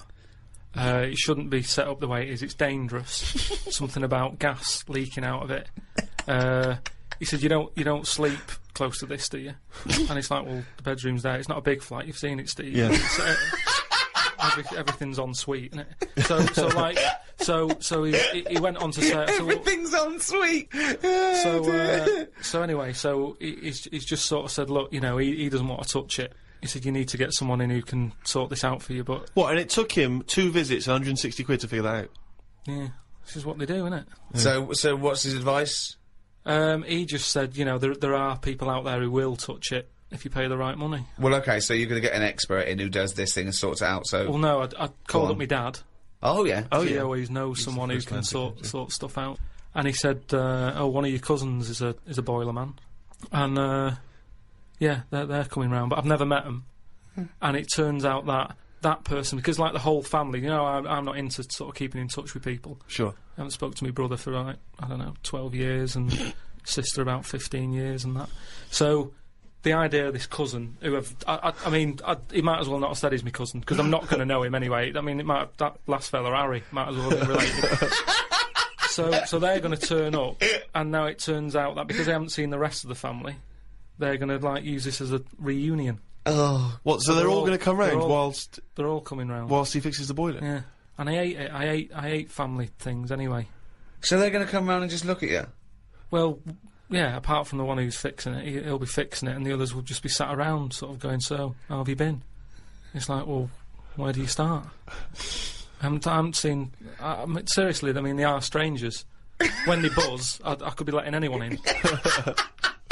They buzz the door. And so you're going to entertain them all in your flat? Well, I said to my dad that I might just say that I've got to go to a meeting, let them in, and then shoot off. I love that. So now... they're strangers that you're letting in your flat and you're not even being there. That's the best thing. That's the security.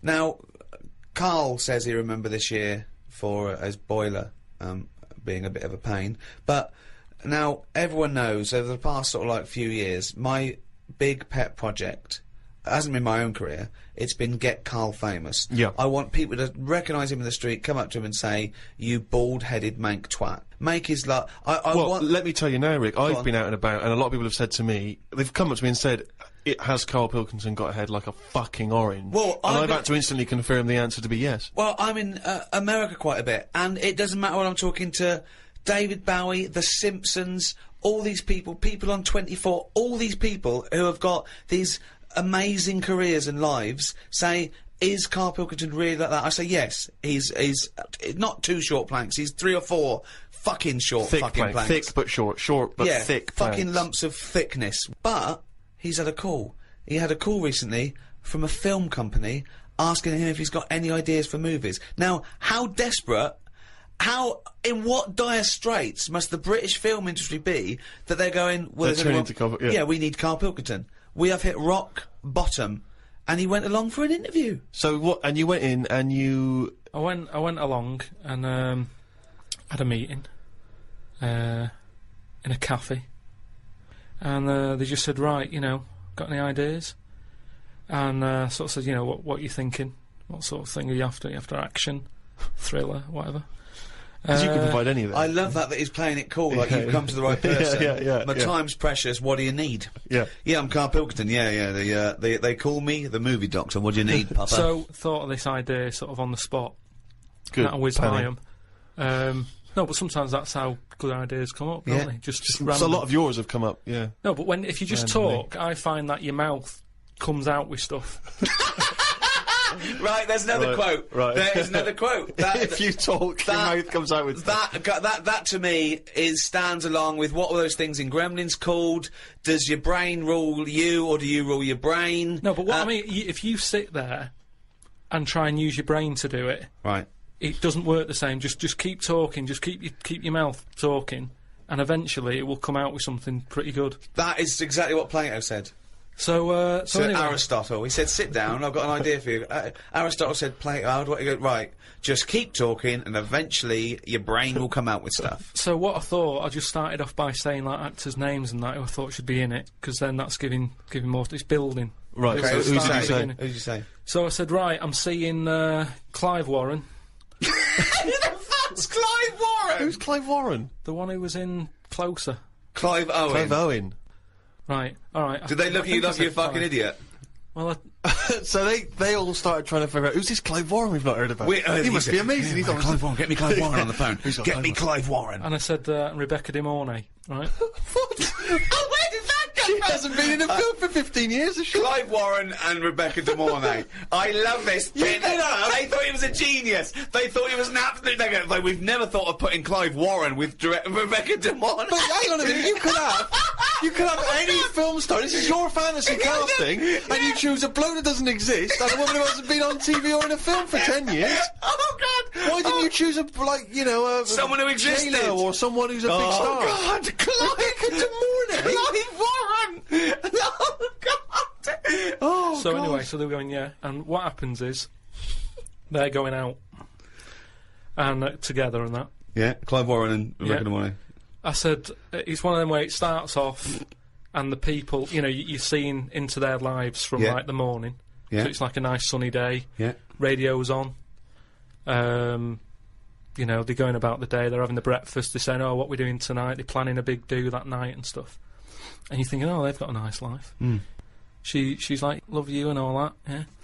He walks out the house, gets hit by a bus. Oh, So Clive Warren's dead, right? Yeah. Now, what happens is, she's devastated, Rebecca. I don't know if Clive Warren would take that part. because he ain't got doesn't- much to do, has he? No, I don't. If I know Clive Warren, And I think you do. I think I do.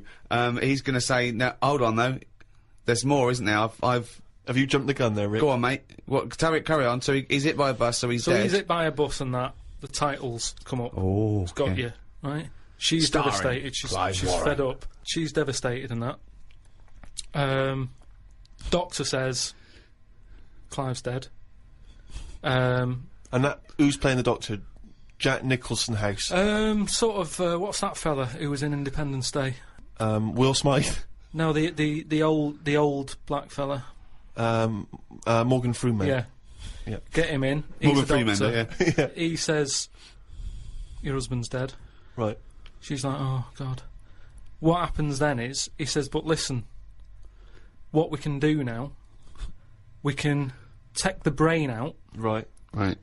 and a fact that I read that day before the meeting, this isn't in the film now, this is me. Right, but Right. luckily you I read a fact. thing about how the brain can run on half of it.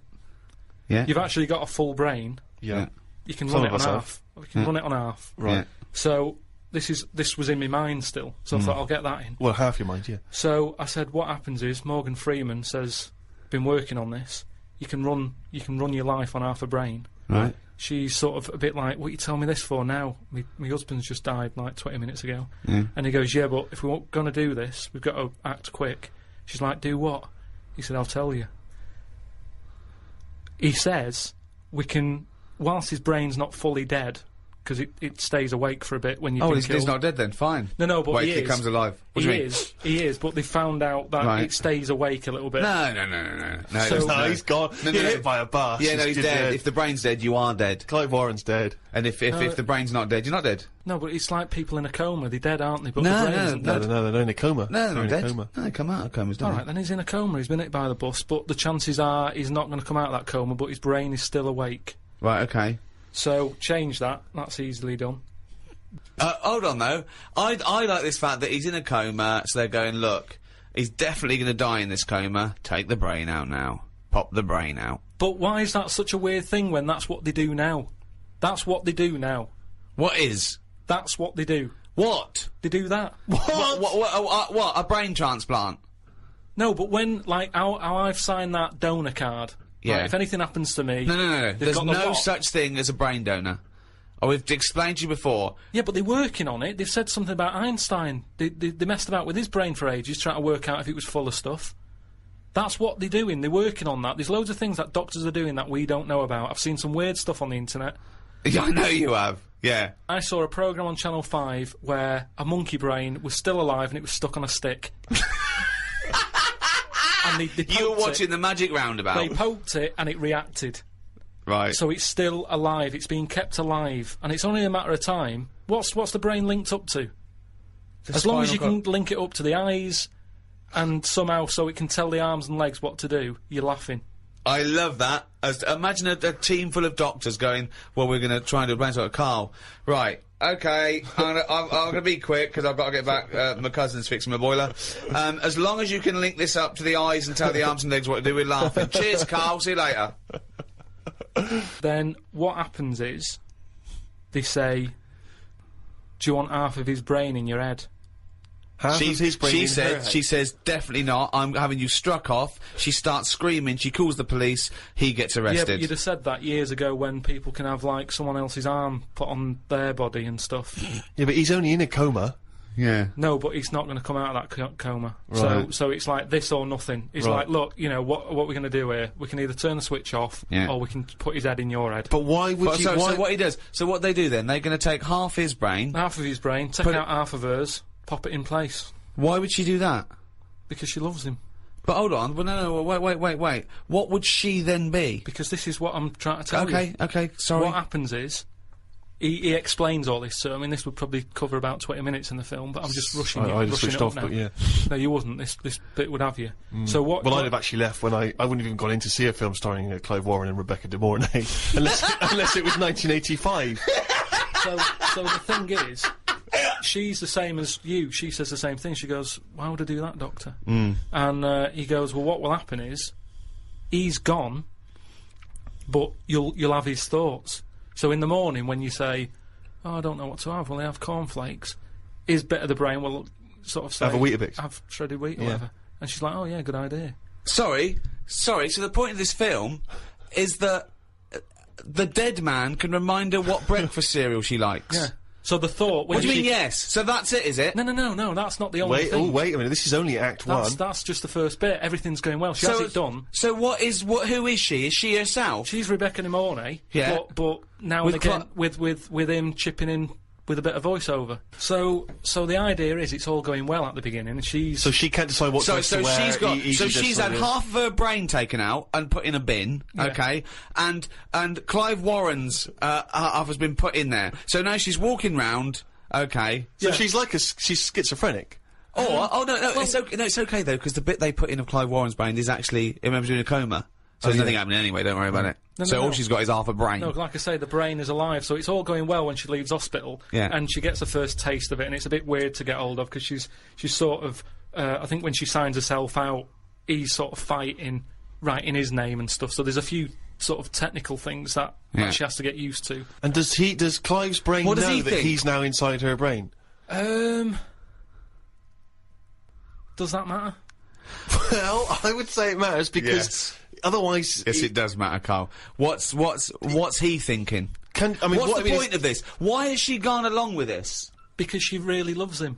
But what's in it for him? What does she think? Well, say if I died, and Suzanne said, "Go on, I'll have half of Karl's," right? She would wake up in the morning to a thought of me sort of going, "Oh, you never guess what I've just thought about," or whatever. I'd still be there.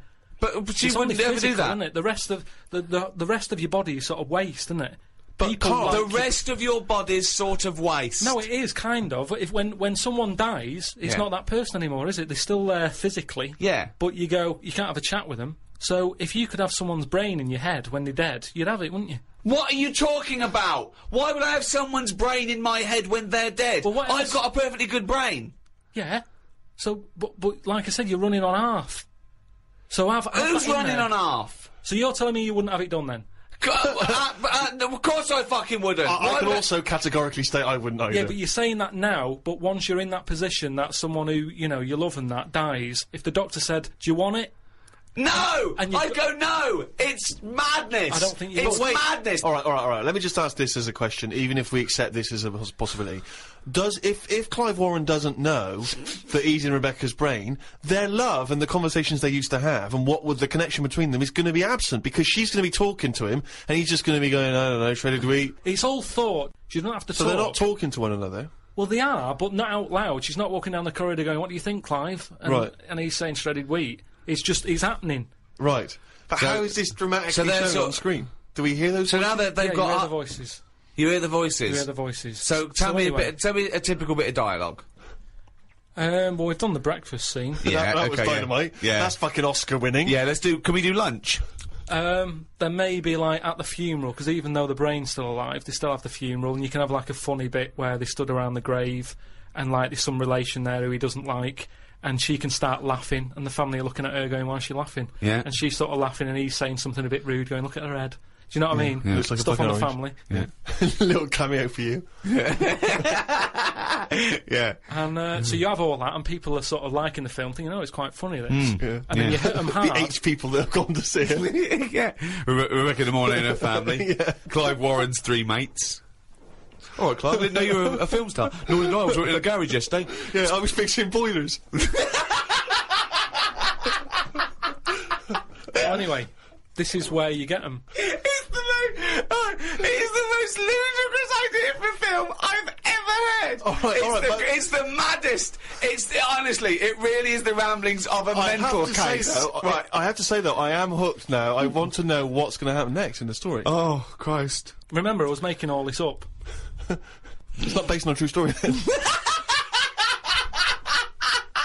Imagine if he said that in a meeting. Remember, I'm making all this up, and they go, "All right, okay." I thought, oh. So the meeting's still going on. They haven't left at this point. No, they were sort of going, "Oh, right, yeah." But what annoyed check, me... please. Check, please. That's the annoying thing. It was like, I just wondered whether this is what they do just so they can have a cake every day at 4 o'clock, because it was odd. I can't imagine Spielberg sort of nipping down to Costa Coffee to discuss E.T. So I said, right, so this is where you get them. You've got everyone laughing, and that's what it's all about with a film, isn't it? It's emotions, messing with people's emotions and that. Yeah, yeah. So they like that. They were like, yeah, it is, yeah. Yeah. I thought, oh, yeah. That's And a there whole you go new, again. That's whole me, new outlook to filmmaking. that's me. That's my mouth coming out with stuff that even I didn't know I knew. Yeah. So then I said, right, then what happens is, she hears the voice go, "Leslie, where are you?" Something. Right. Her name's not Leslie. No. No. So she's thinking, who's Leslie? Yeah. So in her mind, she's going, who's Leslie? He's going, oh, He's thought, hang on, I've let something slip. I've here. let something slip. So she's going, answer me. Oh. He goes quiet on her. Oh. So He was having an affair. this is the thing. So she's trying to hunt down Leslie. Leslie. And he's got to stop her thinking it. Then what happens is, I mean, you know. Where your ex? So he's got to hunt down Leslie. So she's got to hunt down Leslie. Right. And that can fill about half an hour again. I'm not I love quite the sure. fact that you're doing how far you've got through the film. Yeah. You've got to fill up 2 hours, right? One more idea, we call it half hour, that's the end of the film. See you later, starring Clive Warren. So Nice to see Rebecca De Mornay again, wasn't it? Yeah. So Leslie has got to be sought out. It's a woman, is it? Another Leslie, or It's is it a another bloke? woman. Right. But what happens is, I mean, without ruining the end for everyone, what would sort of happen is... Oh yeah, because we don't want to ruin it for them, because this will be filling the multiplexes in no time. This film's definitely going to be This made. is definitely going to get made. Well, seriously, isn't any... Pick a massive Hollywood film and look at it on paper and go, that's a balmy idea. Casablanca. I haven't seen it. Okay. So what I'm saying is... That's why they called on him as a movie expert. This is a different sort of love triangle. They've all got their own brains and legs and stuff, walking around interacting normally. But that's just it. It's the power of love, isn't it, in a way? Yeah. But sorry, How I far mean, you'll I don't go. want to see. No, it's the greatest love story ever told, set in a head. But listen, let's just get to hang the on a end. sec though, Carl. I don't. Yeah, you've got to tell us the end. I don't think you can let people No, come on, listening come on, what's hanging the on end? waiting for the film. Just let your mouth talk. Right, so what I said was, maybe, because I wasn't sure about this end bit, I Go thought on. they might think it's daft or whatever. You're putting so yourself down. I imagine it's dynamite. Go on. I said maybe you could have something like this, and they were there sort of going, oh yeah, what's it going to be? What's it going to be? Yeah, well, he's come up with some great stuff at the moment. What happens is, his brain is more powerful than hers. Right. How is there power? Why is there no power involved? He's got a stronger will. What I mean is, the brain, her brain was running the rest of her body. Now he's taken over. His brain's just sat there, innit, thinking stuff. Right. Brilliant. So that gets more powerful and overrules her body. Okay. Yeah. She then fancies Leslie. So it's a lesbian hold on, film. this is building up to a lesbian what the... Well, it's what? trendy, isn't it, that? So just have a bit of that at the end, and... That is the worst idea I have ever heard for any piece of art. I mean, it's the it would be the worst... It would be the worst TV show, worst book, worst everything. It's the worst idea. It's not the worst idea, because as long as a film makes you think... But this doesn't make us think about anything. I'm thinking, who the fuck's Clive Warren? So, hold on. So, he overpowers her, so she is now a lesbian. What's Leslie getting out of this? Why does Leslie think, hold on, why is my dead lover's wife coming on to me? Because this is what I'm saying to you. It's relationships.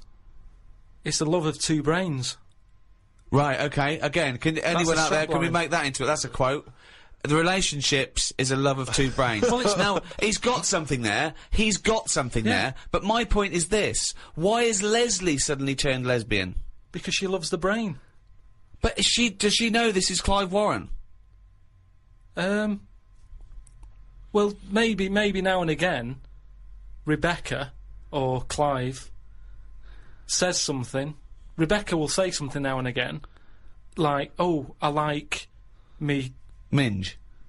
I like me, you know, me food done like this or whatever." And it's all about say if like I love a food cooked.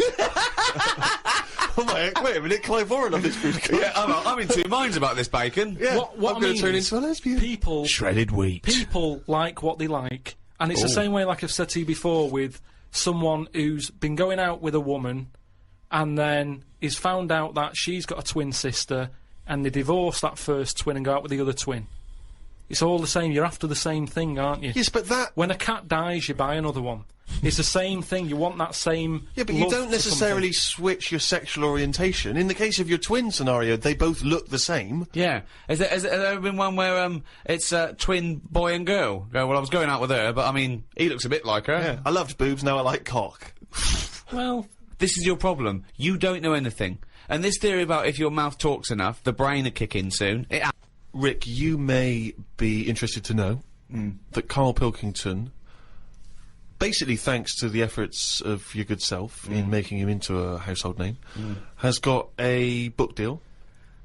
And there's a book that will be coming out later in the year called Happy Slapped by a Jellyfish. By Karl Pilkington. What's that about, Karl? What's the angle? Is it a novel? Well, again, I just was letting my mouth sort of think and what have you, just churning stuff out, and I was thinking about holidays that I've been on, because they always say write about what you know and stuff. So I thought, well, I've been on a few holidays. Write about them. I actually thought about it when I was on holiday. Is it like a travel book then? It's your experiences? It's just like a rough guide. And have you done it? Have you finished the... Yeah, I've just got to do some pictures and that and colour them in, and then it's done. When's that out? October? Yeah. So you say it's a travel book, and yet I've managed to get hold of a few pages, and this chapter is titled Australia. So You've never been to Australia? No, I know. But, well, it's not. How is it a travel guide? No, it's not. It's not like Wish You Were Here type thing. It's just saying, if you're going away, think about it. Right. It's just asking people to sort of think. But why about... don't they just let their mouth do the thinking? Why no, but just have a read of like my thoughts, and you might have the same. You don't know anything about Australia because you've never been. No, but exactly. So I'm saying I've never been. This is why I've never been. Is this why you've never been? Well, that makes no sense at all. It makes no sense at all. It's a pointless book. It's not a pointless book. Well, sorry, whereas you thought it was going to be what? Right, can we read a bit of it then? So this is the chapter entitled Australia. Box jellyfish, crocodiles, snakes, blue ring octopus, red-black spiders, funnel web spiders, great white sharks. Just some of the reasons that put me off going to Australia. Every creature is bigger and angrier than anywhere else on the world. I put it down to two things. One, it could either be because spiders and snakes and the like normally hide under rocks. The Earth is one big rock. Australia's at the bottom of the big rock, and they're trying to hide under it. Carl, you are a maniac! It's just thinking about it, thinking about where spiders go and that works, doesn't it? No!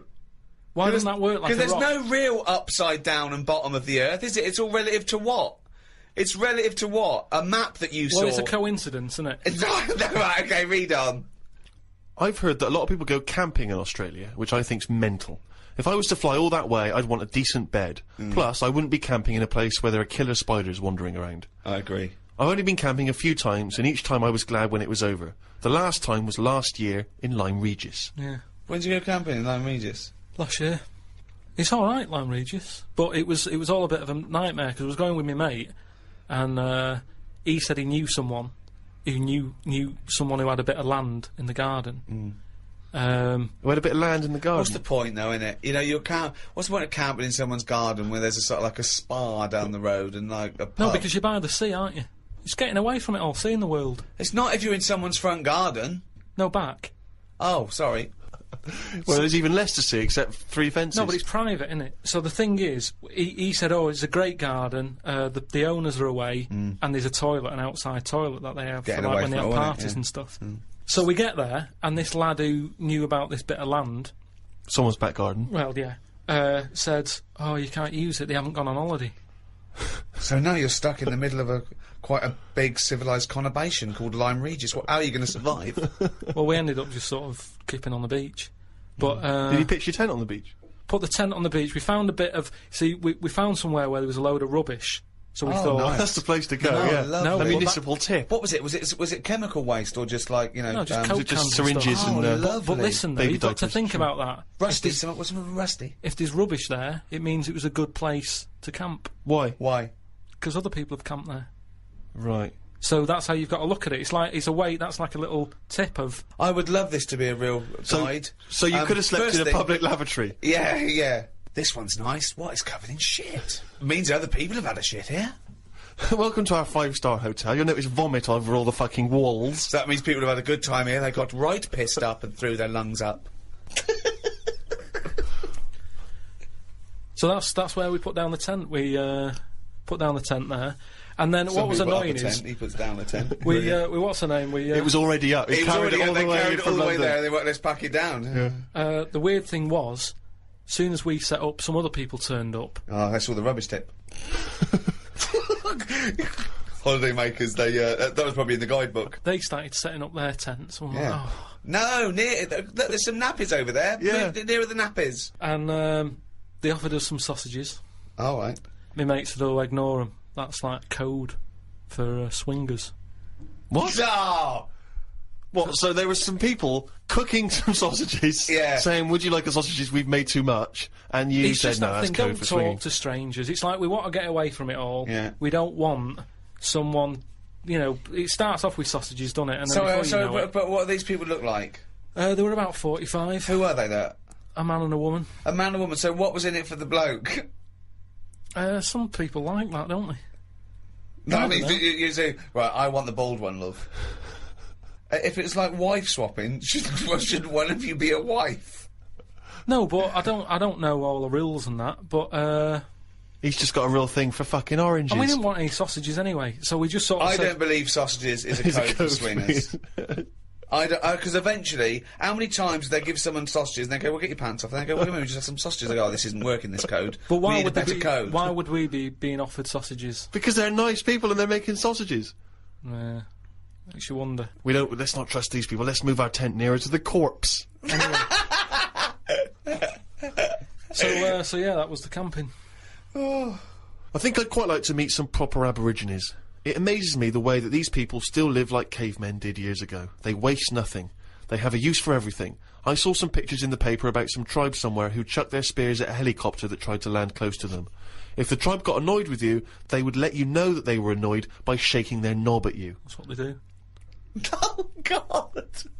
See, that's like a proper guide thing. Just in case you ever meet one, they start doing that. Karl just ends that chapter by saying, "I don't know what the women do if they get annoyed." Oh God! Oh God!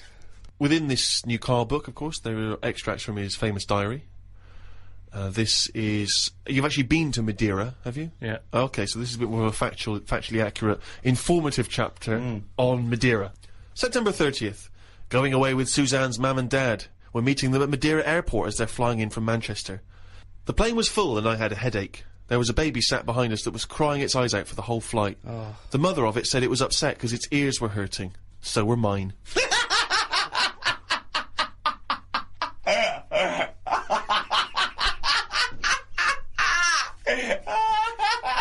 Oh, God. Oh.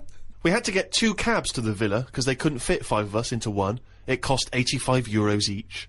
That's just whinging. That's not anything. It's dear, though, isn't it? It's a dear way. But that's not good because they don't know how far that was. Yeah. They don't know whether that's rip-off or how, you know... It's just letting you know that. What? You don't know what the distance was. If it was a Taxes a mile, day. it's a rip-off. If it was 25 miles, it's a bargain. And you know you can't get 5 of you in one cab. It's all little things that might help you on a journey. Yeah. Suzanne's dad said he liked the free biscuits that were in the cupboard. We went to try and find... Sorry, this isn't useful as a guidebook at all. That is absolutely I know. They go, as a guidebook, let's have a look. Oh, Suzanne's dad liked the free biscuits in the cupboard. And much people complaining, you know, and they're going to be like, there's no free biscuits in this cupboard. We went to try and find a supermarket. Suzanne's man was having a go at her dad because he didn't have a shirt on. She said he looks a mess and is embarrassed to be seen with him. It's their Ruby anniversary tomorrow. That's why we went away. Oh, yeah. I bought a fan to put in our room to drown out the sound of the mopeds. I've heard Wayne Rooney does the same thing with a vacuum cleaner. What? To drown out the sound of vacuum cleaners, or he puts a vacuum cleaner in his room to drown out the sound of the mopeds? If you've just got a noise that's constant, it makes you nod off. And it drowns out every other background noise. So all you've got is, like, if it's a vac, it's just... And if that's constant for, like, all night, you just nod People off. next door going, they've got their vacuum cleaner on again. Put on the JCB. People next door going, they've got the JCB on. Get the... Poke the chickens. That's how nuclear wars start. Yeah. It works. Doesn't work. We Earplugs. Drown out everything. I've tried them. I didn't like it, did I? Why not? Because I could hear my heartbeat.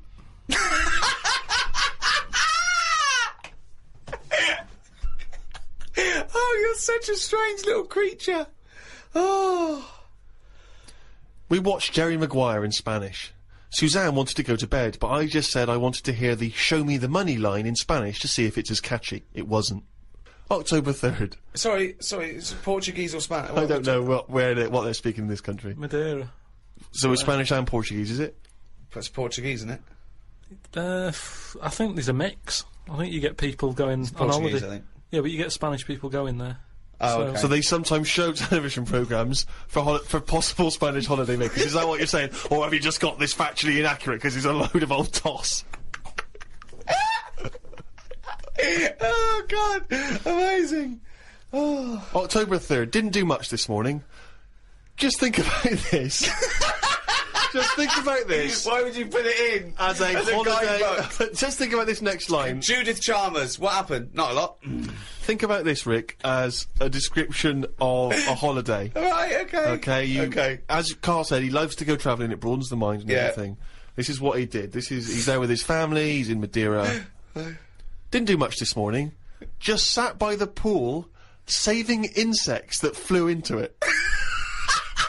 I'm gonna die like fucking Noah. That's right. You see nothing go. How were you saving them? Did you wait for them to hit the water, then fish them out, or you grab them in the air? Did you see the legs going? Oh, God. Stuck my finger on the top, they grabbed on, lifted it off. And what, when it, like some sort of insect lifeguard, you'd see someone landing, you'd go, right, that's me, and you'd go in there. But it's hard to turn a sort of a blind eye to stuff like that, because you know that's something, you know, you're witnessing death. And if you can save something, you do, don't you? You do your bit.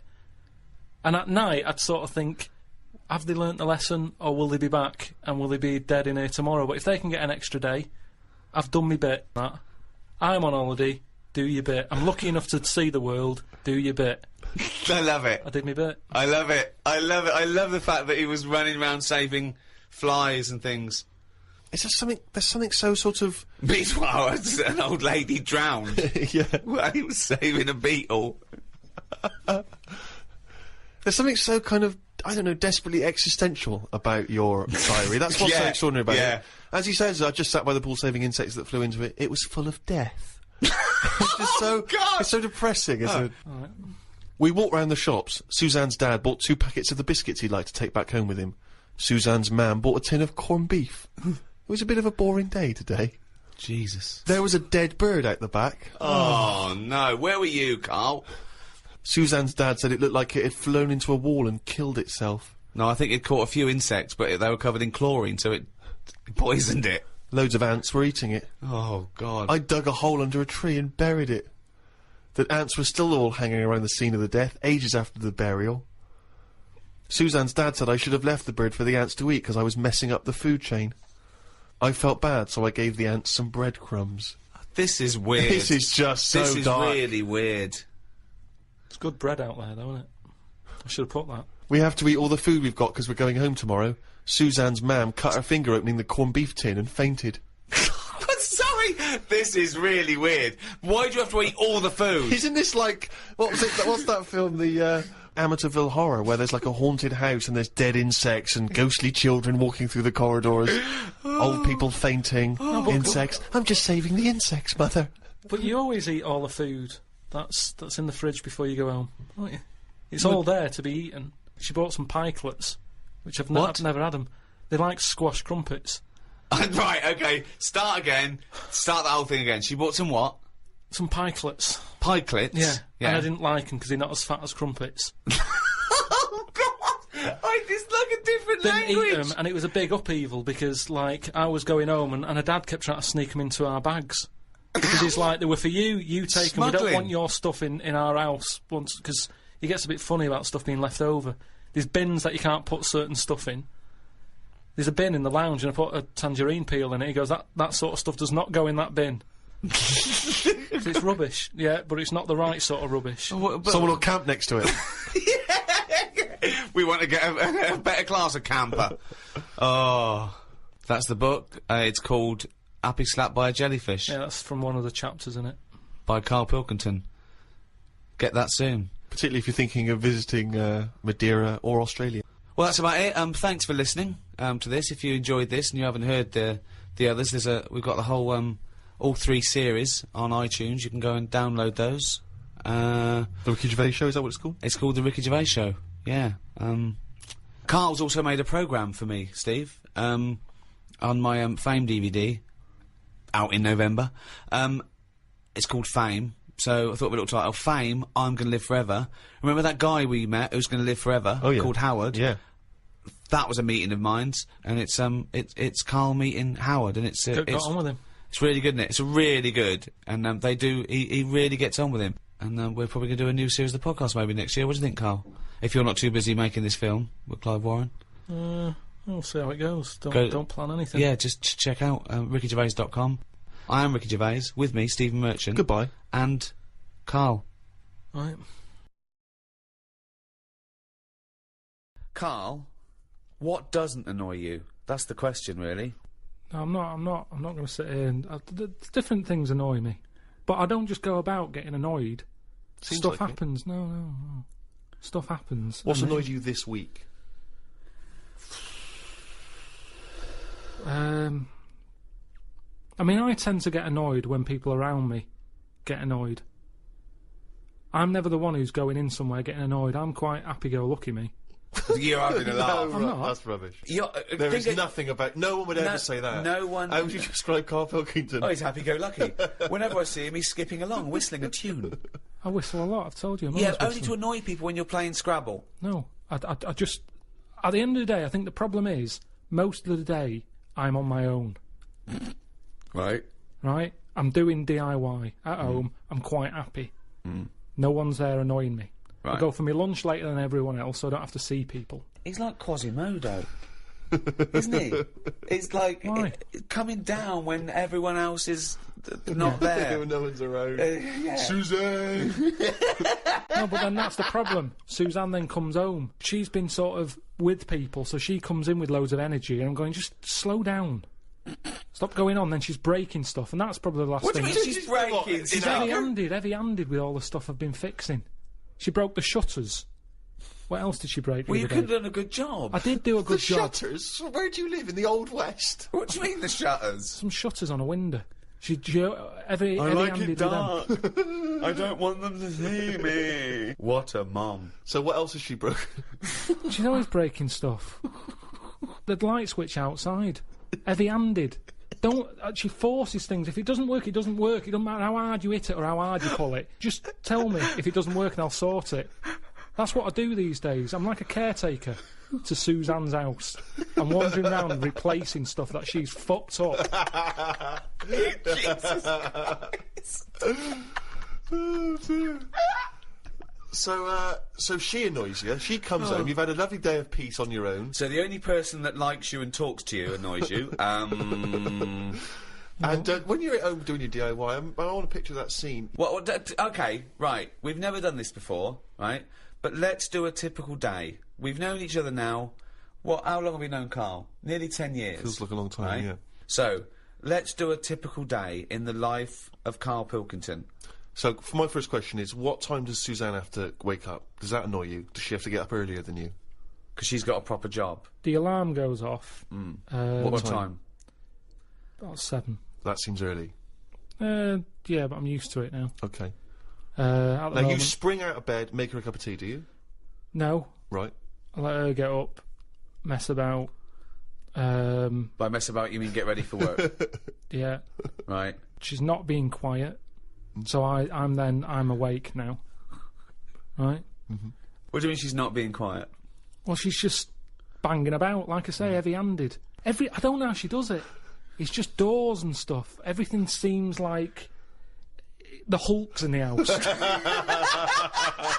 Bounding about. Just don't be heavy-handed with it. When even like pulling the curtains shut and stuff, because it's not her who has to fix it. Do you know what I mean? When she's yanking at them and pulling them open, it's like just pull them like that. I've put them on a nice rail. Just pull them slowly like that. Right. It's things like that. This sounds like these jobs aren't done correctly. That's what They I'm are thinking. done proper. No, because if you get if you get a bad pair of jeans and someone says, "Oh, you've ripped it," a good pair of jeans, they won't rip, boy. No, just look after it. It doesn't matter if you've got good jeans or poor jeans. Treat them the same. Look after your stuff. I've always been like that. I know, I've yeah. told you, from a young age, I didn't like people sitting on my bed after I'd made it. It was like, I've gone to the trouble, I've made it, there's no creases in it, don't sit on it. There's a chair there, use the chair. Sure. Okay. That's mental, but yeah. It's not mental. It's the behaviour of a It's not psychopath. mental. Yeah. So, Suzanne's she's got- bashing about the place. So the doors, I mean, what's up with the doors? Do they squeak, or is the catch been done wrongly on them, or no, is it the hasn't. wrong No. wood or something? No, just heavy-handed. No. Right, okay. So then, she has a shower. right. If I have a shower, I like to go second, because I've got the Mr. Muscle spray that she doesn't do properly. Right. Do you breakfast together? Just sit on the bed, have some... Have you made the bed yet? Yeah, it's made. Well, don't sit on the bed if it's made. No, madness. I've Sit on calmed the down chair. now, I've calmed down, that's what I've said to her. As I'm getting older, Yeah. I'm easing a bit. Yeah, you're like Doris Day. So, sit on the bed, look Why out are you the having window. breakfast not sat on the bed? That Yeah, makes sense to doesn't me. make sense Either to me. have breakfast in bed, Just 'cause classic, the or have it radio- at the kitchen table. The radio's in there, and it's just kind of... So you get up, make breakfast, and go back and sit on the bed because the radio's What's in there. going on with the crumbs, Rick? I don't know what the crumbs are doing, The but I don't crumbs know why all they've got two radios. Crumbs. Hang on, you don't know what I'm having. I'm having cornflakes. No crumbs with cornflakes. No, but then. So you haven't. Two of you are sat there. Are you sat on opposite sides of the bed looking at each other, or are you both sat on the sides of the bed sat- looking at the wall, listening to the radio, eating a bowl of cornflakes? Yeah. well, you sort of cross-legged on the bed, or your legs are down on the Just floor. down on the floor. Right. Fully clothed now, you've had the showers. I might have a t-shirt on and my undies. Okay. I haven't put my socks on yet. I don't like socks. I'd put them on last. Why don't you like socks? They just cut off your freedom. I don't know how socks can cut off anything. It's alright if your feet are cold, they're nice to put on, but I don't know, my socks are never that well-fitting, so I don't really enjoy But why wearing don't you them. get socks that fit You you? get Because the I right never buy size. socks, do They I? should Let be the other same people- size as your shoes. Yeah, little I let rule. other people buy them for me, and they're never quite right. But hold on though, this is a rule you've imposed on yourself. I'm only telling you because you've asked. I didn't come in here moaning about it. I'm just Socks saying, cut off your freedom. Never heard that before. Mandela said it. Well, yeah, never heard socks compared to the Berlin Wall. Yeah, I think William Wallace said it as well. Right. Yeah, imagine that in Braveheart. Just takes his socks off and goes, Yeah. freedom! Yeah. Anyway, then I'll say, right, on your way to work, take the bin bag out. Right. She'll do that, and then I get on with whatever I've got to do that day. Little kiss on the cheek, on the But forehead. why do you say Pat on the head. who pats who on the head? I'll just sort of rub the back of her head. There you go, see you later. Then what? You're there, you got your pants on, you got your t-shirt on, Well, you've you had listen your to the cornflakes. news, you listen to what's being said on the radio, we'll have a little discussion about it. Sometimes she's in the mood for it, sometimes she'll go, don't worry about it. Right, what would she say that to then? What would you worry about if you heard on the news? I heard something about worms getting teeth. Right. And she was kind of going, you know, you're not meant to worry about this news story. There's wars going on, stuff, you never listen to them. Do you remember the story of the worms with the teeth? Should we be alarmed ourselves? What was the information? It was just saying how, it was all about nature versus nurture thing. Right. And saying how worms that are growing up in a family where there's loads of food around. What do you mean growing up in a family? Just a family of worms in the soil. Right. They're going through the soil. If there's loads of food for everyone, and they don't have to fight for food, right, they're quite happy, they don't have teeth. The ones, like the rougher worms, where there's not enough, it's like a massive family, that kids left, right and centre, but they haven't got the nutrients to feed them all.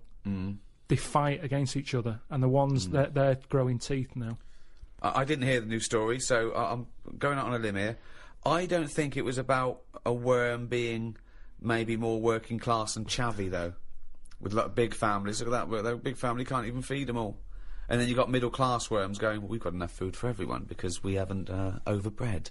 You know what people are like now? They've got researchers watching all sorts of stuff. Right. Keeping their eye on everything. When you don't have to worry about it. A worm with teeth, if they've got teeth or not, to me it is not a problem. Not a problem at all. I normally save a worm if I see one. So, in the rain, on a pavement. If I see it there, I go, someone's going to stand on that, and I chuck it, and I sort of watch it for a bit, see which way it was going, give it an helping hand. See which way it was going, like it had an aim. Well, they do. No, they do though, don't they? They're always going somewhere. Yeah. He was going to the dentist. You can't tell. You don't know which end its head's on. Do you check that it's got teeth first? Because there's some crunchy food or there's some soft food. Like I said, it doesn't concern me, but I listen to it because it's on the radio. Okay, so it's 8:05. Suzanne's gone out. You've rubbed the back of her head. She's took the rubbish out. You're there. Pants, t-shirt. No socks. No socks yet. What happens to the bowls of ex cornflakes? Where do they go? Have you got? I wash up. You wash up. That's the next thing you do, is it? Right. Okay. Now then, do you plan ahead for the day? Do you think to yourself, Karl, make a list of stuff to do, or do you just let it go? I let it happen. I don't like the worst thing for me is planning. Yeah, I've told you before. Yeah. You don't get anything done by planning, is what you said. I don't like the idea of waking up going, I've got to do that today, because that's when you don't look forward to doing the thing. Yep. Whereas I get up, I'm washing up, I'll look at a wall and I'll go, those tiles aren't very good, I'm going to rip them off. So, Jesus Christ. This is amazing. This is amazing. I mean, forget Idiot Abroad. Forget the Ricky Gervais show. Let's just have 24/7 Karl Cam. Just, think how that would look. He gets up, Suzanne leaves, we get him to, he looks at a wall. He starts tearing the tiles off. It looks like the behaviour of a psychopath, doesn't it? Oh, so... Are there handles on the inside of your house? This is what worries me, though. The fact that you're always doing DIY suggests that you didn't do a good job in the first place. No, Steve, am I wrong? I never ever do the same thing twice. Once it's done, it's done. I do it right. I take my time. I get it done right. So this is other people's workmanship that you're undoing and doing properly. Okay, right. Now the radio's in the bedroom, so you can't listen to the radio when you're doing your work. I normally drag it through. You drag it through. How big is it? No, it's just a little clock radio thing. So it's plugged in. Okay. Then. Well, hang on a minute. Let's go back, because presumably you've dismantled the tiles. You've got to pop down and get all your supplies, haven't you, from B&Q or somewhere? Well, I went to home base. Might have a walk there if the weather's nice. Yeah. 25-minute walk. That's all right. 25 minutes, a bit of a jaunt though, because you've got to carry all the stuff back, haven't you? Depends what I'm buying. If I'm just buying a tub of adhesive, I can handle that. It's if you're getting heavier stuff. What do you do in that case? Drive. Okay, get the motor. Yeah. But now, I don't like shifting that, because you lose your parking space. Do you put Doesn't like moving the car because he loses his parking space, so don't use the car for fear of losing the parking space. Yeah. Not if I can help it. Now, question. When you go to Homebase or B&Q or some sort of tile shop or a lumber yard, do you affect a more working class accent like I've heard Steve talking to his carpenters? I always do that, yeah. I don't have to talk to anyone. I know exactly what I'm getting. Straight in there. I know the layout. I've been in there plenty of times. I might have a bit of a browse whilst I'm there. I like looking at different tools. So if it wasn't for meeting up with me and Steve and Suzanne being home between, I don't know, 6 o'clock at night and 8 the next morning, you wouldn't talk to anyone, would you? Do you have any friends that you might talk to? Yeah, talk to some people on the phone.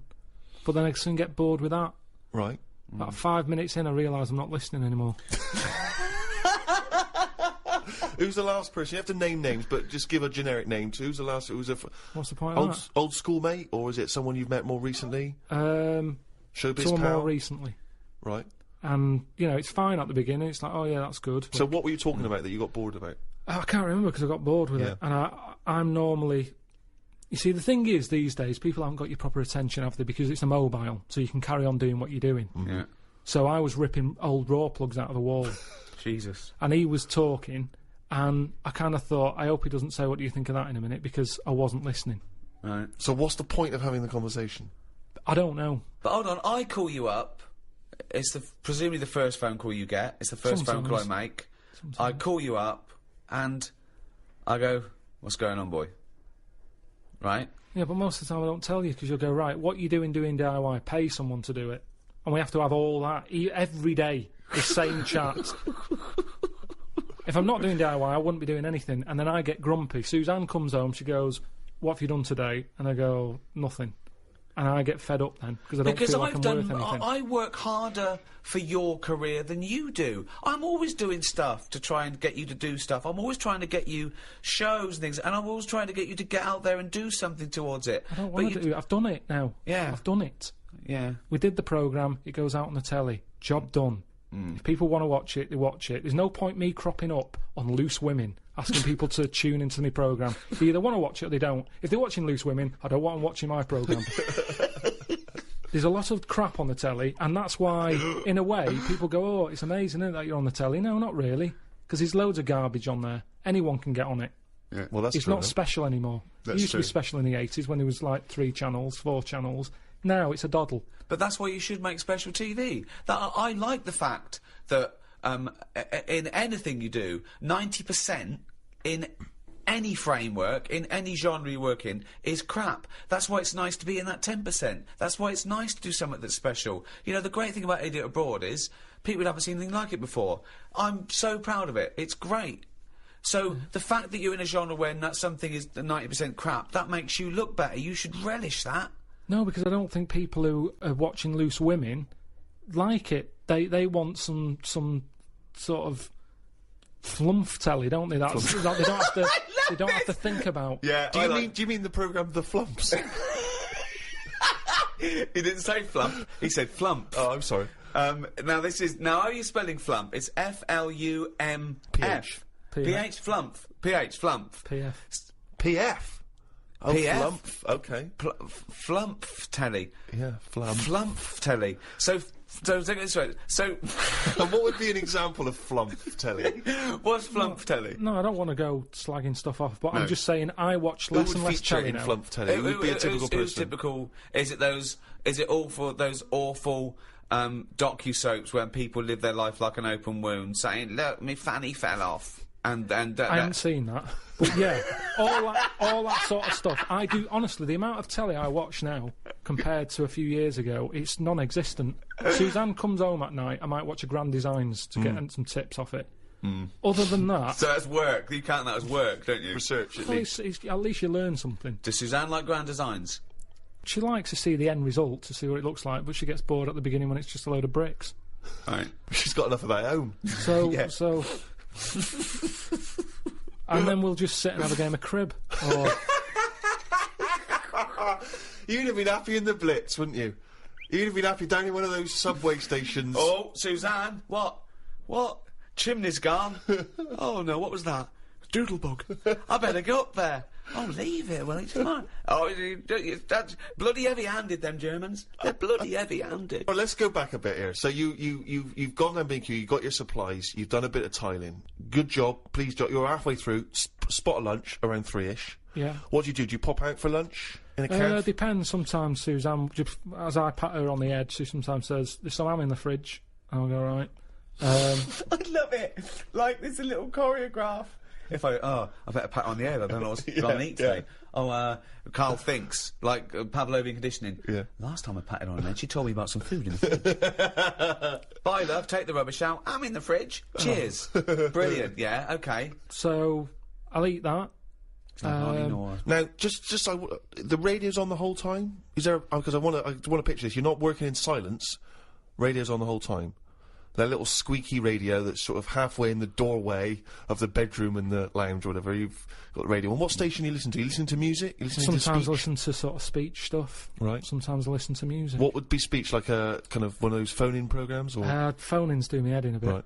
I like reports on stuff. Right. Just little Radio things. 5 maybe. Yeah, 5 Live. That's all right. So you like to be informed as you go?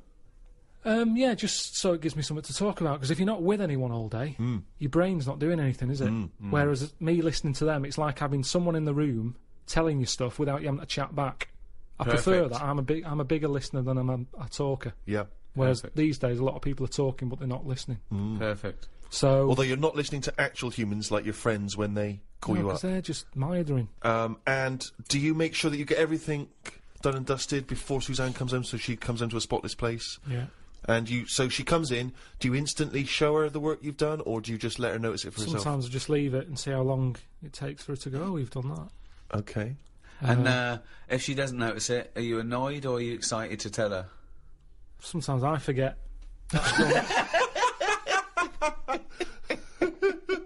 He does it again the next day. Yeah, that time looks a bit shoddy. I should do that. Wow, sometimes you forget. And so it's not the equivalent of when a lady comes to him and says, oh, you've noticed me new hairdo. Is it sort of the equivalent for you? If she hasn't noticed, you don't get frustrated? Now, you do notice her new hairdos, don't you? Because you say you don't like them. So what does she say about your tiling? No, most of the stuff I do, she goes, that's good. But sometimes she'll go, why don't we just get someone in to do it? What, before or after? Well, it depends what it is. If it's something that's big and has been bothering her, but it's not bothering me, I'm saying I'll sort it out. Well, what's an example of something that's big that bothers her and not you? I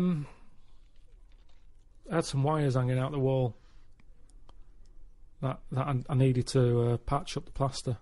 Now, these wires, were they exposed wires, for example, that you could have touched them and got an electric shock? Or? Yeah. Well, that is a big thing, isn't it? That is. Yeah, but we haven't got kids running about the house. Who's coming in messing with wires on the walls? Just don't touch it. I know they're there. You know they're there. Right. We don't need to put up a sign. We don't need to cone it off. We know they're hanging out. I'll sort it. Right. Don't worry about it. Okay. She's going to get someone in. Well, no, I won't get someone in. Because, you see, the thing is, she got someone in once when the oven blew up. Right? I said, leave it, I'll sort it, I'll look at it. No, you don't know what you're doing. Get someone in. No, let me have a look. No, get someone in. She calls someone up. They come round. The old £80 call-out charge business, straight away. They pull it out. They go, it was the fuse and the plug. Now, I could have sorted that out, but she didn't give me a chance. So now it's good now, because I've got that on the old back burner. So every time she says, let's call someone out, I'll go, oven. There's a little reminder. So I'm glad in a way that she did. But so now she just leaves it. She doesn't interfere. No, Karl, I've got terrible pains. Oven. Have you sorted that problem? Not yet. No, so the wire's still hanging out of the wall. Yeah, but I know what to do. It's just that I want to do the other jobs first. Yeah, but she's concerned about that one, and it's also very dangerous. It's not that dangerous. Steve. Oven. I mean, you said if I speak to anyone in the day, I normally speak to my mum and dad at some point every day. Really? Do you? Every From a day you call. speak to your mum and dad? Yeah. Could you take us through a typical conversation with your dad? He calls up. What does he say? What does he say? He said, I've just been out, got your mum some medicine. Well, every time he calls, he's No, been I'm out just and telling got you the last call Oh, out. I see, sorry. Right. What's the weather like? What's up with your mum? Oh, she's got a cough. It's old, isn't it? Winter, cold. Yeah. Expectorant? Did you get? Was it a tickly cough or a chesty cough? I think it's chesty. Getting Because they've got like a coal fire. And it's when I go there, I'm always coughing and that. It's like smoking 20 a day, having one of them in the house. So she's always coughing. So yeah, been And out. she smokes 20 a day. Been out. Got some Benylin. Does she smoke, your mum? No, she used to. Yeah. Jacked it in when I was born. Oh, really? Yeah. Good. It had already done the damage. Yeah, she smoked more through the pregnancy. Yeah. She looked at it and went, oh, I'm not smoking again. Yeah, or drinking. Look at that fucking head. So yeah, he said, "Oh, the weather's bad. Is it bad there?" I went, "Yeah." He said, "I've just been out, got some medicine. What are you doing?" I said, "I'm ripping tiles off the wall." He said, "Oh, that's good." So your mum wants me to do the tiling in the kitchen. Yeah. So why don't you do it? He said, "Oh, it's too much of a big job." So just do a wall at a time. He said, "Yeah, I might do." Right. He said, I tell you what, I'm getting fucking bored. He said he might just sort of plaster over the tiles and sort of, you know, paint over that. I said, well, it's not that good though, is it? Because if you drill into it and you smash a tile in, the plaster that's on the tiles can crack and go right across. So it's easy just to take them off. So it doesn't take that long to take them off. Just do the job properly. Steve, you're going soon. I'm actually going the weekend, Rick. So anyway, he just said, I might do that. But he's got nothing else to do. So that's why I was saying... Doing let him again in. Oh, that's good. Just... sorry, go on. And then my mum might get on. And what's she got to say? Look forward to this. she just tells me a bit of it. She, like, what was it the other day? She said, "Oh, have you seen them tablets? That are food." She's just so like you. She's just like you. Oh God, what is she, a fucking astronaut? Have you seen them tablets? What are food? Oh, Go on, God. what are the tablets that are like food? No, that's what it is. It's like the Spaceman food. They've come out and we're just chatting about them. She's saying, "Oh, What do you mean they've come out? Really? yeah, because we live in a busy world and everything, where people haven't got time to have a proper lunch." Are you and sure eat. this isn't like one of those innovation things that when you can buy oxygen in a canister? Well, didn't you buy one of those once, Rick? Yeah. What would you need oxygen Well, in a because I was canister having a for? race with my mate, and I thought, I'd just have a bit of that on the way round. Right, it didn't work. How far were you running? I don't know, it was a race over a mile. And I thought, So you were laden down with an oxygen... unfair advantage here. While he was out training, I was just buying something from the innovations catalogue. Yeah. So you were running and you had a little... You pulled it out and you went, what curses? I took it beforehand. I thought, well, of course, well, one, it didn't work, and But two... what's it supposed to do? To just Well, kind I of... thought it would oxygenate my blood more, so I could... I mean, it was flawed. It was a flawed argument. It was a flawed argument. How much did you pay for I'll it? be honest. I don't know, £5 or something. So what, you had a life in which you had enough time, knowing that there was a race coming up, to order something from the innovations catalogue. Yeah. What was this race? Why was... We had a little challenge. Was this a common thing? You had often had I challenges? think I was on the dole at the time. I think I was about 25. And, I mean, if you're on the dole and you've barely got any cash, you're buying air.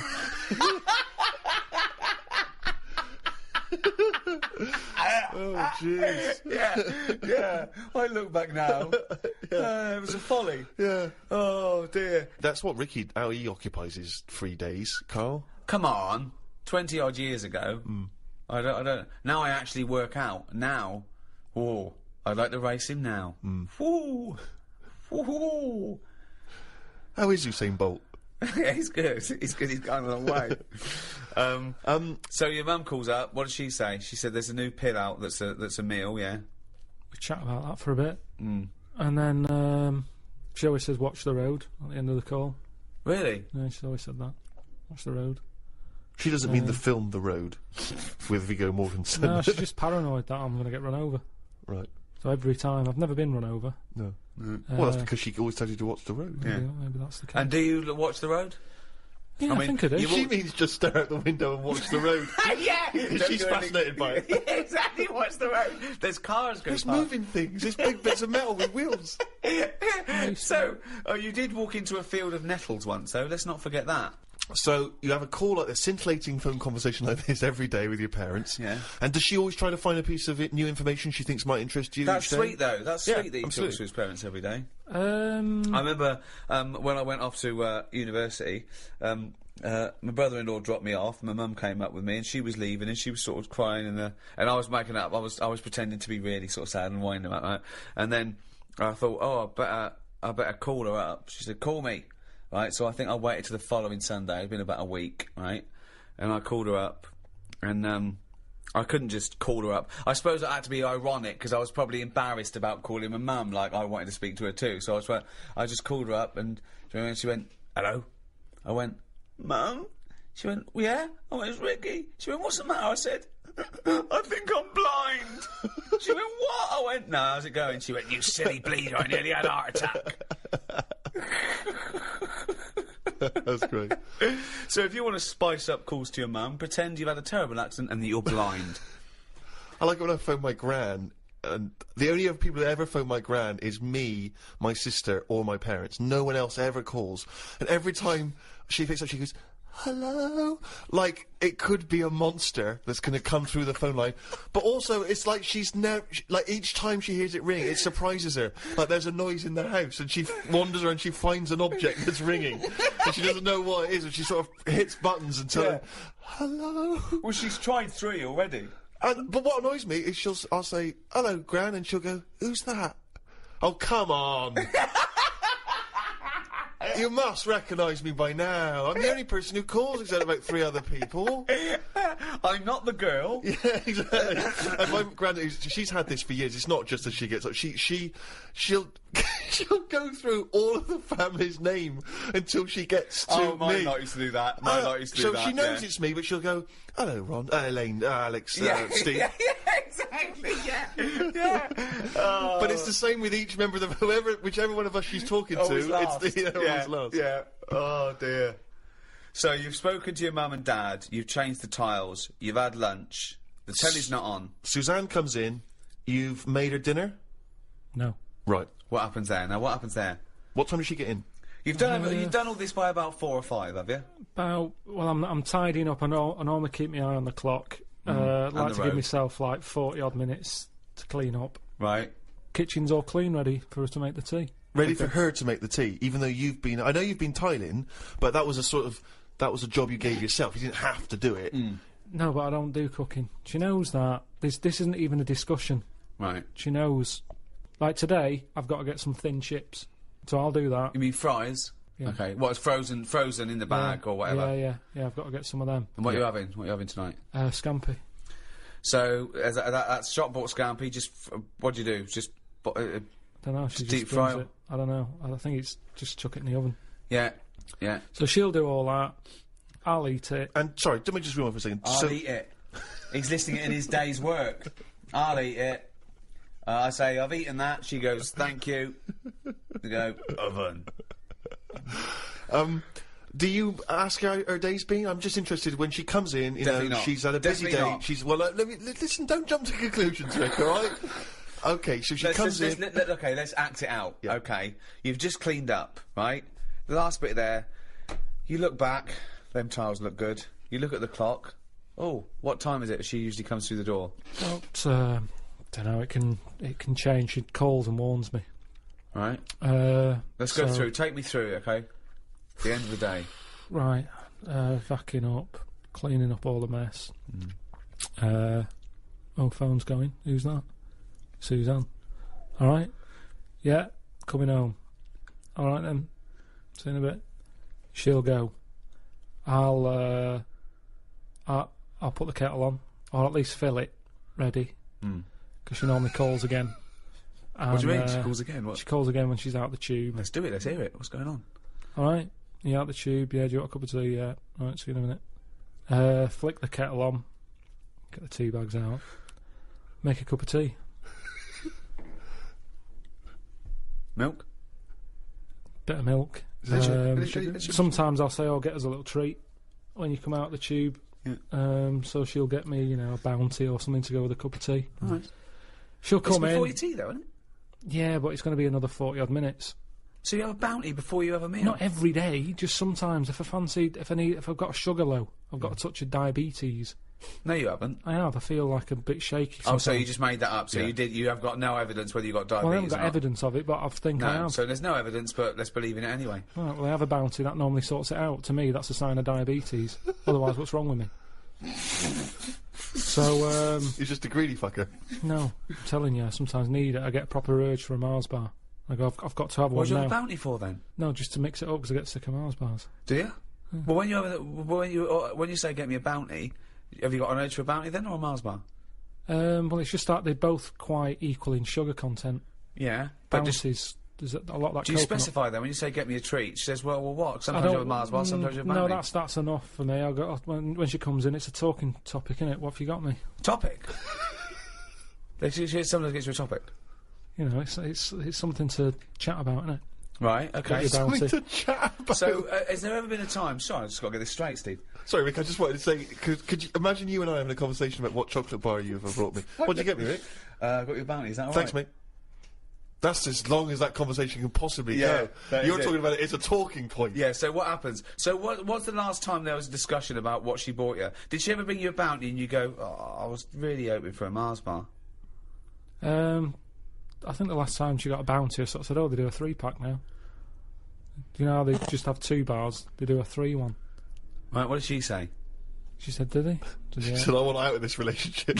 No, but that's how a chat starts, and they'll go, yeah, that's why there's fatter people now. Everything's in bigger amounts, innit? It used to just be 1, like a Milky Way. Now you can get a 3-pack, and then they're saying, oh, there's fat people. Because that's the thing. She's sort of been talking to people all day. I've been tiling, listening to the radio, hearing reports of obesity. So this is a chance for me to tell her what I've learned, in a way. Right. So I'll empty what I bet I've she learned. loves coming through that door. Well, she comes through, take her coat off, I'll go, oh. She'll go, what, are we having scampi still, or have you gone off the idea? And then I'll go, oh, you know, we should get them tablets my mum's been talking about. She goes, what tablets? I go, the food. So see how it's all coming together? Yeah. So it's like that, and that's What does we she do. say to the idea of now living on tablets instead of having some scampi and chips when she comes home after a hard day's work? What does she She say just to sort of that? goes, oh, right. She says, oh, right. Yeah. So this important information which you're imparting that you've garnered during the day, her response to that is, oh, right. Yeah. So- and then I'll get her attention at some point. I'll say there's worms with teeth. I'll get her attention at some point. I'll say, I'm going to bring out the good big guns now. Imagine- Right, she's ignoring me. Okay, wait for this. Suzanne, I see you're ignoring me. Yeah. Worms with teeth. Oh, God. Amazing. So what does she say to worms have teeth? I can't remember. She just sort of said, oh, have you got the facts right? I said, yeah. That's kind of it. And she'll either go, all right, or she'll... I mean, it's pretty rare that it's anything more than that. So it's not a conversation, really. It's, No. Because the response twice now has been, oh, right. Right, so she's looking forward to some scampi and chips. She hands over your bounty. You go, oh, they do 3. Yeah, whatever. Right? What happens next? Take us through. I'll sort of say, anything to report? Anything gone on today? Mm-hmm. And she knows it's. I sort of phase off again. It's like a phone call. She'll go, oh, so-and-so's leaving or whatever, and I don't know these people. And I'm not that interested. And she senses that. Yeah. Yep. So she'll go, oh, have you paid the insurance? I go, no, I forgot. She'll go, yeah, I told you to do that. I said, yeah, but I've been doing the tiling. She's going, yeah, but you weren't meant to do the tiling. I asked you to sort the insurance out on the washer, because the washer keeps breaking. And she won't let me fix it, even though I know what it was. It was a heating element. I said, I know how to fix that. But she was going, no, I don't want you messing with it, because if you flood the kitchen out, it's, you know, makes a mess. So anyway, so I've got to sort that out. I still haven't done it. I should have done that today. Then have a game of crib. Oh, God! Oh, It's like being in an old people's home. I know. But I'll tell you what, put the telly on, because there's some flump on there that might give you an insight. No. No? No, not until... like I've said to you before, unless she knows what she's putting it on for, it doesn't go on. Right. None of this flicking it So when on. she says, let's put the telly on, you go, OK, Suzanne, what are we going to watch? Yeah. Yeah? Yeah, what... And what- she goes, well, I don't know, should we have a look what's on? I say, look what's on first. But have you got a Radio Times or a TV? Yeah, I've got a magazine that comes with a paper at the weekend. Okay. Look through that. If there's anything on your fancy, we'll look at it. If not, we don't need it on. Put the radio on. Right. And then she has a look and she'll go, The Apprentice is on. I'll go, OK, you can have it on. Right. If she goes, oh, there's... I can't remember a time when I've said, no, you're not having that on. You're quite patriarchal, aren't you, wouldn't you say? What do you mean? Was that the man of the house rules the roost? Yeah, you pretty Not much lay the really. rules down, don't you? No, because she still does what she wants. Even though I'm saying you're clumping about again, making a racket, she does it more. But it works, doesn't it? Yeah. Sounds like it. And so you've had a lovely game of crib with Suzanne, because, you know, the magic's still there. And what time do you hit the sack? Don't know, about 11. Do you go to bed at the same time? Yeah. So that's it, yeah, that's So, the day, really. well, hang on, we haven't finished yet. So, any conversation before bed? Depends if the radio's on. I might say, look, here's that story about the worm. Yeah. And then she'll go, yeah, but look, it hasn't got teeth. It said this, that and the other. And I'll go, oh, yeah, forgot. Good night. That's the end of that, really. Another day closer to death. Well, that was a free podcast. I suppose we'd call that a day in the life of Karl Pilkington. That's a little thank you to all the fans who bought the audiobooks. It's not much of a gift, is it? Wow, it's something, isn't it? I mean, I know Karl did it begrudgingly, but thank you for downloading the audiobooks all these years. Karl's very grateful, really. It means he can go and buy as much grouting as he'll ever need. And thank you to people who've bought the book, An Idiot Abroad, and watched the programme. If you still can't get enough Karl, the DVD An Idiot Abroad is out. That's a lovely Christmas gift for all the family. Order that now at Amazon.co.uk or Com or Yeah, HMV or your retailer or Play. of choice. Your retailer of choice. Or go out and buy it. Go out for get a off your walk. arse and buy it. Go out for a walk and buy An Idiot Abroad on DVD and the book. And what a lovely Christmas gift the Ricky Gervais show would make as well on DVD. Animated ramblings from the round-headed moron. Some people don't even realise that The Idiot Abroad is Karl Pilkington from the Ricky Gervais show.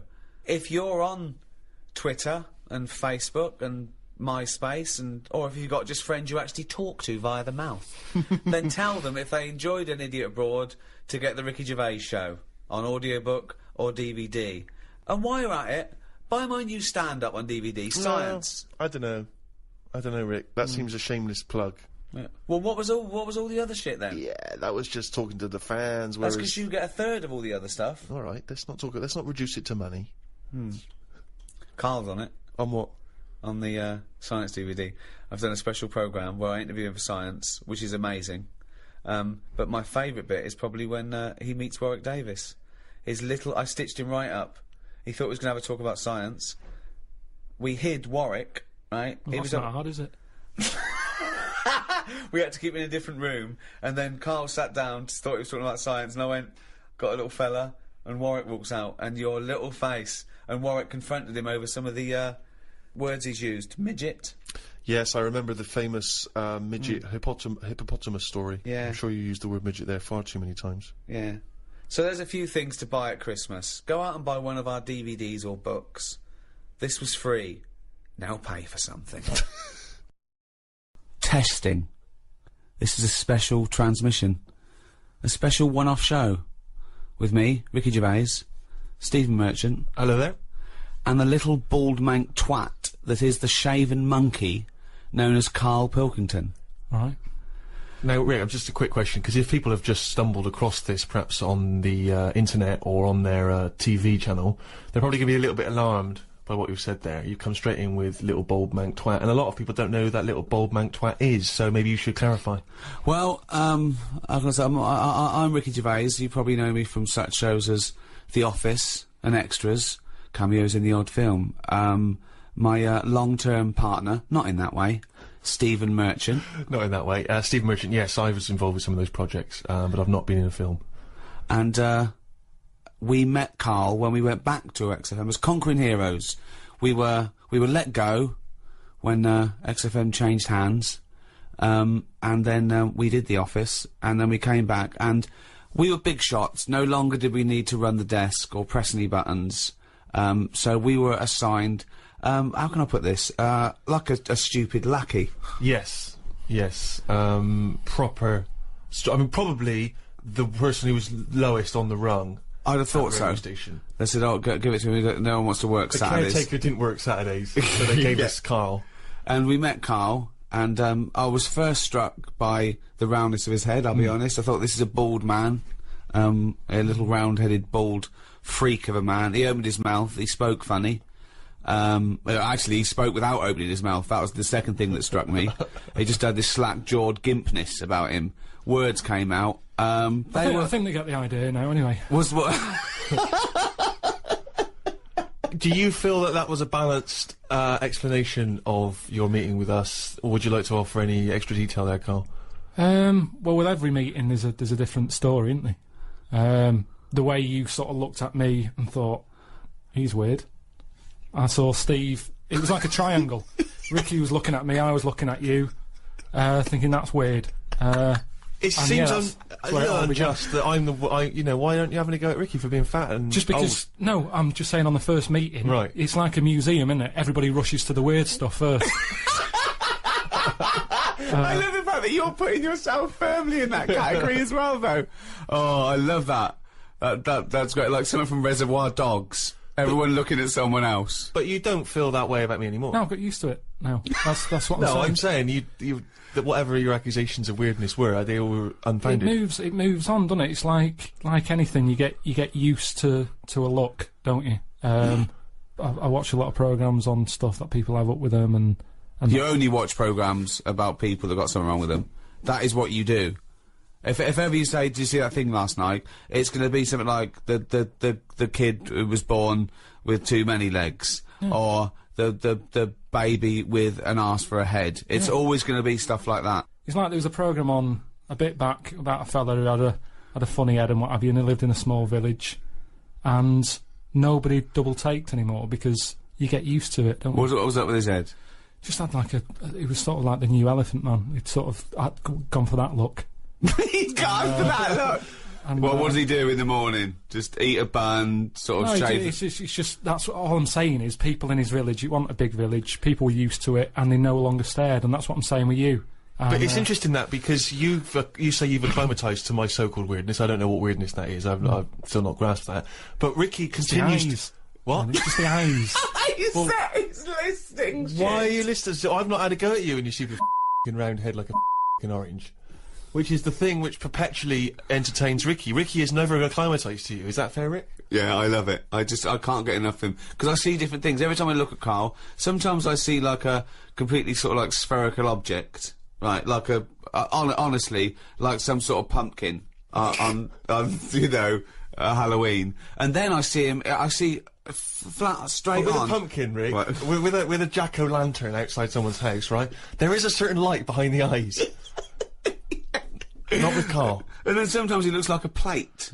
Do you know what I mean? Like, you know, like a clay plate that a child has made. When they've made a face on the plate using their food. Or a biscuit. Like one of those biscuits, novelty biscuits you can buy sure, at your you birthday. can ice with a little smile into mine. Yeah. But that's not the, I think that's not the biggest thing. Karl, it isn't his, physicality, isn't it the roundness of his head, it isn't the gimpness of his slack-jawed, face. It's not even his hairy body and sort of like chimp-like gait. It is.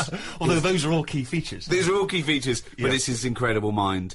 And I think maybe over the next 2 hours or so, if you haven't heard of Karl, then I think you're in retreat. If you have heard of Karl, then you're already being treated, I think, by the fact that he is present on this special broadcast. Rick, can I suggest that we take a pause there, play some music, come back and we'll talk some more? Oh, this isn't just about Karl. We're playing some great tunes.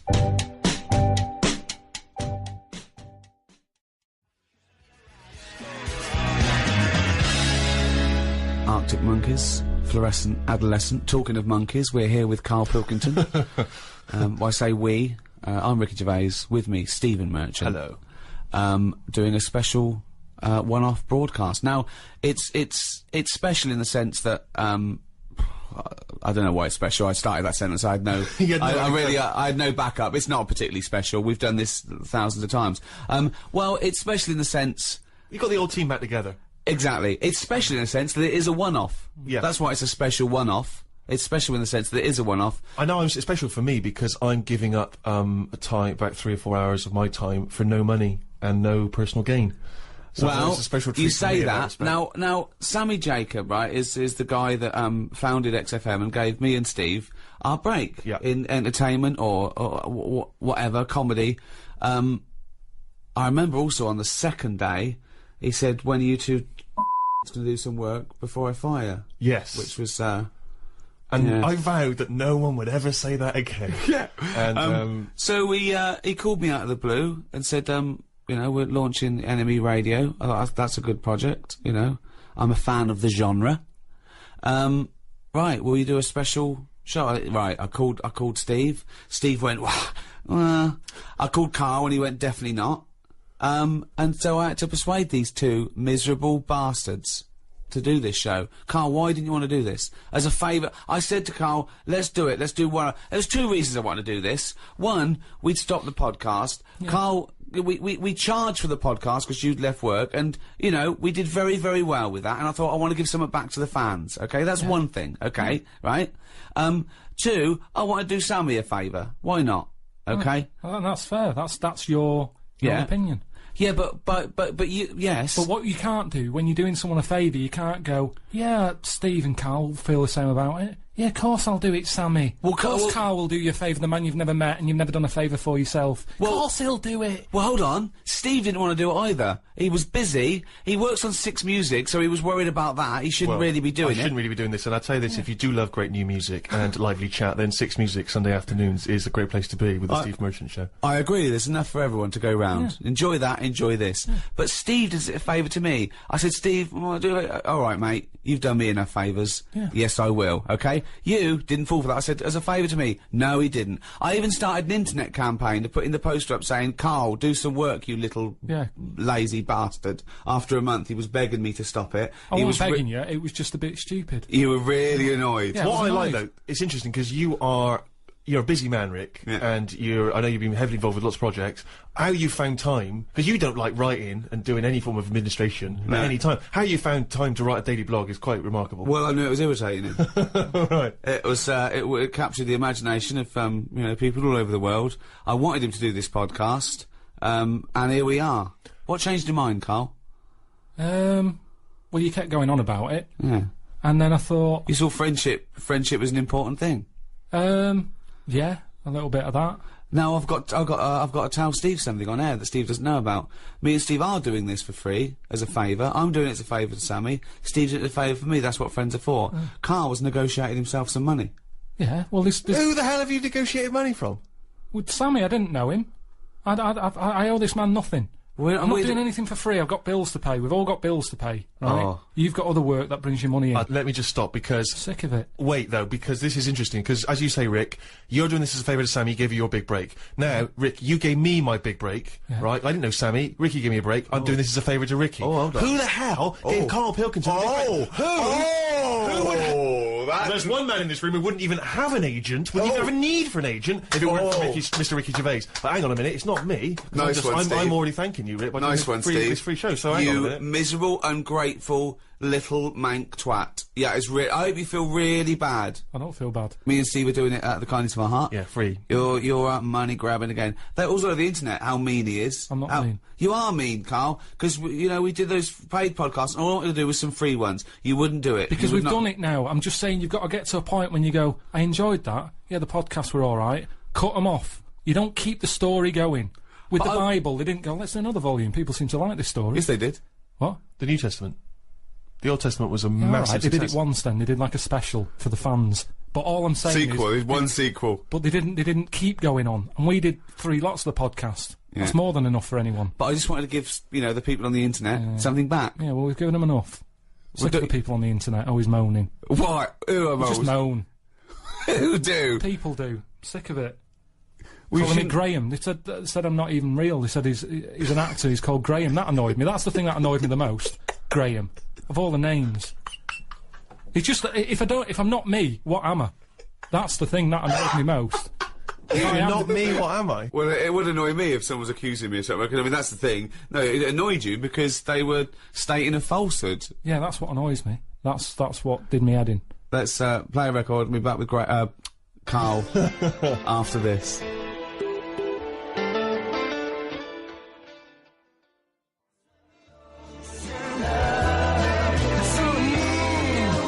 Richard Ashcroft, check the meaning. He's from your neck of the woods, isn't he? Wigan. Yeah, we were just discussing the fact how miserable and mean Karl is. He won't do anyone a favour. He takes favours. I shifted your telly. Oh, hold on. He shifted my telly. I gave him a television. I gave him a bed. He went, I shifted your bed. No, I gave you a bed. That's how he couches things. I cashed that bloody cheque you wrote to me. Unbelievable. Who's the last person you did a favour for where you weren't expecting something in return? I'm always treating people. I've told you, if I have a good day, at the end of it, I'll go, do you know what? I'll treat them. Treat who? It might be a homeless fella. It might be some charity. I'm sick, honestly, the amount of money I give away it might be a girlfriend who got a lovely new camera for Christmas, still wrapped up from when it was given to you as a leaving present. So, all this stuff about you're doing so much for charity. You honestly tell me, you think you're walking along, you're whistling, oh, I had a great day, me. A, you never have a great day. No, I've never seen you have a great day. It doesn't matter what, it's unbelievable. You're whinging all the time, miserable. Yeah. Nothing impresses you, nothing at all. The best I've ever heard you was alright, that. Well, tell us about the last time you had a great day. What was the last great day you had where you thought, oh, I must end this by giving some money to a homeless fella? I mean, yeah, I don't have a great day. but what I mean is, a day when I go, do you know what? I'm quite content. That's amazing! It's a long way from a good day. That is the equivalent of him skipping along. No, every night before I nod off, I lie there and I think, what sort of a day have I had? And I'll go through it and I'll go, yeah, that was alright. How boring is that? No, it's good, you've got to do that, otherwise what was the point of the day? If you're never going to look back on it and go, what have I done? Yeah, that was alright. What's the point of it happening? But how often do you go, wow, I've really achieved a lot today? Because I remember one day at random you told us, you'd been to the cobblers and back. I didn't even know cobblers still existed. Yeah, that was a 24-hour period we were talking about there. You kept a diary. It mainly consisted of, had a chip butty in a cafe with Suzanne. And then you talk about an old woman you saw. No, that was your day. I've made it a thing that I do now, that I like to learn something every day, and then... Go on, then, what have you learnt today? Well, I haven't done anything yet. Brilliant. But what I'm saying What is... did you learn yesterday? I've learned you're not a generous man. You're a mean bastard, you don't repay your And that's friends. coming from Steve Merchant. I'm just saying, as long as... I always think if you've learnt something, Yeah. then the day's not been wasted. Well, what have you learnt yesterday? What have you learnt yesterday? It was the... What's it? Something you told me about the monkey arm. Right, yeah. There's scientists have done the first brain robot interface. They've put like 100 electrodes on the part of the cortex that is for your motor system, and they put it on a monkey's brain, and through the power of thought, he learned how to use a robot arm. Wow. So just by thought, just like you do your own arm, Yep. you know, and it took him a few days, not years. In a few days, this monkey was making this robot arm pick up grapes and put it in his own mouth through the power of thought. Right? Karl went. Did he have his own arms? I went. Yeah. He went. Well, he's lazy then. Don't you think it's a bit wasted on a chimp? One, what's it doing? All they ever do is eat or chuck shit about. So why give them a decent new robotic arm? Well, who are you going to give it to? I just mean give it to something that is going to get more use out of it. What, a giraffe? No, something more... If they could link that up to a worm, I'd go, that's good. Well, how could a worm think to use a robot arm? Listen to me. They can't think. Hang on, I'd like to know. I'd like to know how this tiny How do you worm... know? How do you know? What I'm saying is, a worm's never had an arm. You're a maniac. I'm Think not what you're gonna- saying. You wish a worm had an arm for a day. No, all I'm saying is, if we're going to faff about here and get animals giving them extra arms, don't... They weren't giving a monkey an extra arm. They were testing this theory that they could make the first computer-brain interface. The thought went from the brain through a computer and made this arm work. That's incredible. The upshots are... You can really have bionic arms. You could have amputees having perfectly working dexterous limbs. And your response to that is? I'd Give just it to say- a worm. I'd just say I'd be more... I'd sort of be fascinated about seeing it more. If they said, look at what the worm wants to do with an arm if it had one. I honestly don't know how your brain works. I think we should give it to you and see what you do with the arm. What? I tell you what. How would a worm? Here How we would a go. worm? How could a worm have an arm, Karl? It would. It wouldn't have an arm. The monkey didn't have an arm. It was a robot arm that they'd set up. Right, on let me... Yeah. And what have you. Yeah. A few weeks ago, it was about our worm. They've given it anti-aging cream. Right. When have you ever seen an old worm? How do you know if it's any good? I could not tell you the age of a worm. I've seen loads of them. Give it a tortoise. Play a record.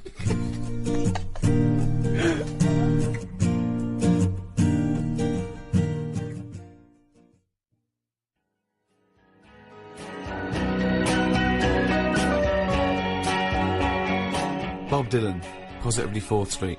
I actually, Rick, was in Vietnam a couple of weeks ago. Oh, yeah. And I don't know if this was thanks to your campaign, but I did pass somewhere. It was admittedly a European person, but as I passed, they went, "Oi, oi! Karl Pilkington's got a head like a f***ing orange." That's amazing. Which is lovely to see. And I've that's had in- it all the way around the world. That's in Vietnam. What were you doing in Vietnam? You know, just heard there was a war Went over to see if that was wrapped up. They finished that a while ago. So you've been to Vietnam. You went to Popped down to Cambodia at the same Cuba, time. yeah, Cambodia, Kenya. I was wondering, would you ever consider going to a holiday destination where you didn't have to have injections in the stomach to get in? Well, you know what? I am an adventurer by spirit. I'm a sort of Indiana Jones figure, and plus someone was paying for it. We did it. Pardon me. We did it in high-class luxury. Did you? There was no slum in it. I felt a bit bad because I was worried that I wouldn't see the real Vietnam. But I did see the real Vietnam from the air-conditioned 4x4 that I was being driven to my 5-star hotel. And what's it like? It's great, it's really good. I mean, obviously, you know, the war was a long time ago, so they got back on the, you know, back on their uppers. I don't know what I mean by that, but anyway. No, it's the other way around, if you're on your uppers, isn't Yeah. it? Yeah. Back on. Anyway, it's doing well, a lot of nice people, a lot of generous people. You know, obviously there's poverty. Yeah. There's a couple of things over there I think which would really intrigue you, Karl, and I think it's a great shame that you're not more adventurous as a traveller, because I think it would really open your eyes. You're having a laugh. He has about 9 holidays a year. He goes to the same place, doesn't he? Some rock in the Mediterranean. Yeah, it's safe. I know There's Vietnam's nothing there. I know, but I don't sort of... What I've seen of Vietnam, I had a mate who went to somewhere like that. He showed me a picture. I had a picture of him walking round with a bag of locust that had been sold, and that's to eat. Well, I did actually utter the phrase at one point, "Oh, I think that gecko's repeating on me." That's what I mean. So, I mean, I am quite exotic. I don't mind. I tell you what I didn't do, though, and I think I would fascinated to have seen you down there. There's a place in Vietnam, just outside of Hanoi, called Snake Village, right? And it is a long, long tradition in Vietnamese culture of eating snakes. In fact, one of the tourists even said, one of the guides actually said, "We will eat anything." And they eat snakes over there, and I'm not just talking about tiny little ones, I mean proper great big mammoth snakes, sometimes even king cobras, which I think may even be endangered in some parts of the world. And anyway, in Snake Village, you go over there, I didn't go because I was just a bit too squeamish. You sit down, they bring a great big snake, you choose it like you would a lobster, they bring you that snake, they sort of give it a bit of a demonstration, then they slit it open in front of you. That's disgusting. The blood dribbles into a cup, and then if you're the guest of honour, they take the still beating heart and they make you drink it from a glass. Yeah, you see... That's disgusting. I've never fancied that. No. I've never sort of thought, you know what? I just think it's not holiday, that, it's like endurance. Well, I don't, I'm not suggesting that you would enjoy that. I'm saying that there are many of these interesting, you know, exotic worlds out there.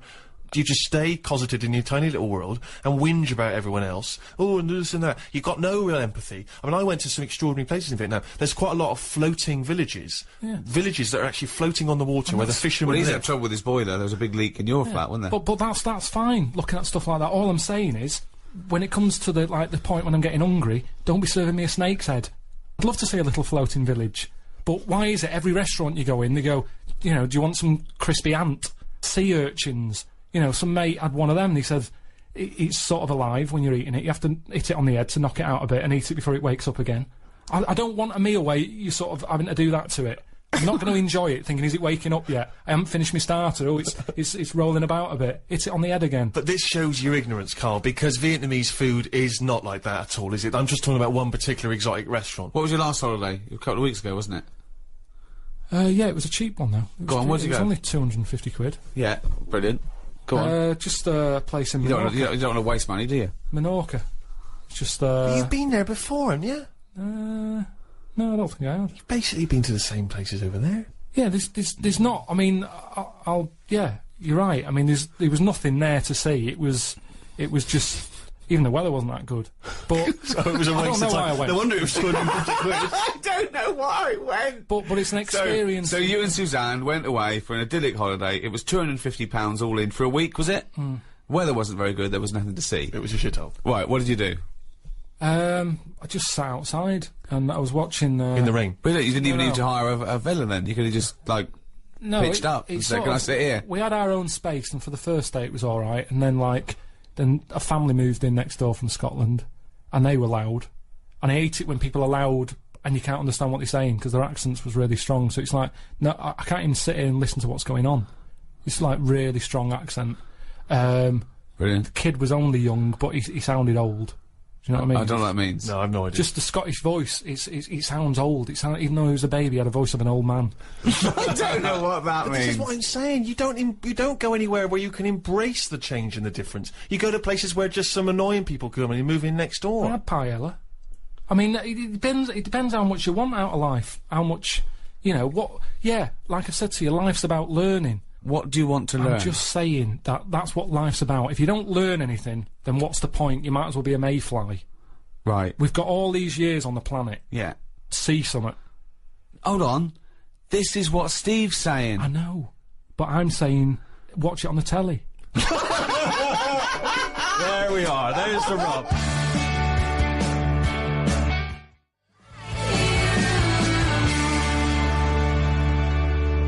Righto, Kylie. Portions for foxes. If you love good music, by the way, you should tune into 6 Music on Sunday afternoons, the Steve Show. Well, at the moment you're listening to Enemy Radio. Well, yeah, but you can listen to that on enemyradio.com or on your telly, on the internet, everywhere around the world. Enemy, probably along with Rolling Stone, one of the most famous, most respected music. Well, yeah, but you can carry on reading. You can carry on reading Rolling Stone magazine after you're about 16 years of age. Have you read The Enemy? Well, not for a while. The letters pages. People complaining about the haircut of the bloke from the Kaiser Chiefs. It's not a pressing concern. Move on. That's the problem, isn't it? That's me with music. I like to sing along to a track, but I doubt that. I do. Well, Go on. No, I sort of hum. Go on then. What's the last track you hummed along to?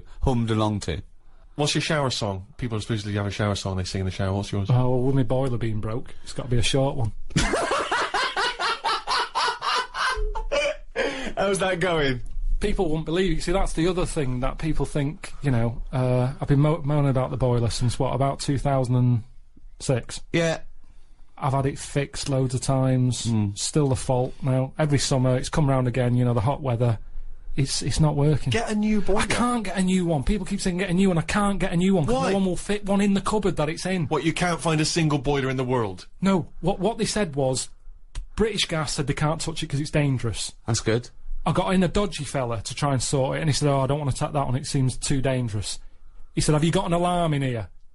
What do you mean? He said, it lets out gases. Make sure you have a thing, because this is old boiler. I'm not messing with it. So immediately you went out and got that seen to?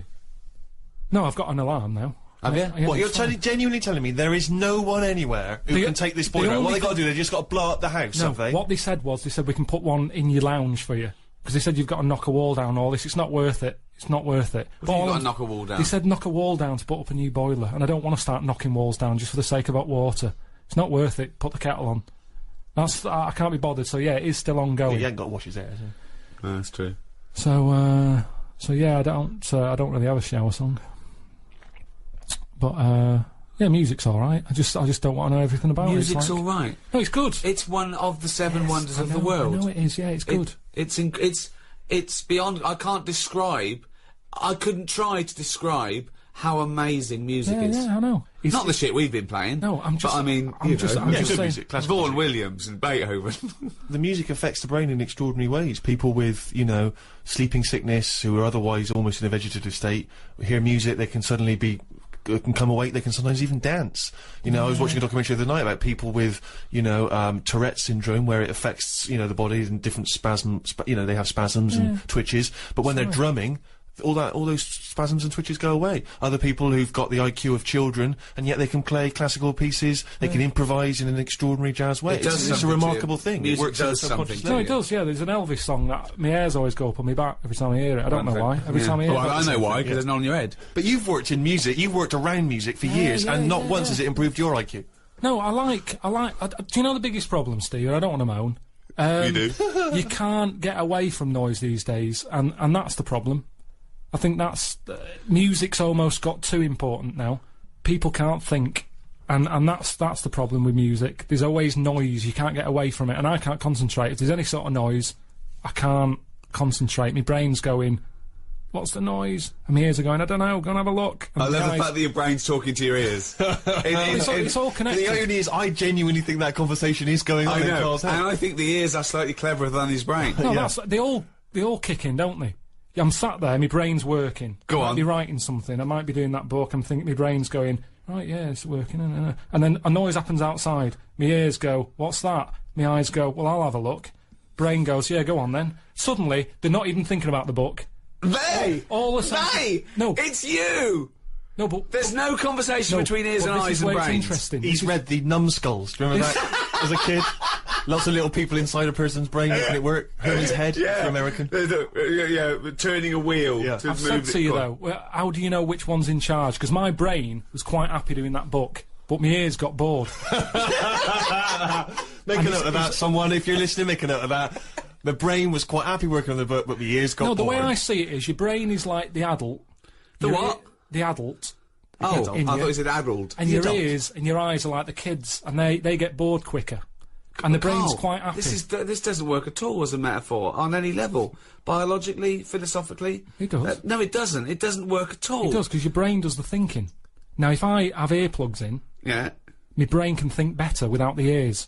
Yes, because there's nothing to put it off. It's concentrating. That's a distraction. Yeah, so that's what I'm saying. Your ears are just receptacles. Hear him, mate. Yes. Hear him. Go on. So if your ears can't do their job, it's like a well-behaved kid. It sits there. It's quite happy. It's not interested in what's going on around it. Take the earplugs out, they go mental.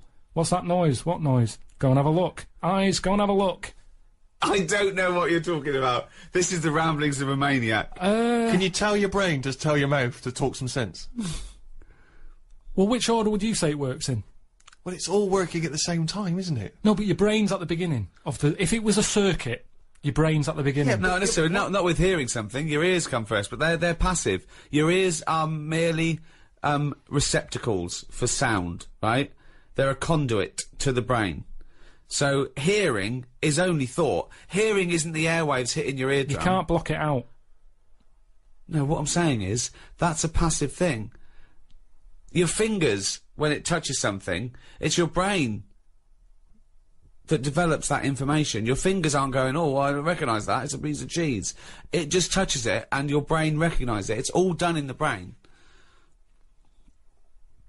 No, not convinced? I'm just... That information all- is still being worked on by the brain. All I can do is tell you the way I work, and I know if I'm sat in a quiet place... No, Carl. With nothing around No, you me, can't tell me the way your brain works. my ears get bored. That makes no sense at all. I'm telling you, if I'm in a quiet place, my Right. brain is happier. It can focus on what it's doing. The ears almost go, there's nought to hear here, call it a day. The eyes, No, they the don't. eyes are going, well, there's nought to see outside. Just chill out. Whereas if there's a noise outside, if it's a noisy street, everything's kicking in. My brain's getting annoyed. My ears are going, what's that racket? My eyes are thinking, oh, what was that scream? What's happened? What's your nose doing? Why is your eyes thinking, what's the scream? What? Why are your eyes getting concerned with noise? He wants to see what the ears have heard.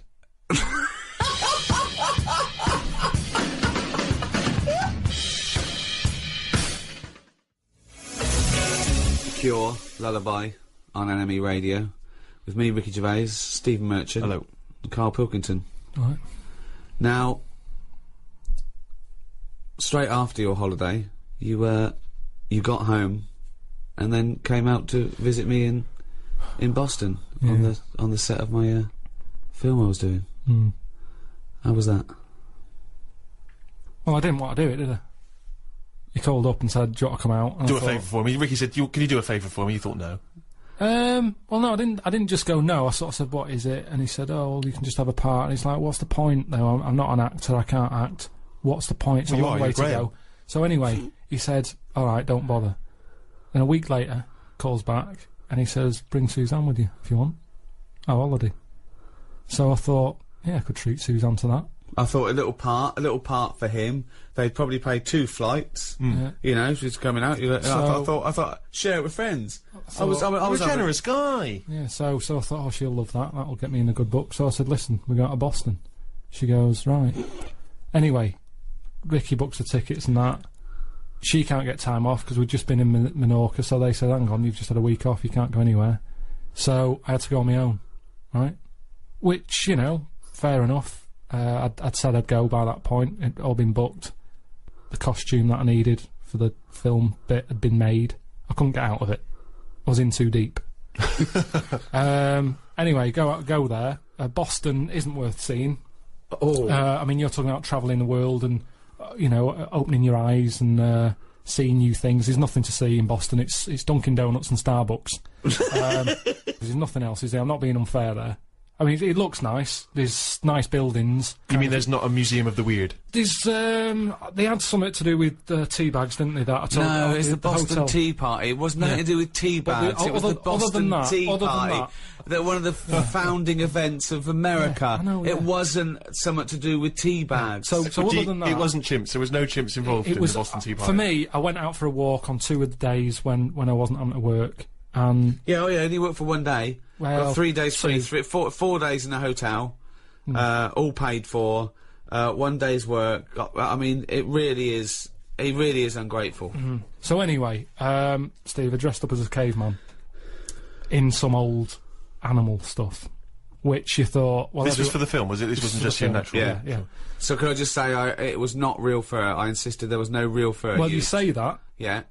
I get back, right, I'm run down because I didn't sleep when I was out there. I'm not very good. If Suzanne's not in the bed, there's something, it's like I feel... What, she's got to be there to tell you to sleep? Close your eyes now, Karl. It just... Now, and our ears, stop listening. Listen to my words. Stop, sleep now, ears. So anyway, I wasn't sleeping, so I was there for 4 days or whatever. I must have had about 3 hours. One real day's work filming, and he was shattered. Really. He was absolutely shattered. He was weak. He was ill for a week afterwards. I did like 35 days, Yeah. So, yeah, but you were sleeping. If you don't sleep, it's basic sort of biology, that. If you don't sleep, you get run down. Sloths never get a flu.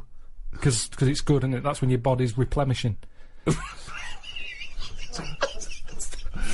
Stop. Can we just go over that way? Replenishing. What is it then? I'm gonna burst. Sloths never get flu because that's when your body's replenishing. So the thing is, I'm bound to get ill. So you know what it's like. You're always like got a cold and that. Oh, he's dissing you. What's he got to do with me? I'm just saying because you're a bit of a sickly child, so you don't understand. Oh, Jesus! I'm only going to go at the looks and then only because I'm trying to get him on my side. So anyway, so I'm shattered. I get back, so I think it's a bit weird that this isn't shaking off. And there was some news report about how there's some serious illnesses in planes because stuff goes out the engine and into the. Oh yeah, it's people from all over the world with all different things. Yeah, breathing the so same I'm thinking, air, yeah. oh, what have I got? It's my luck, innit? So I go to the doctors. The doctor said, well, you've done a whole day's work, you're not used to that, your body's shut down. So he said, you better have a holiday. Yeah, you need, this is when your body needs replenishing. And I am a doctor, and I know replenishment is one of the best, replenishization. Replenishization is one of the best things for sloths. So I said to him, look, I'm not one to moan, I hardly go to see him. He went, oh, you. I hardly see him. I hardly see this fella. So I said, look, I can't shake this cold off. I woke up the other night shaking. And he said, oh, virus. Right? So, which isn't scary at all, because well, there's some dodgy virus, isn't there? Well, yeah, but there's some... That's what I'm saying, so... of course it's a virus. Yeah. What else would it be? I don't know. Not a doctor. So I said, oh, when's it going to go? And he said, oh, might be 2 weeks, this one. Seems like a bad one. Quite clammy, he said. So I said, yeah, I feel a bit clammy, yeah. And he said, yeah, you will do. So anyway, so I felt happy about that, and I'm more confident with the doctor, because, you've got your vest off and all that, so you think, why not just let him do a bit of a body check? So I said, doctor, whilst I'm here, I think I've got some eczema on my leg. And he goes, let's have a look. And I said, there it is there. And he said, that's not eczema. So you've got a touch of ringworm. Blimey. Right? So straight away, anything with a worm in it, you're going, you what? Yeah. It makes it sound worse, doesn't it? I was thinking like tapeworm and stuff. Yeah. So he's going, yeah, ringworm, and he saw me panic and he went, don't worry. You pictured a worm with a giant mechanical arm crawling up your back. You could see by my face I was a little bit like, I've got a worm in my leg. He's going, don't worry, it's not a worm. And I said, how have I got that then? And I reckon it's from this bear suit that I had to wear. It was it's a little bit weird that I had bare boots on. I had bare boots on, and where the bare boot was, I ended up with ringworm on my leg. Do you know why it's where it was? Because the only bit of your leg showing, because you had bare boots on, fake fur, with a fake fur tunic, and the only bit showing was your shin. You were walking around in long grass. You got it from the grass. Well, no, because I said to him, because I wanted to hear the words bear suit from him. I said, What's the chances of that? Yeah. I said, where... Doctor, what might I got this from? And then you just shut up and waited for him to say I said, it's a little bit weird, isn't it? I said, I thought that died out with rickets, right? Because I'd never heard of ringworm since I was a kid. I remember some dirty kid had it at school, and my mum sort of said, don't go near him. So, I said, ringworm then, doctor. Where have I got that from? Thinking he'd say... Have you been wearing a bear suit? Yeah. Anyway, he said, well, he says gay people get it. What? Yeah. No, he didn't. He did. Why did he say that to you? Well, this is what he said. He said gay people. I said, right, tick that off. He said, wrestlers. Why do wrestlers get it? And I said, I don't understand the connection. I said, I don't know, any gays, I don't know any wrestlers. And he went, well, it's the body, skin rubbing. Well, why do only gay people get it then? Why don't heterosexual people get it? Don't know. Didn't quiz him. But then he said, what about... Did the doctor really say to you, gay people get it? He might have said, like, homosexuals. Does this doctor operate from a park bench somewhere? Sorry! Does he have a lot of carrier bags with him? Why would his first thing be ringworm, gay people get it? So yeah, I said not gay. I said I don't know any wrestlers. That's a fact. And then he said, have you stroked any bald pets? Any bald pets? Bald. He said, have you stroked anything with hair missing? Bald. Just yourself? And I said, I can't remember. And I couldn't be bothered. Sorry, were these all euphemisms? Like, wrestlers get it, wink, do they? Yeah. You stroked the, little bald hairless thing? No, doctor. Okay, gay people get it. Look, are you gay? Are you gay? I'm gay. I'm gay. I want to stroke someone bald. So I didn't want to get into the bear suit thing because then he'd be thinking, what's he doing? No, you've got it. So wait. So he had a list of he's reading this off a list, was he? No, he did it from his head. He knew it already. He didn't have to look at a form or anything. He went ringworm. He's obviously had a few people in there who have had it, and they've gone ringworm. That's a bit of weird. Where have I got that from? And he knew straight away. So he's had 3 people in there with ringworm. Popular. One of them was a wrestler. One of them had a shaved dog, and one of them was a homosexualist. Is this the same doctor who told me that my nerves were too short for my body? Yeah, different fella. So yeah, ringworm I got from my time in Boston. Well, that was a heck of a story. I'm beginning to wonder if the reason Suzanne didn't go with you on that trip was not to do with work obligations. Your iPod, you've downloaded it, maybe? It's a test transmission. Yeah. Oh, it is a test transmission. Yeah. Testing. Yeah. If you're hearing this, then it's working. Who are you? I'm Ricky Gervais. Who are you? Steve Merchant. Who's that little bald-headed mank twat chimp over there? It's me, innit? Alright. Yeah, well, we need your name, don't we? Karl is. Telling you, I was talking to you earlier about going to Vietnam, and I'm not good. I mean, although I like to travel, as you know, I like to go to exotic places. This is going to come as a surprise to you, Rick, but I do look very English when I'm abroad. I'm 6'7".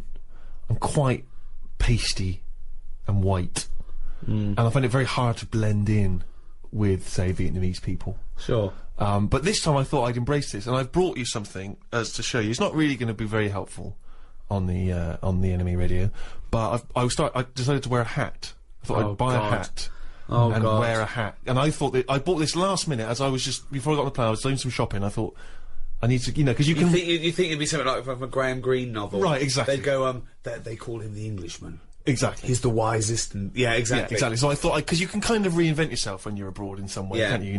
Yeah. And so this is the hat I got. Christ. Maybe you should look away for a second. I'll put it on, and then you can. Now, bear in mind, it is a bit battered because it's been in bags and stuff. Sure. Steve, what are you thinking?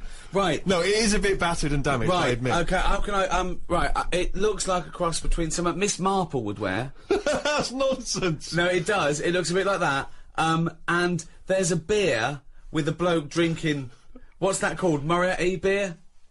I think you're thinking of the Hofmeister bear. No, I'm not.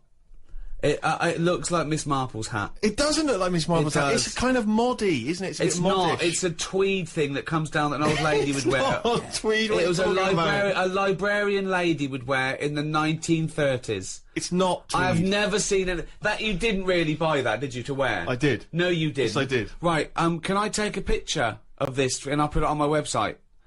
Right, I am now taping this on a camcorder. I will put this up on rickygervais.com. I disagree. I think this genuinely looks good. I think it makes me look a bit like, say, Tom Waits or Farmer Barlow. The point is this, right? I'm wearing the hat, I'm looking good, okay? But people, obviously, they can sense that I'm a moneyed tourist. They can see how good I look, and they know I've got a little bit of money in my pocket, I can afford to buy hats, you know, and everything. So, obviously, I'm always a target for people trying to get money from me, stuff like that, which is always a hassle, isn't it? And I find it very difficult tipping when I'm abroad. I don't really understand what the rules are with tipping. And that's a big anxiety for me. And also, I have problems with the conversion, you know, because obviously when you go abroad. So, the Vietnamese dong. Come on, there's nothing funny about that. That's just what it's called, right? For $63 US, you can get 1 million dong. Right? That's a lot of dong. So, I'm packing, like... A huge dong. I got, like, you know, 2 million dong, like, in me money belt under my shirt. Right? Yeah, so look at this image, right? You were wearing that hat and a bum bag. Yes, but You must no, look I don't have a pretty bum bag. I have a money belt that I wear underneath the t-shirt. Right. So as not to see, you know, so people don't think I've got any money on me. And if I get mugged, I can just go, I've got any money on me. Because they would never think to look underneath the shirt and see the money belt, right? Well, that's still out of reach, isn't it, over there? Yeah, and they are actually looking up your t-shirt. Well, it's funny you should say that, right? Because I went to a market at one point just to look at the things that were for sale there. There's lots of eels and lots of fish, lots of other interesting items, right? So I'm looking at the market, I'm taking some photos, and I noticed this, I hear this kind of murmur, right, that's going around the market, and then I start to see them, all the people in the market, sort of pointing, right, and staring and talking at something, right? So I'm looking around, trying to figure out what it is, right? And I realise they're looking and pointing at me. I genuinely swear to God, right? So they start, and then... Did they think one of the big eels had escaped? Well, they started laughing. Oh no. They started openly pointing and laughing. One of them, right, started, like, I think he was a postman. He looked like he might be a Vietnamese postman. I don't know why that should make any difference, but he started doing a sort of lumbering, sort of Frankenstein walk. And pointing at me, right? A whole section of them just started cackling with laughter. And then at one point, a woman in one of those sort of Vietnamese lampshade hats, right, she runs up behind me and she attaches to my back a sort of kick me thing that you would have attached to some nerd at school's back, right? She puts something like that on my back. I don't realise initially, so they're just chortling. They are weeping by now. And I'm talking like the whole market is in hysterics. And old ladies are coming up to me and just, you know, comparing their heights and then giggling. And then I'm sort of trying to get this thing off my back so I look like a dog, you know, chasing its tail. And I just realised that this entire marketplace was just openly laughing at me. And what angered me, Rick, was that I've spent a lot of time in this country, in the UK, right, building up a career, right, so that people don't laugh at me, right? They respect me, they see me as a man of great accomplishments and achievements. I go to another country where with that hat, exactly, walking around with those glasses with a little money belt on, maybe sandals with socks because I got a foot infection. And it turns out that they're just laughing at me, just openly mocking and laughing at me, right? So I just genuinely, I got upset and I got You threw down your cagoule, left your clogs behind, and got on the first plane back. I hopped in a rickshaw straight back to the hotel where they do not laugh at me openly. But anyway, just to return to the dong issue, right, this is what worried me, was that, obviously you got a tip, so we had a driver for a few days, right, and you got to leave him a tip. And I never feel a bit awkward, when do you give him the tip and everything, how does it work? And so I didn't know how much it should be, and I was thinking, well, you know, it's a poor country, I've had a driver a couple of days, you know, I haven't paid for the driver, so I give him, like, $20, right, which is like 10 quid, you know, I'm thinking that seems like a good tip. I get in there, I read in the guidebook, I should have only given him $2. I gave him 20. That's well, right. no, because A, you don't want to upset the precious equilibrium. You don't want to upset the financial equilibrium because he might have gone berserk. Yeah. I mean, that's $20 is a lot to him. He might have left his family, you know, bought a different, you know, corrugated iron shack somewhere what if else. He turned up with a hat like yours and said, exactly, we're mates now, aren't we? We're mates now, let's go back to England. Let's pick up some ladies. So I was a bit worried, so I was thinking of asking for the money, you know, for some change, but I didn't think that was appropriate. So, but then I was worried because then I was thinking, what if all the other drivers within his organisation find out that I've given him like $20? They're all going to be expecting a big tip. Yeah. So that was a big worry. But more than that, we'd also had a guide with us, so he was bound to find out how that is. Right, now I didn't have any dollars left, and I thought, well, I've given that guy 20, I've got to give the guide who's been talking English to us, showing us around, helping us out, I've got to give him even 50. more. Right, I ended up giving him $1 million. And how much is that? $63. I tipped someone $1 million. So he's a millionaire now? Yeah, I made someone a millionaire through my generosity. Well, so did I. He's sitting over there. That's absolutely But right. he doesn't want to give anything back. So I know how you feel, mate. Old man, look at my life. Neil Young, old man. Karl.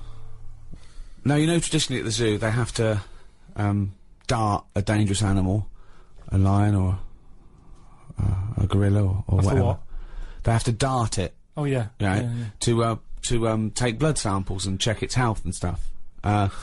So it's very stressful for the animal and quite dangerous to give it an anaesthetic like that.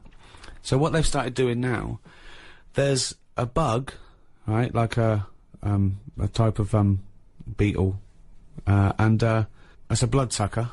It's a little vampire bug. Okay, it's about 3 centimetres long. What they do is they tie a piece of string around it. They let it go into the cage on the chimp. It sucks the chimp's blood without the chimp even knowing. They pull it back, and they take the blood sample from it. They've taught it to do that. Well, they're not taught it to do anything. That's its nature. You put it near a warm-blooded mammal, it will suck its blood. So they've just tied a string to it so they can get it back. And how often does it have to do that a day?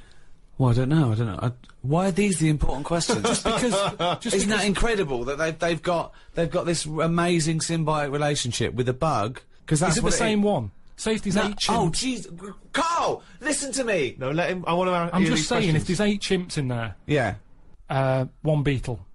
yeah. By about number 5, that's going to be sick of eating. Well, then they probably have different beetles, and they let it. And Karl, I don't know why this is the. I'll tell you why it annoys me, avenue because of questioning. It annoys him. the other concern is, that beetle, it might be enjoying, you know, getting the blood and what have you. What happens if one of them's got AIDS? What, one of the. One of the chimps, that's where it came from. So safety's... Well, then they know, and they say, oh, this chimp's got AIDS, let's. And what about the beetle?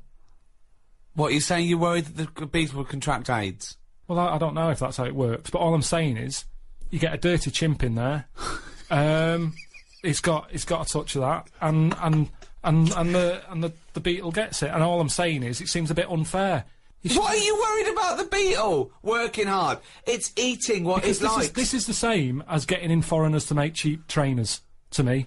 They, you know, let the beetle do what it wants. I mean, how long do they live? I read the other day about some elephant beetle, they get about 4 months. Right. What do you think of this, right? This elephant beetle, in the paper the other day, Yeah. about the size of a gerbil. Right. Massive. Odd-looking thing. The bigger, the uglier it is. Why are you looking at me? No. In a way, that is the way it works, isn't it? I think size is a big deal, isn't it? In a way, because This is interesting. well, we better being smaller, aren't we? Well, it depends. What do you mean? Well, no, if you're afloat in the Atlantic Ocean and it's 4 degrees centigrade, it'd be better to be fat. I didn't really mean like that. I just meant in terms of, like, Steve, I've mentioned he's taller than us. Yeah. He's always ill. Well, that's nothing to do with his height. I just think bigger people, it's like that Zhang Lung or whatever, the world's tallest man. He's always sneezing and that. He's always got something up with him because he's not meant to be that big. Small fellas, you never see a midget in a doctor's waiting room. They never get ill, do they? You never see one getting run over because they're too small, so you don't hit them. So I think size, if you're too big... You never see a midget in a doctor's waiting room. So the well, thing... maybe they're there. No, they're not. So what I'm saying to you is this beetle, that's massive, size of a gerbil. Yeah, but it's still... But a gerbil's small. What do you mean? No, this is a big one. This beetle is massive. It lives 4 months. Lives 4 months, been found in a banana crate, right? Right. It's over here. They're upset for it, because it's been in this banana crate for, it could be, like 3 months. And the whole purpose of the elephant beetle is to have it away. That's all it wants in its life. It's only got 4 months, and it loves having it away with another beetle. And it hasn't had it. So they found it in this crate, and it looked distraught. They said it was showing all signs of, like, desperately wanting to have it away. It was Well, when you can wank yourself to death with 6 legs, you leave anything alone for 3 months in a dark crate. Just eating a load of bananas. Yeah, eating bananas and whacking away. Well, anyway... 6 times at exactly the same moment. Its feet go, apparently. I bet it does. What do you mean its feet go? That's a sign. When they got it out, they were... They got the experts in. They said, "What is this? We've got a beetle here the size of a gerbil." They said, "We'll come round." They had a look. I said, "Well, how big's the gerbil?" That's just scientists HQ. There's a hotline you can phone come round. Right. Well, you'll need a gerbil-sized box to bring that round in. Come round. Ring. Operator. Can I have people in charge of giant gerbil beetles? I'll put you through. Hello? Gerbil beetle people. I think I've got one. Come round. Anyway, its feet were going.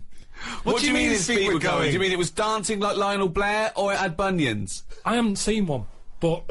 There's a surprise. I just read that that they were saying, yeah, we know what's the problem here. Look at its legs go. And they go up and down a lot, and it means that it wants like a partner. It's dying for it. And they were saying they only live 4 months, and it looks about 3.5 months old, this one. How could they tell that? The problem is, they haven't got any of these beetles here. Right. So they've had to, instead of flying it back out, yeah, they've gone over there to try and find one to bring it back. Because of the stress and that it's had, and it's older. Couldn't you put a gerbil in a beetle outfit? Hang on a minute. I don't mean a little wig holding a guitar. But I don't know the full story in that. I just know that they found this beetle. It just sounds unlikely that people would be this concerned about one beetle, and it's only got half a month left. It's got 2 weeks left. It's got to have some sex. We have got to give this beetle some sex because, god damn it, it's a beetle. What was found on a boat with some bananas? I don't it deserves know why, sex before it dies. I don't know why he cares more than a blood-sucking beetle than a chimpanzee. I just can't believe people are flying out to Japan or wherever they come from. Why do you care so much about beetles all of a sudden? Only because they were mentioned, and I just thought, whilst we're on the beetle tip, let's discuss them. What do you mean its legs were going as well? That's what they do. That shows signs of, like, it needs a woman. It's never had one before, which is weird. That's what I was going to say. It knew even though it didn't. And you're talking about me brain and my ears and all that. There's an example of how the beetle's not in charge. There's something else going on in its body. It's called instinct. Yeah. But that's true in a beetle, but it shouldn't be true in a human being. But it is though, isn't it? Otherwise, how did the first baby survive? How are we here now? Because you look at babies and they're spoilt rotten. I'm sick of it, the way they don't do anything for ages. They wouldn't survive. A kangaroo comes out, it's hopping around in about 2 hours. Babies, they sit there for months. So there's a very good reason for that, I've told you that. It needs its mother. If that was in a banana crate, it would have given up after about a week. What I'm saying is... a couple of days. It would have died in a couple of days, probably. Yeah. Whereas this beetle, he didn't know the outcome. He didn't know if he's ever going to see this partner. Yet, even though he's been in this crate with bananas for 3.5 months, it still wants to have it away. Now, if I was that, I'd be like, I'm not in the mood anyway. Why do you equate yourself with the beetle? This is what I don't understand. No, I'm not. I'm just saying how that's where nature's good, and I think that the beetles are better than us in a way. We have got our brain, we've got our creativity, we've got our cognition, we've got all those things. That's our forte. That's where we kick in. Thought, introspection, art. I agree. Well, I could not live in a crate full of bananas for 2 hours. I admit that. I admit that if my mum had given birth to me and then dropped me immediately in a bin, I wouldn't have survived. Yeah. But I don't see your point. And I understand that beetles can do that, and I can't. But do you know what? The Beatles, they couldn't have written and directed The Office. So let's call it even. Hey, all this talk of the Beatles, right, has suggested to me, let's have some more music. Here's the Rolling Stones. Oh! Doesn't work.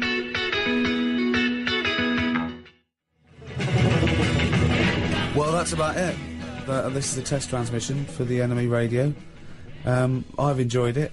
I think Steve's had a blast. He's got his hat on. Yeah, I'm as happy as Larry, mate. Just pleased that I've done it all for free.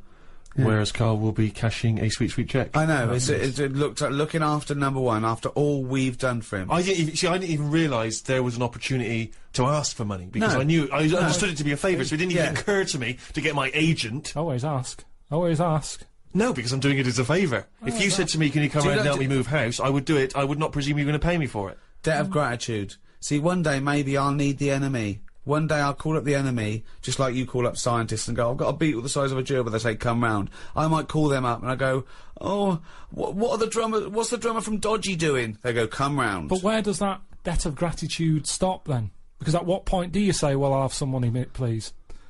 When I get a bill from British Gas, what will I do then? Will I just say redirect this to enemy?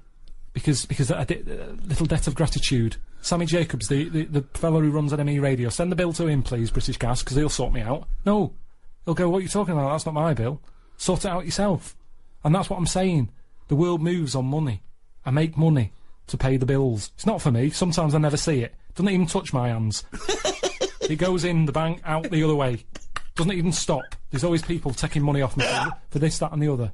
And I'm not moaning about that, but all I'm saying is that's well, I know this and that costs you money, but why are you paying for the other? Business, innit? Alan Sugar he'd say you're mad, you two. He'd say you're stupid. What are you working for free? What is this? Charity? Well, it isn't. He'd sack you two. He'd say, Karl, you're hired. I would love to see you on The Apprentice. What would Karl be like on The Apprentice? Wow, that would be amazing. That would be amazing. Well, firstly, he's not a team player. He's not a team player. No, he'd just go out getting his own money and say and not share it with anyone. So that's number one. Joking. That's number one. 2, you wouldn't want to do it. You'd say, well, why am I doing it? For that, I've got bills to pay. Do what? What was that? Whatever he asked you to do. No, it's a task, innit? And I wouldn't go on there. Well, anyway. treat this is like a task. Well, okay, here's a task right now. Last night on The Apprentice, they were doing interviews. Oh, don't tell me anything, because I don't know who's in it. I won't. All I'll say is that one of the interviewers says, and it's an old interviewing trick when you're working in business, they say, I've got a lovely luxury pen here, right? Here's a classic old Bic biro, right? Now you've got to sell that to me now, right? Sell it to me now. How would you sell it to me, right? So this is a pen shop? No. No, it's a test, right, to see how well you can sell something, okay? Yeah, but doesn't matter what it is. In this instance, it's a cheap pen, right? No, but sell it to me. Tell me the virtues of that pen. But Go. have you come to me or have I come to you? No, what do you mean? You're selling me that pen. It's a task. You've got to show us how you would sell a pen to us. What's good about... it's different. Okay, tell me what's good about that pen. Right, go. Sell me the pen. You're on my door, right? You're a pen seller. So I've knocked on your door. door. You've knocked on my door, you're selling me a pen. All right. Go. Hello, how are you today? I'm not interested. What you Well, you don't know what I'm selling yet. Okay, well, what are you selling? Don't get nasty. I'm not getting nasty. I'm just saying, do you like to write much? Do you do much writing? I do some writing, yeah, I'm a writer, yeah. Do you? Yeah. Interesting. How do you do that? Computer, you said we're a processor, yeah. Computer. Oh. Yeah, thanks very much, goodbye. No, but hang on a minute. Just, do you ever use a pen? Sometimes I use pens, yeah, but I got loads of pens, thanks. I got a really nice pen here, beautiful, classic. Looks like an expensive fountain pen. It's an expensive fountain pen, my grandfather gave it to me. It's so that's quite a special pen, it sounds like. I mean, it is a lovely pen and everything, but the problem is, when you go out and about, there's a danger that you could lose that. That is very true, but I mean, I don't really take pens with me. Have you seen these, sir? Can I interest you in some of these? Just looks like a cheap, tatty old pen, mate. Sometimes you just want a pen that does the job, and this pen does that job. Do you want to buy some? No, I don't. Why not? Well, because I just told you, I've got a great pen. I've got a great pen already, and I don't see why I need that pen. It's cheap and it's tacky and it's you're saying it's cheap. Do you know how cheap? How cheap is it? Well, it depends how many you want. Well, let's just say, for the sake of argument, I want 50 of them. Yeah, I can do that. What kind of deal would you do for me? £8. £8 for 50 of those pens? I can get them for about a penny down the market. Sorry, Karl, you're selling 50 pens for £8. How much do they cost you? Just want to make sure this is a good business venture for you, otherwise it's pointless. How much do they cost you to buy? I got them really cheap. But how much? How much did I say you can have them for? £8 for 50. I paid a £5 for 50. So really? Yeah. Wait, this is. I'll have. Can I have them for £5 because I'm a mate? You can have 25 for 50. No, well, no. If you got 50 pens for £5, I wouldn't do this as a living. Anyway, that's the thing. Karl, can you get me 50 pens for £5 then? 50 pens for £5. Yeah. It's not worth it, mate. Well, no, I'm a mate. Just you don't want to make a profit out of me, do you? It's not worth it. I'm trying to run a business there. I've got bills to pay. Yeah, well, I'm trying to write something. I'm going to close the door in your face. All right, you don't want a pen. No. Fine. Sometimes you've got to know when to cut off and move on. And So that's what I you'd do. say to Sir Alan, is that you always give up? When someone says no, you give up? I'll say I met him, he just wasn't having it, Sir Alan. So he didn't want any pens. If you don't want any pens, you're not going to buy them. But you're a salesman, you've got to persuade me that I need a pen. But what Everyone you needs said pens. But what are you saying about the other fellow that came out of the well, just lurking behind him, that came out of the shower, and I went, oh, I'll have 50 pence for a fiver. What did you say to him? He said, not interested. Yeah, because it all got a bit dodgy. I don't know who this person was and that, and he just wanted him at the going rate. What sort of a businessman would it be for me to have got the pens for 50 quid, 50 pens for how much? You're fired. Stick it up your ass. Well, I've enjoyed it, I must say. I've been Ricky Gervais, with me Stephen Merchant. Goodbye. And Karl Pilkington. If you've enjoyed this drivel as much as me, which is unlikely, because, I mean, I like being in a room with no offence to you, Steve, but with a couple of freaks. None taken. Sure, thanks. If you have, we've got a little back catalogue, haven't we, Karl? We've done about, what was it, 24 of these? Loads of them. You can go to iTunes on a little audio book. Good value for money, isn't it? It's a couple of quid for hours of entertainment. I tell you as well, if you love great music and as I say, you know, informative chit chat, then Six Music is your destination. BBC Six Music, you can check that out every Karl, Sunday anything to afternoon. plug? Well, if you don't want to listen to the radio and you haven't got iTunes, go back to basics. Read a book. Yeah. It's not out yet, but it will be. Well, how are they going to read it then if it's not out yet? Just saying it will. Well, I'm come out. saying they can go to iTunes now and get the back catalogue, and they can go to Six Music this Sunday. So I don't know why you're saying you might do a book. Well, after that, after they've done all that, in a couple of months, just nip down to a book I'm not shop. waiting a couple of months. What if they need to have it away? Busy guy. Like the Beatle. You wouldn't say to the Beatle, oh, it's alright. All right, well, there's another book out there as well that I did last year. Right. I would presume as well, is the NME radio going to be on at some point? Just check the NME for details. Hi, I'm Ricky Gervais. My name's Steve Merchant. I'm Karl Pilkington. All right. And you're listening to the World's Technology Podcast. Can we do that end bit? Just hang on. Here we go. On the count of three. Right? Okay. 1, 2, 3. Are you guys ready to go? Absolutely. All right. I should start off by thanking all of you, because I usually have to do my interviews from a very small, cramped, smelly booth in the newsroom, but I actually get to come down to the big studio today. So thanks a lot, guys. Thanks a lot for showing up. Is that because of us? Yeah, just because of you guys. I get the studio. Well, you get more comfort because we're on. Absolutely. Well, we're in a Absolutely. small little smelly booth, so I don't know what's going on. Well, okay. Anyway, I guess I should start off by asking, you know, Ricky, Stephen, you guys have been working together for a long time. TV, radio. Why podcasting? A couple of reasons, really. It's total artistic freedom. I mean, we always had, you know, artistic freedom. It's not the fact that we can get more freedom of speech than we ever did have, but it's more convenience. We can do it when we want for as long as we want.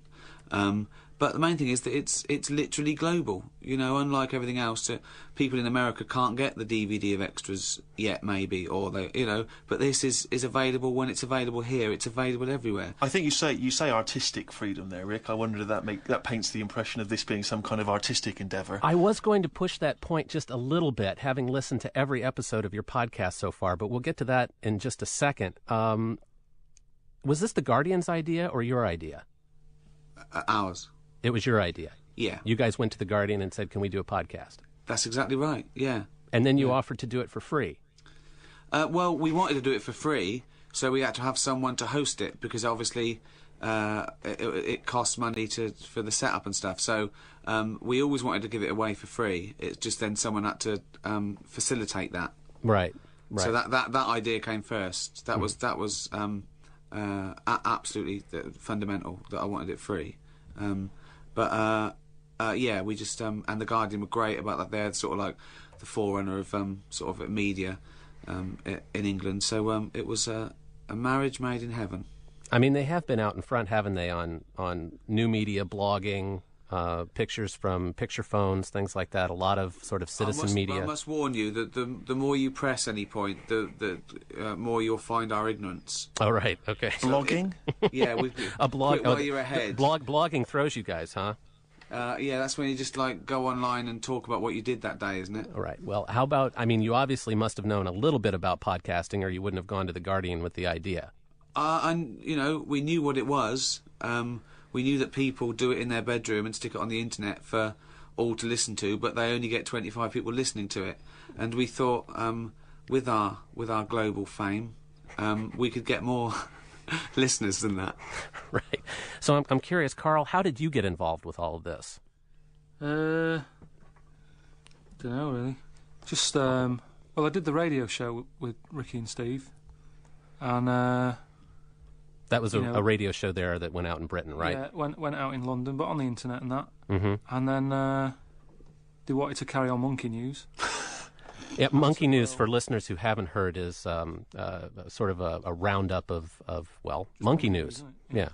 Well, I think what we should make clear to people who aren't familiar with the show is that, unlike the things that Ricky and I have worked on in the past, our TV sitcoms and things, this is not a carefully crafted comedy show. This is basically Ricky and I probing Karl about his views and opinions on the world. And what we discovered when we started working with him is that they are unique. And that word is bandied around, but I think I would be right in saying, Rick, that they are truly unique Karl views. is the most fascinating human being I've ever met. And I mean that both as a compliment and as an insult. His views are fascinating, but they're rather like the first chimp that ever speaks. They're rather like when you thaw out a caveman and then experiment on him. I mean, I see myself and Steve as very much as Anthony Hopkins in The Elephant Man, taking round Karl as an exhibit. And it's strange that now people want to talk to it. It really is only a prop in our show. Now, Karl, you're not getting paid to do this, so why do you take this kind of abuse? I don't really see it as abuse. Oh, right, okay. I mean, they've as much as said it's abuse. Yeah, but it's just, I mean, I sort of learn stuff from it, so that's a reason to do it. But also, what have you learnt this week? Well, the what's her name? About that lion.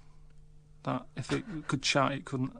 I don't always learn something every right, week, obviously. He's referring to Wittgenstein's Lion, where Wittgenstein said that if a lion could speak English, you wouldn't be able to understand it. It's because his frames of reference would be so far removed that even though he's using real words in the English language, we wouldn't be able to understand what he said. Karl, what did you learn about that? I just thought a lion was a bad example of a creature that you couldn't have a chat with. Go on. Yeah. No, I just... I'm with you so far. Yeah. Yeah. So all a I'm bad saying... example of a creature you couldn't have a chat with. So you're saying that you could have a chat with the lion. It's a bad example. I just think because you said it could speak English. So what I'm saying is, if it can speak English, it's wandering about. It's got quite a normal life, but it can't speak English at the moment. Right. It's like us. It roams about. It's looking for food. Yeah. Now, if it was a worm, I'd say, yeah, that's not going to happen. Just because it's got all the odds are against it. It lives underground. It's underground, so it's not living the sort of life we have. Mm-hmm. It's blind. Do you know what I mean, Clark? It's got no mouth, so it's going to be muffled when it speaks English. As always, Karl, I kind of try to start. I kind of start getting my head around what you're trying to say about 10 minutes after you've said it. Yeah. Sort of. So does he. Yeah, and that's the sense that I get from listening. Now, I'm just going to take the last episode as an example. Karl, you held forth on dishwashers on Mars. We had that in there. We had what a day would be like on a different planet. But my favorite part, and I just want to play a little clip here, was Karl Pilkington making the case that dinosaurs should roam the Earth right now. If we could just play a clip from last week's episode. Yeah, Ricky won. When you think about it, there's a population problem. Yeah. There's too many of us. Yeah. We're saving people all the time. No one's allowed to get injured anymore. You've got to, wear a helmet when you're on a bike. There's speed bumps to slow people down. Cures for illnesses. No one's dying anymore. And that's a problem. So you feel that you should introduce Tyrannosaurus Rex into, say, London, just have him wandering around, just picking people off. That's what, just sort of random and that. Because I don't know, I mean, I'm not wishing that anyone I know dies and that, but all I'm saying is, I don't know anyone who's died for ages. Right. Whereas if a dinosaur was knocking about, then it is survival of the fittest, which is, we've lost all that now. You don't even have to be fit to survive. They just keep sticking a new lung on you. Or... Do you know what I mean? They can do too much now to keep people going. They just keep sticking a new lung on you. Karl, do you still feel that way about dinosaurs roaming the earth? That would be a good idea? Just curious. Yeah, all I'm saying is, we might not have to go that far, but I'm just saying we've got to keep an eye on it. Right. Because wait a minute, got to keep an eye on what? The population just problem? the amount of people who we're knocking about, and we're saving everyone. And, you know, I was reading yesterday about, we're worried about the polar bears now. And it's just like, oh, let something die. What? Just because if we're saving everything, where are we going to live? Because they're just going to... Do you know what I mean? More and more people are taking up space. And polar bears have become a real problem there in London, I've read recently. No, but it's just saying, like, we're worried about them. But what I'm saying is, if the polar bears do die out, that's more land available to put houses on, because we'll be needing that space. One thing I can tell you, Clark, the world isn't getting any bigger. Now, polar bears don't live on land; they live on ice caps. Yeah, right. Another part of it's a fascination with animals of all stripes I've noticed in the podcast. You were just talking about polar bears. We were just talking about lions. One of my favorite parts from the last episode, though, was a reading from Karl's diary. Yeah. I should preface this. The premise here behind Karl's diary is what exactly? I sort of did it just because I find that if I write things down, I remember them better. Because I didn't do that well at school, right, Clark? Mainly because I didn't write stuff down. I just sort of stayed in the class, listened, and then left and couldn't remember it. So now I'm doing this podcast. I'm learning a lot.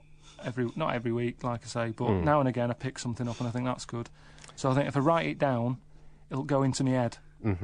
Okay. So I started doing the diary. See, that would be a good rule of thumb and a way forward if the things you wrote down were true in the first place. You see, when you look back in years to come and you go, oh, I learnt something. Yeah, there's a dishwasher on Mars. Yeah, but have you heard about that, Clark? It's not you're true. Working on a big... It's not true. It's not true. Yeah. The dishwasher on Mars thing, I wasn't entirely convinced about, but I do like the fact that Karl is so interested in science and technology. But the thing is, it's the thing is about the dishwasher on Mars was that it was in a piece explaining that they've got telescopes now that could see a dishwasher on Mars. It was purely an illustrative point, and we explained this to him afterwards, and we explained to him that there are telescopes that can see the Big Bang because that's how long it takes light to get here. That happened billions of years ago. He couldn't see that. He couldn't see that when you see a star burn out, it happened a million years ago. I mean, he absolutely couldn't grasp that concept. But I don't see why we're looking that far, because we're not going to get there. To me, it's a bit of a teaser. It's like showing you a really nice beach and saying, but you can't go there. So what's the point in seeing it? The whole thing about seeing something is being able to go, that looks nice, I'm going to go there, or that looks nice, I'm going to buy one. But to say, well, that's not true. What do you mean? Well, that's not true. That's not true in all cases, is it? Why? Well, why have we been fascinated with art? Why have we been fascinated with... people don't show you the Mona Lisa because one day you might buy it. Well, yeah, but I've talked about that. I'm not a big fan of a lot of art. But what I do know is I don't want to look miles away and see stuff that's happened and I can't change the end of. I mean, are you up for it, Clark? Would you have one? Have what? Have what? A dishwasher on... See, this is the problem, Karl. Karl, I get lost. I get lost in it. By the time you get to asking me the question, I don't quite know what you're asking me anymore. I'm just saying, is it worth seeing that far? Well, there you are, Clark. That's one of the most extraordinary questions you must have been asked in some while. It is. Is it worth looking that far? I'll tell you what I mean. Maybe this is clearer. Right. It's like when you get to a corner, you want to turn it because you go, I wonder what's round it. But if you can see round the corner without going round the corner, then, you know, will you ever look round the corner? Maybe that's not... He's tongue-tied. He's brain-tied himself again. Yeah. At this point, question. Since we're out in space anyway, in more ways than one, I wanted to, Stephen, you tend to be the one who reads from Karl's diary. Is that something you look forward to? Enormously. I mean, Karl, we had to persuade Karl to allow us to read from his diary. You might explain what his diary looks like, too. Well, his diary is one of those enormous, oversized desk diaries. It's not the sort of discreet thing you keep in your pocket. It's a big black folder, essentially, of his gobbledygook. And, yeah, every day he writes something down. He hopes to have learnt something. It weighs about £10. His writing is all in capitals, like the writing you see in a madman would leave about just before aliens. he started picking people off from a clock tower. Oh boy! Yikes! Well, which of course would help with limiting the population, Karl, if we had someone doing that. Hey, you wouldn't need the dinosaurs. Exactly. Oh. Yeah.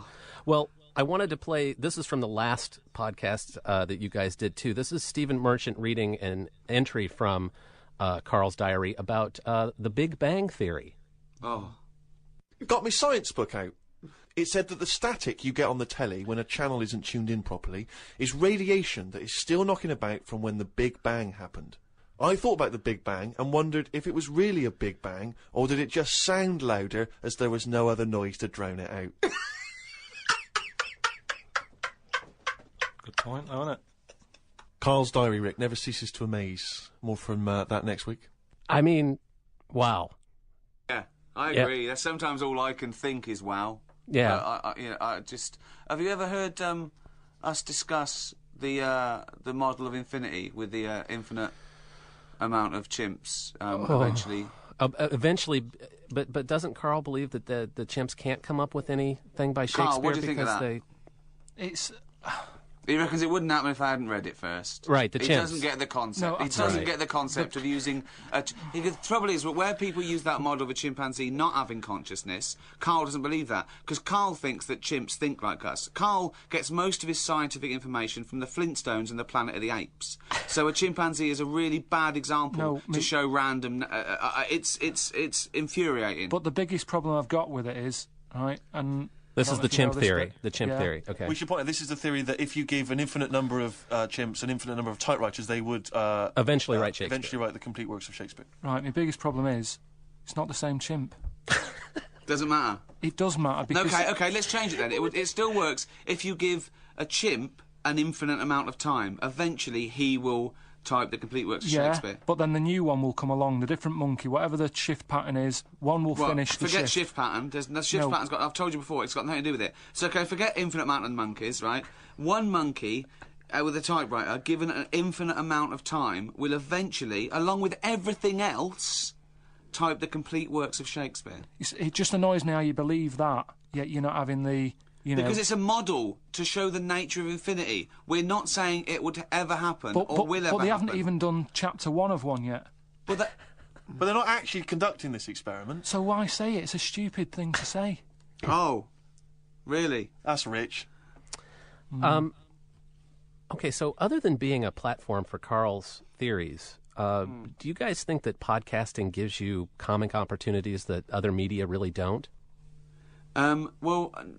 Yes, because it's sort of cheap. It's a cheap medium. We couldn't go on television and expect people to pay a TV licence or to take advertising out on the drivel of Karl Pilkington. Whereas if we just stick it out there and people come across it, I mean, just think of us pitching this idea to a TV company. We get a shaved monkey and ask it stuff for half an hour. They're not going to be chomping at the bit, are they?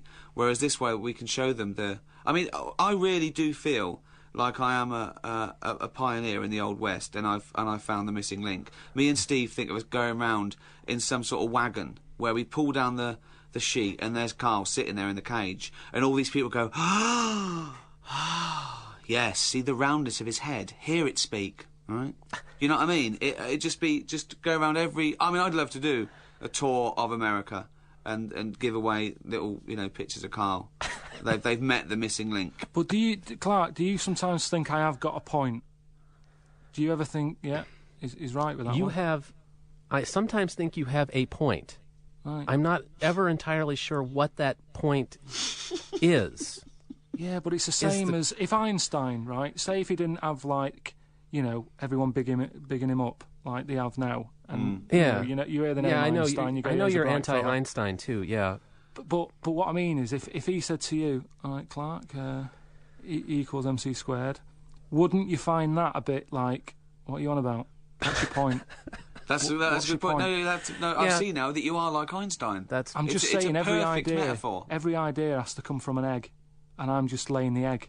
And you've just got a head shaped like an egg, and it's coming out of there. You're just laying the egg, are you? So whereas Einstein there, building, of course, on Newtonian laws of physics, your idea of dinosaurs rampaging around London in order to pick people off and keep the population down is based on what previous idea? It's just one idea. Jurassic Park? It's just one little idea that could move on to another one. Has the popularity of this surprised you? Yeah. I mean, what, 3 million downloads of 11 episodes? We're getting about sort of 400,000 or 500,000 downloads a week now. I mean, it's amazing that these people are out there coming back and telling their friends. I mean, that's what's nice about it, that they listen, they download it, they bother to download it. It just doesn't come out of the radio waves. They're not, you know, they bother to download it week after week. I think one of the attractive things about podcasting, and something that we enjoyed with radio, and this in a sense gives us even more freedom, is that it doesn't have to be carefully crafted. It can feel like, and it is, three people having a conversation in a room. And I've always personally been a fan of any kind of media where you get, as it were, invited to someone else's conversation and you can sort of listen in. And so, you know, ideally that would be, you know, some of the great thinkers of our time. But you know, in this instance, it's not. But it's, you know, it's just, I think it can be pleasurable. You can sort of plug yourself into someone else's life for half an hour and see the way they think. And I think there's something quite inclusive, hopefully, about the show. Right, right. Why you should choose to listen, I've no idea. Yeah, well... What the hell is going on in your life that you need to listen to this drivel? Well, that was going to be one of my questions. I mean, what has been your interaction... I mean, specifically you, Clark. What's going on in your life? I mean, yeah, that is a fair question. I guess not much, really. But... Carl, do you have Clark's plans quite for an expert on technology? Is there anything you want to ask him to take this opportunity? Because I won't be able to answer it. Think of it like a consultation. Ask him anything. What bothers you about the world? Come on, shoot, Carl. Give me something. What do you know, like, there's loads of inventions all the time, aren't they? They're coming out all the time. They're always bringing stuff out. Yep, fair enough. Mainly stuff we don't need now, I'd say. Well, that's your opinion. Since about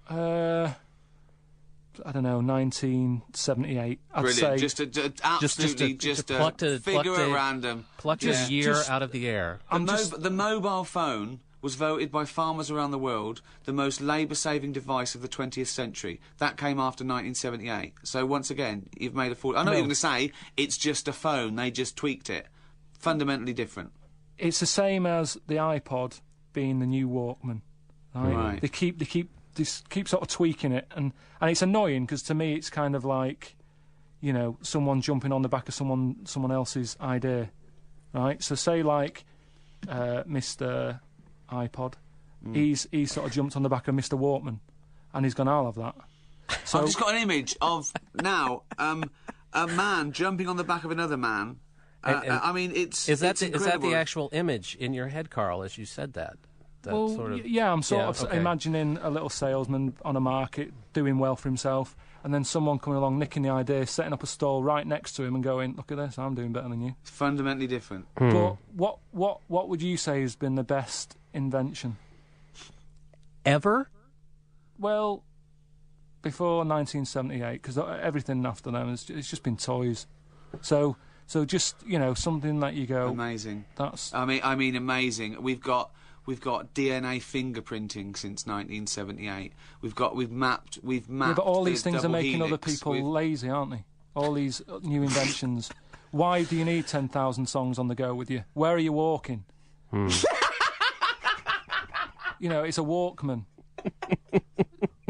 If you go, do you know what I mean? Yeah, Clark? I do. So what you know, what do you think is a good thing? What's come out there that you go, I couldn't do without that? Well, you know, television's been okay. Yeah. Yeah, but don't you think it gets you down as well? No. The way that... Why? Well, because I try not to watch anything that's going to get me down. No, but sometimes you can't avoid it. It's like, you know, something bad happens in the world, and then you put the telly on. Now, years ago, cavemen weren't worrying about what was going on the other side of the world. They'd just get on with their own day, potter about. Now, you know, like within 5 minutes of something happening, we're all getting miserable because it's like, oh, have you heard the news? So you're actually a Luddite then. I mean, here you've been doing this podcasting you've made thing. A fatal error there, Clark. I know. That's a big word. Yeah. What? In what way? Let me ask you this, Karl. What do you think? Can I just explain what a Luddite is to him, though, Karl? Yeah, please. Is it like it's like a caveman, isn't it? No, it was people that were protesting against the Industrial Revolution and went and smashed up machinery because they thought it was an evil that was going to ruin the world. What was the machine they were smashing up? I think it was something like a... It's a giant robot that was going around killing it. The giant robot that was killing all the dinosaurs. Yeah. Yeah. Well, go on. What were you going to say? Well, I was just as we're wrapping up here, Karl. I have to admit that I was a little bit nervous about doing this interview with you. I'm a little bit nervous that this might end up as a diary entry. Is this interview been interesting enough to warrant a diary entry, or no? Can I just answer that as well? Sure. He puts in things like saw a woman walking down the street, saw a fat bloke. I mean, I think you're interesting enough to make it his diary. If you're not, you're in real trouble. Well, that's why I'm hesitant to even ask the question. I would hate to not even make Karl's cut. That would be devastating. It is interesting, but not because of you, but just because of the way that I'm talking now. Thank you. Because I thought someone was going to be in this room chatting to us, and you're miles away. What time is it? It's 11 o'clock in the morning here. You see, there's the next invention then. Why is it 11 o'clock? Wouldn't the world run better if it's the same time everywhere? No, the answer's no. The answer's definitely not. But why? Because we'd all be on the same. We'd all have the same mood all the time. Well, no, we've got that. We've got Greenwich Mean Time, if you want a reference point. But everybody feels the same in the morning, don't they? Oh, well, you're such an idiot. Groggy What's morning? What's morning? But just listen to it. Listen, did you hear that groan there from Clark? Are you guys... He just felt like he wanted to give up living. Are you guys... Is this started something? Are you guys going to keep on podcasting? Yeah, I love it. Yeah? Absolutely love it, yeah. Until every person in the world knows who Karl Pilkington is. But it's just another invention. If we brought it out on cassette, no one would want to know. That's what I mean. Blogging, you mentioned blogging, but I've got a diary. It's the same thing. Yeah. It's always the same. This link that we've got now, it's clearer, but it's a telephone. Everything's done. It's boring. Move on. Do you know what he said to me once, Clark? He said, everything that's that ever will be invented has already been invented. Right. And I pointed out that people said that in 1900. And he said, well, what's happened since 1900? I said, well, loads of stuff. He went, well, what's left to be invented? I said, a cure for cancer. He said, people have to die, otherwise rent will keep going up. That's what he said. That was his conclusion. Yeah, he is concerned with the population, I know. That's been brought up numerous times in the podcast. But it's just, as well, if you live forever, how do you plan stuff? You just keep putting stuff off. Whereas, if you know you've only got a set amount, then you go, right, what do I want to do? Let's get my diary out. There's no point having a diary if you're living forever, because you go, well, let's spread it out. Well, I guess you can stop keeping your diary then. I tell you what you could try if you could live forever, to try and type the complete works of Shakespeare with the book in front of you, and I don't reckon you'd ever do it. Right. Well, we'll leave it there. Ricky Gervais, Stephen Merchant, and Karl Pilkington, thank you very, very much for agreeing to join us today. We appreciate it. Thank you. So much. Thanks. Cheers.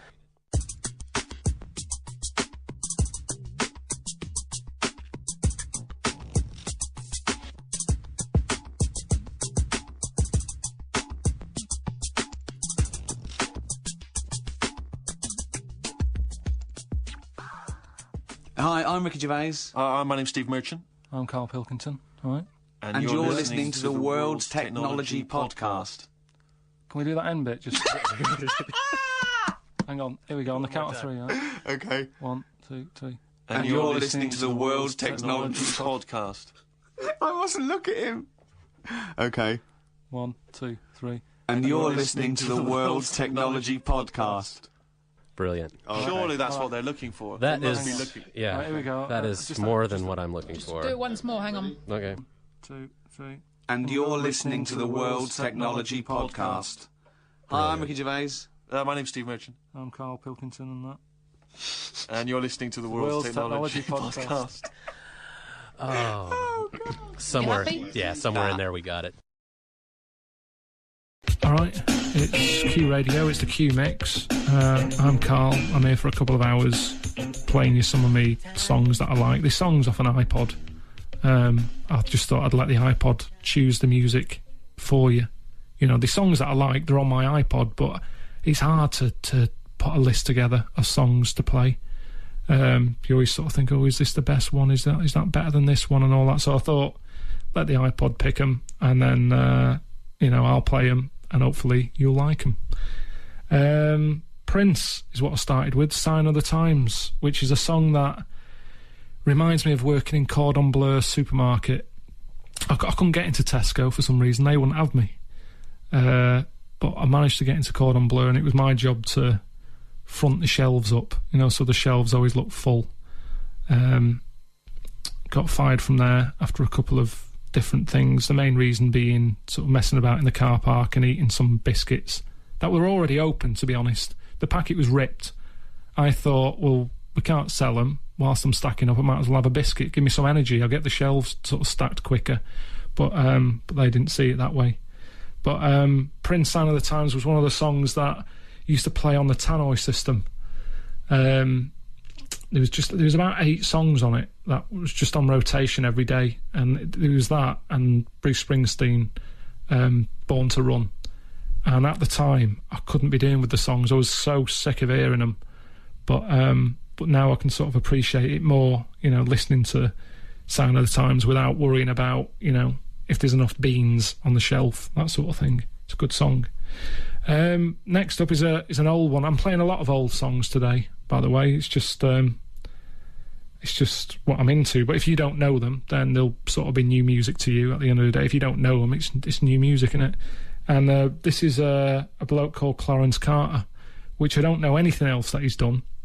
I don't know if I don't even know if this song was a hit, but I heard it somewhere and liked it and managed to get hold of it. And it's about a farmer. Q Radio with the Q Mix. I'm Karl, and that's Clarence Carter with Patches, which is, like I said, all about a bloke who dies. He runs a farm, which it's not a business to run anymore, is it? You never really hear about kids saying when they leave school they want to be a farmer. They all want to be on X Factor now, or, you know, Big Brother or something. No one ever says they want to be a farmer anymore. And I don't know, maybe it's weird really, because when I went round to a mate's house who's got a couple of kids, I thought I'd read some of the books that they're reading, just to see what kids are into these days. And they had the old MacDonald Had a Farm book, right? So I thought, I'll give that a read, because I haven't read that for years, and I liked it when I was a kid. So maybe, you know, let's see if I still enjoy it. Or you know, if I think, God, this is a rubbish story, I don't know what I ever saw in it. So I read it, and everything was normal until the very end, where it turns out that old MacDonald, his farm business isn't going that well anymore. It's sort of a credit crunch type problem, and he ends up selling the farmland and opening up a caravan park or something. So that's the new version of Old MacDonald Had a Farm, which kids are reading now. He's got a caravan park. So yeah, it's weird, isn't it? Speaking of nursery rhymes, Jack and Jill. Here's Ray Parker Jr.'s version of it. Q Radio with the Q Mix. I'm Karl Pilkington, and that's Ray Parker Jr. with Jack and Jill, it's the old nursery rhyme, but he sort of updated it and turned it into a bit of a love story, I suppose, which I don't know if that's right or wrong. I don't know if kids' nursery rhymes should be, I don't know, being messed about with and updated. You think it's sort of like, I don't know, singing about Humpty Dumpty having a weight problem. It's sort of taking it to another level, isn't it? But I like it. It's, you know, like I say, it's difficult to pick your favourite songs. So I've just let the iPod sort of select them. These are songs that I have on my iPod, and I just hit shuffle. and see what it comes up with. So yeah, odd choice, but I like it. Joy Division. That's what we got next. This is Atmosphere.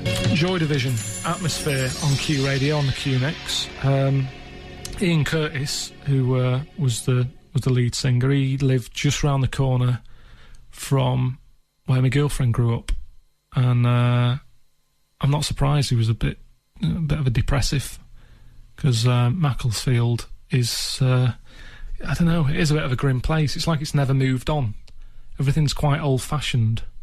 And something that first hit me when I first went there to, like, you know, go round to where she was brought up, fat cats. There's loads of fat cats there. Just the fattest cats you've ever seen. I mean, for an animal that's normally pretty energetic, and, you know, they jump about, don't they, normally, from trees onto walls and run away from dogs and all that. The cats in Macclesfield, they just lie there. They're like them rugs you can get with, like, a bear's head on them. They just lie, taking up the whole pavement. You have to walk round them. And they just sit outside the chippy, eating food that people chuck to them. I don't even think they eat the healthy bit of the fish anymore. They just eat the batter. They leave the fish. They want batter, sausages and chips. You've got cats with heart problems in Macclesfield. So if you're ever passing the area, don't stop. It's Q Radio. It's the Q Mix. I'm here just playing some songs that I like. Next up, Fun Boy 3. This is Tunnel of Love. Q Radio. It's the Q Mix. I'm Karl Pilkington, and that was Fun Boy 3 with Tunnel of Love. Who I see Terry Hall whenever I get on the train to go back to Manchester. He always seems to be on it, to the point that if I didn't know any better, I'd think he works for Virgin Trains. He always seems to be on it, which I think he goes back to watch Man United play. I think he's a big Man United fan, so I think that's why he's on the train. But I always remember one time I was on there.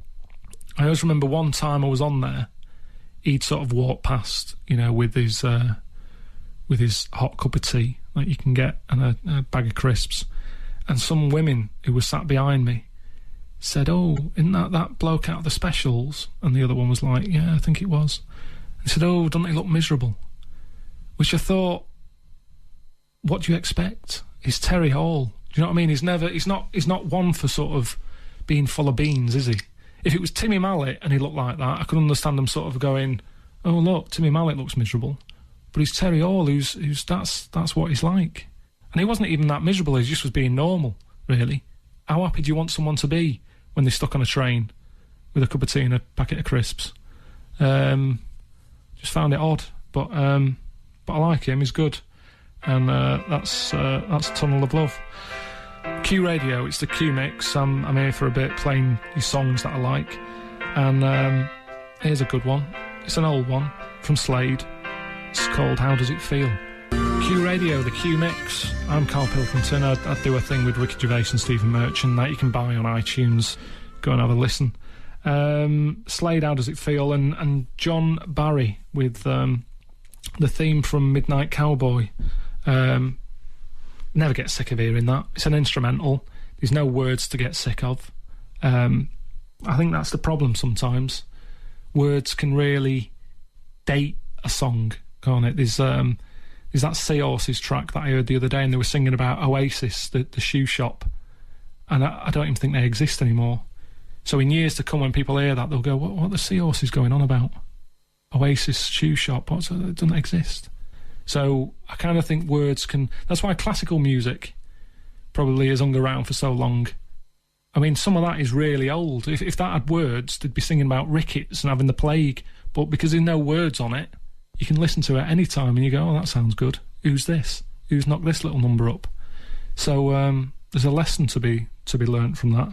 So I'm into me instrumental stuff, and I'll probably play another one before I'm finished here. But for now, I'll play some I Am Clute. This is From Your Favourite Sky. It's Q Radio. It's the Q Mix. I'm Karl Pilkington, just there, just playing you some songs that I like. A bit of rap for you now.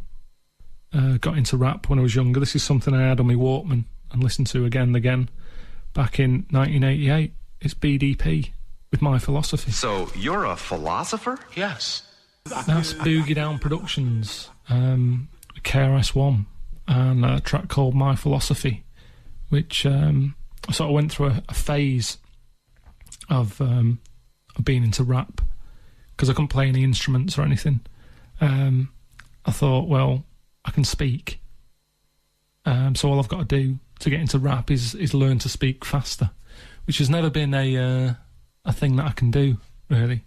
But I'd say I spoke fastest in me sort of rap period, and because I spoke so fast in that period, it's like, I don't know, now I speak slower. It's like I've used up the pace when I was younger, like a runner, really, who has strong legs when they're younger and they're running about, but when they get older, the legs go, forget it. I did a load of running when you were younger. You used it all up, and that's like my voice. I can only speak at a certain pace now. But I remember I used to try and write my own raps. You know, I used to listen to people like Public Enemy, who had like proper things to sort of moan about. You know what I mean? They knew about politics, and they'd rap about it, about the world's problems and all that. And I'd be trying to sort of match them, but not having, I don't know, not having the same sort of problems to rap about. I'd be going on about, you know, my ZX81 computer not having a RAM pack. That'd be my big issue. That I'd managed to get into a rap. But, yeah, it was a phase of my life that I look back on. I think, why was he into that? It was just noise. I do that a lot. I sort of think about me as a kid and think, would that kid have liked me out as I am now? Because as I am now, I don't think I would have liked me when I was younger. And especially when I was going through that phase, listening to loud rap. Next up, Placebo, doing a cover of a Pixies track. This is Where Is My Mind. That's Placebo doing a live cover version of the Pixies and Where Is My Mind, which is something, you know, we talk about a lot on the audiobooks, really, that I do with Ricky and Steve. I'm Karl, by the way, if you just sort of put this on, you're thinking, who's this rambling on? Yeah, I'm Karl Pilkington, and I do a thing with Ricky Gervais and Stephen Merchant, like an audiobook. We chat about different things. Like I say, we chat about the mind a lot, because I don't know how mine works. It's times when I kind of think it doesn't do its job. You know, when it comes to, I don't know, deciding what to eat. That's when your mind should kick in and it should say, do you know what you should have? You should have scampi and chips or something. But what tends to happen is my eyes will see something like spaghetti bolognese, and my eyes will go, that looks nice, and then that's it. That's my mind will then go, have that then. So it's like my eyes doing more work than my mind. Anyway, it's just I'm sort of thinking out loud here. What we have next? We're talking about food there, spag bol. From spag bol to a bit of lamb chop. I know nothing about this band, but I like this song. It's called Up With People. It's Q Radio with the Q Mix, and that's lamb chop. Like I say, I know nothing about them, but I quite like the sound of that one. It's called Up With People, and having a bit of a food thing going on here. I was talking about spag bol, we've had a bit of lamb chop. The next song I like, just because it's got a line in it where biscuits get a mention, and biscuits don't really get sung about that often, do they? You've got like loads of love songs. You know, you can't, you'll never run out of songs about love, but not that many songs about biscuits. I think there's a frog gets a mention as well. Listen out for the biscuits and the frog mention. This is Bobby Gentry.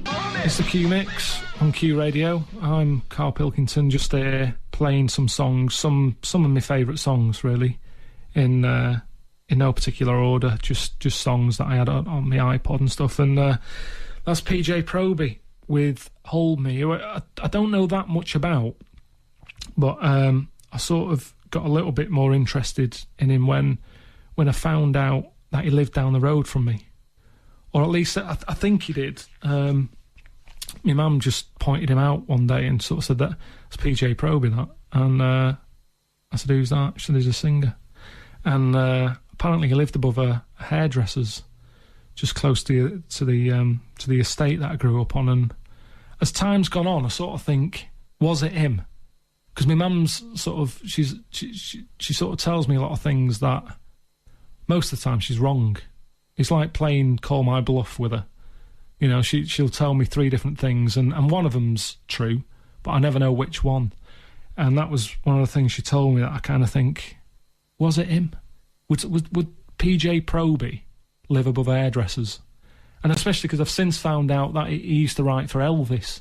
And I think, would someone who's wrote, you know, some songs for Elvis really live above a hairdressers in the 1980s? So, you know, I don't know if it was him or not, but because of some fella who my mum thought looked like PJ Proby, that was enough to sort of, for me to have a bit of interest in PJ Proby. And that's a track called Hold Me. Best play something sort of newer. I'm playing a lot of old stuff. What about Pulp? This is Babies. Roy Orbison, Sweet Dreams. Before that was Pulp and Babies. This is Q Radio. It's the Q Mix. I'm Karl, alright? Just playing you some of my favourite songs. A lot of old stuff, really. And here's another old one.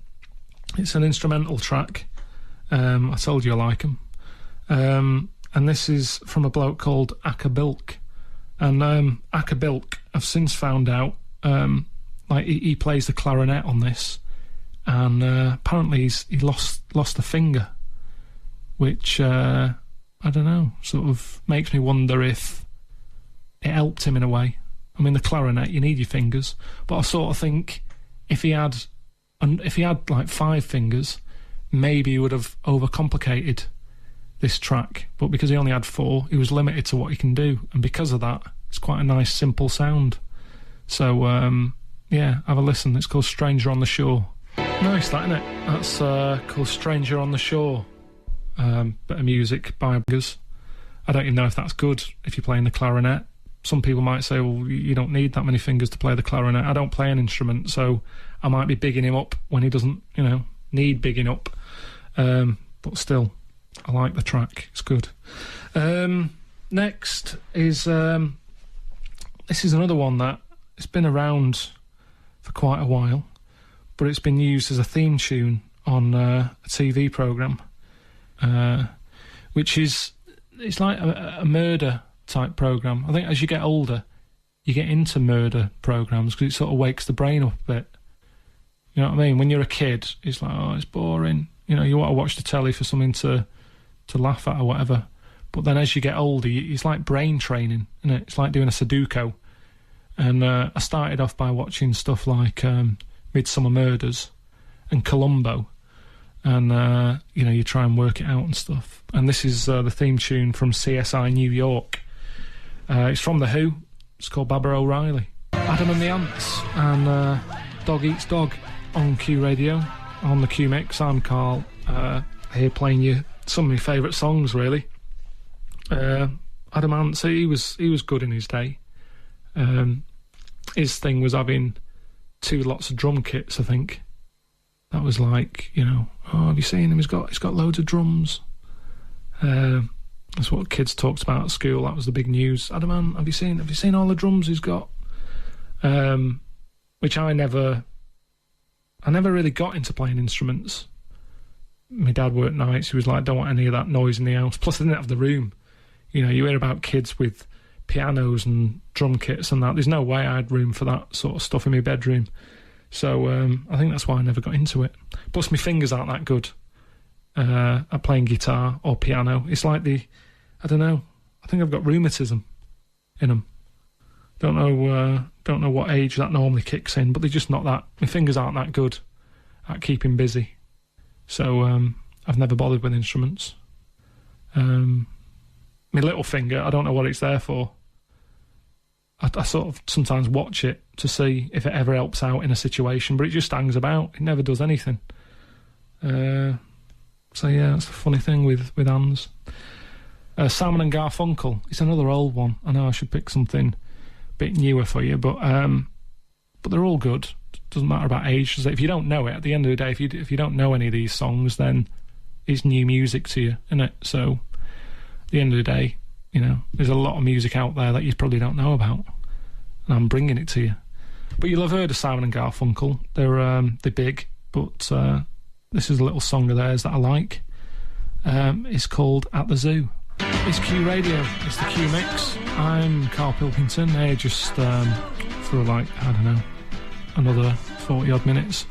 Another good song with a story is this one from Kenny Rogers. It's about a war veteran whose legs are sort of done in, and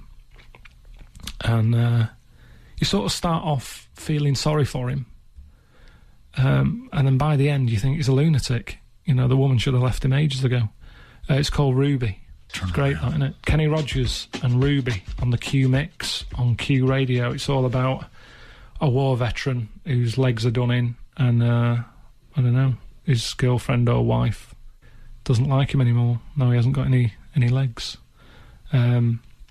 Which always reminds me about my trip that I had to San Francisco, because a lot of war veterans are there, and they've all got sort of limbs missing, and they're just going around on skateboards, which I found really odd, really, because if you've got no legs and you're going about on a skateboard, San Francisco isn't a sort of a great place to be, because it's loads of hills. So, you know, if your main sort of mode of transport is a skateboard, make life easy and, you know, live somewhere flat. I just find that really odd. It's Q Radio. It's the Q Mix. Hello, I'm Karl.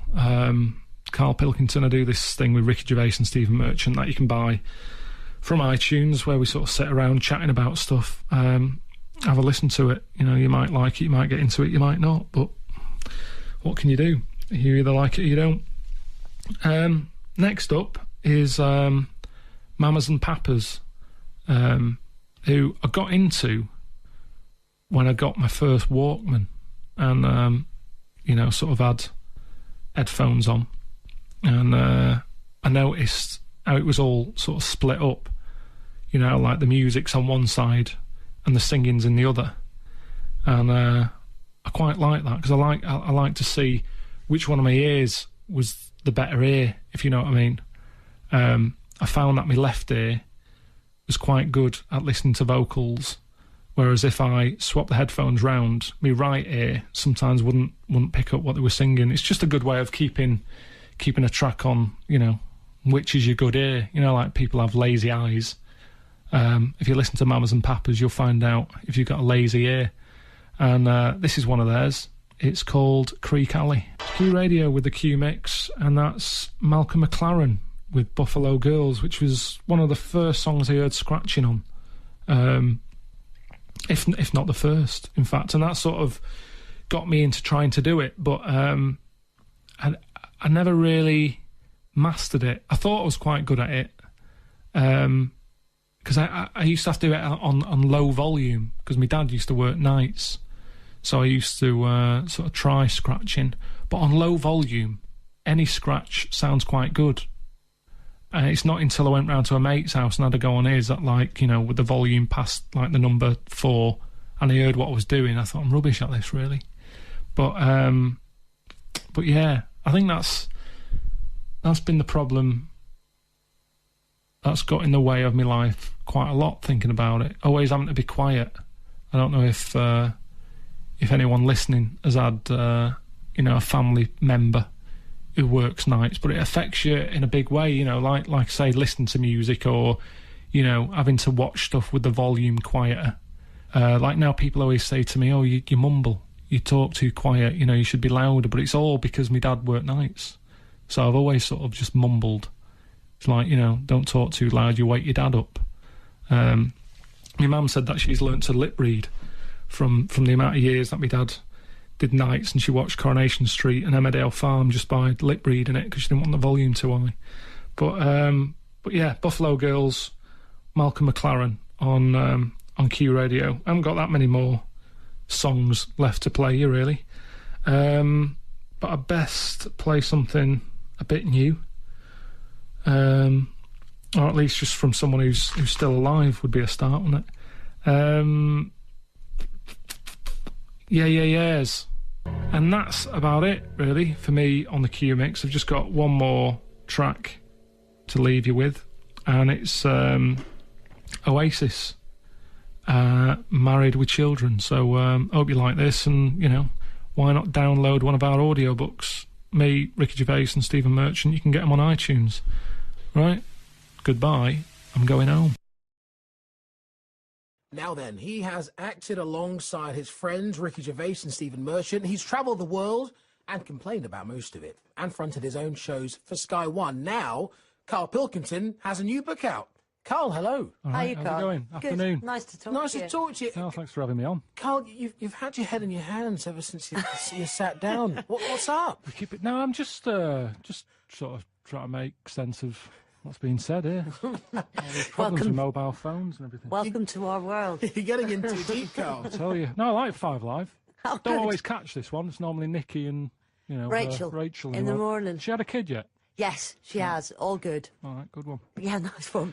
So, tell us about how much of this is you moaning and how much of it is you discovering stuff about your life. It's not. I mean, the moaning thing, he's sort of clinging on to me. I don't think I moan that much, to be honest. I probably moan bog standard amount. You probably do your fair share of it. Yeah. It's what we do, innit? Especially English. So I'd say it's not really moaning. It's just I've been travelling about the world, looking at various topics and situations and lifestyles that people choose to, you know, go along with, and it's just me writing about it. You've got some great headings here. So there's art, identity, how to live your life, the body, waste, and time. You got rid of a few along the way, didn't you? You were going to have food. I was going to have food as one, but I just thought for TV, because it's from the TV series. It's kind of that, but more, if you know what I mean. With telly, you've only got so much time to fill, whereas the book's like fleshed out, more pages, more stuff to say. So, yeah, with food, we didn't do it because one, there's too many food programs on the telly anyway. You can't. I think probably could blame that for all the obesity at the minute. You can't turn the telly on without seeing a cake. So And I just thought, did you lose don't need that. intelligence as well? I did, yeah. Is that true, that story about the ape? Yeah, that was. It was meant to be an episode just all about intelligence. I wanted to work out, you know, 'cause I'm not the brightest, I'm not the daftest. I don't think, you know, I know I did a program called Idiot Abroad, but I don't class myself as an idiot. I'd say I'm sort of probably above the middle line of, you know, I'm above average. I'm not going to big myself up, but above average. So I just wanted to look at intelligence. And one of the stories that we were going to do was having a game of Pac-Man with an ape in, I think he was in Japan. And, yeah, about a week before we were meant to set off, or 2 weeks, I think, got a call saying the ape's pulled out. And I was like, that's the only thing I was interested in, sort of taking on this challenge. And he pulled out, so I said, oh, let's forget that. So we ended up changing the intelligence ep to the art episode, which surprised the producers and that, because I said I'd like to do one on art. And they were like, what do you know about art? And I'm sort of like, well, everyone's got a view on art. I think everyone likes some sort of art. You know, you don't have to be all airy-fairy about it and, oh, what I'm getting there from the colours is this, that and the other. You just go, I like that. Everything has an effect on you, doesn't it? I like looking at buildings, me. You know, a lot of what I like about London is looking at buildings. I don't really want to go in them and stuff, but just different styles.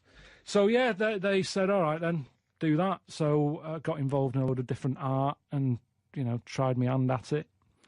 And then, obviously, wrote about it in the book. So you're a man who likes taking on new information. You describe yourself as the enlightened one. I try.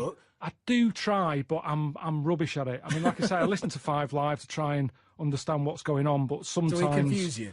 Yeah, there's too much going on in the world, isn't there? And this, you know, you're talking about EU stuff and all. I'm just like, am I missing something? I'm sure if I was tested, someone would say, yeah, you've got... Because everyone's got something wrong with them now, haven't they? I'm sure there'd be some initials for something that's wrong with me. But, yeah, I try. That's all you can do. Sound pretty normal. That sounds like a fairly normal reaction to those kind of things, to be honest with you. Yeah. It's amazing how intelligent some people are, though. Like, I watch University Challenge and stuff, and I just think, how are they doing that? Where have they kept all that stuff? All that knowledge?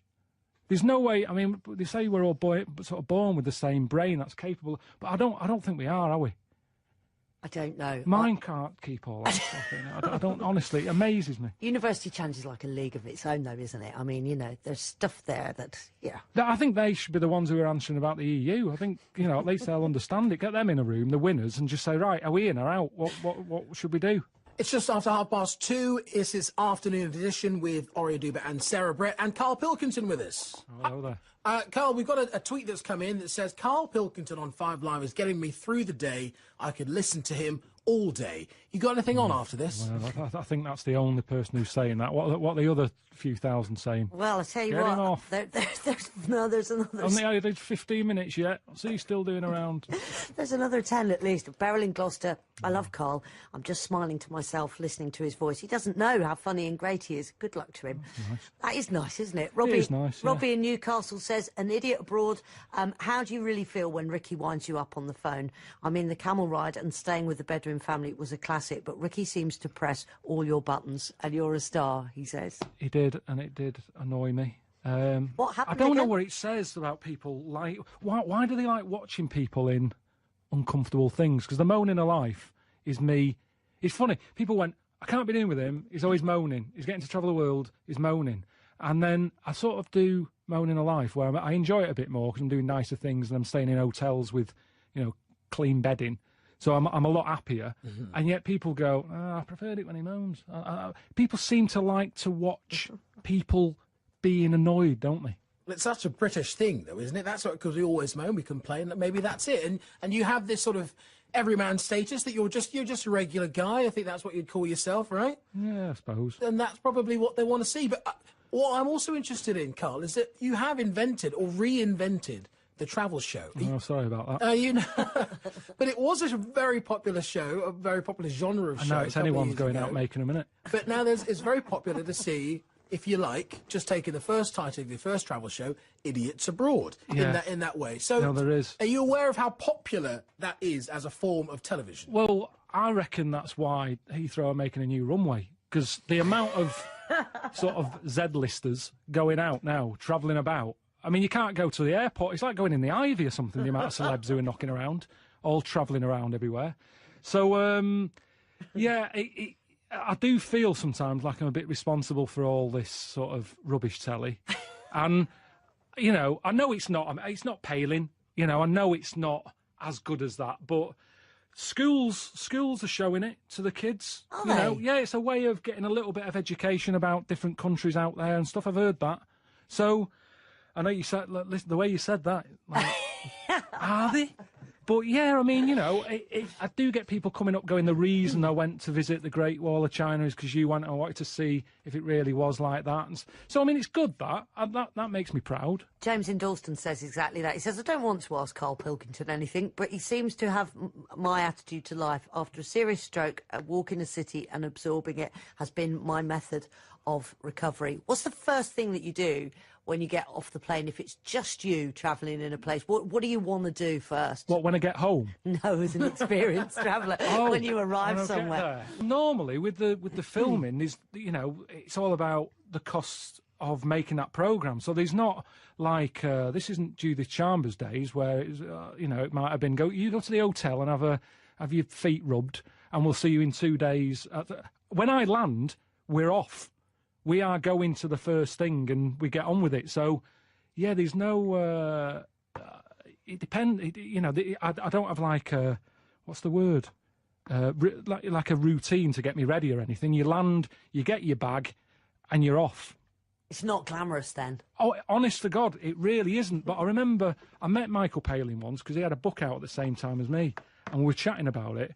And he said, oh, you don't like it, do you? And I moaned about certain things. He went... I know, he said, I feel the same way about it, but people won't understand. So you're better off not moaning about it because people will go, you're really lucky. You could be working, you know, in a pit or whatever. Well, you did something quite similar to that. You ended up being in a huge suit, working in a sewage pipe for this book. Oh, yeah, in one of them, yeah, in the programme. Yeah, it was the waste episode, and it's in Mexico where all the drains are open. So soon as you land in sort of Mexico City, that's one of the things that hits you first, the noise and the smell, because all the sewers are open, and it's a fella's job to go into the drains and unclog them of all sorts of, I mean, everything you can imagine. He goes down there and has to unblock it. If it weren't for him, the city would just be flooded with gunge. So it's proper, you know, it's not just messing about. I'm looking at topics that it is a big problem, isn't it, waste? I mean, what do you do with it all? We're creating loads and loads. How often do you empty your recycling bin? All the time. And where's it all go? You see, you forget about it, don't you? Know. Once you've put it in that bin, not my problem anymore. And it was just looking at those things and the rubbish that annoys me. You know, things, I know we need some of it, but there's certain things that annoy me, like, you know, party poppers, stuff like that, that makes a mess, and you go, what was that for? Why have we just made that mess? It sort of takes longer to get the vac out and vac up than it does for that moment of pleasure of just pulling that thing. So it was looking at waste like that as well, the waste that's unnecessary. You're talking about a completely different book there, I think, Karl. But hey, it's probably already in the writing. Yeah. But are these things that you are bringing to the table? Tell us, in this book, because you're obviously looking at challenge ideas, maybe. It's a bit deeper, if that's what you're getting at. It's a bit deeper than some of your travails in the past. So what is it that you are the most proud of challenging on this journey, on this book? Oh, that's a good one. It's a deep one for you. I mean, I'm not going to pretend here. When I set off on these journeys, I'm not a Paxman. I know I'm not going to solve the world's problems or anything, but one that I'm looking forward to. I think the one I look forward to the most, and it's probably did turn out to be my favourite trip, was looking at identity. My identity and stuff, because it's something I've never really thought about. I don't, you know, you see celebrities on Who Do You Think You Are, and they find out they had a great granddad who sort of hurt his leg once, and they start crying. And I just think, you didn't know him 5 minutes ago, and you're bawling your eyes out. What's wrong with you? And I could never understand that, because the only people I link myself to, really, my mum and dad. Anyone past that, it's a bit different time, and I've never thought about my past, the family tree. You know, I don't even talk to people who are alive and are linked to me, so I don't really want to know about people from years ago.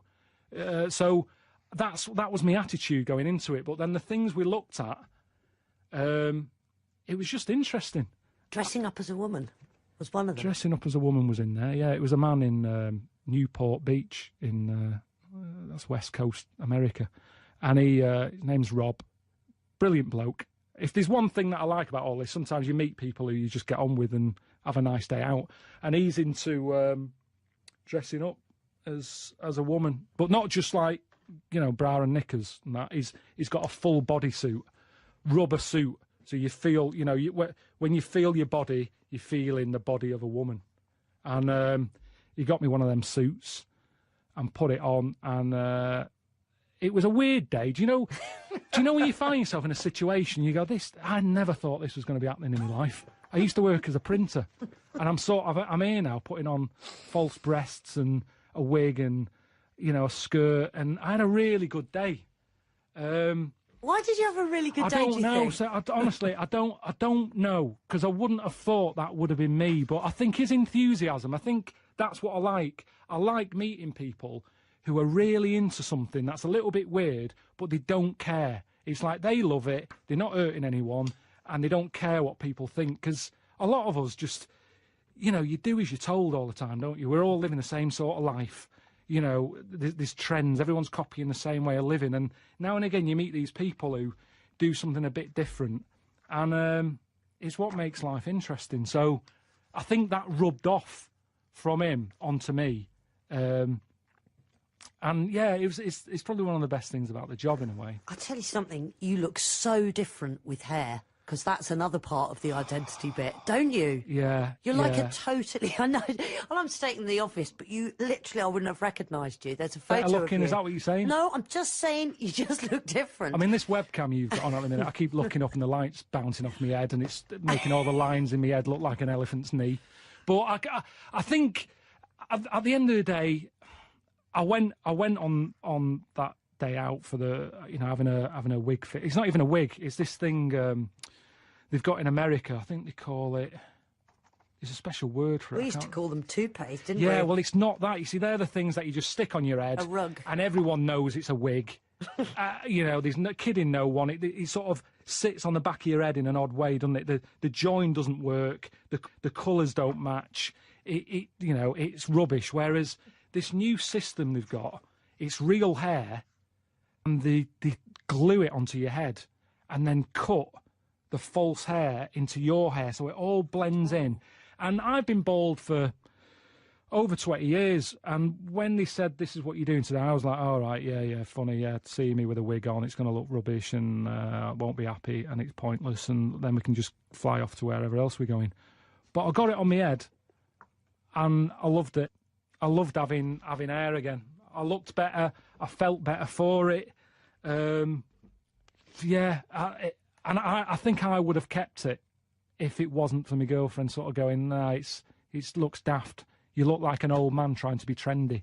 It was all sort of a bit Justin Bieberish. And, but it was wrong, because I went from feeling on top of the world to, like, just being knocked down when she said that. I mean, it's good in a way, because I am bald and she likes me for being bald, but I did like it. It made me realise how important having hair is and how it can really change the way you... I don't know if that means I'm... what's the word when people worry about the looks and they go, oh, that's a bit... It's not like shallow, isn't it? Bit insecure, bit shallow, bigger problems in the world. You shouldn't be worrying about your parting. But there was something nice about having hair again and changing how I looked and having something to mess with. I used to always sort of... When I did have hair back in the day, I always sort of went like that. It was one of my sort of things that I did. Pushing it back off your forehead. Yeah, just pushing it to one side. It was a bit sort of David Beckham, you know, a bit floppy. Well, it didn't have brilliant hair. It was very fine, flimsy, did nothing. The barber couldn't really ever do much with it. But I had hair. And now it just seems like I've got hair on my toes, on my legs, my back, my lower back, my neck, my ears. And it's just ran out when it gets to the bit where I really want it. I mean, your nails are hair, aren't they? Yeah. Same and you never get anyone sort of saying, I've got bald nails. I'd be happy with bald fingers if I could have hair on my head. I don't quite understand why it's always the head. Well, it is an issue that a lot of men, you know, they suffer from that insecurity of not having hair, but it's something that Ricky and Stephen didn't stop taking the mickey about. No, they always went on about the bald head, and in a way, maybe if I wasn't bald, I wouldn't be here doing what I'm doing today. Maybe it was an easy thing that they picked up on, and, you know, they ran with it. So maybe I'd have a different life. It's the... you know, like sliding doors, the lives you have, the difference. Because hair does make a difference. You're laughing, but that fella I met in Atlanta with the hair system, he said how the hair system. They said that the people who go there and have it done, the lives have been totally changed from having that hair on their head, because you're more confident, which means you're better in interviews, so you do better at jobs, you do better at life, all because of a bit of hair on your head. This is Curtis, isn't it? He says, yeah, Curtis. I didn't notice your eyes before, but it brings out your features, your hair. Yeah, and it did. This wasn't, you know, he didn't have to say it. I could see it. There was sort of a sparkle in my eyes again. I looked happier. It made me look younger. And I'm not vain, but maybe I'd make more of an effort. You see, the problem is when you're bald, there's probably a lot of bald listeners out there. They can relate to this. There's nothing you can do with your look. You look like this all the time, no matter what you're doing, whether you're out in a force 12 gale, nothing's moving. You're swimming. You can't, like, knock it back and shake your head with all the air. You can't say, I'm going to a wedding, so I'm going to gel it up and look smart. Actually, today I'm going to go a bit casual and rough it up. There's nothing. This is how I look. From the moment I wake up to the moment I go to bed, looking like this every day. And it gets a bit boring, and that rubs off. Because you go, well, I look a bit rubbish, I won't bother buying nicer clothes, because what's the point? You know, it's that sort of polishing a turd thing. I'm wasting my time here. And it has that knock-on effect. So You've been really hard on yourself. it's true. I tell you what, I wouldn't have known all this until I got that hair on my head. So in a way, it might have been the worst thing ever. It might have been. It might have been. Listen, I know you've been asked about this a lot, but so many people are texting about it. You had said in the past that you wouldn't be reuniting with Ricky Gervais again or acting again. Is that true? Well, it's just. I mean, who knows? It might happen. It's just that. God, the amount of stuff we've done together. It's. I don't know. It's like the podcast. I did a book signing yesterday, and loads of people were saying, "Oh, are you doing podcast again?" But if we did, I know people would go, "Oh, they shouldn't have done podcast again. Oh, it's not the same." People always do that, don't they? They wish for stuff, and then when they get it, they go, "It's rubbish. Shouldn't have brought it back." Then they do it with Dad's Army or something. It's rubbish. So I don't think it's ever good to sort of try and recreate something that was then. You know, we've done about 400 hours of radio stuff. So if that isn't enough for you, you know, you can have too much of a good thing. It's like, do you watch much telly? Yeah. Have you ever seen Mad Men? Yeah. Now, it was great at the beginning, you know, series 1, series 2, but then it's got to a point where I'm watching it, I'm going, what's Where going are on you here? now? Where are you now? To be honest, I've given up on it. I was on series 5, and I just thought, this is like Coronation Street now. We're hitting the same storylines. It rallies again. Go back to it. No, I'm not. I've been that. Go I've been on. that. I've moved on to Wayward Pines. Oh. It's Got a good. new It's thing in good. his life. But Do you miss it, radio? Because for some people, it's a bit cathartic. It lets you have a little rant. Some loved guys it. on the text saying that we should create a daily slot for you on the station. no, They're loving honestly, you. No, they're not. I think I enjoyed it. Again, it's that thing of going back, because things have changed a lot in a lot of radio, and I worked in music radio, and when I first started off, I did a nighttime show, and I was left to my own devices. No one cared, and I'd just chat away and have the same callers every night, having a chat and all that. And then they go, "No, we're changing the format. Now it's more music. You talk twice an hour." And you're thinking, "Oh, this is rubbish." And I ended up being sort of sacked. So I enjoyed my time in it, but everything's moved on. And I don't want to be one of them people who moans about, keeping a job. Especially in radio, it happens a lot. You must know some producers there who have been there so long that they walk about in slippers. They're that comfortable in the job that they're walking about, and they've been there for years, and they've got glasses on, a little thing around the neck, and they're moaning, and they're going on about the days when, I don't know, Diddy Hamilton was there or whatever. And you just think, I don't want to be like that. You've got to keep moving forward. And I think I'm pretty good at that. I've done a lot of jobs, and you've got to know when to call it a day. And I honestly think I'm on the edge here of the end, which isn't bad. It's just the start of something else. I've got to find something else to have a go at. What do you mean you're on the edge of the end? Because it's like you said before, I've become sort of chucked in with all these other celebrity shows you're talking about, and I don't want to be part of that. So I've done this for long enough. There'll be enough people texting and tweeting into you going, "I can't believe he's still getting away with doing what he does." And it's about knowing when to just say, "Yeah, that's been a good run." You know, I've done 7 books. I've made 30 episodes of travelling about, and I don't. Good on Michael Palin. I mean, I don't know how he does it. David Attenborough, how has he done it? Are we ever going to get anyone like that again with that much patience, who can keep going and be that enthusiastic about what he does? And with that much gravitas and weight. Oh, he's to him. amazing. But I just think, I don't know what it is. I don't know if we're a different species now. I mean, he's 90, so we could be. I don't know how long it takes for us to change. But you're setting the bar pretty high for yourself if you're thinking Attenborough, Carl. To be honest, aren't Thanks you? for your support there. I think you're amazing, but you know, we're talking about David Attenborough. He's like not even a human Yeah, being. but you've got to, you've got to aim high, haven't you? Who do you sort of look up to? I try not to. Kirsty Walker. My mum. Who's I don't know who's good in your field. She's brilliant. You're absolutely right. I don't know. I don't know either. But by saying that, Carl, by saying going back to the beginning of the end kind of thing, were you looking for this new challenge? Are you going to step away from TV, the spotlight? Is it? Yeah, I really like it as much as I've enjoyed it, and it's paid off the bills and all that. I think I prefer to try and do something away from people sort of coming up to me and going, "Oh, what are you doing? Have a picture, have a selfie." It's weird because most people who get into this line of work almost do it because they like that, whereas it all happened by accident for me, and I find it a bit overwhelming at times that when strangers come up and it's not really what I like. So it's nice for people to say they enjoy something you do, but it's also a bit not what I'm about, if you know what I mean. You mentioned Justin Bieber. Not long ago, he put out a statement online saying that he would not take any more selfies with anybody. You can't do that, though, can you? It's part of the gig, isn't it? You can't have the... good stuff without having the bad stuff. Yeah, it's that, isn't it? You know, you've got the different coloured Smarties or whatever. They're all part of it. You know,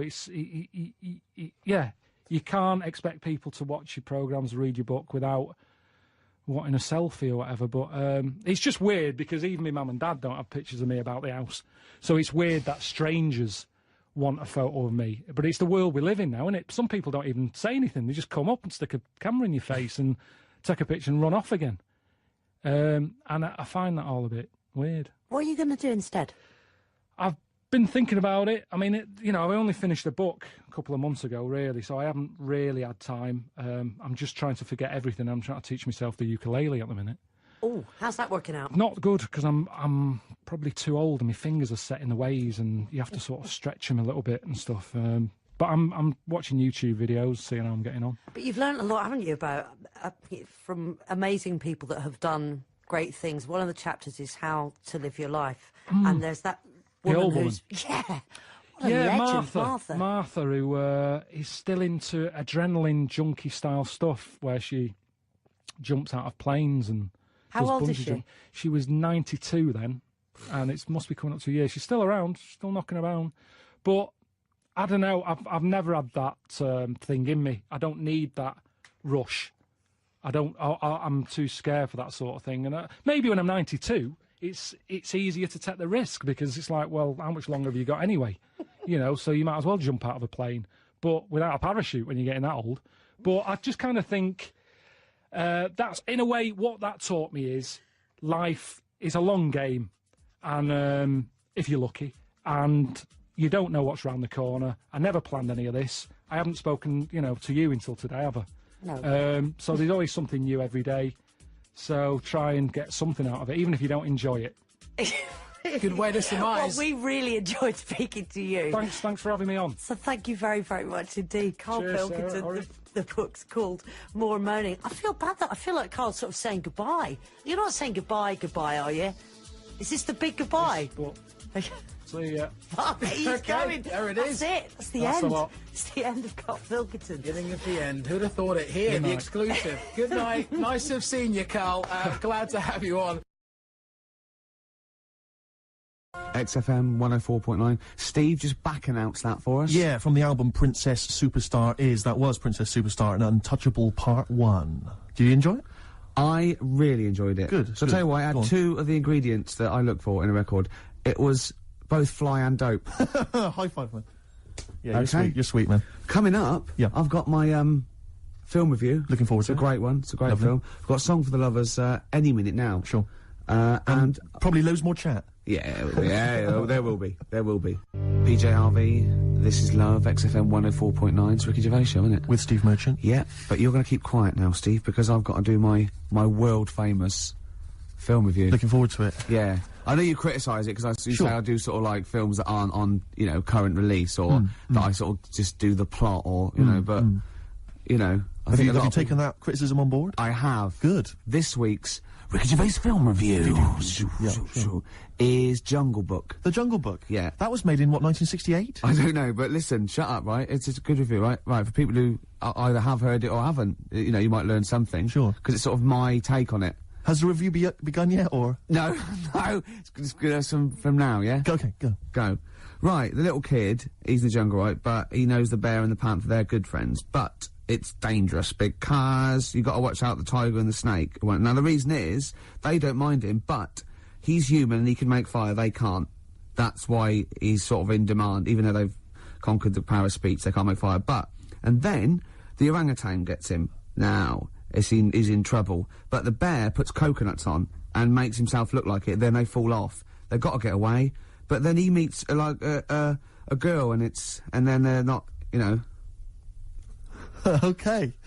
Do you write these yourself? Yeah. Or you don't get a professional to do No. it? Right. Oh, no. Okay, okay.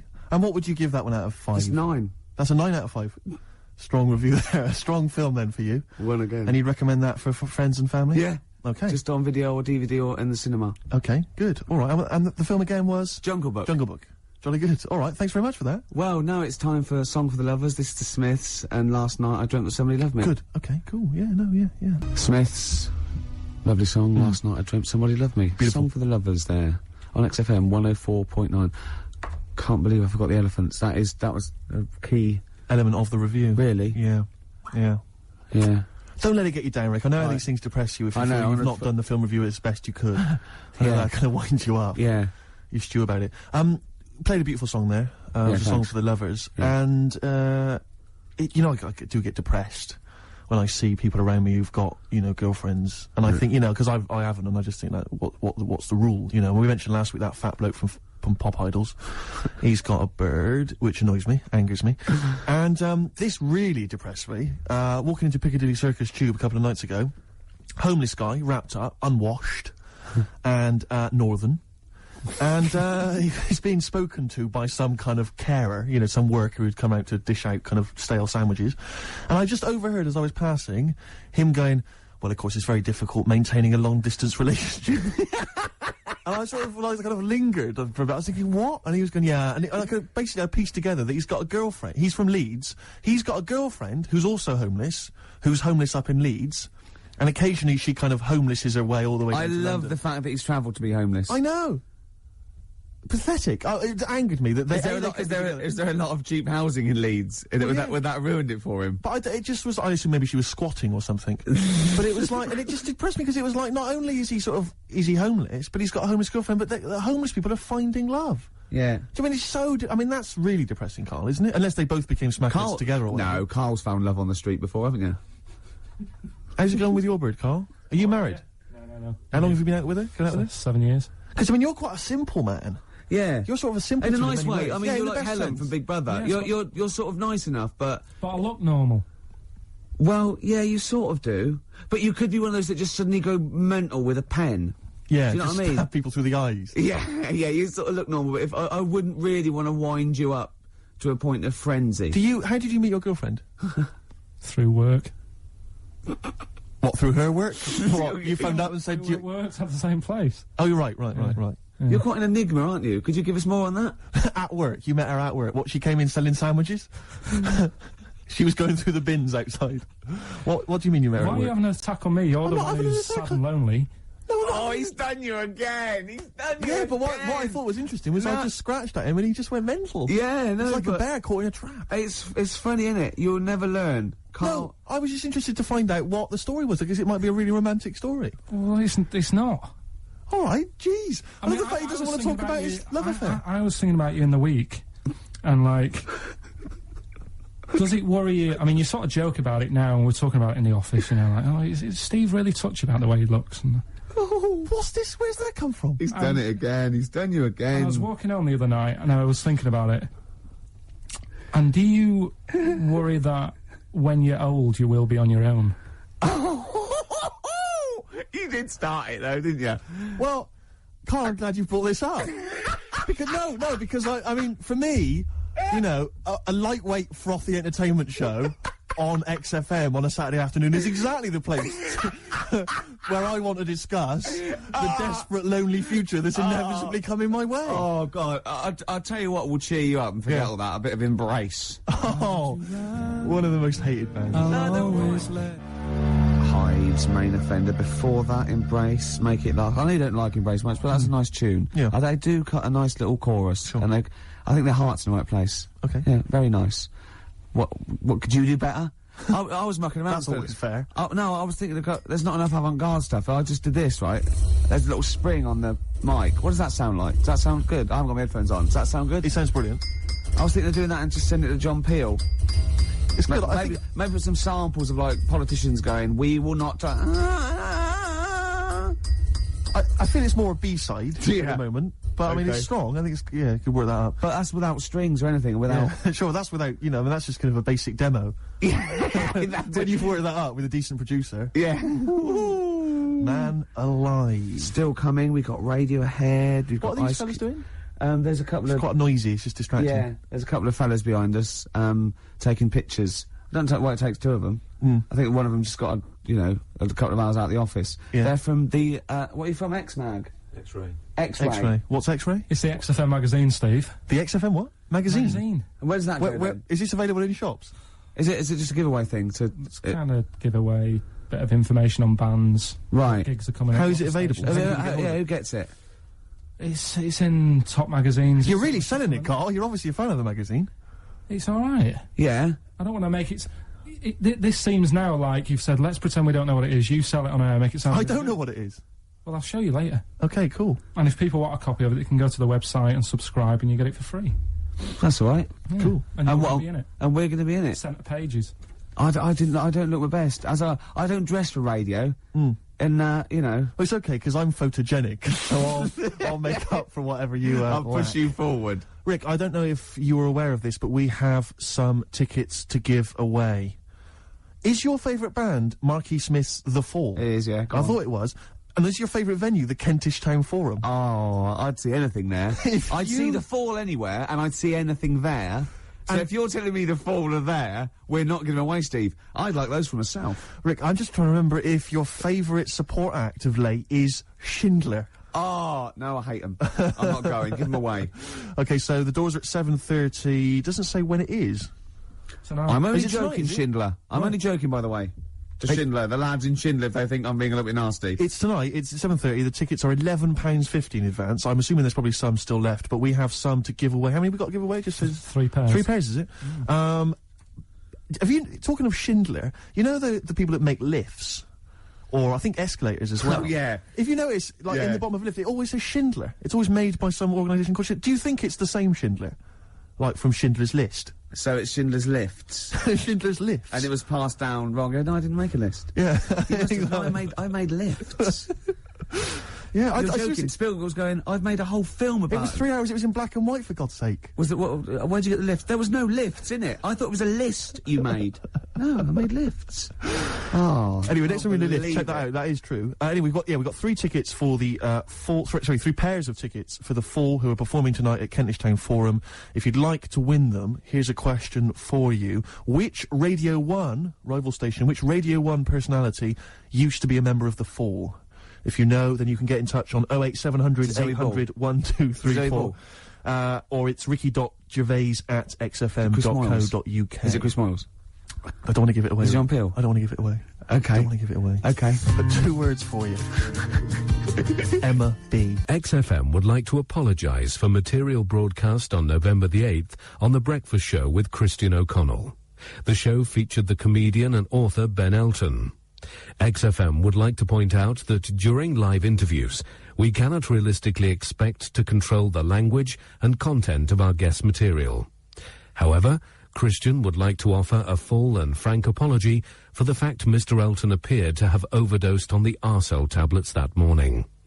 Christian would like you to know that the dullard will never be on again.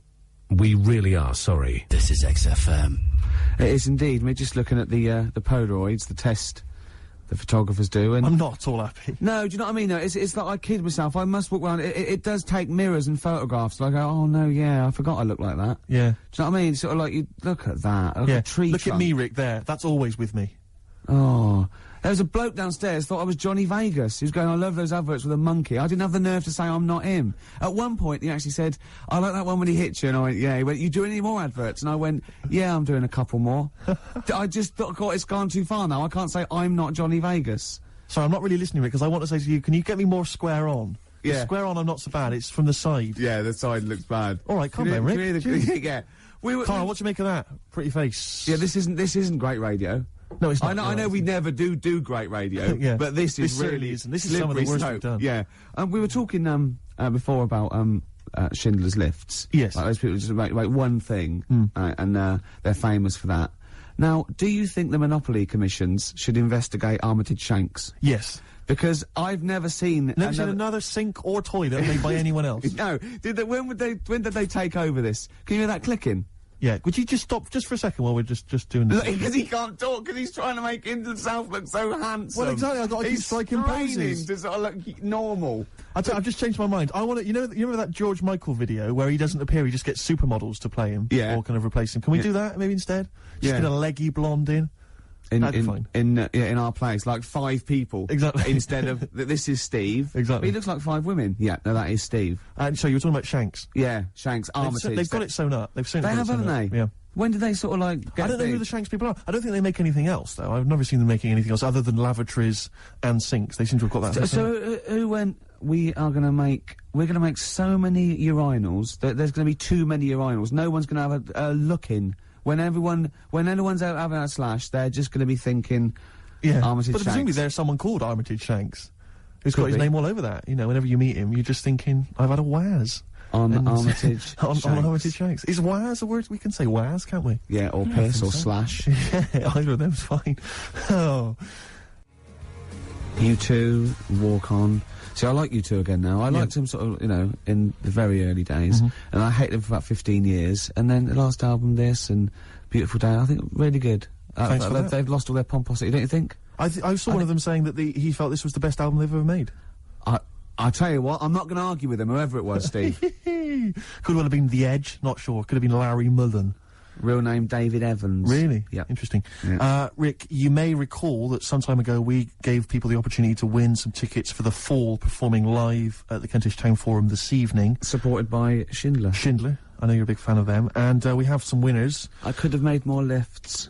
The question I set was, which Radio 1 personality used to be a member of the Fall? We did have some wrong answers. Wrong answers included Gary Davis. No, I imagine him in the Fall. Oh, that is brilliant. Noel Edmonds. And, of course, Ed Stewpot Stewart. Oh, what's happened to Noel Edmonds? What's happened to lovely Nolly? Noel's just utterly doomed, isn't he? No one will employ him now, it seems. Well, we don't know that. That's probably libelous. How is that libelous? Well, he might be turning down stuff and therefore might be sort of waiting for a big comeback with Noel's House Party 2002 for all you know. No, you're right, it is libelous. Thanks for pointing that out, Rick. In case there are any lawyers thinking that's not libelous. No, actually, good point. Yeah. So the winners are Minna, who's from Finland, apparently, according to these notes here. Minna why is that funny? Well, how would she have called him from Finland? Well, no, when someone says, where are you from, she might have been here for, like, a year. I go, well, Finland. Well, I've embarrassed myself. Sorry about that, Rick. Thanks for tearing me apart. That was fascinating radio. Vinny's also one. He's from Surrey. Imagine coming from Surrey.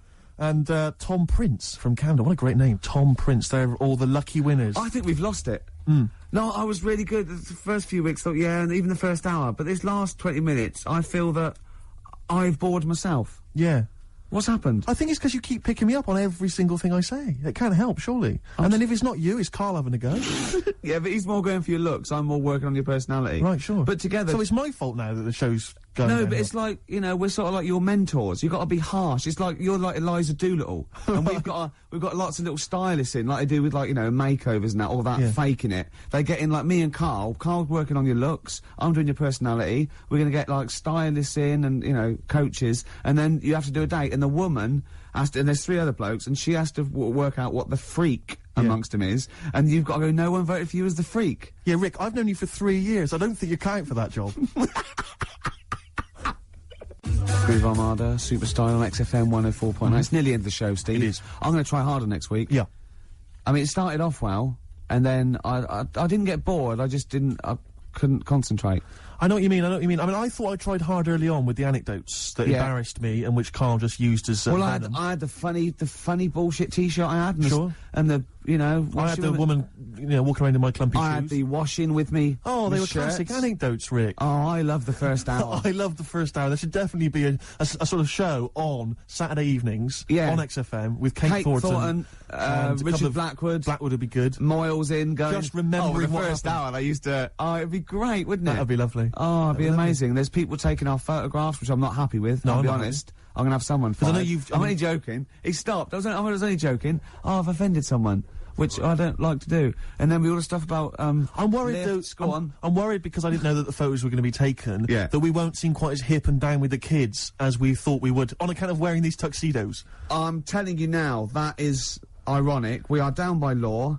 this next track is Ice Cube. It was a good day. It's my selection for the hip-hop track. Yeah. As you know, we want to spread the word of... a lot of people don't seem to realise that hip-hop is music as well, and it's out there, and it should be enjoyed by kids. And it's, at the moment, it's kind of quite an eclectic thing, you know, it's very underground. Yeah. We're trying to bring it into the mainstream. Yeah, and in this, you know, Cube says it was a good day, you know, simple things like he didn't use his AK. That's the sort of world he lives in, that's what he's trying to get across. And it talks to you about your life. Sure. Yeah, respect it. Well, there you go.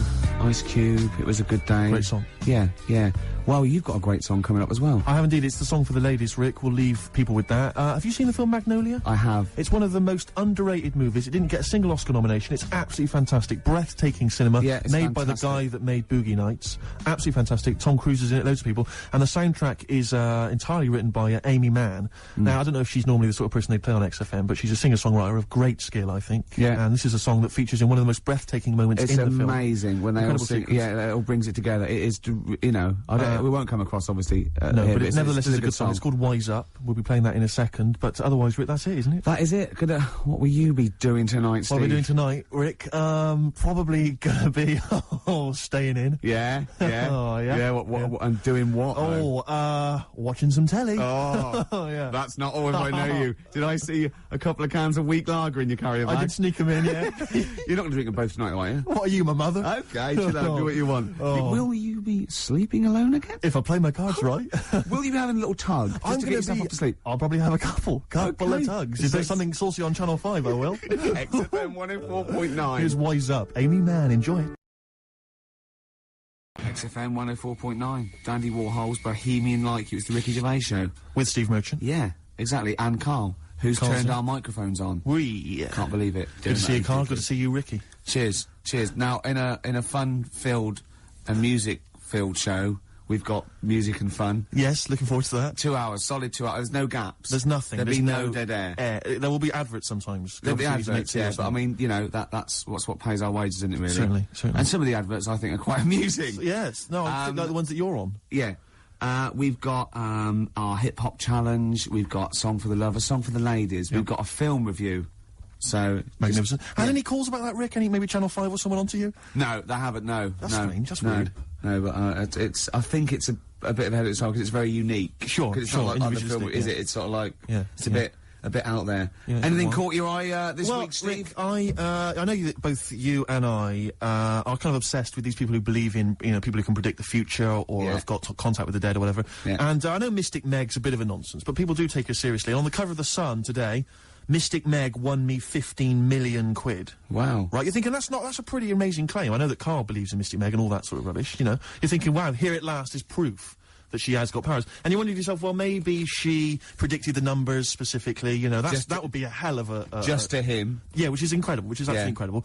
And so there's this guy, lottery mad Tom Naylor, he's a lorry driver, right, he won 15 million quid. Yeah. He says, I always read my horoscope in The Sun and follow the advice. Basically, what Meg said was, keep a lottery ticket in a yellow mug to add luck. So you're thinking, well, okay, so he's kept his ticket in a yellow mug. That's still pretty extraordinary. Yeah. I didn't have a yellow mug, says Tom, so I put the pages of my map book, so I put the ticket in the pages of my map book, which is yellow. Right. He's used the yellow. No, he's used the yellow. Yeah, no, see, I don't know much about how Mystic Meg works. I'm assuming maybe there's some kind of pseudoscience that she applies. Yeah. I think if she'd said, put it near anything yellow, fine. Yeah. She said, put it in a yellow mug. That's pretty specific. Yeah. From that, he's thought, well, I'll ignore Meg's advice. I always do what she says. If she says put it in a yellow mug, I'll put it in. She's had two sort of like, you know, points of reference there. The descriptive, the yellowness of the object, and the object itself. The noun should be a mug. Yeah. What's missing in the yellow book is the mugness. The mugness is one of the It's got lots of bookness, but it wasn't the bookness that gave him the 50 Exactly. million. So, Exactly. I reckon Mystic Meg won me 7.5 million. Right. Would have been a more Right. accurate. Sure, Yeah. sure, yeah. So, I mean, I don't know, what, Karl, do you think that that's pretty spooky? And weird, unnatural stuff? So I'm just a bit livid today. I wasn't really listening to what you were saying. Not paying attention? Yeah, sorry. Okay. Do you want to notify us before, you know, we ask you questions? You are giving to us, go on. It would have just been nice if you would have, like, warned me you were going to ask me about it. I'm just a bit livid. Go on, what about? Just... Have I done something? Talk about, no, not you two. Just a bit livid. XFM 104.9. Stand clear, Adam F, MOP. We all know whose dad Adam F is. Who was it No. again? We all know who's Adam F's dad of. We all know dads. Do we? Rick, can you keep filling? Because I've realised I've left my mobile phone on, and the kind of calls I'm going to be getting on a Saturday afternoon. Yeah, I'll just keep... No, it's just... Oh, that was Adam F. and MOPs, stand clear. We all know Adam F's got a dad. Oh, done it again. Do you remember the trivia quiz? I forgot it. Whose dad is Adam F? Elvin Stardust. Yes, Shane Fenton, that's what the F must be for. You're back. That's done. Yeah, we wouldn't want to be... all the people that are calling you all the time. Oh, the ladies. Oh, God. Anyway, XFM 104.9. We're going to start now. We're going to start now. This is proper radio from now. Go. Go. Oh, there's a lot of pressure on me now. Yeah. I'm going to muck it up. Now, Rick, I know you're a big trivia fan. I know you're obsessed with trivia. And I thought to myself, well, how can I entertain Rick on Saturday? Go on. So I was wandering around on the web looking for trivia, basically, that could entertain you. And you're a big animal trivia I fan, love aren't you? animal facts. There's not much that you don't know about animals. Oh. But here's You're going to catch me out now, aren't you? No, well, I don't know. Here's one. I don't know if you heard this one before. Ants never sleep. No, I know. Yeah. Oh, I know. And it's easy for you to say that. and they've got alcohol in their blood, so they don't freeze and winter out. And that's why you never see a lazy ant. It's always working. It's drunk, but it's always working. They never sleep, but they do take a lot of fag breaks. Yeah, I know, yeah. I think it's 'cause they can't sleep because it's like noisy neighbours. There's about 1 million of them living sometimes in a room, and it must be very... But you see them carrying a leaf, and they see someone else, and they go, do you want a hand with that? And they go, don't be silly, you're carrying some at 8 times your body weight as it is. He goes, well, you know, I've got another pair of hands free. Yeah. Give you a hand. Yeah, they're great. No, they're incredible. They're incredible. Yeah, I knew that one next. Okay, well, this is one I'm throwing right at you as well, Karl. There's only one bird that has a penis. It's not a joke. It's not a joke. It's not a joke. This is a genuine trivia question. I'd say... Oh. I'll say... I think I've seen one on this. Is it an ostrich? Right, you're going for ostrich, Karl? I'll go for ostrich as well. Right. Did you come up with that yourself, or...? Yeah, I was going to say that before you said it. Well, guys, you went for ostrich. Chicken? You're both wrong. It's actually the swan. The large chicken. Yeah. What? That's a bit worrying then, because I thought I saw an ostrich penis, so what was I looking at? I don't know, were you just examining it closely at the zoo? What were you... I was just... It's probably a strap-on. It was probably 2 leather ostriches giving each other one. Exactly. And that's how that can influence people. Things like that. Dirty, filthy leather ostriches can confuse a child if he's at the zoo and he doesn't know. A swan's got... That's really annoying. I'd never give a swan a knob. It's the little puffiest of all birds, isn't it? Yeah. Oh, I'm protected by the queen, but I need a knob. If I had to give a knob to any bird, Good question. No, I wish I'd posed that myself. If you could give a knob to any bird, what would it be? Phone in. Vulture. Of course a vulture. They need a big veiny bang stick. Yeah. What about yourself, Karl? If you could give a knob to any bird? And don't make it rude, or if I could give a knob to any bird, I'd make it that. What bird do you see suited up? It's got to be a bird of prey or something like that, hasn't it? Cool. It's the robin, really. That would be amazing. That would be Christmas cards would be like... yeah, but it's a normal human-sized knob on a robin. That'd be great, wouldn't it? And the other thing annoying about this is ironic, right? Now, the male of all bird species they're called cock. Yes. Right. But the only bird with a cock, right, is called a cob. Is that what a swan's called? Yeah, they're cob and pen. They're not cock and hen. That's annoying. And he isn't a cock, but he's got a cock. Yeah. Yeah. Quick query there, Rick. Go on. When you said then cock, presumably you meant male bird the first time you said it. Yeah. The second time you said it, you said cock. Did you mean the penis? Well, you're showing off the whole farce of radio broadcasting. Because you're not really allowed to say cock. No, exactly, no. One cock would cause great offence. Yeah. The other cock's fine. Exactly. It's weird, isn't it? It is strange. It is strange. So, I mean, if I said now to you, you know, oh, I like cocks. Yeah. Meaning birds. Yeah, that's that'd fine. Be fine. Yeah. But if I meant penises, it would be a problem. If you like cocks and it was penis, yeah, that'd be... Karl, do you like cocks? Do you like cocks? No. Right, okay, that's fine.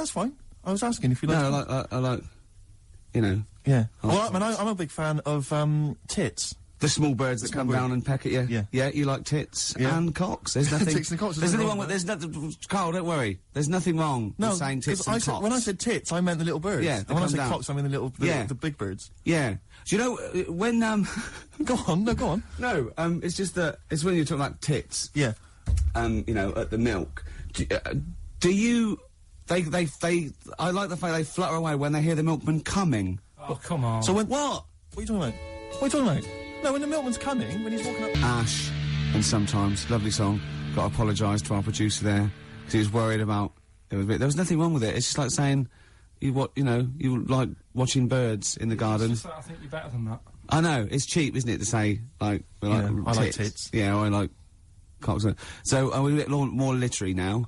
One of my favourite things is Fanny by Gaslight. Really? That's interesting. That's interesting. I'm a big fan of Moby Dick. Oh yeah, the book, Moby Dick, yeah, not the medical condition. There's nothing innuendo. No, it's the big, horrible thing that used to swallow semen. Yeah. Now, in the winter... Yeah. Steve. Go on. There's nothing I like more than to keep my hands warm in a muff. No, sure. You mean those kind of furry things that sort of classy-looking ladies... Yeah, posh ladies often put their hands... Yeah, you know when you have a nice, like, a party and they're all leaving... Yeah, winter party. And you might take the wrong hat or something. There's nothing I like more than to see two posh women with their hands in each other's muffs. Oh, that's always a And fun they're going, bit. oh, this must be yours. Yeah, that is always funny. Yeah. That's always funny. Yeah. But, seriously, no, I'll stop this, you're right, I've got a... I just remembered that my favourite Beatles song is Come Together. Yeah. Now, we're going to stop this now, Carl, because it's childish. You're right, I've got a philosophy degree, for Christ's sake, and it's about time. Who's your favourite philosopher? Do you mind me asking? Well, I would tell you, except when I have a talk about it, I go into a Cockney accent. Really? So it can be like, my favourite philosopher, I like a bit of Kant. Right. Is that Immanuel Kant, Yeah. the philosopher? Yeah. That's strange. Yeah. That's strange. What's his name again? Kant. Oh, yeah. That can be weird. Can be strange. Look at Carl's Look at his face. Look at his face. Join in, Carl. Oh, undo your trousers. Just We'd let be it like hang Stan out. Let your Boardman cock hang when he out. told the Fokker joke. Yeah. We won't do local radio again for 10 years. Ian Brown, dolphins were monkeys. Yep. Before that, don't know what that was. I'm still pissed off that swans have got cocks. Yeah. It's a waste. It's a waste of a knob with a I know what swan. you mean, I know what you They don't know what they're doing with it half the time. Now we've got some great. Do you remember? We're stopped all the silly innuendos now. But do you remember? I think it's because they've got a long neck, and to balance them properly in the water. Balance. What are those things that boats have underneath? A rudder. No. No. Yeah. Do you know what I mean? The Like keels. yachts? Yeah. The big. Maybe. Yeah. Do you know what I mean? It might be. He might be right. Yeah. Balance. What about? But ducks would need one as well, wouldn't they? Ducks don't. Because they've got short necks. Oh, I see what you mean. It's the necks. Yeah. So hold on. So do you think that's long necks, long knob? Don't look at me, Gervais. That's Steve. I know. No. Sandy Tossfeg's got a tiny cock, hasn't she? But she has got one, which is interesting. That's libelous. I'd just like to say now that Sandy Tossfeg has never had a knob. No, she's not. But you're not lying about the neck. No, she's got a little neck. tiny That's little fine. neck, That's clear for all to see. I just remember a bloke I saw on Opportunity Knocks once. Opportunity Knocks? Yeah, it was a pianist. Well, it's true, and his name was Wayne King. Do you like Wayne King? Carl, what's your opinion on Wayne King? I don't know his work. You're not a fan of his work. Okay, no, that's fine. Carl, we asked your opinion, mate, and you've given it, and that's all we can ask for. Oh, no opinion on Wayne King. If you're a fan of Wayne King at home, please get in touch. The email address I had, ricky.gervais@xfm.co.uk. What was the number again? 08700 800 1234. You know, if you like Wayne King, or if, you know... No! Oh, what are you talking about? We're asking someone's music opinion. It's a music station. What? You're It's going to be like this all day. If Let's talk about you and your girlfriends again. I think people enjoy that more. Wow, You are grumpy. Why are you grumpy? You're all grumpy because you've been loaded. Come on, tell us. Come on. I think I've got SAD. What's that mean? That thing when it's Sade. When it's dark outside and you feel depressed. Oh, yeah. I think I've got that. But you're from Manchester, aren't you? Isn't it like pitch black there all the time? Isn't it like which countries? Is it Iceland where it's like dark all year? The land of the mole people. No. Yeah. I was telling Steve before. In fact, I'm not going to bore you with it. Go on. What were we saying about Wayne? Well, you bored me with it earlier. Can't you bore him with it? Yeah, it's only fair. What were we saying about what? Wayne King. Oh, Carl, play a record. Oh, that's a disgusting, Carl. You're a pervert.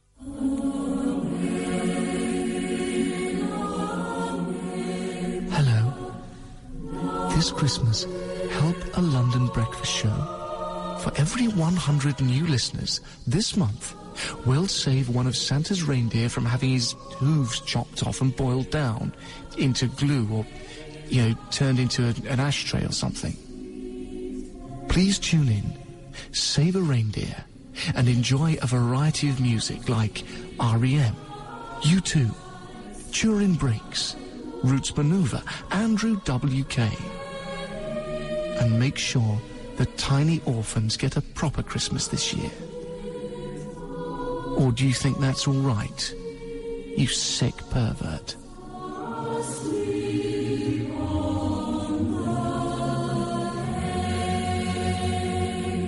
Liquido, play some rock. That's what we're doing, Steve. We are indeed. Before that, Weezer, Island in the Sun. Can I just ask Karl a quick question? Yeah, why does he swear so much on radio? No. Karl, did you see that film last night, Gaylord Say No?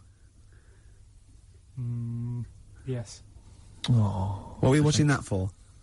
Yeah, weirdo.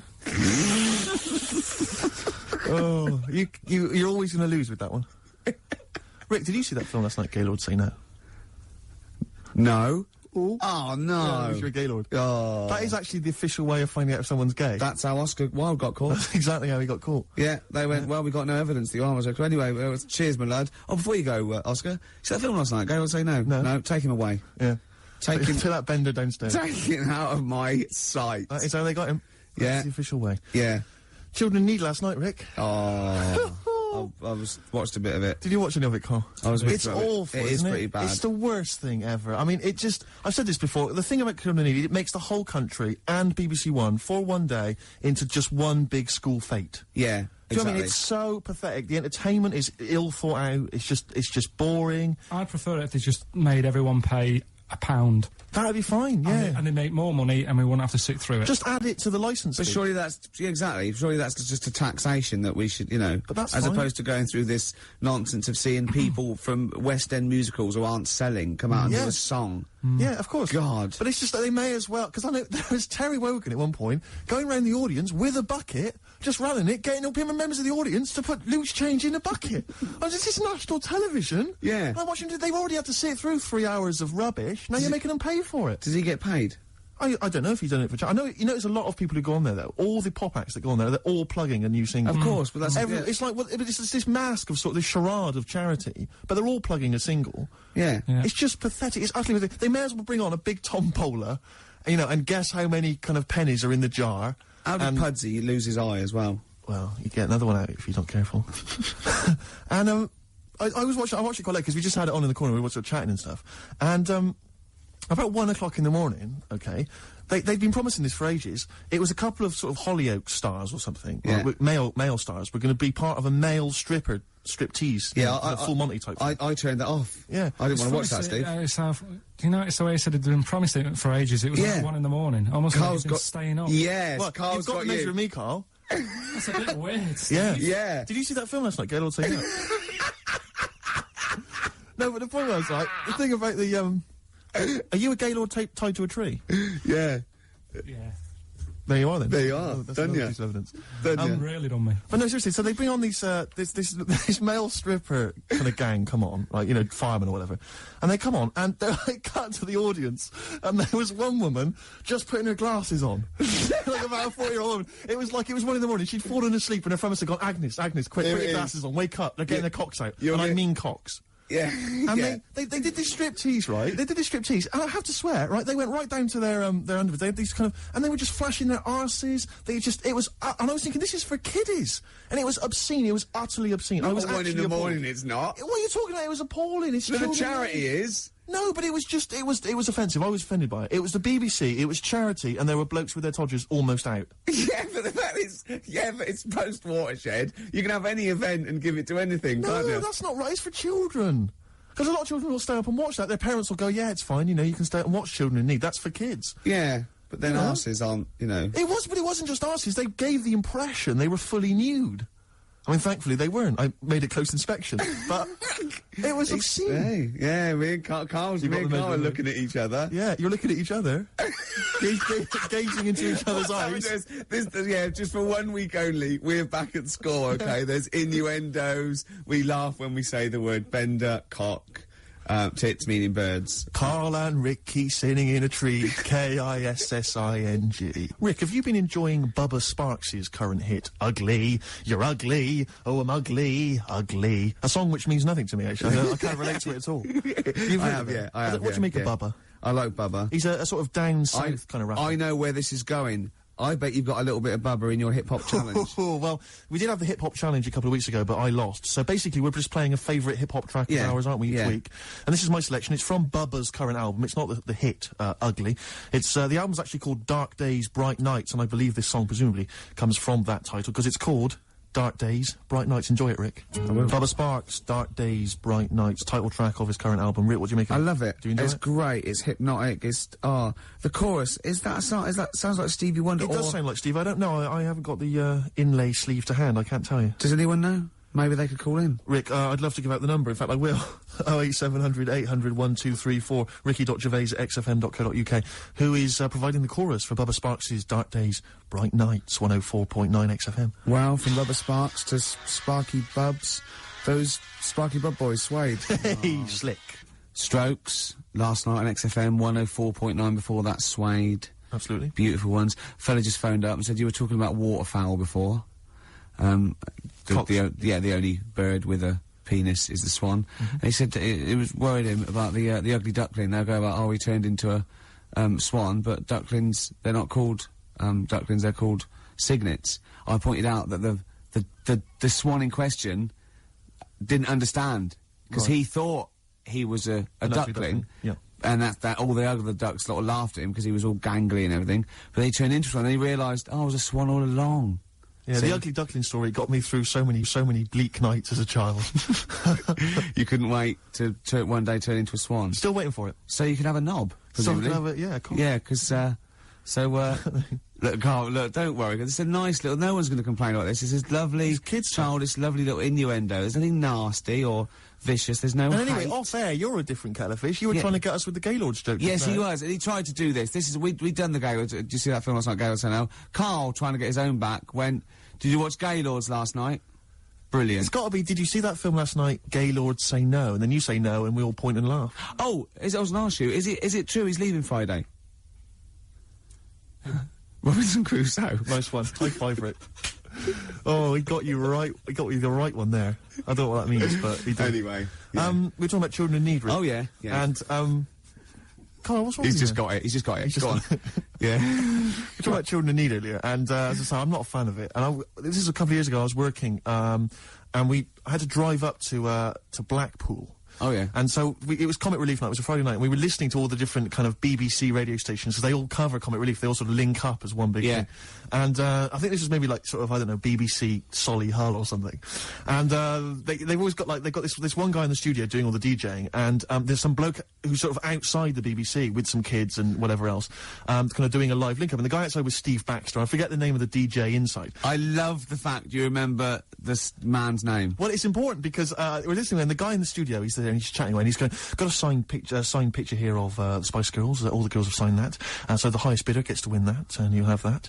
And I seem to have run out of words. He just said, I seem to have run out of words, and we were like listening, like, okay, and he just went, I seem to have run out of words. I wonder if Steve Baxter's got any for me. And Steve Baxter's just outside, like, obviously not ready, just going... Didn't have any words either? Yeah, no words. Well, who's got all the words, then? It was wordless. I don't believe it. He's probably used up too many words in the first hour. Exactly. He just used all the words up. And he didn't want to repeat himself. Exactly. So he just thought, that's it. There's a hideous blunder. So we were enjoying that and the work of Steve Baxter. And we were driving along, and then we were driving, and we got stuck in this jam on the way up to Blackpool. And I saw this kind of white Mercedes, like, a couple of them. I thought, it looks quite swank, you know, and swank. And I drove up, we were driving up behind it. And the number plate was something like, I can't remember exactly, but I think it was something like Orv 1. I'm thinking, interesting, Orv 1, you know. So we're driving alongside. Who is driving? No, actually, it wasn't a driver. There was a guy driving it, in the front seat, asleep. Green Dog. Keith Harris. Really? Keith Harris was there. Orville, as I recall, on the back seat. Oh, no. I couldn't believe it, yeah. Was asleep, or...? I think he was asleep. Just knackered. I didn't see Cuddles, the crazy monkey. I imagine he would have popped up at some point, just kind of annoying the driver's hair, just going a bit crazy. Yeah, you've got, I think Cuddles has to go in the boot. He's got to go in the boot, because he caused havoc. Yeah, and knowing Cuddles, he'd put his hands over the driver's eyes, exactly, around, causing all kinds of trouble. But the thing is, he doesn't understand road safety, to be fair. Well, he's a monkey. Yeah, he's a monkey, and he's got a lisp. And not even a real one, at that. No. You see, the thing what was about Orville is that argument raged for years between him and Harris, and Orville's right. He can't fly. He can't fly. Yeah. So I'm worried that Harris will lull him to full sense of security. But you can fly. Yeah, and then when Harris is out, Orville will climb onto a chair, onto a windowsill, basically think he can fly, and just plummet. Yeah. To his death. Just a quick point about Orville. I'm surprised he's still not potty trained. Because he's been wearing that nappy of his for years. I know. He can talk. He's mastered the power of speech. Yeah. Yeah. Still crapping everywhere, I assume. I assume so. Flying around. Yeah. Terrible mess. And as we definitely know, he's a duck, so he hasn't got a cock. He has not got a penis. Penis, sorry. That was a mistake. There, I did say cock. Did you mean penis, though? Yeah. You shouldn't have said that, Rick. I'm really sorry. You should have pretended you meant bird. Oh, I'm really sorry. Oh, we're going to put your fingers in your mouth like this, Karl. Right? Put it apart like that. Put it apart. Now just say bucket and spade. No, with your fingers in your mouth. Put your fingers like that and just say bucket and spade. Bucket and spade. No, don't do keep that. your fingers in your mouth when you say it. Bucket. Oh, Karl, Oh, play a that's record. outrageous, Karl. Smashing Pumpkins, Untitled on XFM 104.9. I just got to tell you something, Steve. Remember, at my birthday party, my girlfriend had bought me one of those, arcade games. She put money in a pub.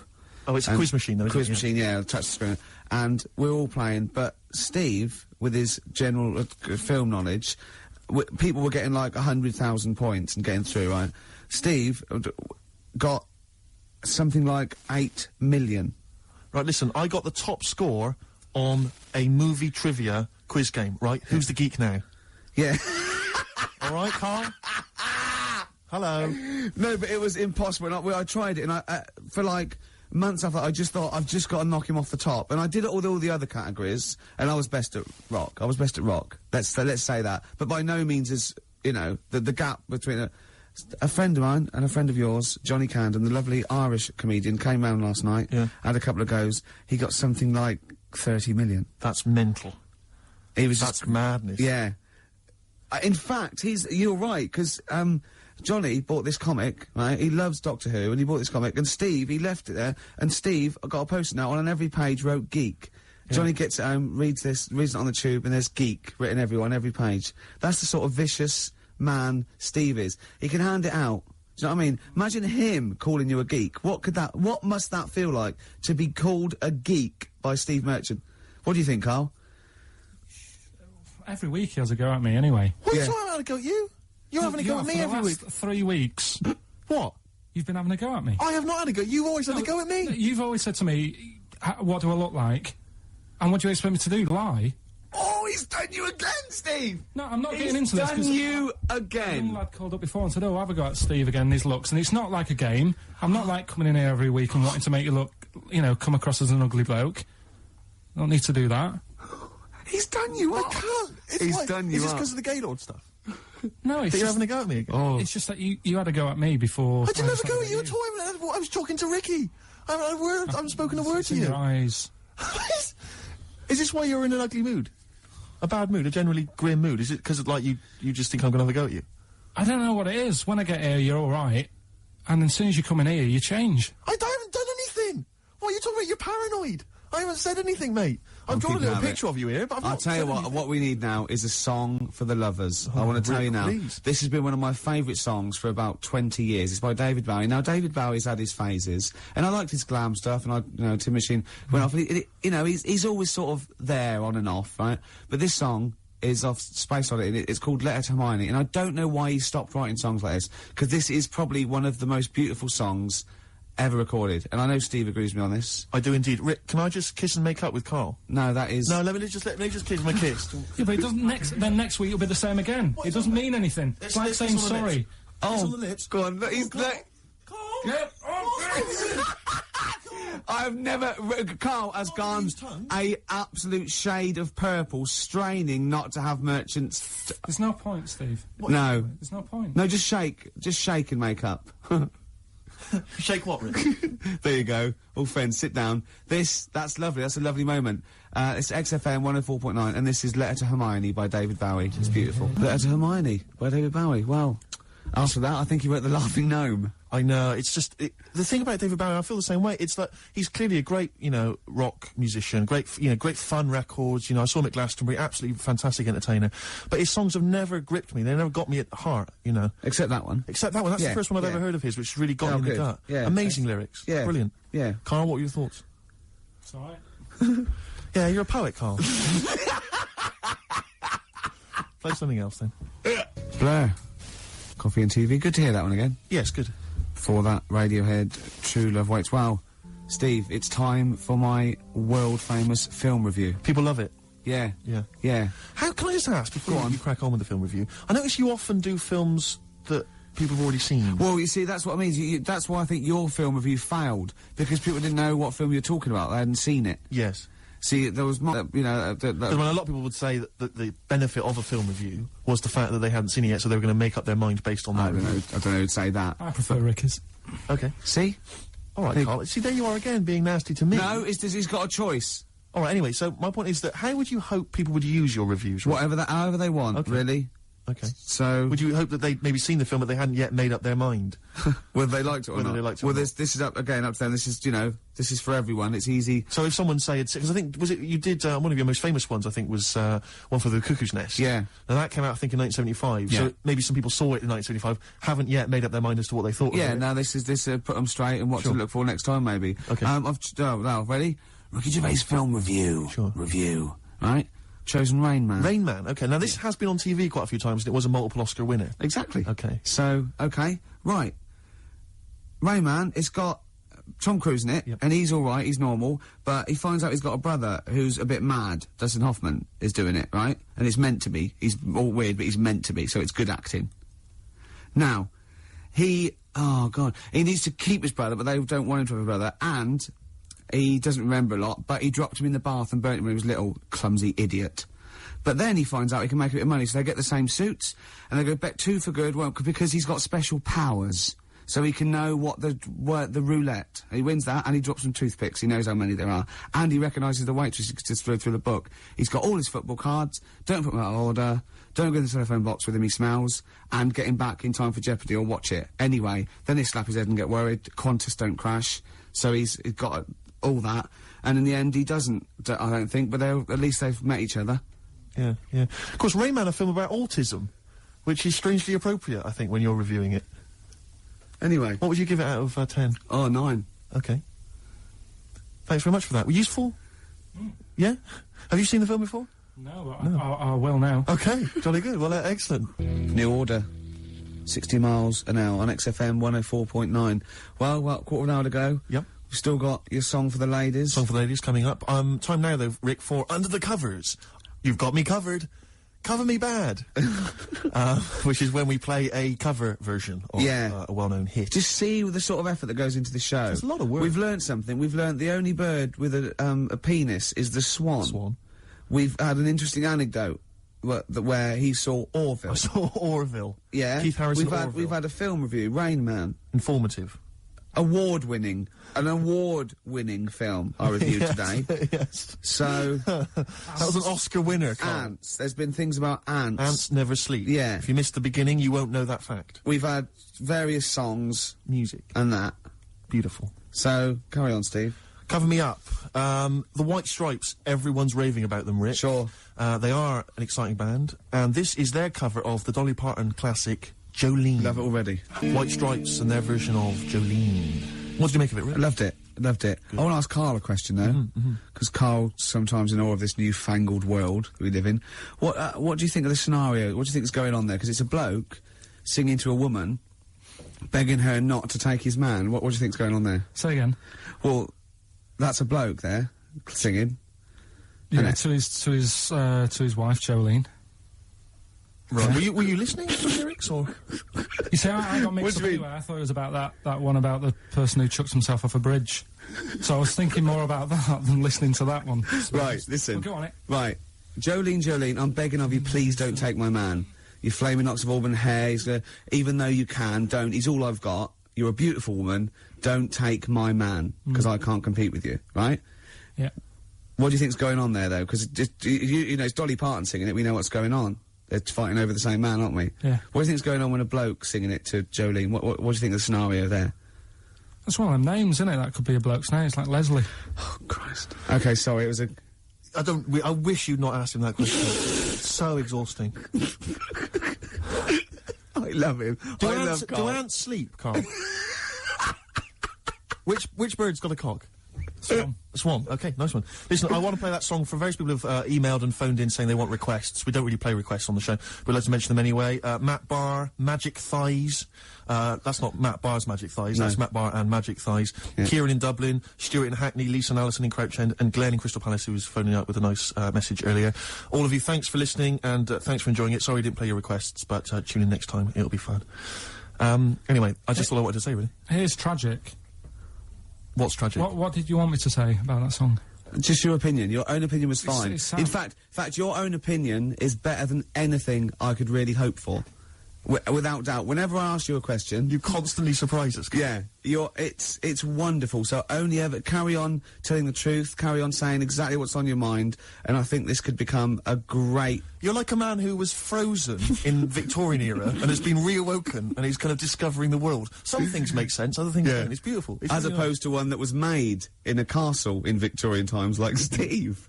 Oh, that's just... Oh, I've joined in with Karl. I can't believe it, Rick. I I'm thought you were sorry. on my side. Yeah, no, it was irresistible though, wasn't it?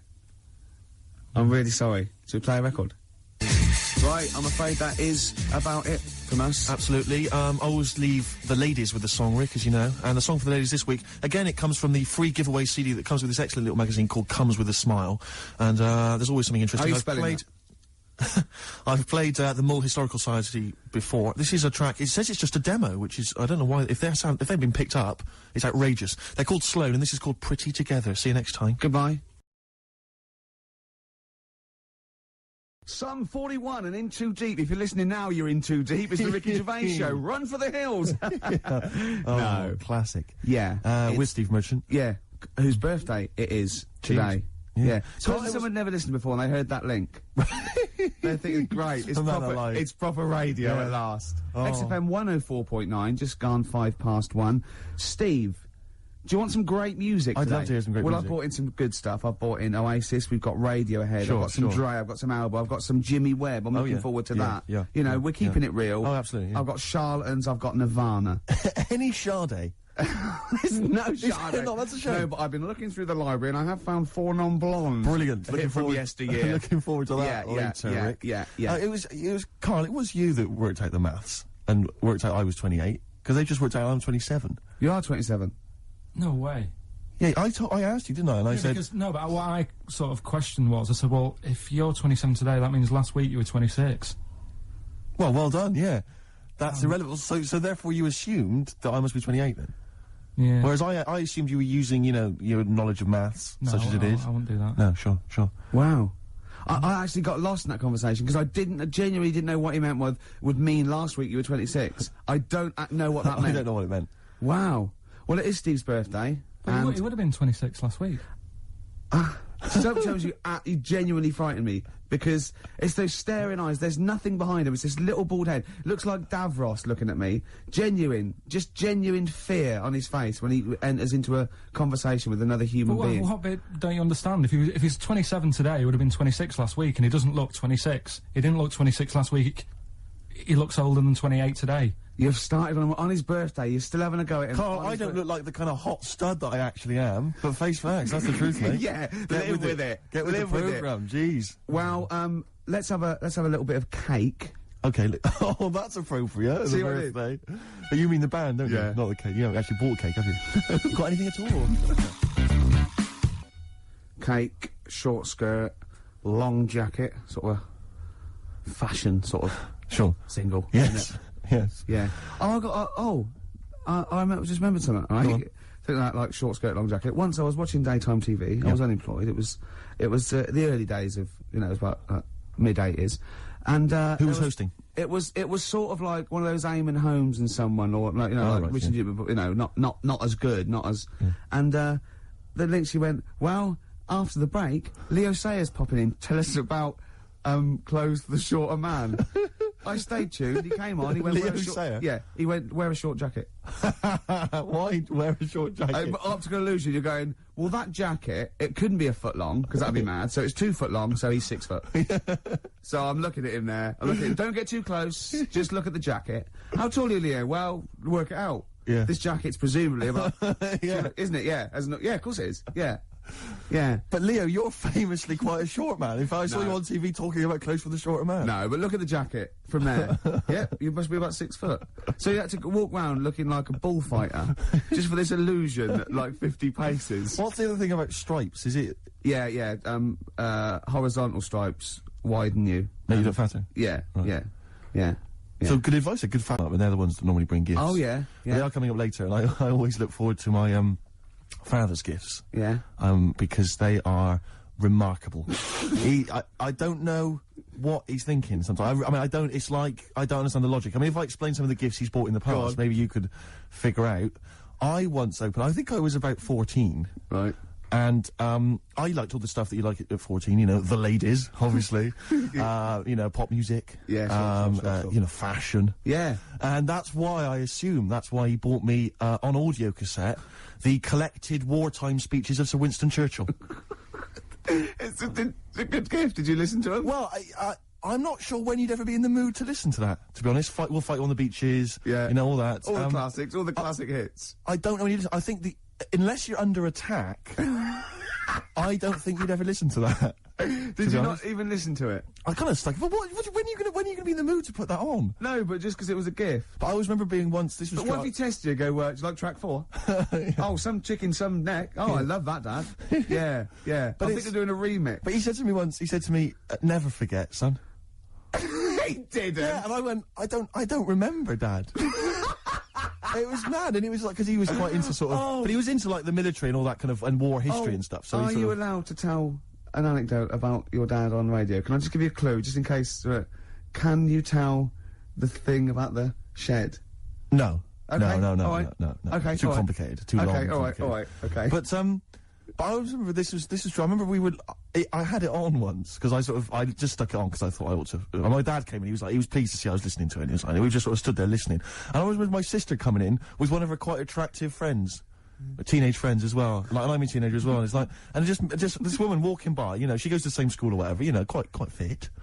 And I'm just stood there with my father, listening to "We All Fight Them on the Beaches," "Never in the Field of Human Conflict" of so many, and just remember looking at her as she passes. Just You've looking learnt at her. it's rubbed off. Oh yeah. You know, is Oh, Rick, if you're ever in a war situation and you need some morale, come to me. Yeah, you'll just I'll sort your right out. quote me out. What about a little bit of White Stripes? I've got some more gifts that I can tell you about afterwards. Well, I'm looking forward to it. Look forward to it. Oasis, Morning Glory before that, White Stripes, Hotel Yorba. Oasis, of course. I think got in the. Have you been watching that VH1 Top 100 albums? I have indeed. I've enjoyed it.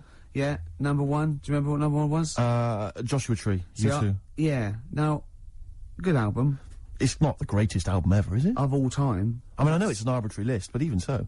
Yeah, you sort of feel comfortable with it being the Beatles or exactly. You know, You kind of Marvin Gaye or even or Pet Sounds or whatever, exactly. Yeah. And then maybe I don't it's think the time. I don't maybe remember. it's a generation shift. There's enough people now. But it was sort of, what I found odd in the list was it started off with, I think it was like the Doors. I remember there was Velvet Underground and stuff. You know, these kind of respected album classics. And then there was things like, you know, Stars, Simply Red. I mean, it was a big seller and it's well produced or whatever, but an odd choice for the greatest albums ever. And then I remember there was things like that Texas album. Yeah. Is it White on Blonde or whatever it was? And I just think, again, is it just based on albums that have sold well, you know, via the Britannia Music Club? But that's always the thing, isn't it? It's like any poll. Like I remember, I think it was last year, the greatest lyrics of all time. One was Imagined by John Lennon, which is you know, if anything's it's a solid classic. And there was like, you know, maybe a Dylan or another Beatles one, and in the top 5 was Robbie Williams songs. Robbie Williams songs? Yeah. One of the worst lyricists ever. Well, just not just the worst, a collection of words. Yeah, just, annoying, yeah, thing, you know. And it was that thing, a man, 1,000 fags, you know, like I'm a dad, and there's a take you to the bridge. Postmodern sort of. Yeah, but that's a reflection of the sheer weight at the moment, isn't it? So it's always going to be 4 of all time, and then the biggest thing that year. I suppose so. But that's why Coldplay and Travis again, and they're good. But I mean, you know, I don't think they'll be at the same position next year. No. I think you know what I mean? Yeah, It's just yeah. But it's just, I mean, I get frustrated with those lists because they just always seem so arbitrary. I think we've forgotten we're on the radio, because that was a pretty boring link, wasn't it? Because we're just talking like we're alone. A lot of people probably haven't even seen the VH1 show. Yeah. Not interested in the late Are we losing it? Are we, you know what I mean? Listen, I'll be honest with you, Rick. It's my birthday today. Last night I went out. I got a little bit wasted. Yeah. So I'm hungover this morning. I didn't get to bed before 11. Right, so Yeah, it's like I was pretty wild last night. In actual fact, and I have to say, I went to God knows how many units I had.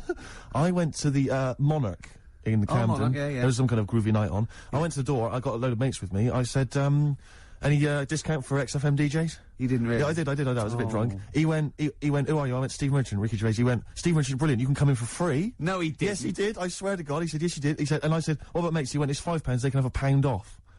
He said, and I think basically, Rick, I think I also agreed that you'd DJ there. I can't remember, but if the guy is listening, he can maybe let us know if I promised that. I might have signed something, I can't remember. Oh, God. Oh, but anyway, it was a good night. It's like one of those 50s sitcoms when, you sold my soul to an angel. Exactly. Oh, how am I going to get out of this? Yeah, exactly. Oh, no. So, anyway, if you go down to the Monarch maybe next week, Ricky Gervais playing. That'll be fun. Well, that was Elbow and Red off Asleep in the Back. I love that. Great song. Got sort of early Peter Gabriel, and that's wonderful. Well, we were talking about, like, your birthday and everything. Yes. And presents, and then I found out I'd been signed up to DJ at a club in Canada. Looking forward to that. To get you in to I got in for free, my friends got in at £1 off. I was just when the record was playing there, I said, why did you do that? Why did you try and get in free? Right? He goes, impressing my mates. Now, how impressive is it that Steve Merchant can get you in a place for £1 off? Oh. Yeah, you what would save money? Go with Steve, if they recognise him or have heard the show, you get £1 off! That is great. I'm a quality discount. I don't know what you like more, though, because I know you, and I think it wasn't just the acclaim and the fact it was the £1 off you liked. The money off was exciting to me. That was great. Any discount would have been fine. I imagine you made them all buy you a drink for the, Several. to the value of £1. It ended up costing them a lot more. Yeah, exactly. Well, have I ever... This is probably the most embarrassing of those entrance stories. Yeah. I was down in South London once, went down to some party that was taking place in some kind of swanky bar, where there was a doorman on the front and a charge. I think it was something mental, like a tenner to go in. It was crazy. It was ludicrous. I don't know what I was doing down there. And I was in the queue. We'll establish what you mean by swanky later, because that could be... And, it was a posh place. Was it? And so there's a queue outside, and there was one of these doormen who thought it was, like, kind of Studio 54. He was, like, sort of, choosing people who could come in. Yeah, you two come in now. And I've been there for ages, obviously. Oh, I was on my own, because I got there late. and clogs. Exactly. I've dressed up for this. And there were these two girls next to me. I'm thinking, if I'm in a queue, I've told you before, if I'm in a queue and if I'm stuck with two girls, I'm thinking, what a great opportunity, use the old merchant charm. Yeah. Yeah. And, so I'm there, and I'm sort of thinking, I kind of give them a nod or whatever, a wink. Yeah. They're loving it. Yeah. They move to the back. They're putty in my hands, Rick, as you can imagine. Yeah. And I thought, well, to really seal this off, I'll get us in. Like, I'll sort of skip the queue. So the guy's sort of coming along, he's picking people off, the doorman, and I just grabbed him. I just grabbed him like that. And I said it so everyone could hear. Right? And I thought this was brilliant. I said to him, how much is it? He went, 10 quid. I went, I'll give you 7. That was my bribe. I'll give you 7. That's the whole £3.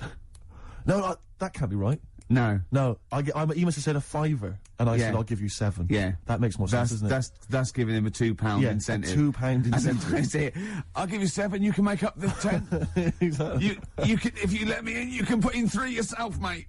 That never works, does it? He said to me, I can't be bothered, I'm just gonna have a kip, I think. I'm so tired. Was it percentages that put you off? That frazzled me initially. I mean, it's a funny anecdote when you're giving him £2. Yeah. It's even funnier when you're getting him when to he's put up paying stuff. me as well. Oh, I love it. Right, we're gonna play a record, then we're really gonna concentrate. XFM 104.9, Ricky Gervais Show. Steve Merchant's also involved. Oh, go to bed. Oh no. Hello, this is Tony Blackburn. It's the time of year when I like to help somebody far less fortunate, or dare I say talented, than myself. I'm talking, of course, about Christian O'Connell's breakfast show. You've heard it. It needs all the help it can get, doesn't it? So this Christmas, help a London breakfast show. I won't, because I actually don't give a toss. But you crackheads might.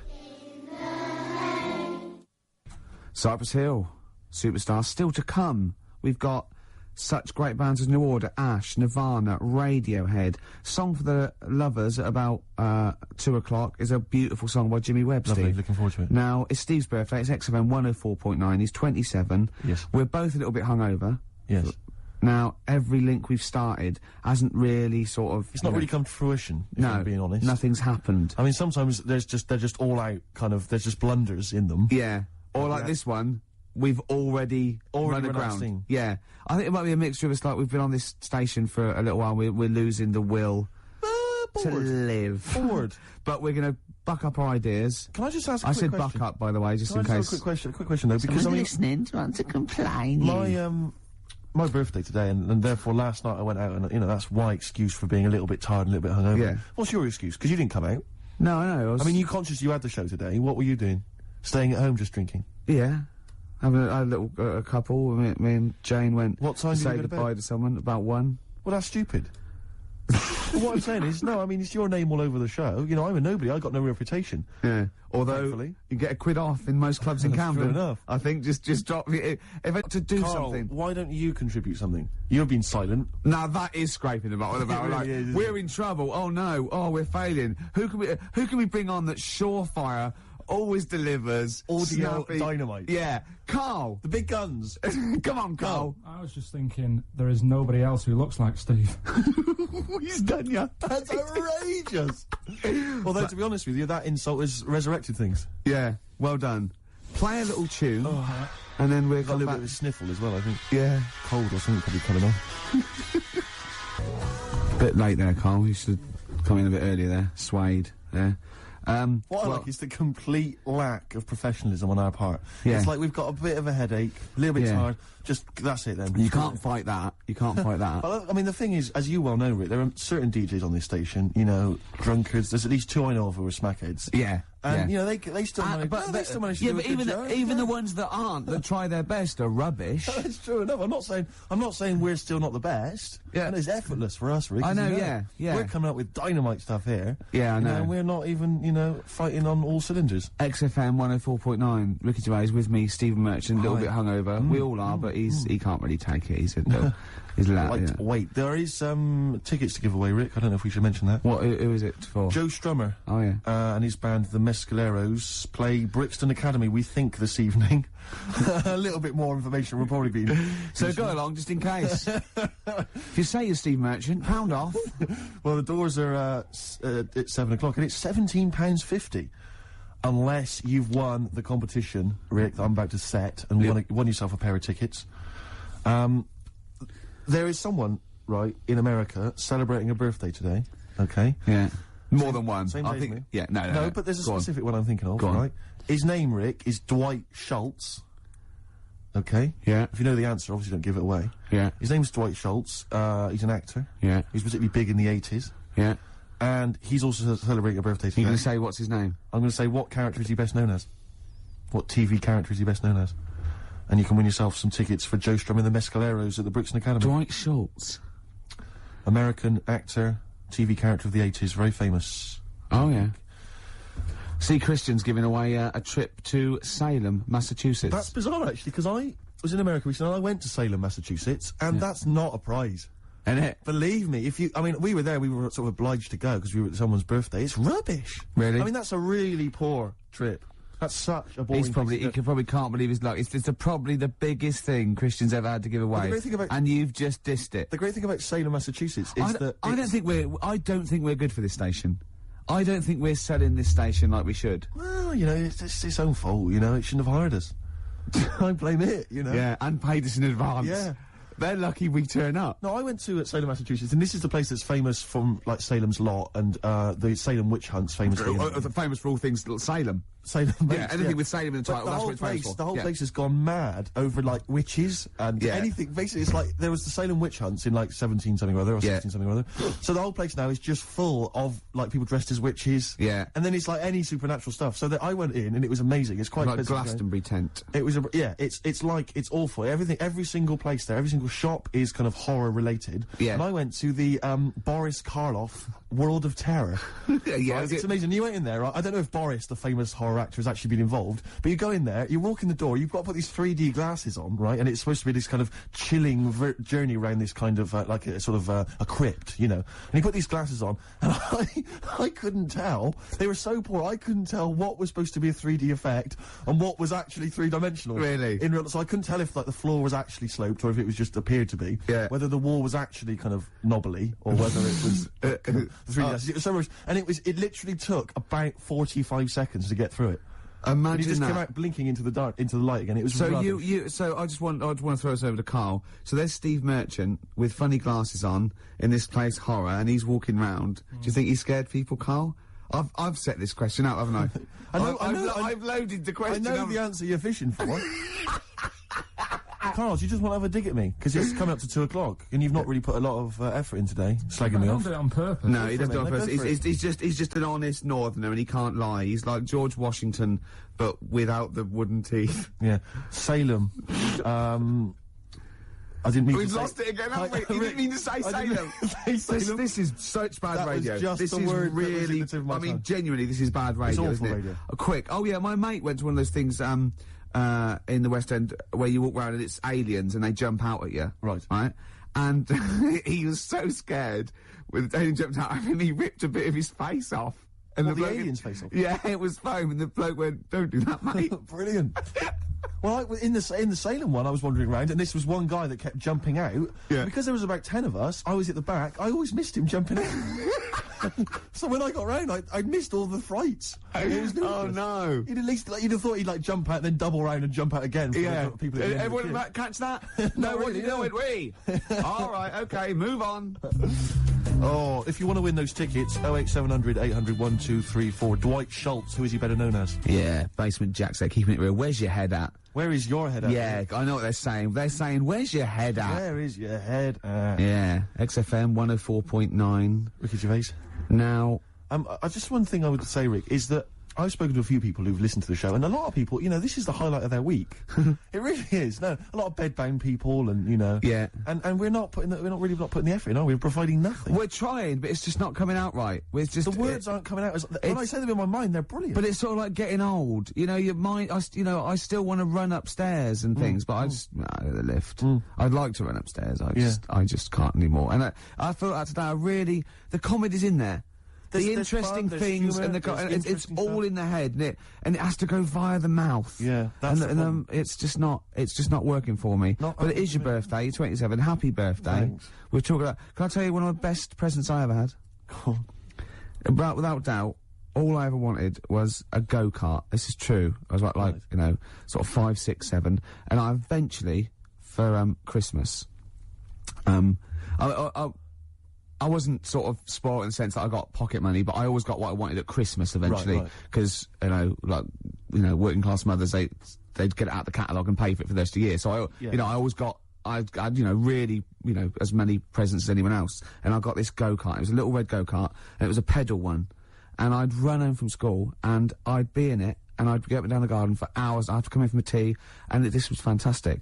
And this went on for like weeks and weeks and weeks through the summer. The next time, it was just it was fantastic go-kart. I'd show off, and then one day I came home, and I went. It was always at the back of the shed, sort of up against the shed, and I went in. I couldn't see it, and so I went to the back door. My mum was sort of like washing up with that, and I went, "Where's my go-kart?" I thought it hasn't been nicked. She went, "Your dad swapped it."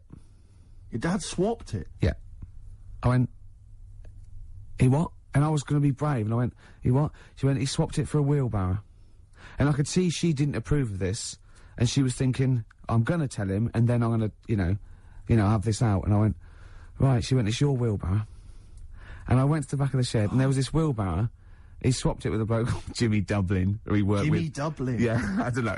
I think he was a respectable member of the community. He was fine. It was his libel. No, I think he was an Irish gentleman, and that's why he called him. That's why I don't know what his real name was. And I think my dad must have been drunk, and he went, I want to get my son a go-kart. And my dad, my kid's got one, he's probably had it for a year, he's probably bored with it. Yeah. And he said, I'll give you this wheelbarrow. And I went to this wheelbarrow, and it was caked in concrete. I could hardly lift it. I just nicked off a building site, obviously. And I'd be there for hours trying to push this wheelbarrow up and down the garden, right? And it was okay, though, because I was going on holiday soon, and I 7 years running, went to Bognor Regis, a place called Riverside, because some woman around the way had a caravan that we got free for a week. And it was great, just wonderful. And I used to go there with my mum and my nan. Oh, party time! Yeah, the age of 7 to sort of. No, it was good because when you're a kid and you wake up in a strange place, it sort of seems weird. You wake up at 3 o'clock in the morning hearing your gran pissing in an iron bucket, and We've all been there. You get disorientated. Anyway, and I went on holiday and. I met a little friend who was about my age. We were both sort of like, right? And he'd hired a go-kart. He had this great go-kart. And he came round to my caravan, and I went, I've got a go-kart. And I remember my mum opening the window of the caravan and going, don't lie. That's so evil. And I went, I had a go-kart. I had a go-kart. Wow. Yeah. Did you ever talk to your father about the fact you swapped it? No. You never mentioned it to him? No. You still got that wheelbarrow? I think so. I've grown into it. Yeah. Yeah, I can nearly lift it now. Yeah. And now I'm just too old to run up and down the garden with now it. Now you get one of your several gardeners to use it all the time. Wow. Oh, dear. Dre there. Dr. Dre. Of course. Bad intentions. Well, it's, do you want to give the winners of the competition? The winners, yes. Tickets for Joe Strummer and the Mescaleros playing at Brixton Academy this evening. We have some lucky winners. The question I set was, someone else famous is celebrating a birthday today. Yeah. I don't mean someone else famous like I'm famous and someone else who's You famous. could probably get into the Monarch. Well, pound off at least. Yeah. And, I said, yeah, which, actor, Dwight Schultz. No, I didn't. I said, which character did Started Dwight off Schultz well, play? didn't it? He started off depressive, where he's trying to kill himself, or he's just schizophrenic, or he's unreliable. He's just a bit Tim and Neil. Well done, Tim and Neil. Are they going together, or are they... No. No, two separate. Lucky people, lucky people. Yeah. I don't think your heart's in it anymore either, Karl. I was alright today, but Steve's really dragged me down. Well, let's... Wait a minute, I just need to know why. No, do you know, like, Yeah. when people are being miserable around you? Yeah. I was full of beans when I came in. Yep. Yeah, but you got to remember last week, you were really miserable, and that really wound me up. Yeah, because he was having So to it's do really stuff. relevant. Because, he'd been let down and they were worried about the last next week show. you were in a terrible mood. Yeah. Look at me like you were. songs, I wasn't, like, going off and lying on the settee, looking ill, talking in that voice. Oh, he's done you again. I said, just now, being quite friendly. Yeah, Carl, Steve. Carl, have you ever tried to get into the Monarch for free? Because I'll be honest, mate, it's not going to happen for you. Come out with me, mate, you got a quid off. Alright? Oh. When you can get in places in Camden for free. Yeah, I'm alright, yeah. Oh, yeah, he's done you. Right, now it's time for Song for the Lovers. Now, this is one of my favourite songs of all time. You'll know this song better done by... That was nearly a sentence. Oh, come on, that was nearly a sentence. What's his name? Glenn Campbell. It's Galveston. Oh, yeah. This is the man who wrote it. This is the original. This is Jimmy Webb. Oh, yeah. With Galveston. From what I can work out, I think it's about a bloke who goes off to the Vietnam War and he's missing his bird. And I've brought it down, haven't I? I've brought it down a tone by saying bird. It's a beautiful song. It was irony. Just play it. Galveston. It's beautiful. Jimmy Webb with Galveston. Now, I know you enjoy... Love the work of the Webb. Webb-meister. A lot of people, of course, be familiar with his sons, the Webb brothers. Yeah. Yeah, very different. Quite cool, though. I went to see him live, and he was just so cool. Just, like, doing his songs and telling a little anecdote. It was just... He's fantastic. That's my song for lovers. Steve, what have you got for us? No, I was just going to mention a couple of other gifts that my father got. Well, he got me once. I unwrapped once, having professed no interest ever in this particular artist, about as much interest as Winston Churchill. I once received, lucky me, the making of Thriller. It was a video behind the scenes on Thriller from Michael Jackson. I know what he thinks, though. But he thinks Steve loves to dance. No, he went, you love music and you love films. Yeah, no, that's a film, yeah. Yeah. But, I mean, I've never professed any interest. I mean, I don't think it even had Thriller, the actual film, on it. It was just the making of Thriller. Really? Behind the scenes. Michael Jackson dancing around. And John saying- Landis. Yeah, it was rubbish. Well, that's not blunt. very nice, is it? But what did you say when you opened it? Brilliant. Brilliant. I love Jackson. Can't wait to watch this. Can we watch it now, I said? What did he say? No. He's so ungrateful, really. Yeah. Because I can't remember a time my dad bought me anything. It's always my mum who bought it, and my dad would give her the money. Yeah. You got Ricky who's lost his go-kart. You've had a video bought for you, and you're still not happy. I just think you're selfish. It's not so much that I appreciate the fact that there is a gift. I think it's the fact that the gifts are arbitrary and can be bought in the shop that's opposite the place he works. Tell Karl about what you got your mum for this. Well, Listen to this, Karl, you'll love this. Right, yeah. It's the thought that counts, right? So I suppose if you say that the thought that counts is the fact that he went and got anything at all, that counts. Okay, fair enough. But he phoned me up, he said, what shall I get your mother, right? It's her 20th wedding anniversary, right? What shall I get her?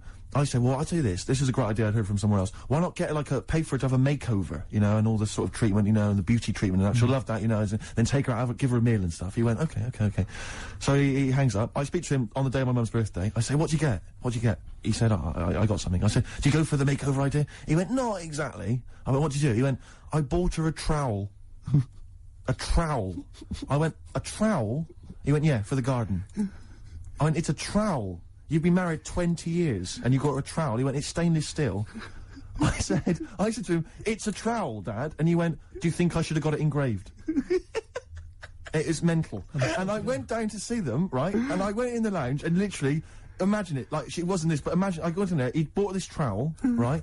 And he'd also bought her an industrial-sized tin of coffee. You know those big-sized ones you have in like, hotels? Did he say she loves coffee, Steve? She loves coffee, Steve, he said. I love the fact that that's meant to be, like the whole family use it, like she keeps that by her bed. Yeah. Like she's in Stalag 13 or something. This is my coffee. So imagine walking into the lounge, right? She's there, she's got the presents that my sister's bought and that. A trowel, just holding a trowel and a tin of coffee. And me walking in wondering, I wonder if there's anything sort of that she regrets in her life. Mental. Oh, that's lovely. She loves coffee, Steve. She loves coffee, Steve. Oh. She loves the garden. Karl, what's the worst present you've ever had? You see, we don't really celebrate birthdays in our house, so... What? Where are you from? What planet are you? What do you mean you don't celebrate birthdays? Are you here from another world observing? Like, trying to blend in, but not quite managing to pull it off? Not that fussed about it. Right. You know what I mean? It's... Yeah. My mum and dad's are on the same day. And I think that just was like... That's a bit weird, isn't it? And their anniversary. And... Well, they got married on their mutual birthday. But Karl, can I just... and Christmas. But Karl, there's a difference between you saying... What do you mean their anniversary's on the same day? Of course it's on the same day. Yeah, and the birthday. But, Karl, what I mean is that... you say that you don't really celebrate your birthday, but presumably you have received some presents at some point in your life from your parents. Or anyone. Yeah, Okay, well, we'll come back to you later. Yeah. Thanks. Let's play a record. Karl, have a think about that and we'll come back to you later. Thanks very much. Ash and Sometimes, they've won me over. They have indeed, yeah. They've just got they've got to be the band they always wanted to be, I think. I'd have written them off in the early days, but no. Me too, Steve. Just goes to show. Karl, any thoughts on what gift you've perhaps once received that you can joke about now, but was tragic at the time? No? No. Not really put the thought in then? Didn't have that many presents, so... Always thankful for what you got. got. I was grateful for. Yeah. Rick, would you love to hear from the listeners if maybe they've received some amusing gifts? No. No, I wouldn't. So, what are you doing tonight? You're going out for a little meal with your parents? Yeah. I thought you were coming. Yeah. Right. Yeah. Good to know. Yeah. Any suggestions as to where we could go? I mean, maybe people would like to phone in, because I've got no idea. It's got to be largely meat-based. A fella will only really eat meat. Do you know, the steakhouse, near me, it's closed down. Brilliant. That's one. There's lots more to go. Let's not stop there, people. Come on. I used to look across and think, is that a bingo hall? I know, it's or bright. Somewhere to eat? Yeah, neon. There's at the back, right at the back, had cocktails. And, you know, just imagine... Who's in there for a cocktail? You know, imagine you going in there with a DJ sitting there. Hi, be fantastic. Go on, Karl's got something to say. I can tell. What? Is there a chance that your dad's like on the way into London now and has heard you saying, "Oh, yeah, he got me this and he got me that," and he could be like nipping to a shop now to buy you a rake and thought,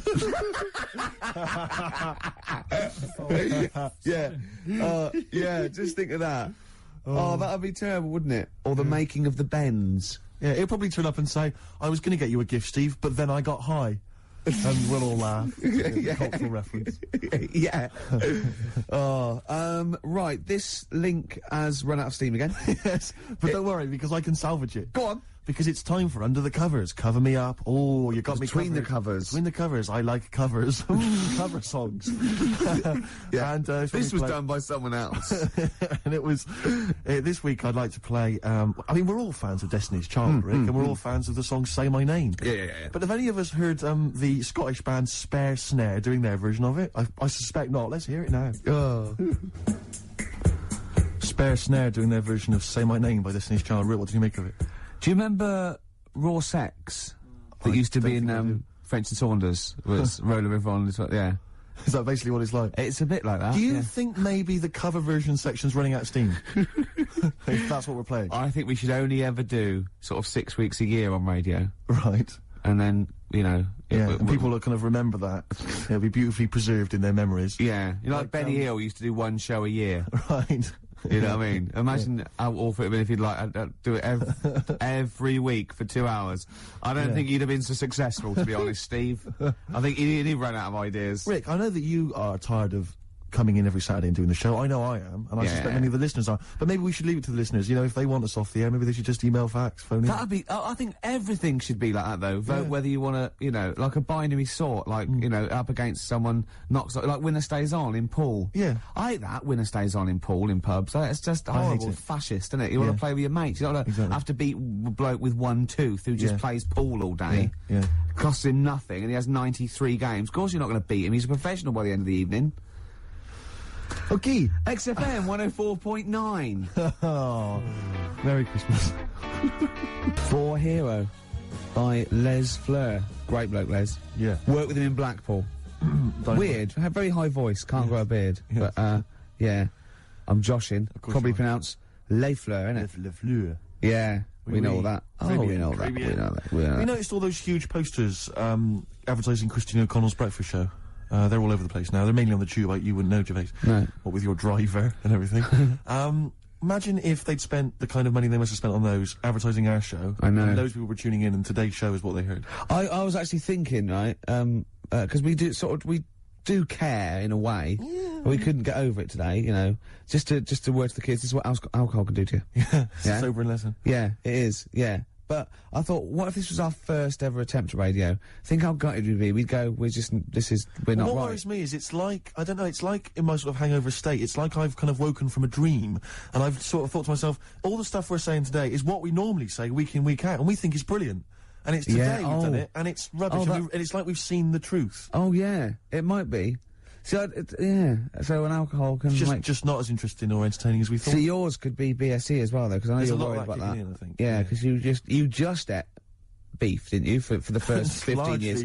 Largely just beef, yeah. Beef and milk. Yeah. Mainly uncooked. It was just, you know, they just wheel a cow in. From the cow. Yeah, just suckle it from the cow. Now we'll get complaints about that. We will indeed. I always wondered if Bruno Brooks ever got complaints, actually. When he once played Rage Against the Machine, Killing in the Name of, and he must have dozed off or something, because he didn't realise all the swearing, you know, F you, I won't do what you tell me, and he just left it playing.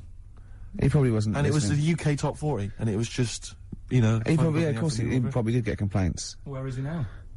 Good point, doing internet radio, which is, of course, where we'll be next week. Yeah, if we buck our ideas up.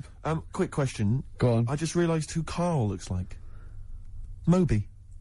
He does. Not the first person to say that. Yeah, suddenly just dawned on me then. Yeah. So if Moby's one of those people that I think is fantastic. Every time I see him, everything he says I agree with. He's lovely, and I just can't get into his music. It's bad. It's like I feel that it's like a mate you can't say, oh, I give it up, because I think he's fantastic, and I want to go, why don't you do something else? For more I bought